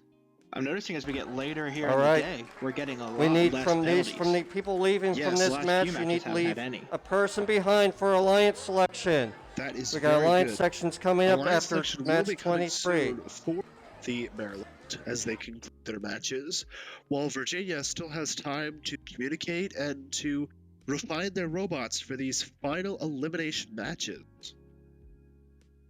For qualification match number 21, we're going to have the other Oakton Cougar Robotics 369 and their partner, the Electronovos, which is 18264, against the Fighting Foxes, which is 4451. So far, they've put up quite a fight, being on our 3rd seed today. And 19458, Equilibrium.exe, another one of the EXE teams.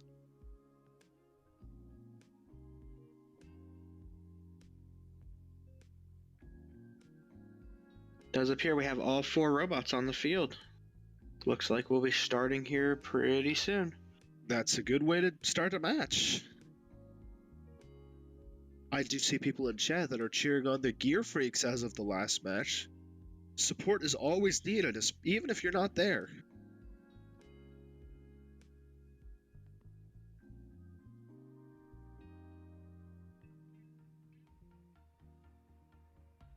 As we get ready for our matches, teams are setting up their robots and making sure their program is correct. That's a big thing. If you run the wrong program, you could do what you don't want to do and send it flying through the wall. Or if you run your secondary auto in primary position, maybe you accidentally hit the shipping hub and score 16 major penalties. It'd be quite a lot, so hopefully they don't do so.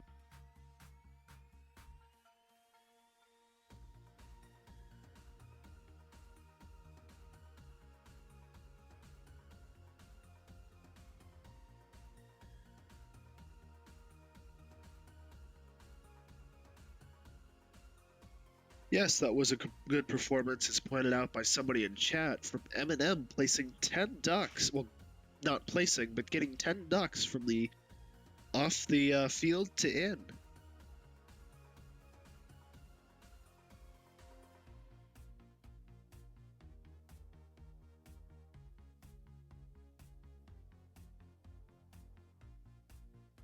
We got some pretty good teams lined up here.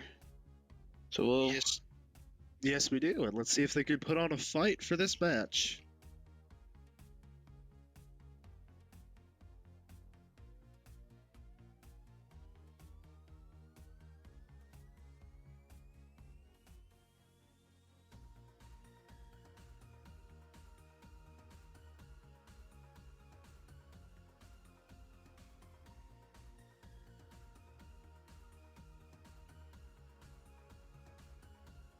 I'm excited to see the finals.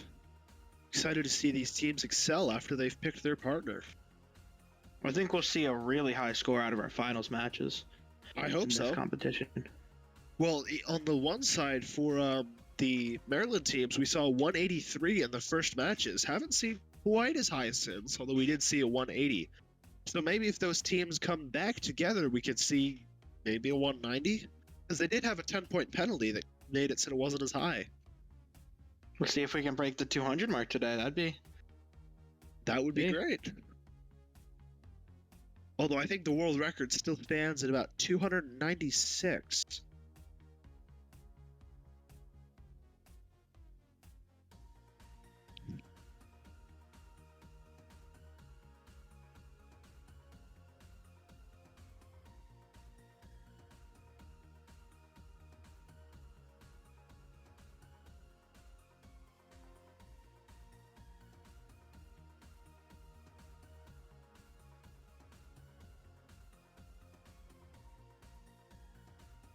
Randomization is happening after the teams are ready. It is that mid-tier. Yes.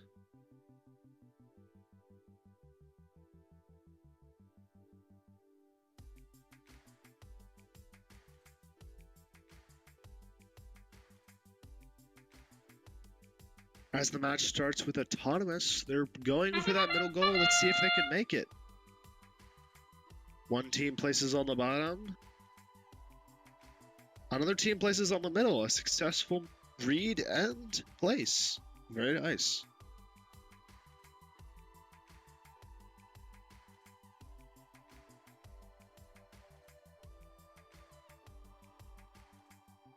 Looks like we had quite a bit of movement in this Autonomous. We have 3 parks, it does appear. I don't know if that robot is fully in there. Drivers, Red pick up your Alliance, controllers. or even partially. 3, But they 2, are spinning really fast 1. and getting ready to get a middle with their rubber band intake. Looks like a Rover Ruckus style robot. It's pretty common.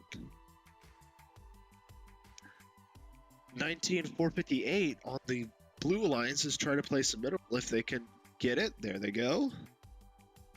Remember, you do have to take the mineral from fully in to fully out of the warehouse before you can successfully place it. So they have to make sure of that. And 369 for the Red Alliance is trying to put minerals on the shared as well, so that they can compete there.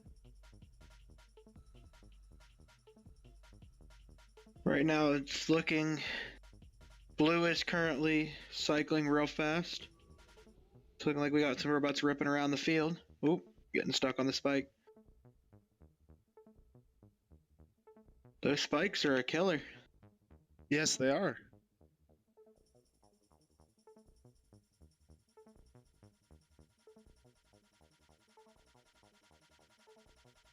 Looks like Red has gotten some penalties. Yep, major penalties in Red. We haven't seen it for quite a while, but they're going to come to bite at some point. It looks like Blue is going for ducks. Blue is trying to throw in 3. They've gotten 3 ducks out so far. They do have a triple-digit score, so good on them for getting that high. Red is just barely in a 1-digit score. Hopefully they can at least get to a 2-digit by the end of the game, by the end of the match. As we come up on the end here, 9 ducks. And Red's starting to get it up. Red got up there at the end. They threw a lot out at the end. It's going to be hard to get above that 154, especially having a score of 33 unofficially in Maryland. This is match 21 of 23. After match 23, we will have an alliance selection to determine who will be our different alliances going into our semifinals and final matches. Hopefully we can have a winner at the end of the day.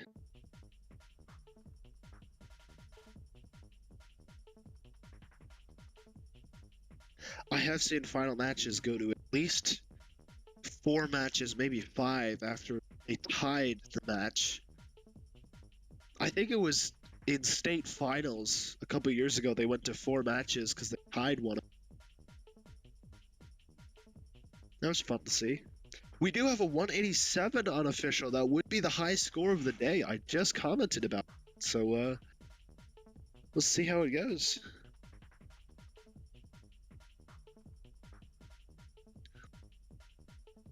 Oh, it is a 187 to 33, with both of those alliances moving up into the top 4 as we near alliance selection. The high score of the day. Yes, it Blue is. Alliance.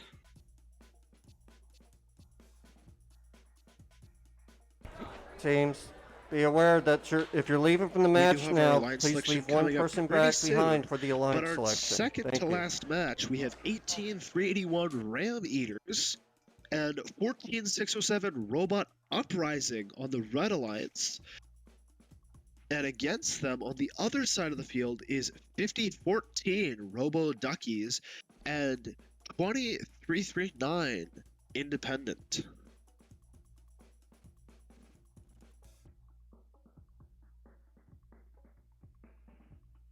Let's see how high they can score and if they can meet that previous score of 187.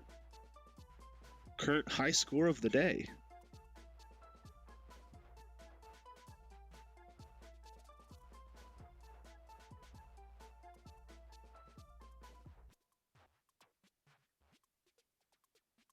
And then we also do have teams taking the field in Richmond, but they still have 3 minutes before they will start.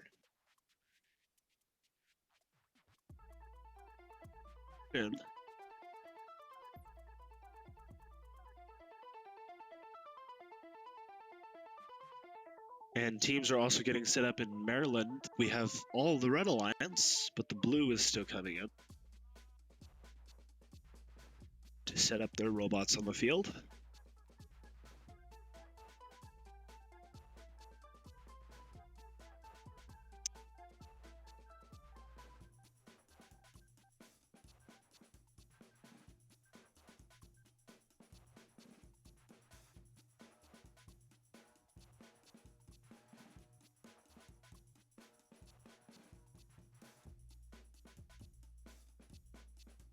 Independent does appear to be taking the field.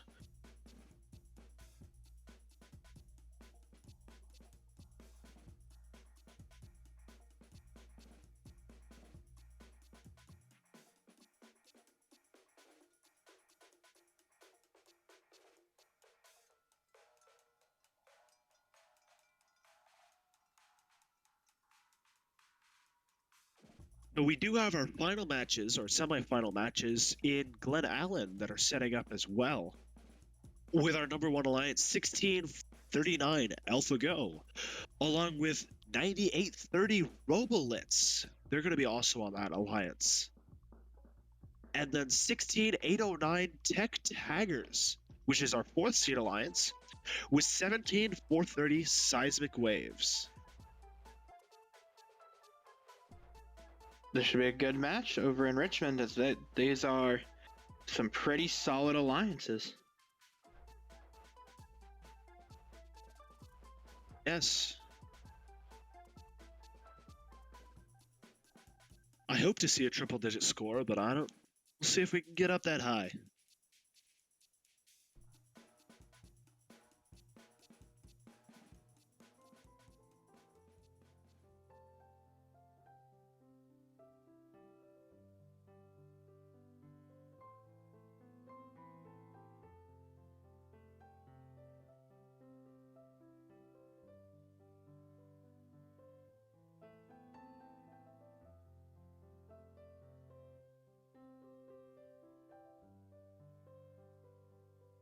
Hopefully we can get one of these matches starting soon to get some robot footage for you.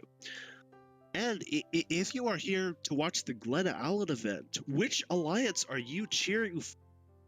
We've got 4 different ones of 8 different great teams. Which alliance are you cheering for to win it all in finals?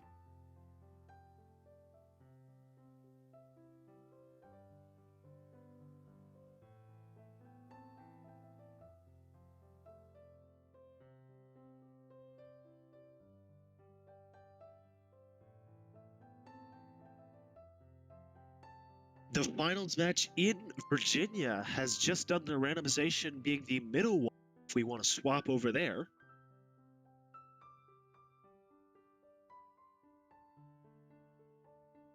They have started their match. AlphaGo misplaces on the bottom, but hey, they at least got a score. That is worth points still in Autonomous. They got a ducky and they park, while their alliance partner has a partial park in the warehouse. Good start for the Red Alliance as we head into teleop in 9 seconds.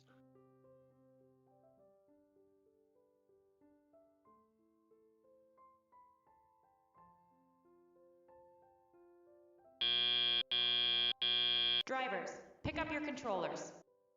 Red Alliance currently has the advantage. See how it continues as we go along. Picking up minerals and going for those hubs. It does appear AlphaGo is going for their red hub as their alliance partner is stuck on the spike. Those spikes hurt a bunch, so we'll see if AlphaGo can make up that scoring so that they can continue with their partner during this match.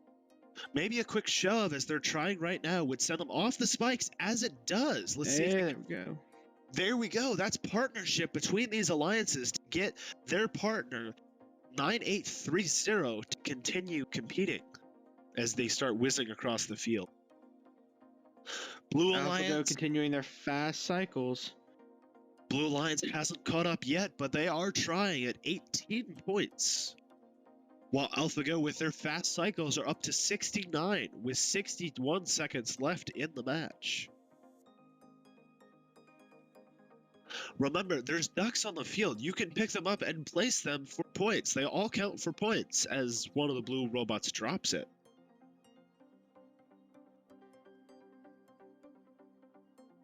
Oh, quick hit to the hub. Hopefully that doesn't cause anything. It does appear Red Alliance has 1 duck on their platform. Good for them, and they have more minerals that they can cycle even outside of the warehouse. Very nice cycles by AlphaGo.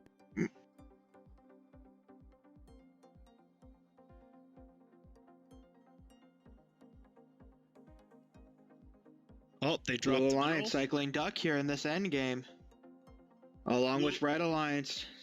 Blue Alliance is attempting to catch up as they have a 70 to 113 with the Red Alliance advantage as we close out this match right now. Unofficial score being 88 to 133. Very nicely done by both teams. AlphaGo has 12 up on top of their shipping hub, while the Blue Alliance has 3. But they also have that neutral flipped in their favor. So that's an extra 24 points just from one mineral. Very nice strategy by them. And over in Maryland, we have match getting ready to start for their qualifications. I think we're going to try to get the score from Virginia before we swap there. So hopefully we can get a semifinal score. We'll see how it goes.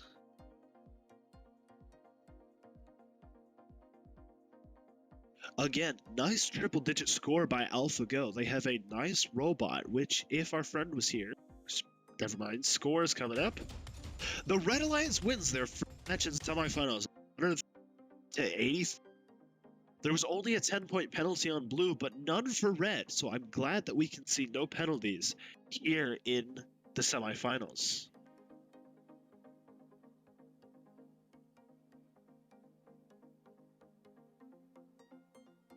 We are also going in our MD match. They have just finished their autonomous and going into driver control. Drivers, pick up your controllers. Have started driver 3, control. This is match 2, 22 of 1. 23.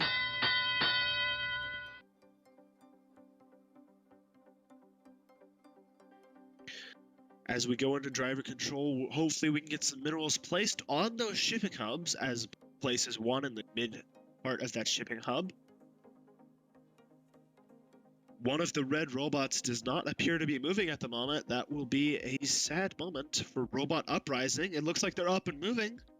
There they go. They have finally got their issues done, and they will be placing minerals as we continue. Partner getting a little bit in the way, but they're continuing to score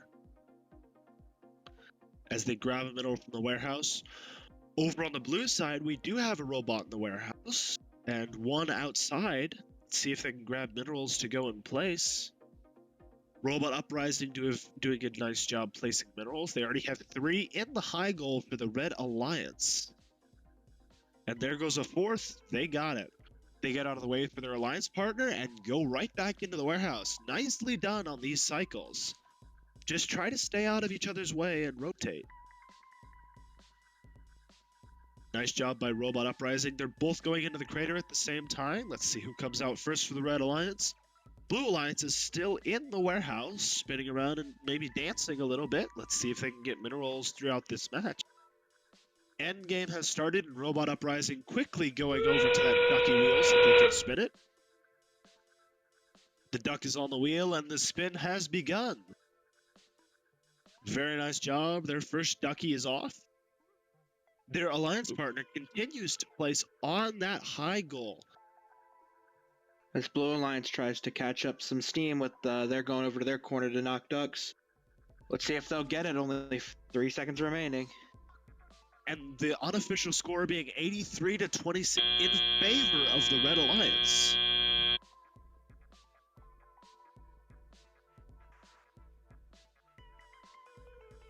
So very nice job by them. And even the fact that their robot didn't quite work at first, they were able to figure out those technical issues and get going to continue to score on this match. Very nicely done by Robot Uprising. And over in Richmond, we, I think, are getting ready for our 2nd versus our 3rd seed. Our 2nd seed being 965, League of Incompetent Gentlemen, and 20337. Say what? And on our blue side, we have 12838 and 17774 in robotics. But we do have our scores from our qualification match. 22, which is, I didn't really see those scores, but let me pull them up for you. Final scores being 32 to 95 in favor of the Red Alliance. Only 20 points of penalties. It's not as big as we've seen over the time here.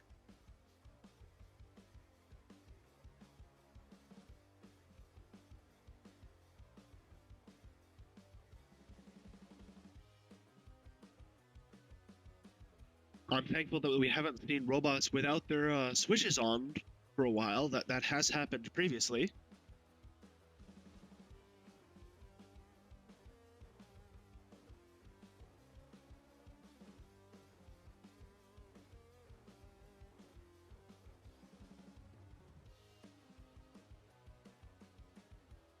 Let's see if we can hear any hype for these final matches in Glen Allen in the chat. Yes. See if we can get some hype going for these alliances here. We do have multiple teams on the field, so there's probably at least one of you all in chat and watching the stream. Cheer on your team. It somewhat helps. Especially when looking back at the stream, you're saying, oh, look, League of Incompetent Gentlemen, we're in chat.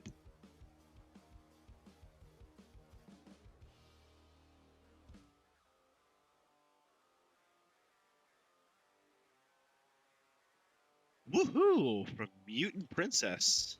We got to go Monroe. Yes, we Blue Alliance.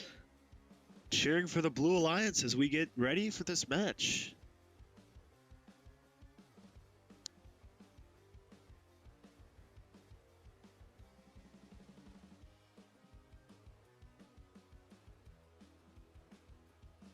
These teams have not played yet, and if you don't know how these work, it's a best of 3 in the semifinal, and the 2 teams that win will go on to face off in a final competition in the finals.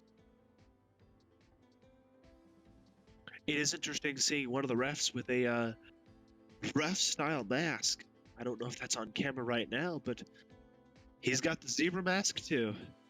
We got our randomization number 5 with that middle tier. Everything's in the middle. The ducks are in the middle, and the middle on the hubs.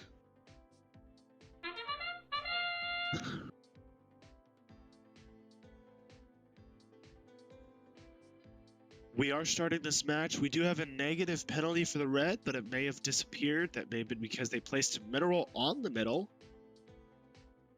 As 965 places their mineral on the bottom. I think every team has moved in autonomous, which is nice programs. The current advantage goes to the Blue Alliance with 14-6 as we go into teleop. Right now, 20-8 as we continue. Remember, teams, that duck is on the field and is fair game to be picked up and scored. It is a freight. It's a scoring element. It does appear our Red Alliance is... Oh, we got movement. Let's see if they can pull it into scoring. Oh, there they go. We have a team lifting up their capstone already and placing it on the top. I don't know if that scores any points, but excellent use of their claw. So we have 80 seconds left in the match. Blue team still has the advantage, 20-8. No scoring in teleop so far. But we do have 17-7-7-4 trying to place. They lift up their lift and flip, and it is a score. Another 6 points for the Blue Alliance.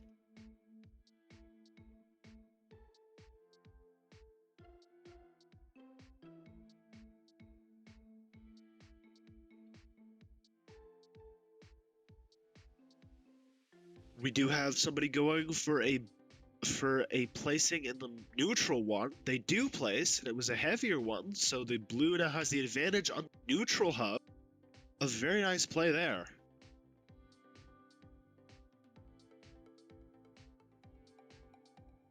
Does appear red is going for ducks, and the end game just began. See if they can catch those points up. They are at -2 right now, so let's see if they can gain points as we continue. The Blue Alliance at 64 points. Very nicely done.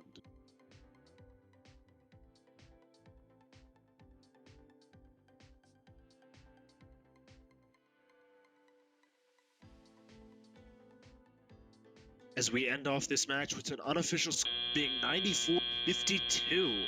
Advantage going to the Blue Alliance at the end of this. This should be good.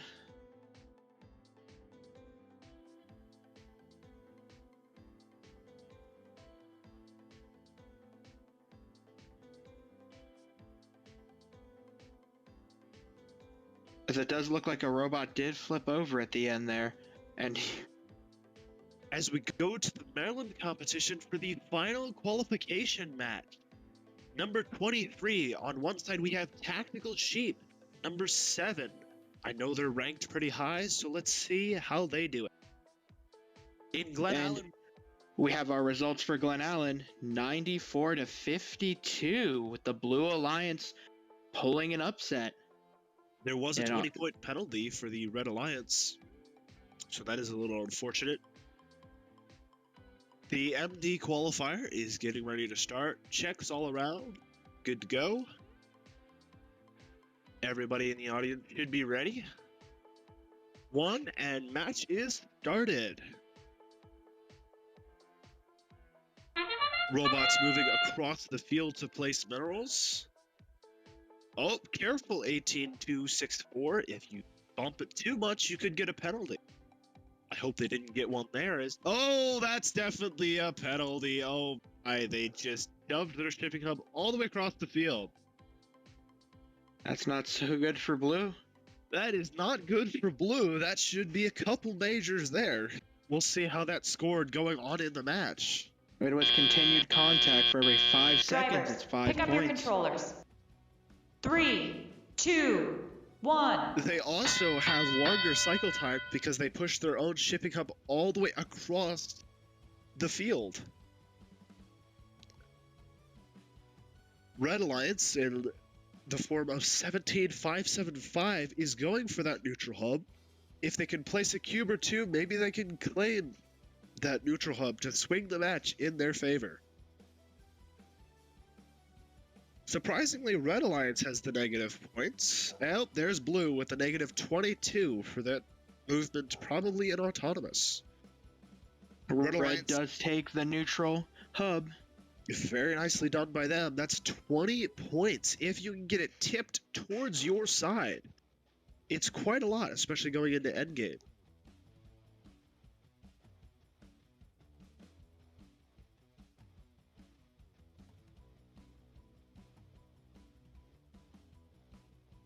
And the team on the Blue Alliance, 18264, having no trouble with pipes as they just go right across without a second thought. See if Blue can make up these points in the last 40 seconds of teleop. So the Blue Alliance did get 2 major penalties in autonomous for pushing the hub into the red hub.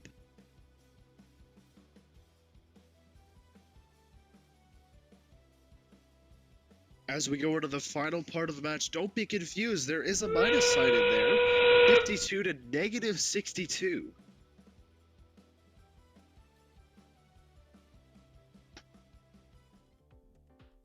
As we count down the last 15 seconds of the matches, teams go for ducks and get a couple. If nothing drastic changes, this should be a win for the Red Alliance. 88 to negative 44 is the unofficial score as we wait for that official score. Randomizing has begun over in Richmond for the lowest level of the hub. Yes, it has. Our teams are AlphaGo and I think Robot Litz. Is that what the second one is? On the Red Alliance. We have 168009. The number one. Tech Tigers. 17430. Seismic Waves for the Blue Alliance. And on the Red Alliance, we have 16439 AlphaGo and 9830 Robot Litz. As we conclude our autonomous period, the Red Alliance again currently has the lead after autonomous. Picking up their controllers and selecting the right program for autonomous. 3, as we begin. 2, 1. AlphaGo is taking that cube from right in front of them. Very nice done on the strategy. Let's see if they grab the duck or if they go right for the warehouse. Remember, you can grab that duck. That's a valid strategy and a short cycle time.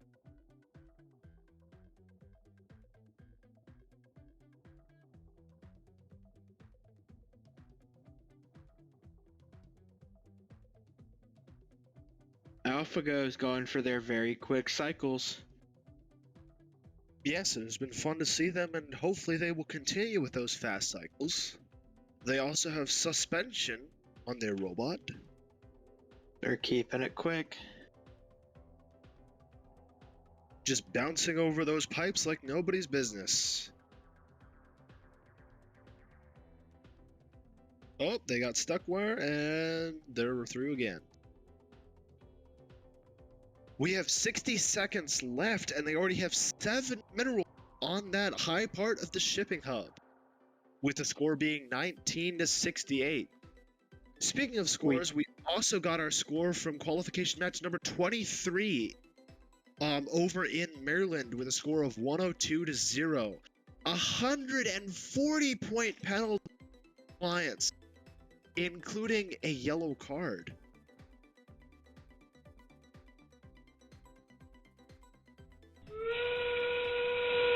See, over in Glen Allen, it does appear Blue is trying to take that shared hub. The score currently at -7-82. Again, penalties coming into play in the match. That's something that teams should really be focusing on as AlphaGo spins those ducks off. Blue is also spinning ducks. Let's see if they can make it up. The unofficial score at 1-106 for this semi-final match 2. If Ren wins this match, they will go straight to finals as our number 1 seed. Speaking of seeds, we will also have our alliance selection for MD coming right up. Hopefully teams have done their scouting there.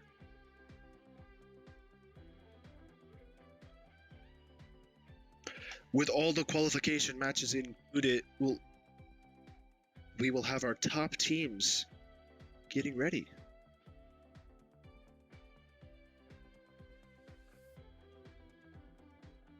In that last match in Glen Allen, 18-264 got a yellow card and 4 majors and a minor. That's a lot of penalties. For our semifinal match 2 over in Glen Allen as well, we had 19-106. I'm sorry, the penalties were for the blue match. But this match as well had a 40-point penalty that swung the match a lot towards the advantage to the Red Alliance. Watch out for those penalties.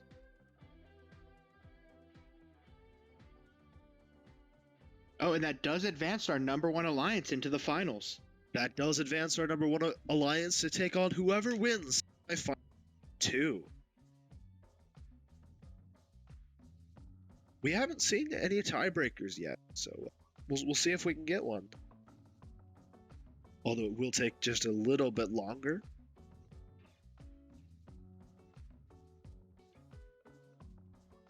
Alliance selection in Maryland should be soon. Not exactly sure when.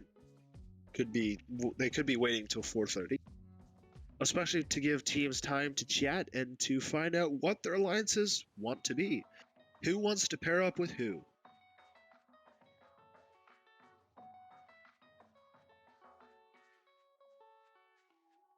Over in Glen Allen, we do have our next semifinal match.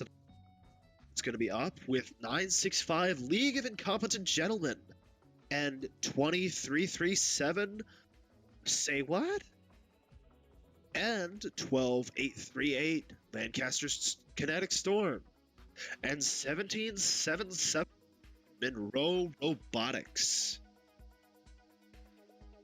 I do know that we have some people cheering for Monroe in the chat. We also had somebody cheer for 15310 in one of our previous matches. Very nice.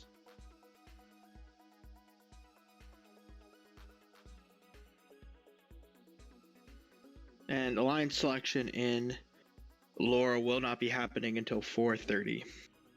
All right, we'll wait till then. which means we can probably get another semifinal match in Glen Allen pretty soon as robots take the field. We are still currently missing one of our Red Alliance robots.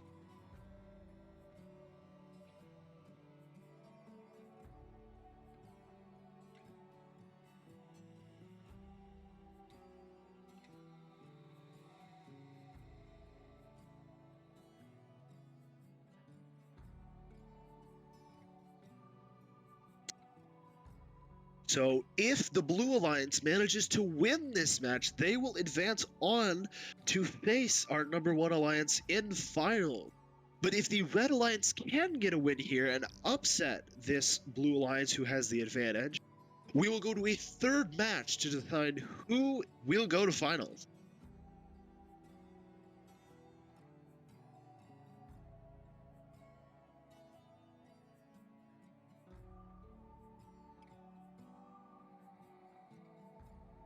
The ref is taking a drink. So it does appear we have all our robots on the field, and randomization has begun with all middles across the board. Yes. Which is going to be the middle goal as well as the middle duck or the middle team shipping element to detect.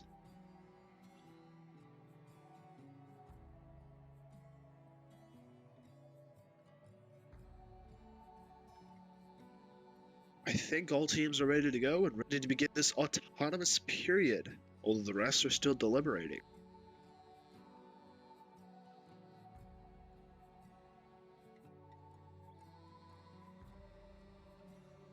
We re-randomize the field and go to the lowest position. Not sure why that happened, but hey, we're going to the lower one.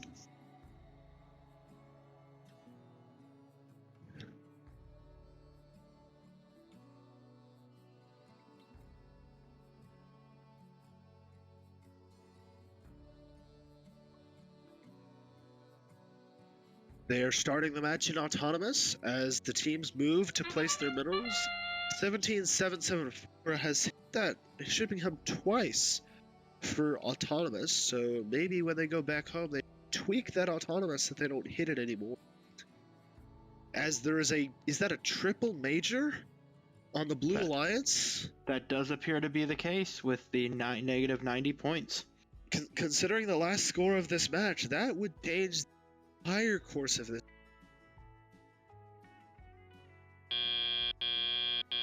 Drivers, pick up your controllers.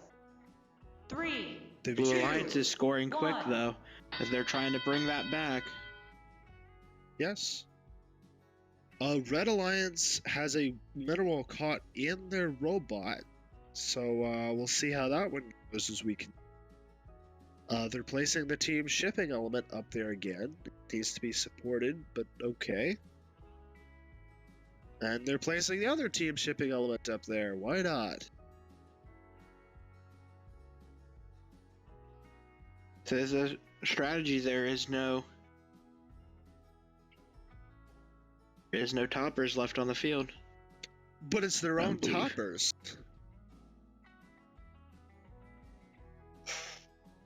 So Blue has overcome those penalties. Just because they were taken away or they scored enough points. The current score is 5-27.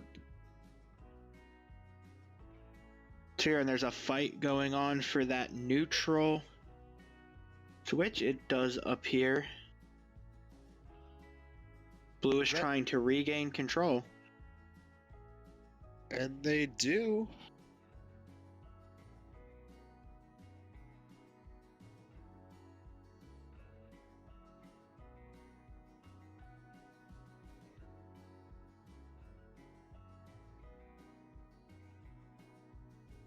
As we enter into endgame, teams should prepare to go for those ducks. Red Alliance is already spinning them off.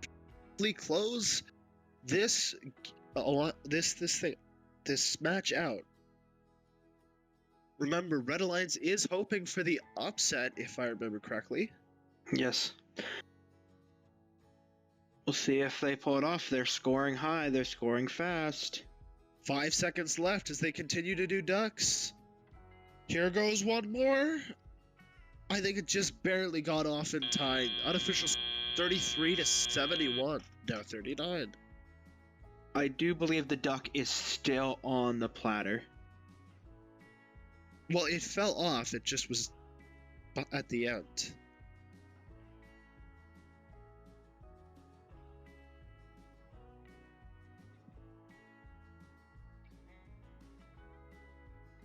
So we do have alliance selection going. Not sure if we're gonna get streamed.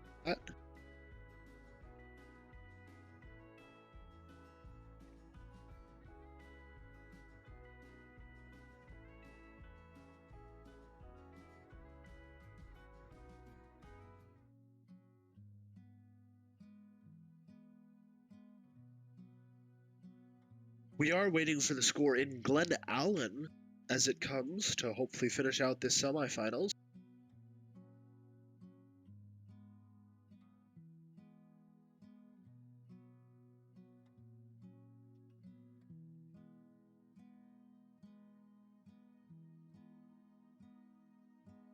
The rest are still deliberating in Glen Allen on what this final score should be.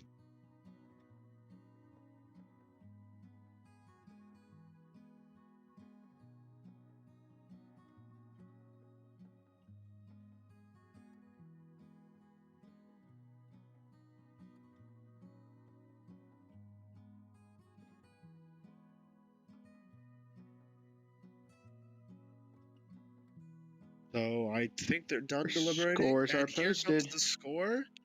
Red Alliance wins 61 to 45, upsets the Blue, so we're gonna go to a third match.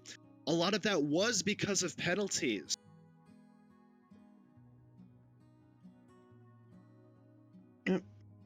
This will send us to tiebreakers. Yes, it will. And then we are going to Maryland for alliance selection. Next team is 226. Oak Team Cougar Robotics is just Cougar going up Robotics. as the third-ranked team. The Tactical third-ranking Sheep is team. in second. Next team is, I think, is 007 or 007 team is Tactical going to be Sheep. 4451, Fighting Boxes. And then finally, the number one seed, Very nicely done by them. Let's 4451 see how they do Fighting in Foxes. eliminations. Now our number one seed will make the first pick. Which team would you like to invite? We would like to invite, give me a second, 19458. 19458, come on over here. Let me know whether you accept or not. Team 19458 graciously declines Team 4451. Okay, don't feel bad. This morning, one team had 4 rejects, so don't feel bad. Next, we would like to invite 14923 Aces. Okay, where are they from? Come on over. Let me know what you think. We have our first pick, 14923. Okay, we have our first alliance. That would be Aces. Just stay put. Don't go anywhere. 007. Who do you select? Team 7 Tactical Sheep would graciously like to invite Team 15167 Robo Troopers. So Team 007 All right, Tactical Robo Sheep Troopers, has come on over here. The Robo Troopers to their alliance. Team 15167 graciously accepts.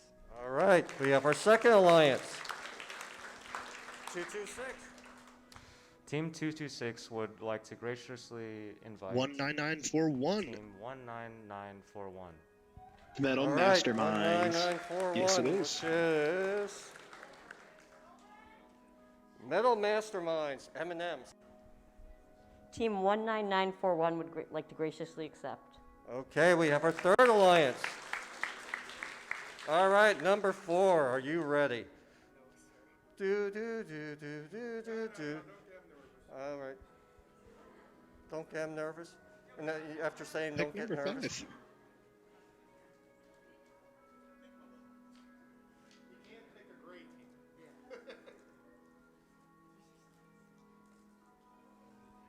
Somebody want to shout out a number? Not just.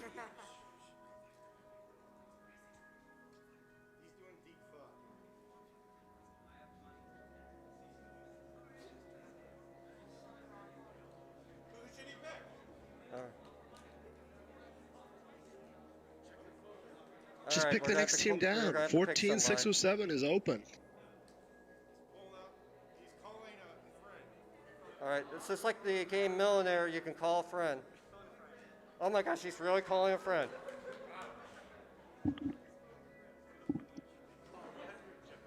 Huh? Jeopardy music is being played somewhere. As we wait for this alliance selection to finish. You actually see the other side and see the person. We're not hearing the other side. And they're probably saying, just pick somebody.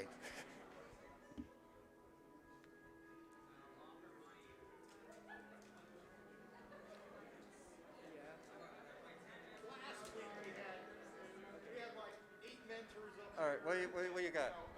Team 19458 would Robot graciously Uprising invite is in Team the playoffs. 14607 Robot Pick of Uprising. the fourth alliance. All right, come on down. 14607 Robot Uprising. What do you say? Team 14607 Robot Uprising would graciously accept your offer. We now have our 4 alliance partners. Stay here. All right, so well done. This is going to be an exciting tournament. Congratulations. What I need for it to have happen now is the captain of the alliance, the ones that made the selection, stay with me for a short drivers meeting. These are going to Everybody be else some can good go. alliances We are over in going to Maryland. start the first final Yes, match they'd expect some high at scores. 4:45. We have another Just minute the 4 until captains. our Glen Allen match. So that means everybody else goes. You. Let's hear some stuff in the chat. Who do you think is going to win this tiebreaker and move on to finals?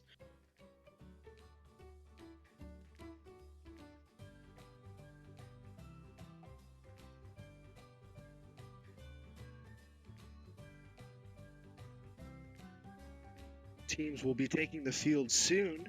The last match was a tie on the for the bracket, so the two teams will be coming back to play again.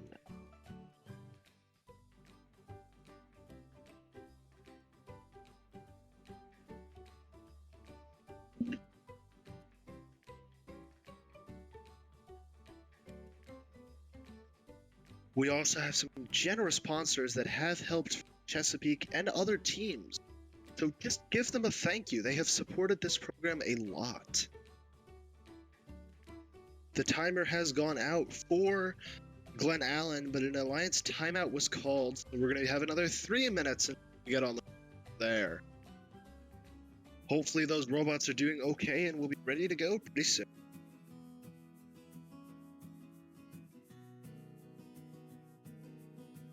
So you guys have seen the alliances. Who do you gonna take? The Maryland and Glen Allen competitions. You've seen these robots play all day. Who do you think's gonna win?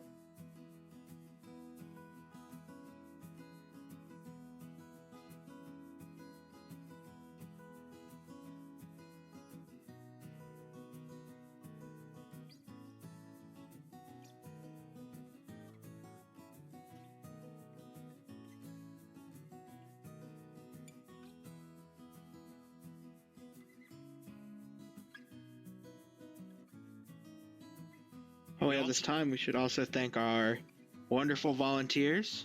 Yes, we should. There's a lot of people that go into making these events happen. There's the people you see, like myself and Timmy. You have your refs, your volunteer coordinators that help make sure all of us are able to help and run these events and make them possible. Let's give a big shout out to our volunteers. We also, as far as I know, do have queuers running these events and the production crew behind the scene that are going to be running this. We're also showing the Laurel event as they end their drivers. Continue on as we get closer to the elimination tournament.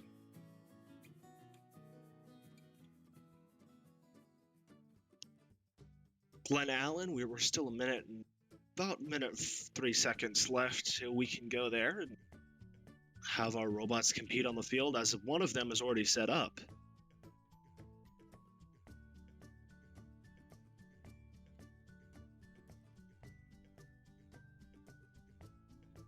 Are you going to be mentoring an FRC team this year? I'm working on mentoring FRC 401. It just depends how the school system handles that this year. Okay. Isn't 401 the sister team of the Pandas? No, we are not linked to the Pandas in any way. Our parent team, quote unquote, I mean, we've been around for 20 years now. So parent, in kind of quotations, is 122, the Mech Tech Dragons. Okay. But I think 401 was the team that had a couple Pandas on it. I know my brother used to mentor 401 when he was down at Virginia Tech. Who was your brother? Jesse. Oh, I know him. He was my mentor. Yes. I actually came to one of your competitions with him while he was volunteering down there, yes. It's a big thank you. If you're on an FRC team, you should go say thank you to your mentors. They do a lot to keep the teams running. Yes. And you need a lot of mentor people.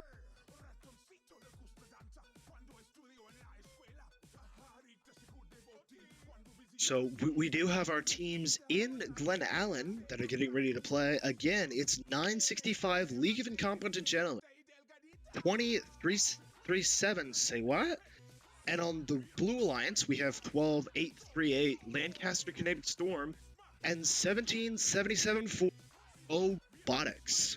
Whichever team wins this match will go on to face AlphaGo and Robotlitz in finals. So let's see who makes it.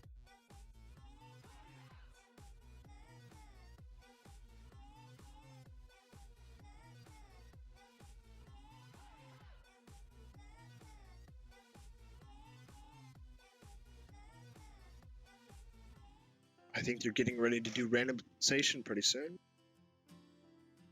There's the randomization in the lowest part of the shipping hub.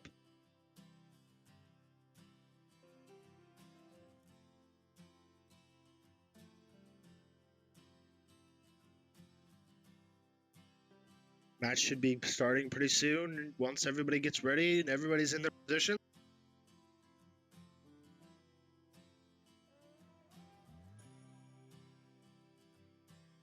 Waiting for the refs countdown whenever it comes.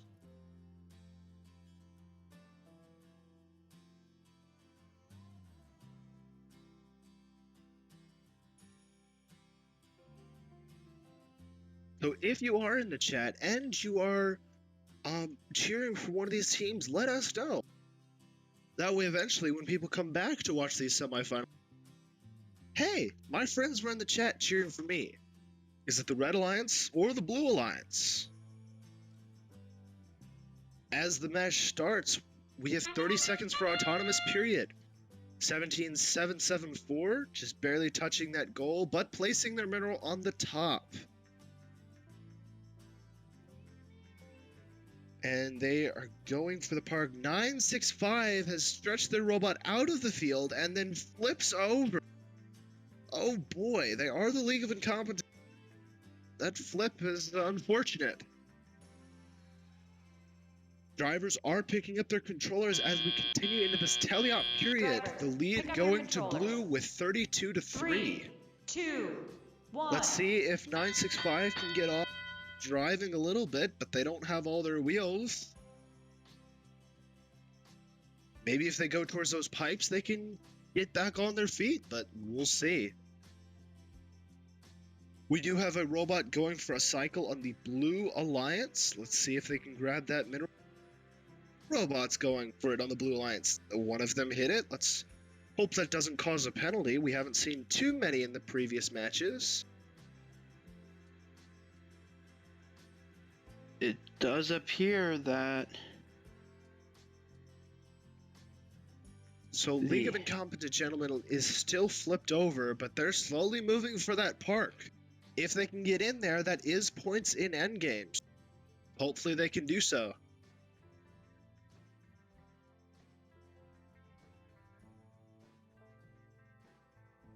We do have another memorial from 17774.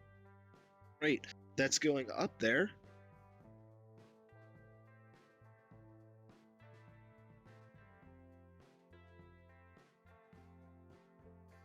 We have 45 seconds left in the match with the advantage going Blue Alliance 56-16. If they win this match, they will be going to the finals to face off against AlphaGo's #1 alliance, along with Robot Lich. Looks like going to endgame. Blue does have the lead, but these ducks can change the entire course of the game right here. Especially since there's at least 10 of them as far as I remember. So if you spin all of them off, you'll change it by maybe upwards of 60 points. Now, both teams are spinning them off. As we have 9 seconds left, Blue still has the advantage. As we end off our match in 3, 2, 1, and the advantage in digits stays with the Blue, 104-55. That's over a 50-point lead. Good job to the Blue Alliance, as they will, if nothing else changes, be advancing. Unfortunately, the 965 League of Incompetent Gentlemen was not able to right themselves as they continued the match. It does appear that they were able to park, though. Yes, that is a good thing. Blue Alliance wins with a 110-55, which goes in line with the person cheering in chat for Monroe Robotics. Blue, you can do this. Well, they did, and now let's go to finals. Soon. I believe we will have a semifinal in Maryland coming up. Yes, they are still trying to get a team to come to the field. Hopefully we can get that team before the team has to play solo. That would change it a lot in semifinal.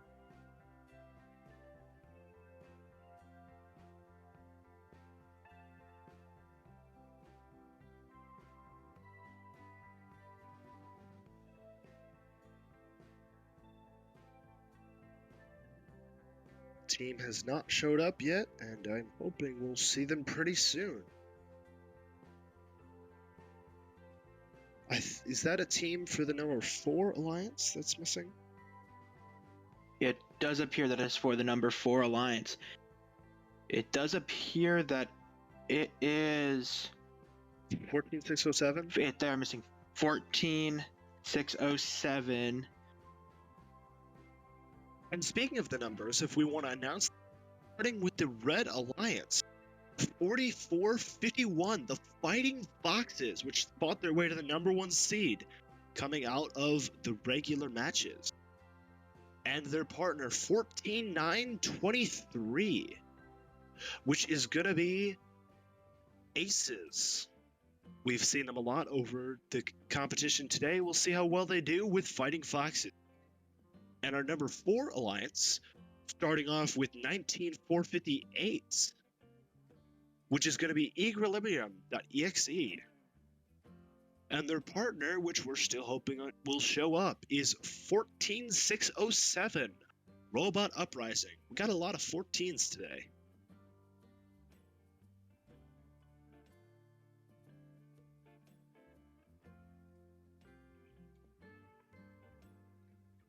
Refs are still looking on to find a team.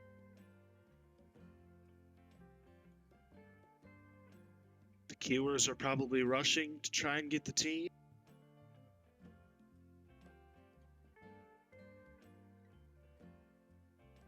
Hopefully we don't have to play solo, but that is always the possibility. And here comes Robot Uprising. I see their controllers showing up to the field.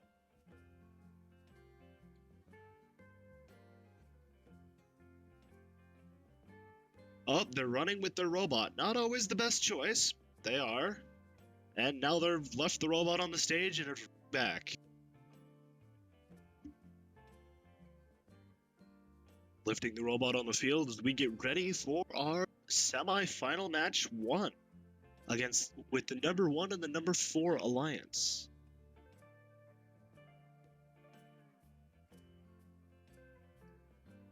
Who are you cheering for? Do you have a preference?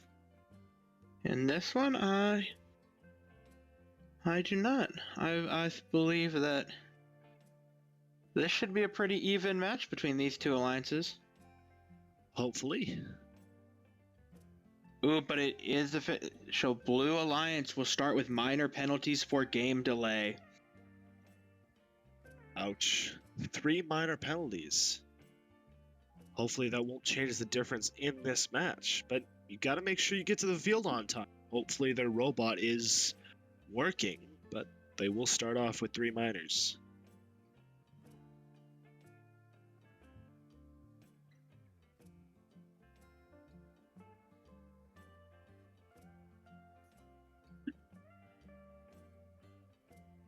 The randomization is in. It is the lowest randomization, so teams will have to not reach up high, but get right nearby the ground for those extra points.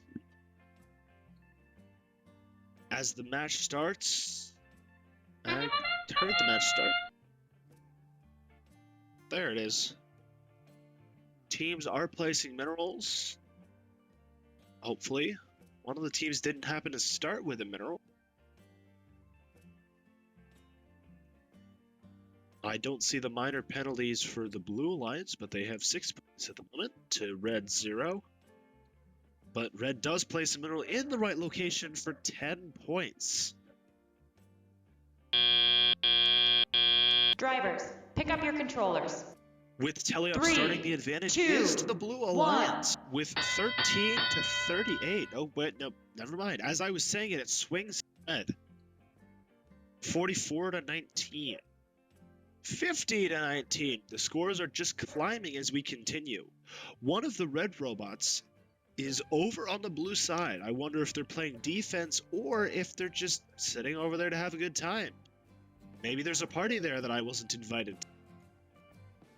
It does appear that the red robot is playing defense, protecting the minerals, blocking out. That does appear to be 1945-8 that is being blocked out. And the minor penalties were given to the Blue Alliance, so our current score is 50 to -1. So Red Alliance with a 50-point advantage. Hopefully they don't go too far. The Blue Alliance did hit that neutral hub, but they did place in the right location to secure their to secure the neutral hub towards their side. Robot Uprising is actually going to the red crater to pick up points. Well, to pick up freight for hopeful points. Does appear they're trying to play defense on the Red Alliance. At the same time as scoring, as they go up for another one. We go into endgame. These scores are getting 2 to 40. Does appear that 1945-8 is spinning some ducks off as we approach into endgame. These scores are within 1 point, even after at least minor penalty. 98 to 75. Red taking the lead again. Triple digits for Red. It's getting close, but Blue has fallen behind towards the final seconds of the match. Those penalties, if not for them, they would have won. Will be interesting to see it as we continue with these matches. Maybe they can go for a tiebreaker. That would be their goal.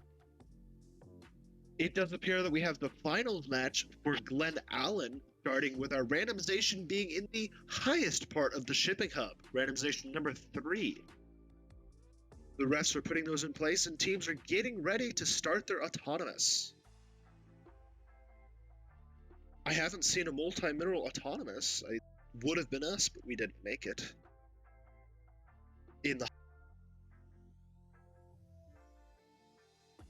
So hopefully we can start soon.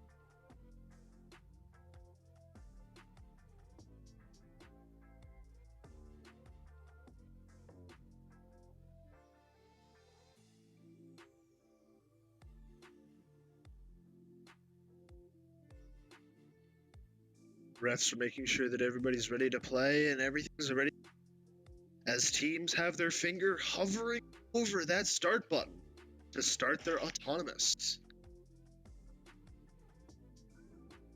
And we got our scores from Maryland, with the Red Alliance winning with 122, with the Blue Alliance at 63 with -80. Ouch, that will hurt. If not for that, they would have won the match. Finals match is starting over in Glen Ellen. We're 5 seconds in, and 26 points have already been scored. Unfortunately, Red did not place their duck on the wheel at the beginning of the match, so they will not get those points. Even with that, the score coming out of Autonomous looks like it will be 24-32. Red advantage as we go into teleop. Drivers, pick up your controllers. It does appear we're getting a lot of movement in this Autonomous. 2, 1. No. Teleop there. AlphaGo going to start cycle. Their suspension is doing the job as they cross those pipes with ease. It does appear Blue is going for that neutral hub, which is a good play because if they place just one mineral there, they can cure it for the rest of the match. AlphaGo is continuing to cycle into that Alliance shipping hub, mentioned, giving them an issue. They did manage to get over and are going back with a mineral and quick placement from AlphaGo. Very nicely done. Their suspension is still giving them issue. Hopefully that will not be a deciding feature in the match. With 60 seconds left, the score is still leading towards Red with 70 points. Hopefully we can see triple digits from one, maybe even both of these teams by the end of this match. AlphaGo placing their 8th mineral up on top of that shipping hub. Very nicely done. I do believe a lot of these points are going to come in end game here, as there are 2 robots waiting for ducks to drop. Yes, but AlphaGo is still scoring as they go for the neutral hub as well, as Blue hasn't claimed it yet. We do have ducks being spun off. Very nicely done by the Blue Alliance. By the Red Alliance, as they quickly turn one mineral, claiming it for an extra 20 points. Very nice strategy. Red Alliance has reached triple digits and unofficially is at 140 points.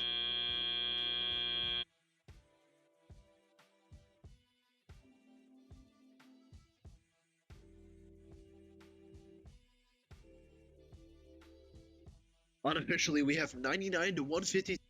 Maybe there's a couple more points that can get that Blue Alliance above 100. See, this should be some interesting results. With the 12 minerals scored on the top level of the red switch. That was very nicely done by Red Ship. Here's the final score with the Red Alliance winning to high score of the day to the Blue Alliance's 99. If they want to win these final matches, then they will have to score just a little bit more. As we go over to Maryland for our second versus our third seed, we have Tactical Sheep as our Alliance captain of Alliance 2, along with Robo Troopers. On the other Alliance, our Alliance captain, Oakton Cougar Robotics 226, with Metal Mermaids.exe as their partners.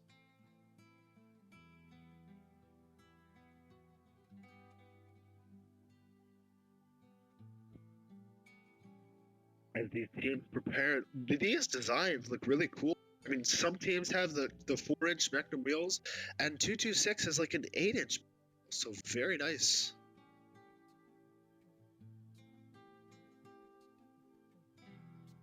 These teams have, from what I've seen in their qualification play, they have very different strategies. We'll see how their strategies interact in this match.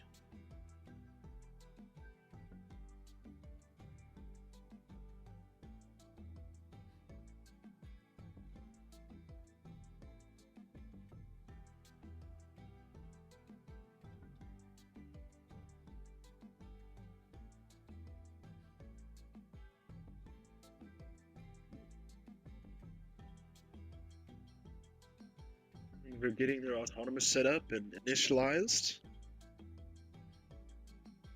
So we can get randomization on the way.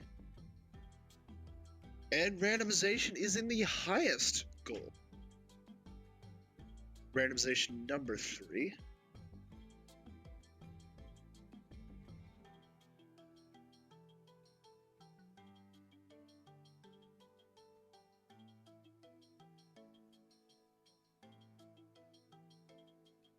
So match starting right here in autonomous period. We have movement from 3 teams already. 1 team already in the warehouse, and the Red Alliance has spun that duck off and are going for the mineral. They are parking in the depot for extra points.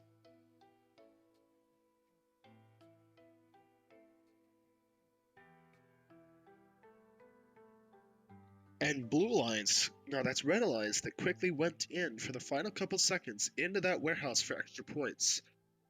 Unfortunately, I was going to say the lead Red, Drivers, but they got a pick up your controllers. penalty, making it 3, -10 to 16. 2, Not 1. impossible to overcome.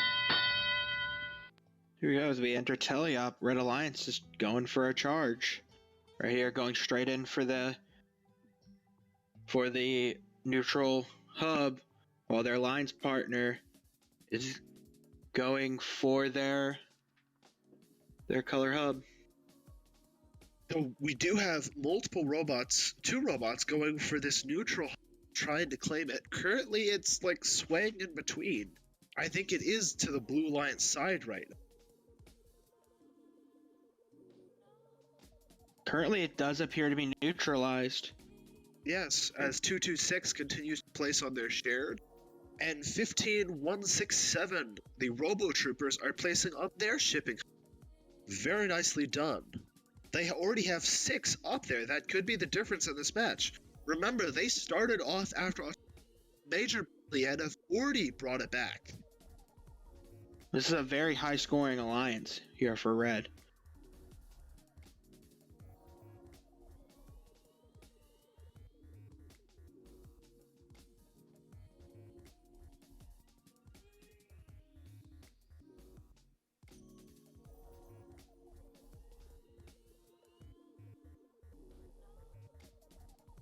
There's a bunch of minerals being placed on that neutral hub. I still don't think it's gone one side or the other, although it's red.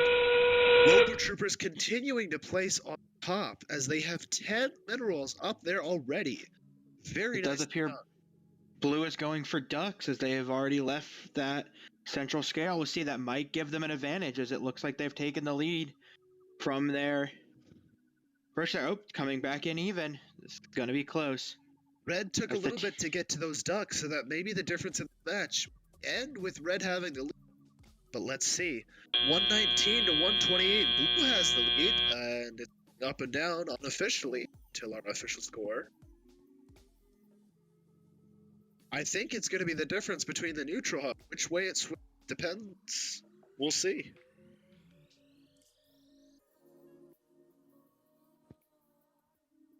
Final score should be coming in soon.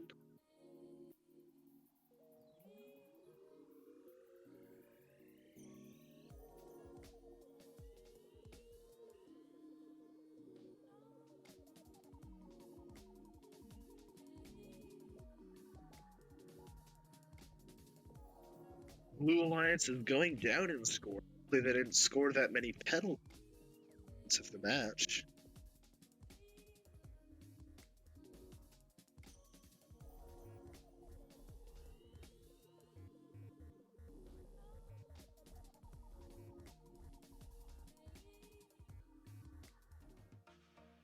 And we have our final score. Red wins 121 to 88, even with a 30-point penalty. Now they both had 30 points. There was a 30-point penalty on both sides. An alliance timeout has been called in the Glen Allen tournament, going into our second finals match. Yes, it has. So there'll be another minute and 50 seconds until we can go there. It does appear that Blue has already taken the field in our Glen Allen tournament. Yes, but it's probably not the team that called the timeout. Go to call the timeout. I'm hoping their robot is doing.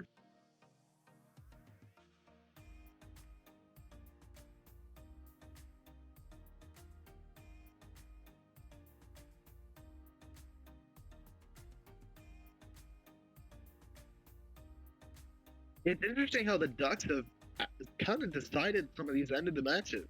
How fast your duck wheel is, how many points you can score in endgame. It also matters how quick you can stop that disc, because I do not believe you're allowed to load your duck while the disc is spinning. That is correct. You can get penalties for doing.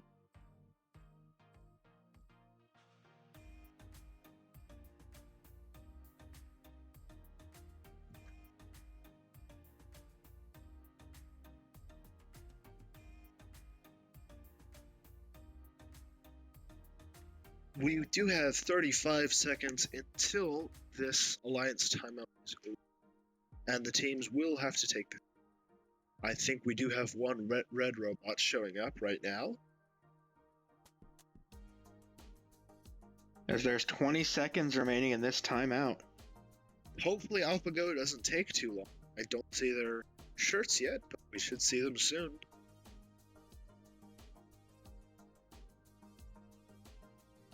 As the Alliance timeout is ending right as I end the sentence. See if there's only one red robot on the field. I do see AlphaGo in the back of camera shots making their way toward. They should be arriving right about now. Okay, they're behind the driver box.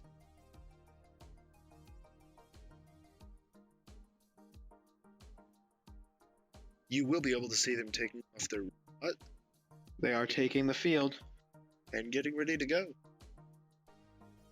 This will be finals match number 2 in Richmond. This should be an exciting match. See if we can get a high score.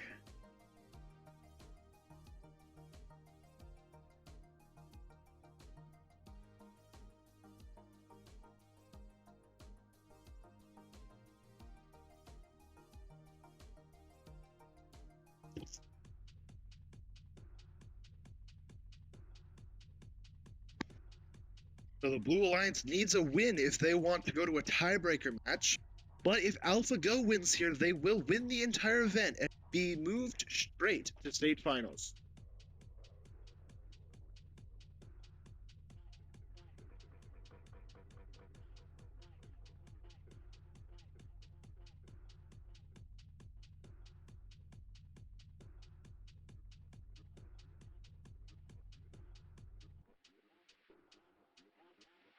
Oh, there it comes. It came back.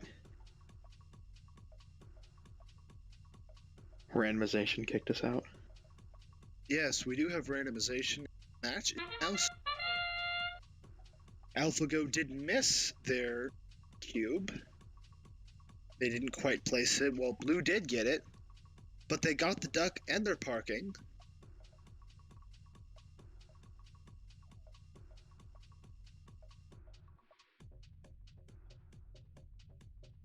The score is 26-29 at the end of Autonomous, which the advantage going to Blue. Now it's actually a little bit more. Let's see if AlphaGo with their fast cycles can take this back. 3, 2, 1.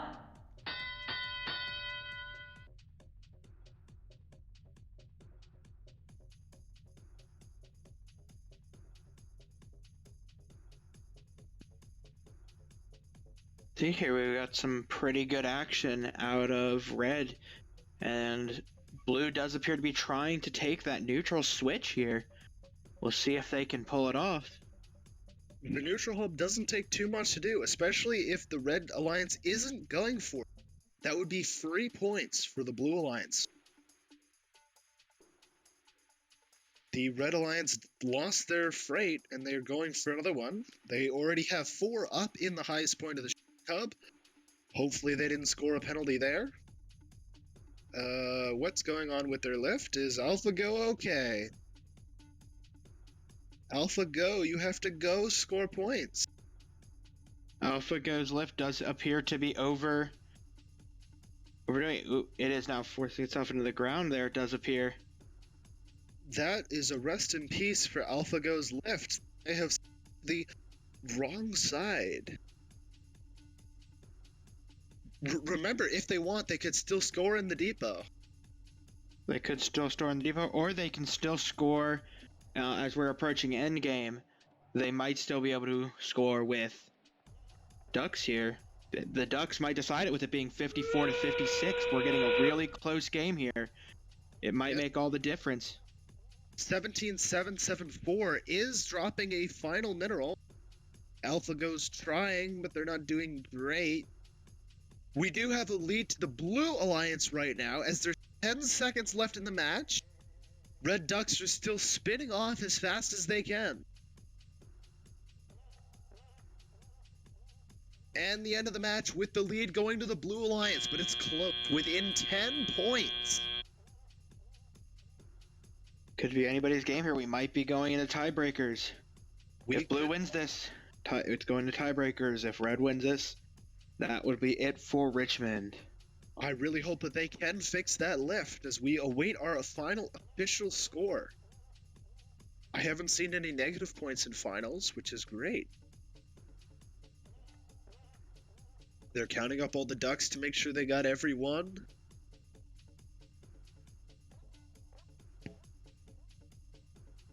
The difference in that match was really that lift. If that lift would have worked, it wouldn't have been as close. Both teams reaching triple digits, though. Very nice.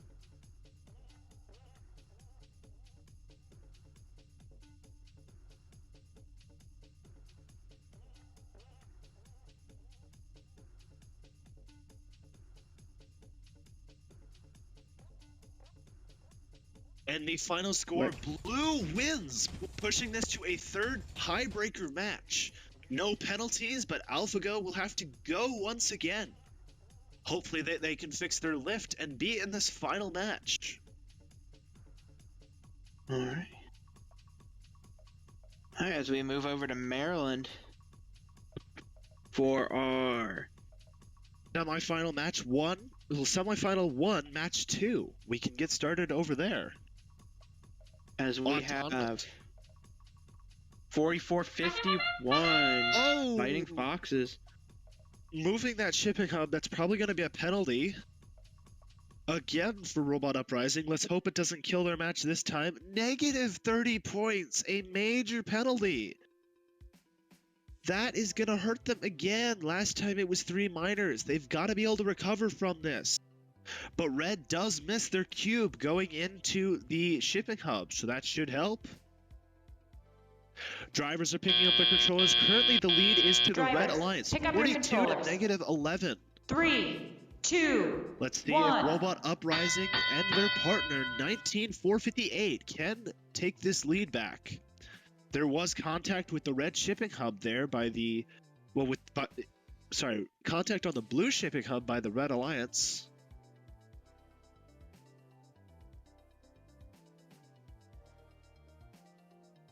There does appear to be a pileup in these warehouses here. Too many robots, not enough space. We'll have to see if they can get around each other here. It's also a strategy because if you can their cycle, it's defense.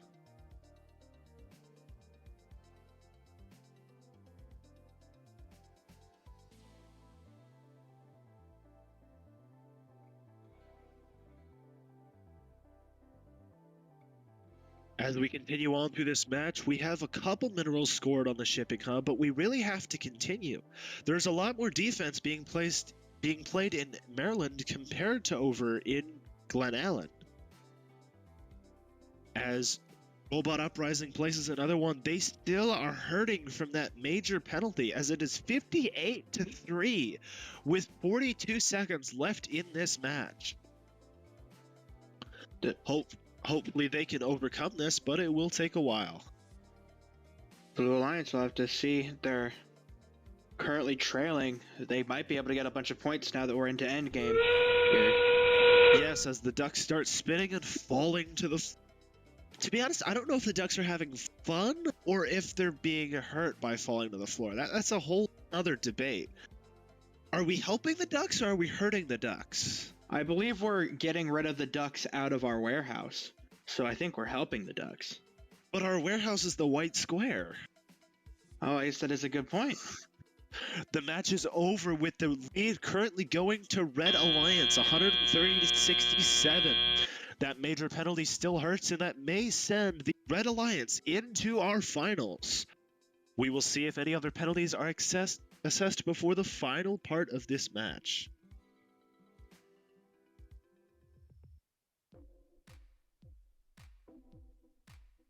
Let's hear it in the chat. Who do you think won this match? See if we can get some excitement in the chat here. Haven't had people talking in a little while, but there's 104 people watching. Watching all these robots compete and score.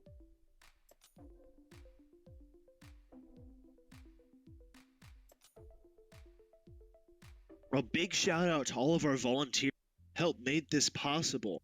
Whether it be our referees or anybody else. We do have a finals, which is 130 to 73 in favor of the Red Alliance.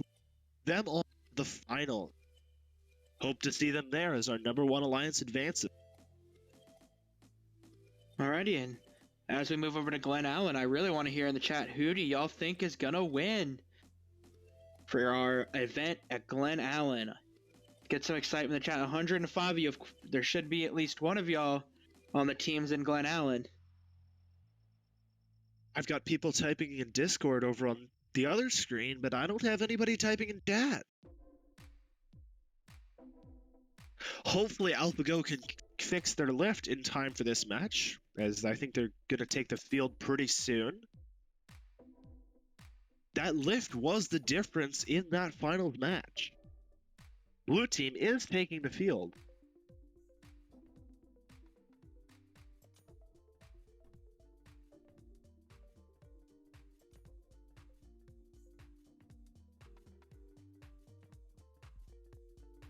We have 25 seconds before all the teams need to take the field. It appears that one of the alliances may have called a timeout, maybe AlphaGo, to finish working on that lift. Make sure it stays in the right location.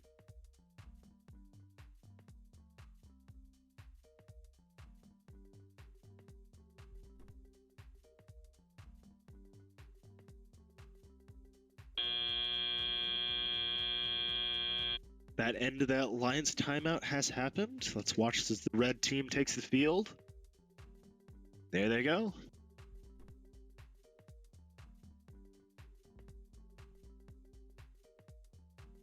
Again, the teams for this match, 16439 AlphaGo, along with 9830 Robot Litz. And on the Blue Alliance, who just won the previous match, 12838 Lancaster Kinetic Storm and 1777 Monroe Robotics.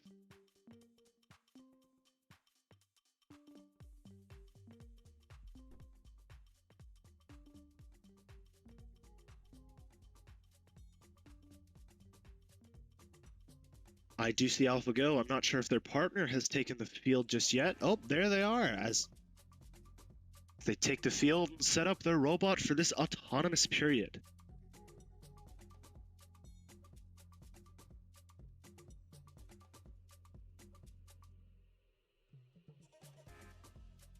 Again, I think the biggest concern for the Red Alliance is if Alpha managed to fix that lift in time.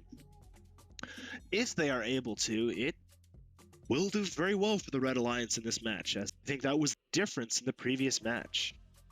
A very close score coming out of our last match of 114 to 110, moving us on to a third tiebreaker. One or two more minerals would have changed the entire match. See here. This does decide our entire event here. Yes, this final match, whoever wins, the captain of the Alliance, will move on to our state competition.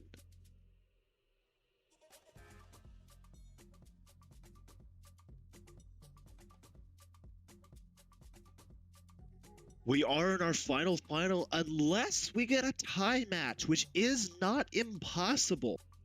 If we have a tie match, we actually go on to our fourth final match, but I'm not sure if all the teams want it. Add the suspense. It would, yes. It really did in the state finals a couple years ago.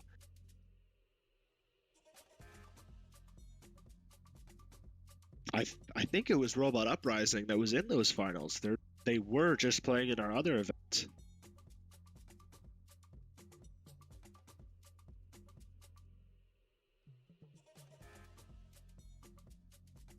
As I think we have I'm not sure if we have a randomization just yet, but pretty soon.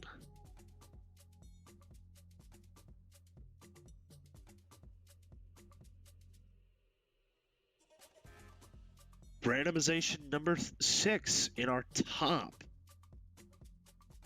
The top part of the shipping hub.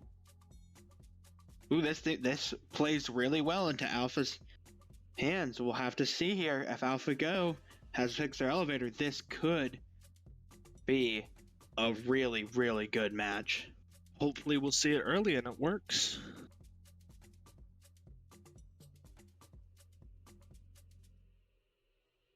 Here we go. As that lift does appear to work, as it puts it in the top part, they go over to the ducky wheel and spinning it as 774 places on top of their shipping hub as well.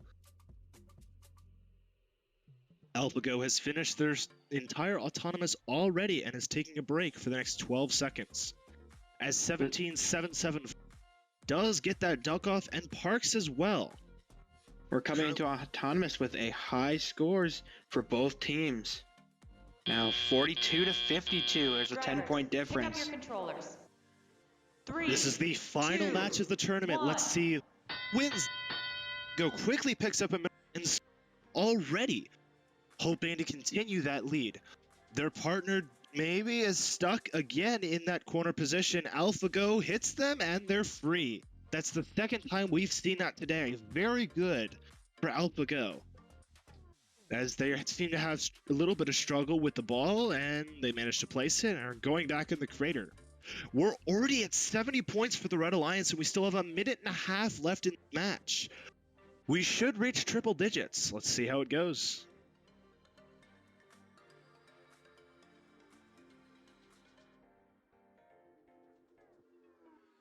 Oh, they didn't make it into their lift, and now it appears I think they did.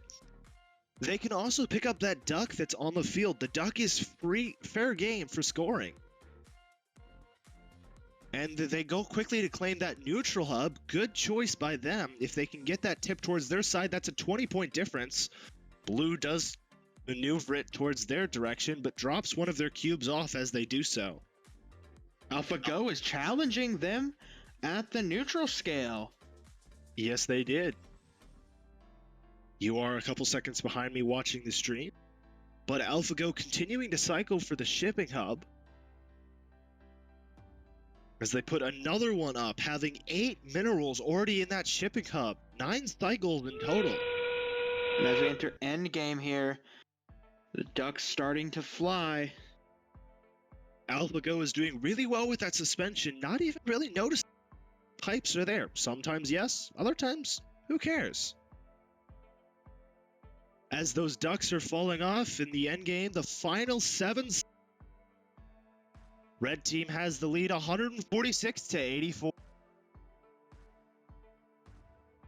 With 10 freight placed on top for that Red Alliance, the deciding feature, one of them in this match.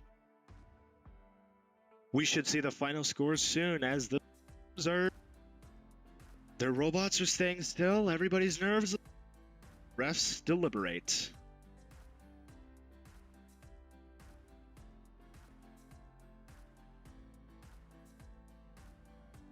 Waiting on the official score as it comes up in a moment.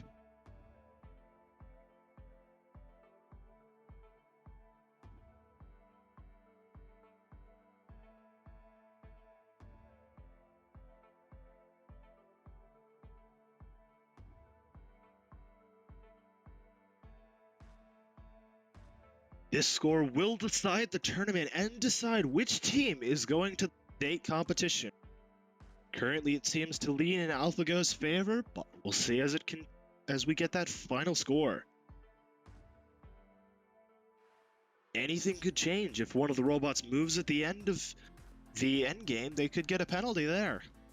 But here's the final score, and Red wins with a score of 158 to 122. Good job to AlphaGo, 16,439, and Robotlit, 98-30. AlphaGo will be advancing after our awards ceremony. Very nice job to those teams. As we hop over to our Maryland events, as it just started, these teams are starting to score in autonomous.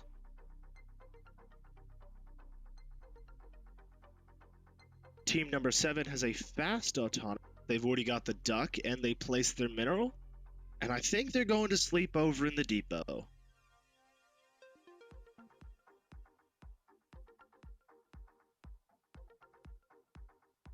At the end of autonomous period, blue team has a lead, 32 to 19. Drivers, pick up your controllers. 3, Let's see 2, which team can score 1. well. 15-167, already putting a mineral up into that high goal.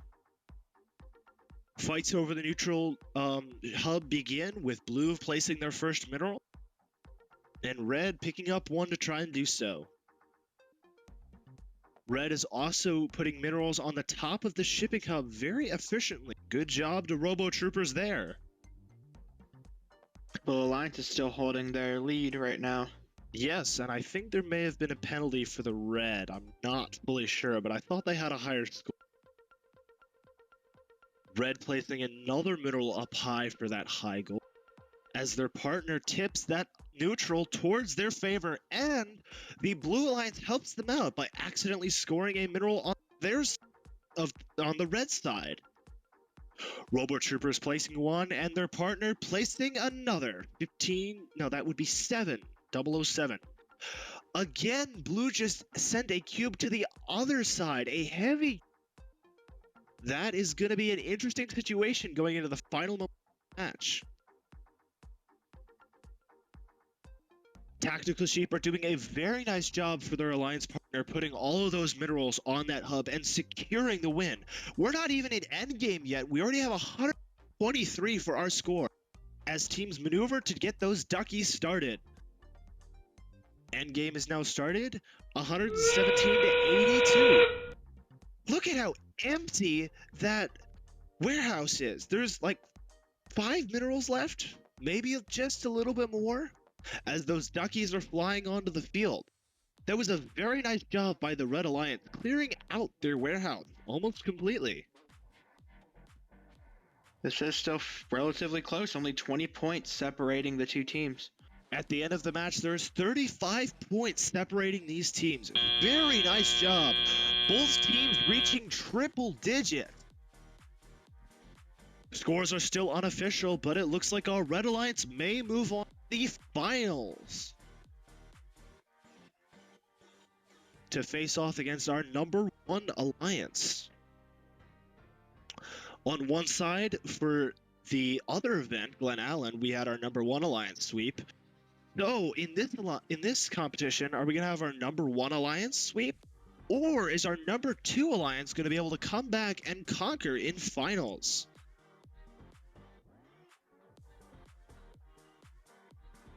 We will see as we continue. Official scores should be coming as soon as we get them.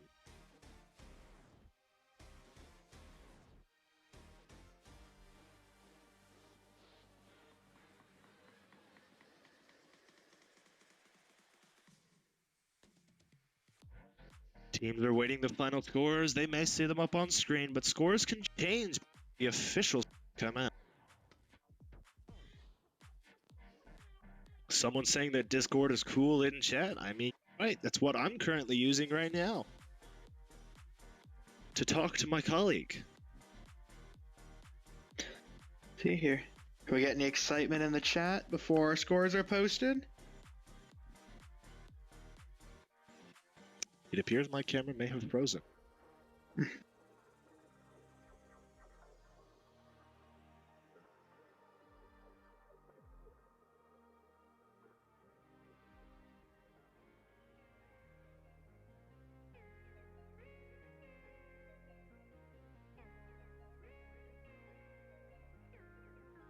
Let's see here. We haven't arrived.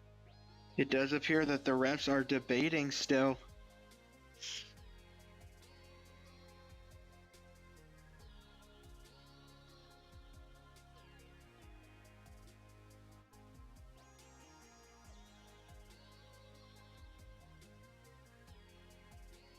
Let's see here. Can we get some excitement in the chat? Let's get something rolling here as we get into our... We'll see if it's our last semifinal. We could be going to tiebreakers.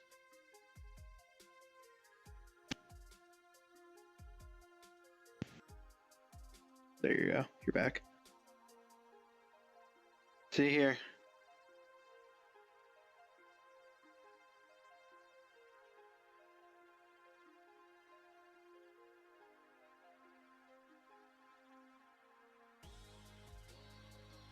The refs are still debating. We'll have to see what we get here.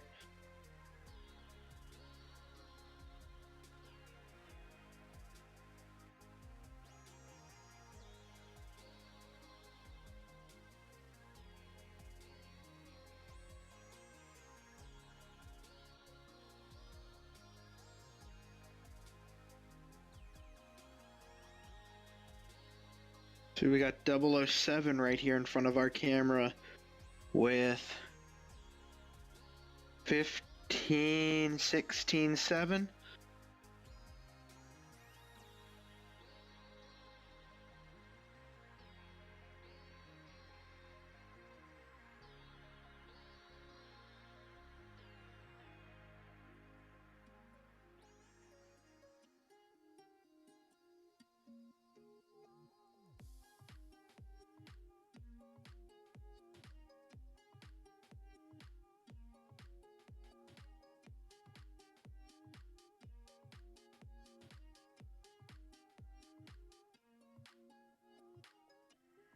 So currently the refs are debating about the correct penalty for some field damage that has occurred.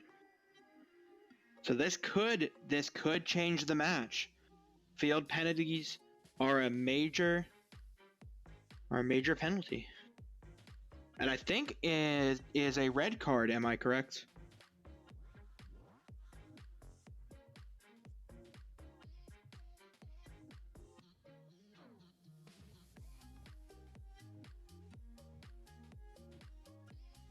I think you're muted, by the way. No, I think it was my mic was unplugged. Oh. But by the way, for the audience, is field damage a red card?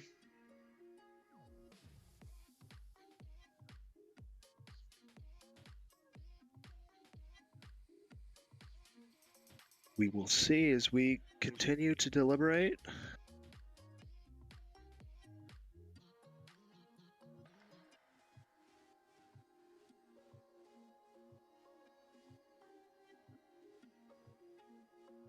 And the final score coming in with the win going to the Red Alliance.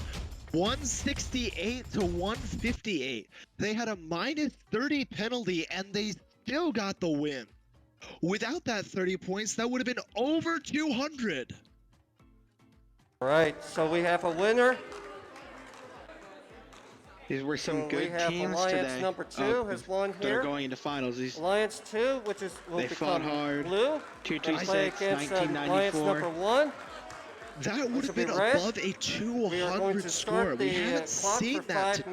But they are going to finals to take on scoring high.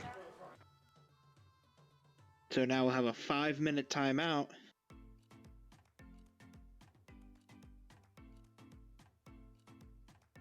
As we wait.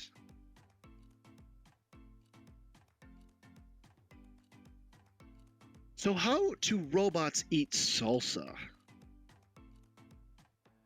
Huh. Well, I mean, I guess it'd be kind of like the coffee thing, right? It'd be like a vacuum? Well, as far as I know, they do it with microchips. I got it. Well, you know, with a water game, if we had a water game, how would the robots get across? You know, like say there was a river in the terrain. How would the robots get across? Ooh, that'd be kind of fun. Have a nice little river in the middle, and then you'd have to slide across. Maybe see if you can get enough speed to hydroplane across the water. Maybe it would be with a rowboat. It's your puns.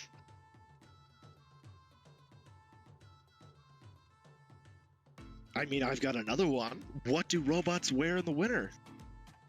What do they wear? They wear row boots. Gotta keep those feet warm, those wheels warm. We do have 3 minutes and 22 seconds until our next match, which will be finals over here in Maryland. Now, what's a robot's favorite dance? What is a robot's favorite dance? The Roomba.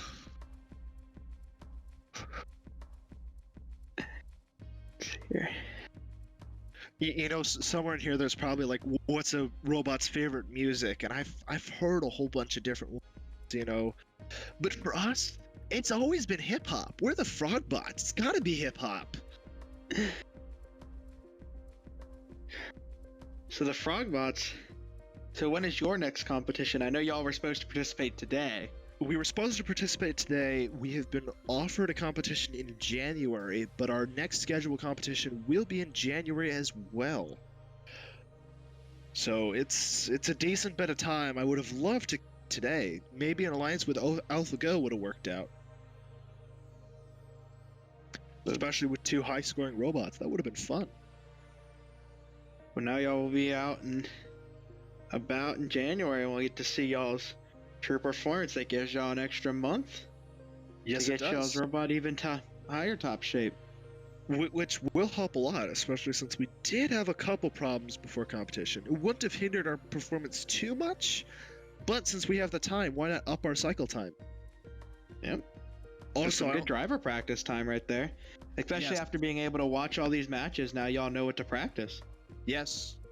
The other thing that'll help is autonomous. While I did get a autonomous that, not boasting too much, would have blown all the autonomouses today out of the water, it gives me more time to create a better autonomous. We'll see how that one goes in a couple weeks. I guess it's a month or 2. I've been told to stop flexing. We'll stop. But I have the flex power. I need to post it somewhere. Gotta get that flex tape. Yes. That's a lot of damage. Just like the damage these teams are about to do to their scores. Let's see what we get here. We got 51 seconds before these finals. Well, we did have damage to the field elements, so there's another thing to do with damage. 40 seconds left on the timeout as the teams are taking the field.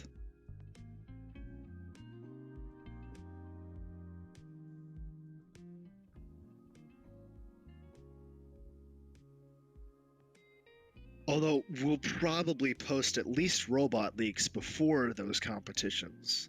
I mean, that's a while to go without robot leaks. You gotta have a few. Robot leaks are always the best, and then you gotta, you know, the day before competition, give like a whole bunch of details away that are like kind of misleading.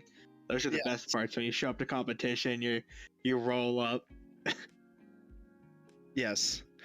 We did send one video, but it's basically just a side plate blocking our entire design. So that was one picture. We post memes that would point to what we were doing, but not give it away with it. Like we did a rotating arm one year, and we did the drinking bird. Oh, okay. So if I'm not flexing about what I'm doing, am I able to flex about what my teammate is doing? Is that still flexing because it's my team? I know we have some requests in the Twitch chat over here if you want to respond to them. Full robot reveal. Cut out the side plate, but the side plate looks amazing.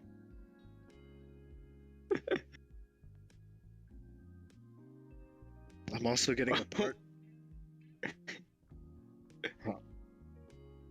It does appear that Chicken Tenders does believe that it would be flexing on your part. But it's a junior coder. I want to flex his ability. Also, the chicken tenders would be from the team that won the competition earlier today with circuitry. So they have some flexing ability right now too. Ooh. As long as they get the advancement slot come Tuesday.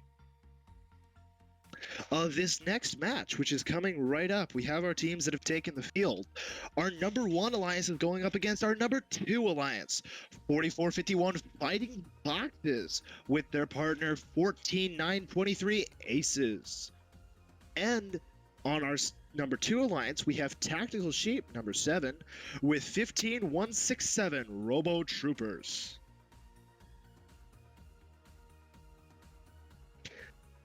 We have our randomization in, which is in the lowest part of, so we'll see how teams do that. This will be very interesting here. Yes.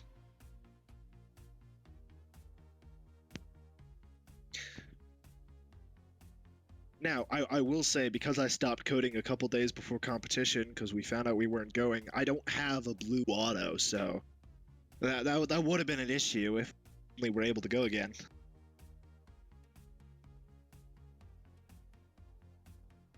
So we're getting ready here to start autonomous.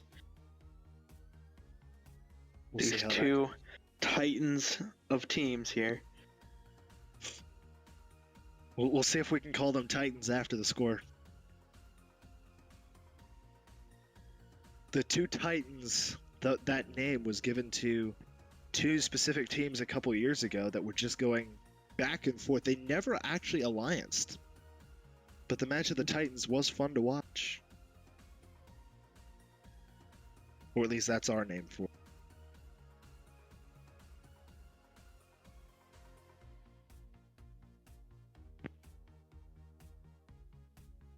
Does appear we have a ref inspecting a control system here.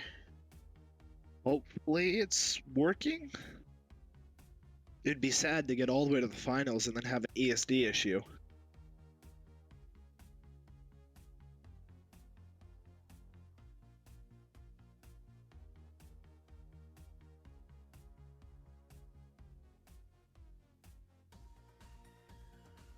Let's see if we can get a 200 score. It was almost scored in the previous match.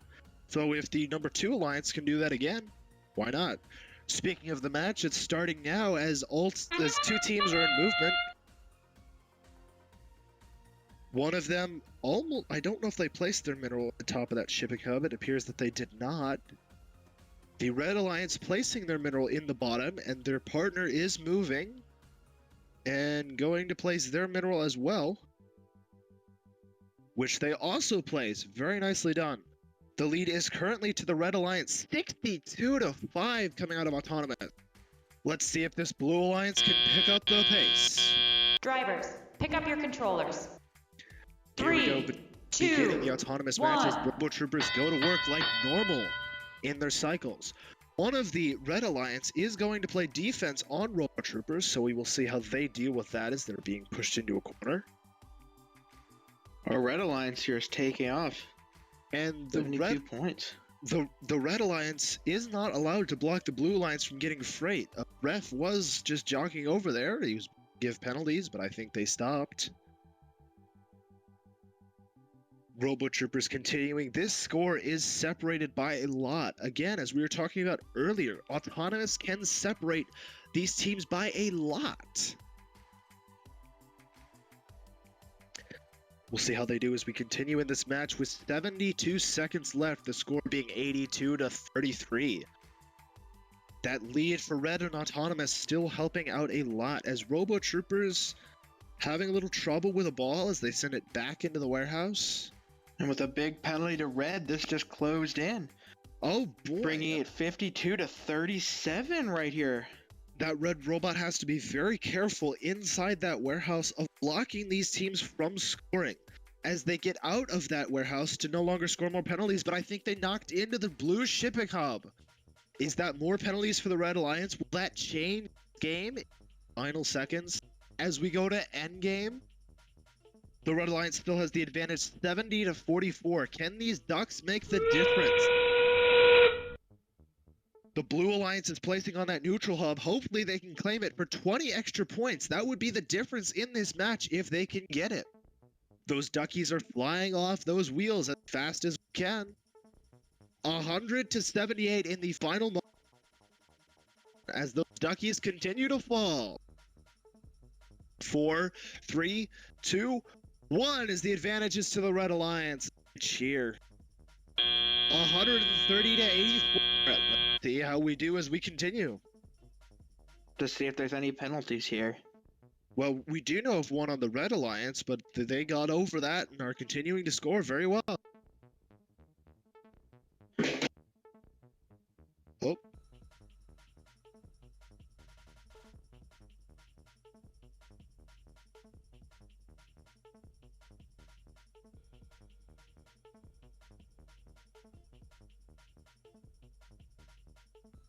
Let's see what the final score of this match is coming right up. Just a moment. Refs do appear to be reviewing. As they should. This is a finals match, so why not why not review it? There we go. Words work.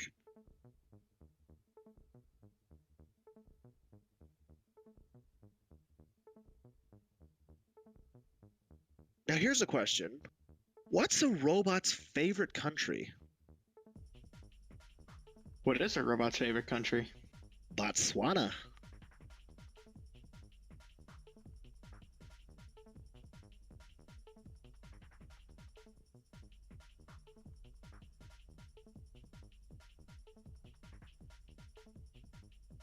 The we do final have our scores. Red wins with a score of 136 to 128. Really close final score.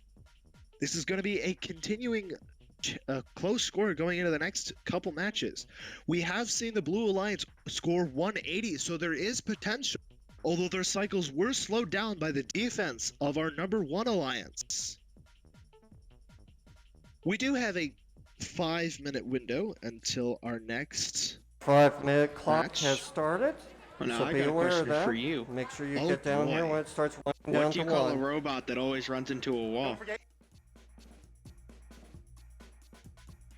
I don't know, a Smashbot? Wally. Ooh, Wally the robot from the movie. Wally. I think that does show my age right there a little bit. I didn't think Wally was that old in the movie. I mean, still, what, it would have come out in like the early 2000s, I want to say? Well, he's old. Knock knock. 2008. Oh, who's there? Art. Art who? Art 2D2.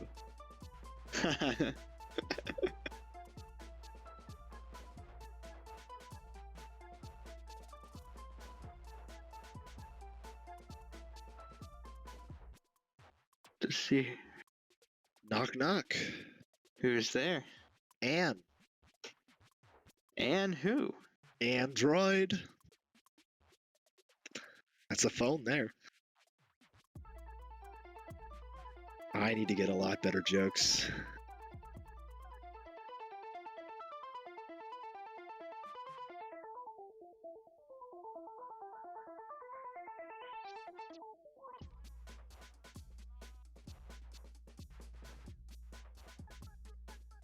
So why does everyone fall asleep in Professor Robot's flying class? Why? Because he drones on and on. I don't think he actually had a drone in his flying class, but that would have been nice.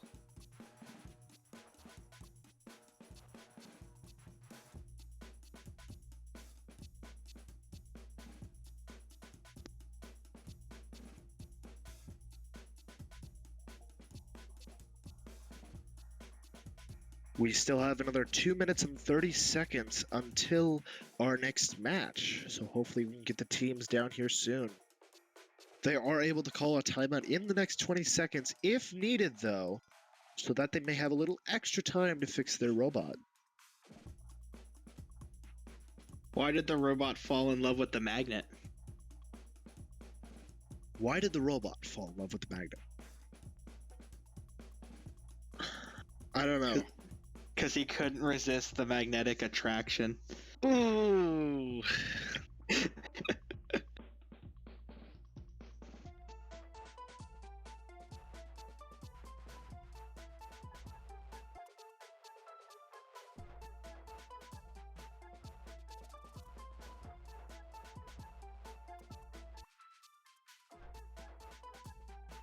What do you call a frozen droid? What do you call one? An iceborg. Why did the robot get in trouble? Why did the robot get in trouble? He was a resistor. I remember playing with little resistors, or whatever they're called, as a kid on that like connector kit. Those were fun. I remember solder. I was actually doing my robotics class. You ever soldered a resistor? I want to say it was, yes, soldered a resistor backwards. I don't believe I have. I don't usually work with resistors. It was a little breadboard project we were doing, not a great time.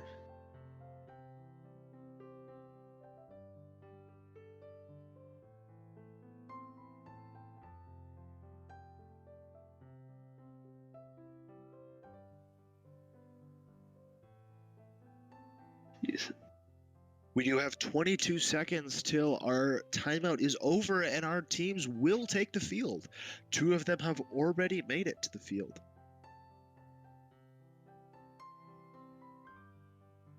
So as we start to conclude our event in the final matches, who do you think will win? We have our number 1 alliance and our number 2 alliance in these final matches as the timeout concludes. Are you cheering for the number 2 alliance of 7 tactical sheep and I don't remember their exact number, but robo troopers 15167? Or are you cheering for the number 1 alliance, which already has the 4451 fighting bosses and 14923 aces? Who are you cheering for? Let us know. Although I may be a little biased because I have partnered with both of the teams on the Blue Alliance in different competitions. One of them last year. And this should shape up to be a pretty high scores here. I do believe these are their first picks that are being put in this match. It's their first and only picks. Oh. What? I forgot that we only did 1 selection here. Yes, it's because we don't have as many teams as a normal competition. I do want to get back to those competitions where we have like upwards of 52 teams. Those were fun.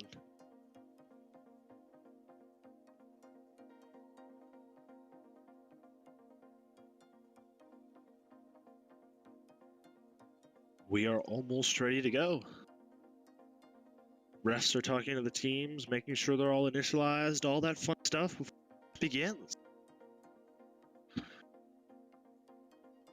Make sure you select the right program. I may have selected the wrong one in Geistone a couple years ago when it went the wrong way into the wall. Yes, it is very important to select the right program. They're moving the robots to different positions to swap the autos. Interesting. Dang. If the strategy works, why not? I haven't seen that many teams cycle into the warehouse. I was hoping it... I think AlphaGo tried at the beginning, but they clipped on the tubes, the pipes. That would have been fun to see.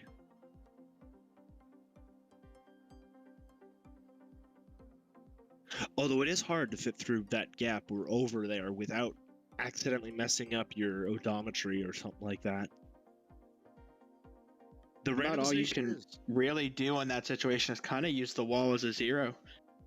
The wall as a 0 works. Another thing that works is ultrasonic distance sensors, which is something we have in FTC to detect where the walls are. But you also need to know your headings, maybe in IMU as well. We are doing randomization number 1, so you will see the teams, if they do place on the bottom for extra points. Some teams do place on the top as the autonomous period is started.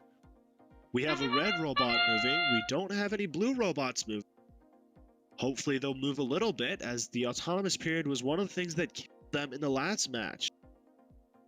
Now their teleop period is better than the other teams, but autonomous, they don't appear to be moving, and the Red Alliance has placed 2 minerals as of now, and the duck, and the park.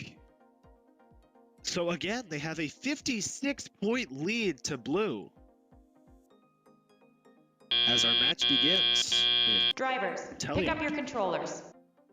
3, There we go, as 2, teams start to score. 1. 15, 167 already scoring one, and going into the red team continues to play defense on these high-scoring robots, which is a good idea, especially considering the scores that they have possible for them. There may be a penalty there from the Red Alliance if they're blocking them from getting minerals. We'll see if that continues. And good decision from the tactical sheep, I think that is, going to the other side of the warehouse and to the other warehouse to pick up minerals and place into that center goal. See here, that early lead for the Red Alliance is really holding. The Blue Alliance is catching up, though. Yes, especially since the scoring robot for the red doesn't appear to be scoring anymore. Not sure quite what happened. They appear to maybe have something under them. They just tipped for a second. No, that was on their TSE. They're going back to the warehouse to continue working and get more of these freight into these shipping hubs. The lead has closed down to not too many points. The current score is 86-50 with the Red Alliance advantage. Robo Troopers are still doing very fast cycles to place these minerals. And right now it does appear that Blue does... Oh, they do not have that.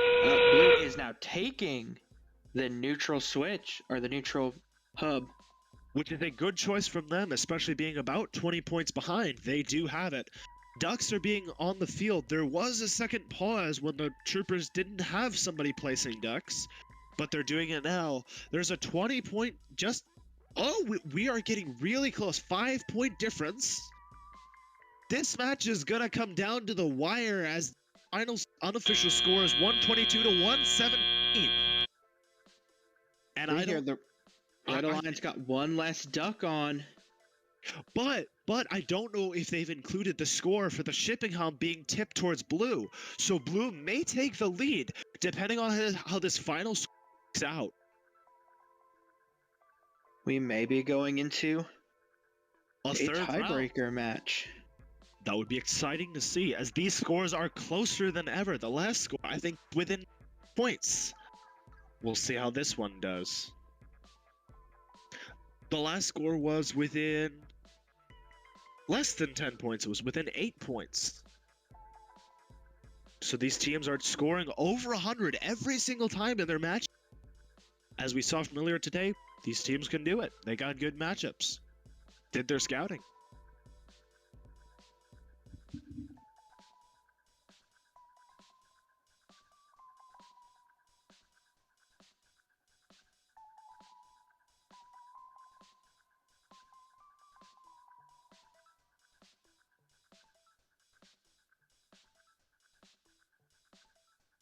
Match results are posted.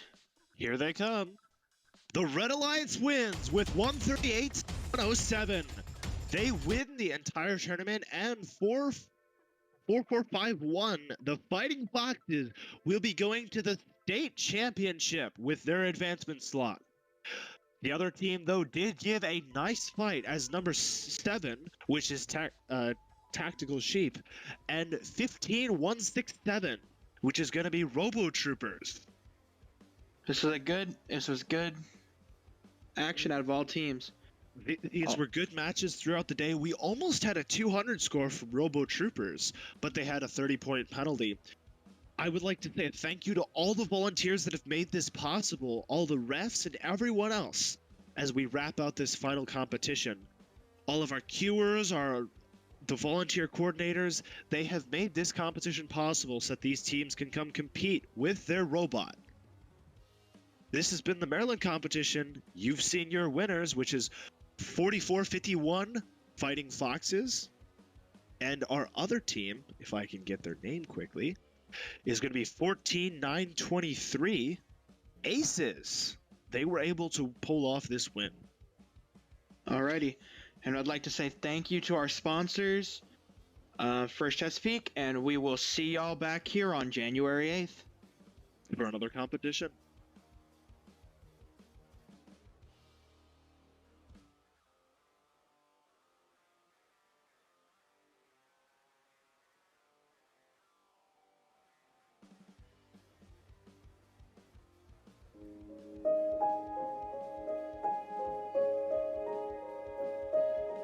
These are not ordinary college students.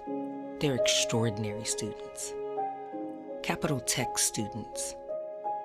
People who'd rather stay up all night coding instead of partying. People who build their own computers. Who construct clean rooms out of sheets and duct tape. Who fly drones with their brain waves. Who build experimental CubeSats to explore suborbital space. Who thwart cyber criminals at the speed of light. Who find big insights hiding in big data. Who have the tech savvy that our nation's critical infrastructure demands. Whose mantra in the face of any challenges, find a way or make one. You don't find Capital Tech students struggling to find gainful employment. You find them at NASA, the Department of Defense, and the National Security Agency.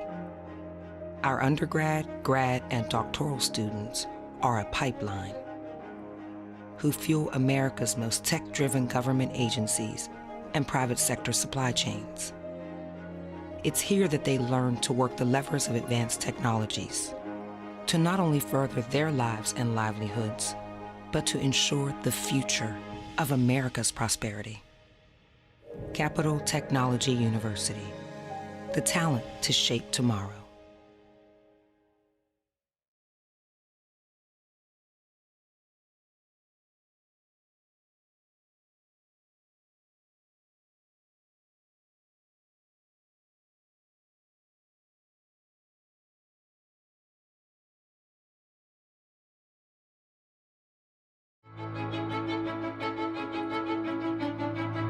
Leidos. 1 part inspiration, 1 part science, 1 part legacy, and 1 part opportunity. We live in a complex, uncertain world, a world that demands breakthroughs today, like safe and reliable transportation, a robust infrastructure, better health solutions, a safer cyberspace, and an efficient military. Leidos, ready to support your next breakthrough. Somewhere past the edge of convention. Beyond the boundaries of tomorrow lies a special kind of impossible. A kind of impossible. Where pioneers forge ahead. Where no idea is too bold. And no challenge too great. Because making a 200-ton airplane disappear is impossible. Until it's not. Predicting cyber attacks before they happen is impossible. Until it's not. And solving the mysteries of the universe is impossible. Until it's not. It's our job to break free from what is to what could be. Ready? To leave the boundaries of what's known. To define possible. To define possible. To define possible. To define possible. To define possible.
reasons why Qualcomm has invested in FIRST for so long is because we know FIRST works.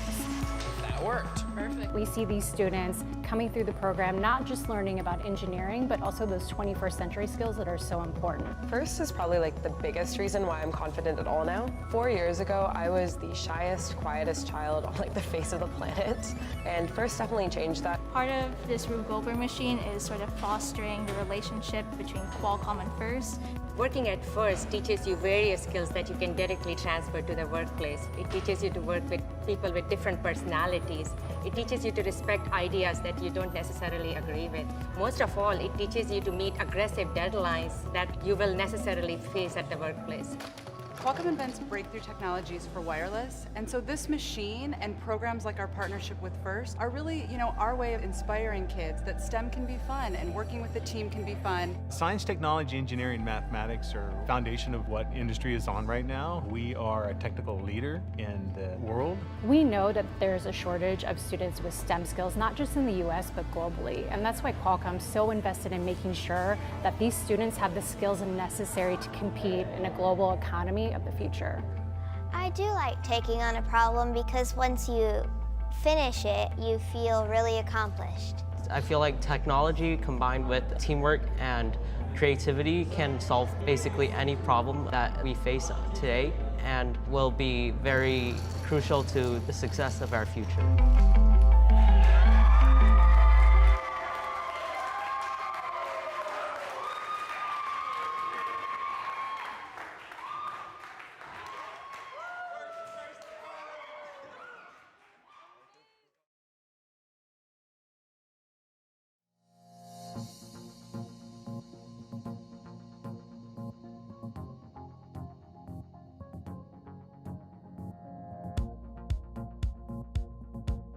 Here at Canon, Virginia, we take pride in the products we manufacture and the services we provide. We are located in Newport News, Virginia, and are Canon's only manufacturing, engineering, recycling, and technical support center in the Americas region. CVI produces a variety of products using advanced manufacturing techniques, while also serving as a factory service center providing expert customer service in the repair and refurbishment of Canon products. Canon Virginia's manufacturing services also extends to injection mold making, medical contract manufacturing services. However, none of this would be possible without our team of dedicated members. During Manufacturing Day, we want to recognize the hard work and commitment of our workforce. Thank you.